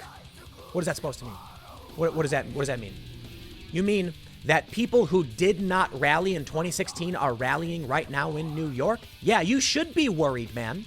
Because if they can actually convince young people to get out and send in their ballots, that will be bad for Trump. Okay, New York's not a swing state. I'm not specifically talking about New York. I'm talking about the fact that in small towns, in conservative areas, people are showing up to protest for this stuff. In a small town in Ohio, 80 people came out to protest for Black Lives Matter. 800 Trump supporters came out. And you can say, see, that shows that Trump supporters are winning. But the fact that these people are activated and young people are activated, and I'm seeing celebrities tweeting about they want to get their absentee ballots in early. If you ignore this, you will lose. It's the mentality of people, of everybody, if you want Trump to win, should be like, while I think, Trump is definitely on track to win, you better treat this as though he is on track to lose. I really do think so. Listen, saying he's on track to lose, I'm not saying he's guaranteed to lose. I think he could absolutely win. But the track he is on right now, let me tell you, he's ragging on people instead of talking about his solutions. The Wall Street Journal said it. What do I see for Trump in terms of free speech? For years, nothing. He's finally talking about it, but it's been weak. Then you take into consideration the hubris. This is the second thing. Everybody's sitting back laughing about how Trump's going to win. All right, man. That to me shows that the track Trump is riding on is a path towards defeat. His supporters need to be adamant. that Trump could lose this, and they must fight harder than they've ever fought, but they're not doing it. They're not. And they're not standing up for themselves in the workplace. So why should I believe Trump's going to win? If you won't stand up for yourself, why would you stand up for anybody else? It makes no sense. Maybe their fingers crossed that if they vote for Trump, he wins. And that's fair. I think Trump could win. But right now, I think the track he is riding on is towards defeat. Y'all need to wake up to this. These Democratic politicians are brazen in what they're doing in supporting a non-theistic religion. And you could argue that might help, like I said. But it could also show that Trump's base will be suppressed. Are they going to turn out to vote if Black Lives Matter activists are chanting in front of the polling station illegally? Will anyone stop them from doing it? I doubt it, because the police were already enforcing unconstitutional edict. So we'll see what happens, man. But I'll say it for the 50 billionth time. Your hubris, your downfall. I got a couple more segments in a few minutes.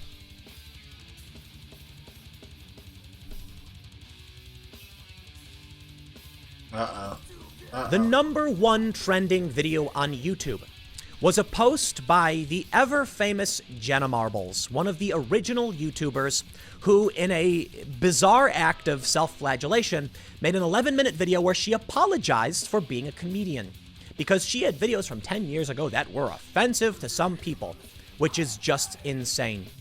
And this, some people have argued, is her just finding an excuse to quit because she's super rich and famous and she doesn't need to work anymore. And hey, what better excuse to retire than, I'm so sorry that I once put on a spray tan and did an impersonation. That's really what it's about. They accused her of doing blackface. Apparently what actually happened is she had a really dark spray tan and she was doing impersonations. That was it. Like, she wasn't actually doing a blackface thing. Her skin was just tanned. But here we go. This is what's truly insane about this story to me is that you have a woman with 20 million subscribers. All right, so let's see if we can find the video.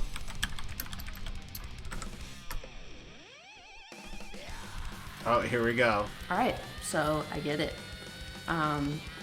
Feel like we're at a time where we are purging ourselves of anything and everything toxic, and I'm being requested not realizing the that toxicity of that. address things that I've done in my past that are familiar with how long I've been on the internet. Tell me that you would like me to do better or to do something differently. That I always try to do that, and I try to make it, and to know that I'm supporting someone whose morals and values align with my own. And yeah, there's things in my past I'm not proud of. It's hard for that content to exist at all because I think people watch it and don't bother to look at when it was posted or, care about what path I took to get to where I am.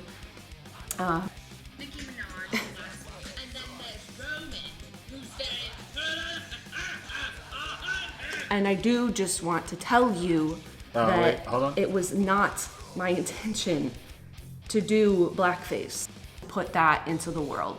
So this has been private for a long time.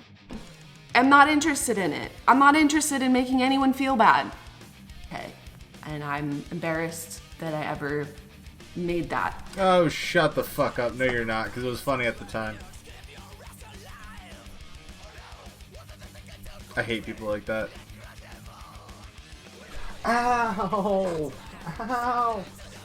Dude, that hurts, man. You dug your fucking claws in me. Ow. Uh-oh.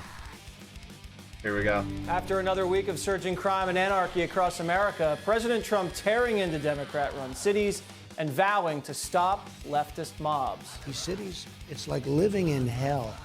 Chicago's an example. It's like worse than Afghanistan. They're anarchists. The big thing they want is they want to really destabilize our country, and we don't let them. They've created bedlam.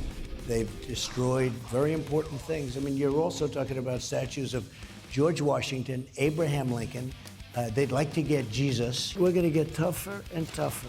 And at some point, there's going to be retribution because there has to be. These people are vandals, but they're agitators, but they're terrorists in a sense. The president isn't the only one fed up with what we've been seeing. A Chicago activist calling out Black Lives Matter for not focusing enough on the gun violence plaguing his community. The entire nation should be outraged when a 3-year-old is executed on the streets of Chicago and a 13-year-old young girl was killed on the west side of Chicago as well. It makes no sense to me if we continue to stand up against the system, but we will not stand up in our own neighborhood. Meanwhile, Sleepy Joe Biden under fire from the left for not embracing the radical defund the police movement. Political insiders are worried the Democrat base will reject Biden. Activists want to defund the police by wanting to legalize All right, Greg, pot. what did you think about True. the president using the phrase terrorists when talking about the agitators and the looters? I don't know. I mean, I don't think words are enough anymore. I think that there needs to be some kind of action, and I'm not sure what it is, but what I find interesting is the gun violence in Chicago is a reality. What you're seeing going on in America is a racial hysteria. So why is one gaining attention and the other isn't? And I believe that the worst thing a black community can do as a whole is take advice from coddled, white, over-caffeinated, over-educated, under-experienced, left-wing individuals. Because look at the consequences. The black-on-black crime or the gang violence and the gun violence is ignored, but everybody's running around tearing down statues. So I want to end the race war that we seem to be experiencing today. I'm going to blow your mind with this, okay?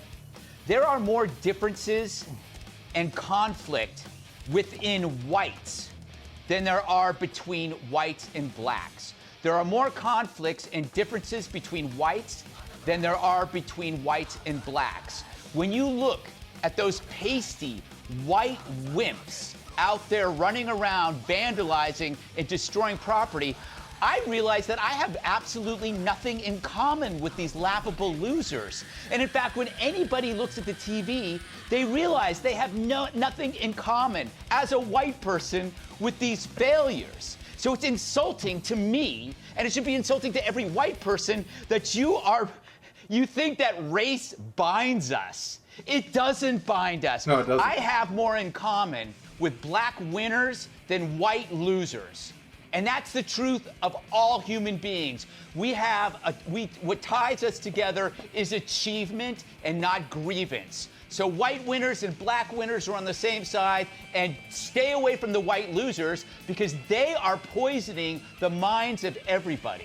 That will end racism if all the winners of every race and color join together and laugh at the losers. Yeah, I like that idea. Juan Williams, we talked about it yesterday. BET founder saying that a lot of black Americans just laugh at these, as Greg would say, pasty white losers tearing down statues and canceling TV shows because they think, that doesn't mean much. Well, I'm here to defend my white brothers. This is really wild. Look, I think what's going on here is President Trump is desperate. His poll numbers have cratered. And when he was asked last night on Sean Hannity's town hall meeting, what's coming next? What's your message? What's your agenda? He really didn't have much to say. He says he's experienced, he's great, everything will be great. So what he does, Jesse, is he takes a few instances of looting or bad behavior and he blows it up. Suddenly, cities are war zones. Afghanistan. They are. Suddenly, these people are terrorists. They're so powerful. They're threatening our social fabric. They are. I mean, the reality is that his messaging is I think if you lived in Minneapolis, Minnesota, you'd probably agree that it did look like a war zone because everything's on fire and it cost $1 billion in damage. Now, look, you can keep showing the same footage again and again and again. But let me just say, it's real. Don't trust me on this. Don't trust me. Listen to the Wall Street Journal. In their lead editorial this morning, they said Trump is headed for a historic loss as millions of Americans are close to saying that they can't risk 4 more years of this. They can't stand it. They're talking about suburbanites. They're talking about women. They're even talking about seniors abandoning Trump. And I think that's why he's engaged in this kind of horrible imagery and language, because he doesn't have a message. He's not killing people in Chicago. He's not looting, Juan. These things are actually real. They're not fantasies. True, he could do a better job. He could do a better job facing these problems. We agree with that. But you can't lay those problems on him as somehow he's conjuring this stuff up in order to win an election. This stuff is real. People are suffering, Juan. They're suffering in Chicago. They're suffering in Minneapolis. They're suffering in New York. They're suffering in Atlanta. They're suffering in Dallas. They're suffering in California. And you go, isolated incidents? Wake up, Juan. You got to wake up to this and start helping your party face the truth. Well, I think the truth is we've had black-on-black crime in this country for a long time, and I think because he's the one who's like, dude, like, come on, man. Is Donald Trump. If he was about healing, reconciliation, if he was doing something to deal with those problems, maybe he'd have a better case. Maybe he'd have something to say about bringing Americans together. But he doesn't have anything okay, let's to say, move it so to he's Emily, back to because the American president has pushed police reform and the Democrats rejected it, and he's offered him to help with the National Guard, and then you guys attacked him for being too brutal. All right, Emily, what did you think about Greg's idea about the winners getting together against the losers? Did that provoke thought in your mind? Yeah, I'd like to be on the winning team, as always. I'll weigh in, though, on this larger conversation. This is absolutely the Democrats blaming America for the problems that they've caused. The reason that they want to make it about federal reform or federal action is because it makes it the country's problem, not theirs. But the country didn't cause these problems, their policies did. So when we talk about Chicago and the fact that this month they had the most violent and deadly weekend and day in their 60 years of keeping track of violence, that is the predictable result to the multi-factor rot under Democratic policies. Horrible public schools and excessive poverty, the inability to break out of dependency program cycles, the food insecurity, all of those things. That is because of Democratic policy, and it has festered all of those factors under the decisions that these Democratic local and state leaders have been making. And when they sit around and say, oh, America needs to change, it's because they are deflecting away from the fact that their policies need to change. You guys know I'm a Californian. I was in junior high in the Richmond Public Unified School District in 1990 when in the middle of the year, it went bankrupt. And you know what happened after that? The predominantly black city of Richmond had that credit rating affected because of the bankruptcy. And the entire school district changed its name because of that. And that kind of systemic rot, that's the tip of the iceberg of Democratic policy rot. But at that time, that's one school district that got bailed out by already bankrupt California. Now every year, there's about 50. That is the rot I'm talking about, and it's Democratic policies. So, Dana, how does the president match up against Democrat mayors and governors? It's the similar thing to what we had with COVID-19. We're kind of brawling with Cuomo and stuff, and now he's brawling with Democrat mayors and governors over the riots and the chaos. Does that work for him politically, in your opinion? Well, with some people, yes. But let's take Michigan for an example. Obviously, he had a little bit of a tussle with the governor there, Governor Whitmer. She was not necessarily covered in glory herself, but recently, if you see the feedback from Michiganders, a significant portion of them felt that the president was singling them out and being mean to them for political reasons rather than on the merits.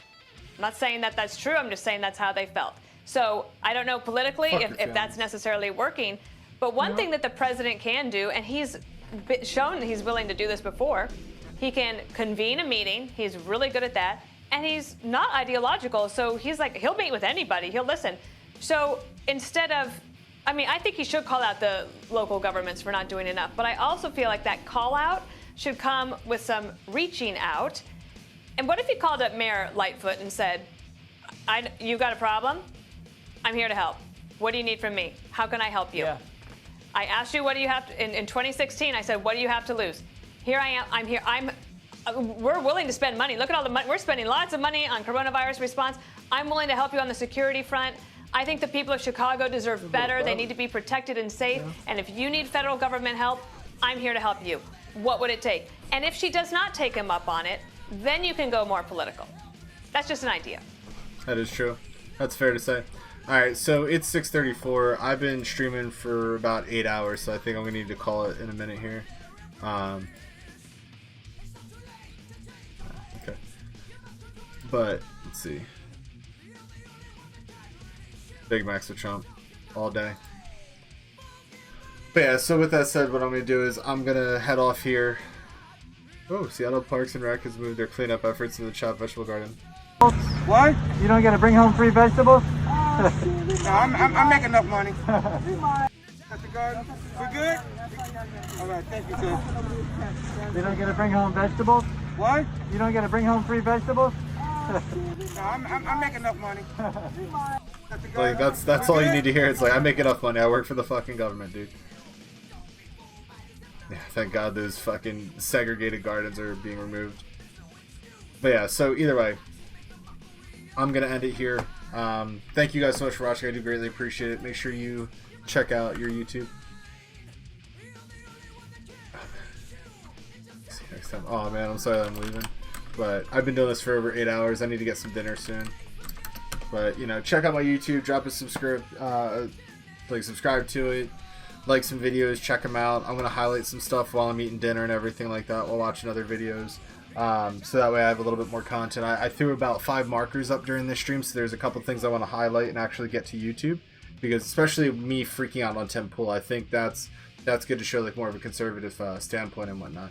But I do plan on coming back for an Albion stream tonight. I'm not promising it though, but I do plan on coming back. I just need to take care of Mr. Flufferton over here. Count Flufferton, I'm sorry. I need to take care of him. And then, like I said, I need to eat some dinner and whatnot. So I think I'm gonna get some Taco Bell.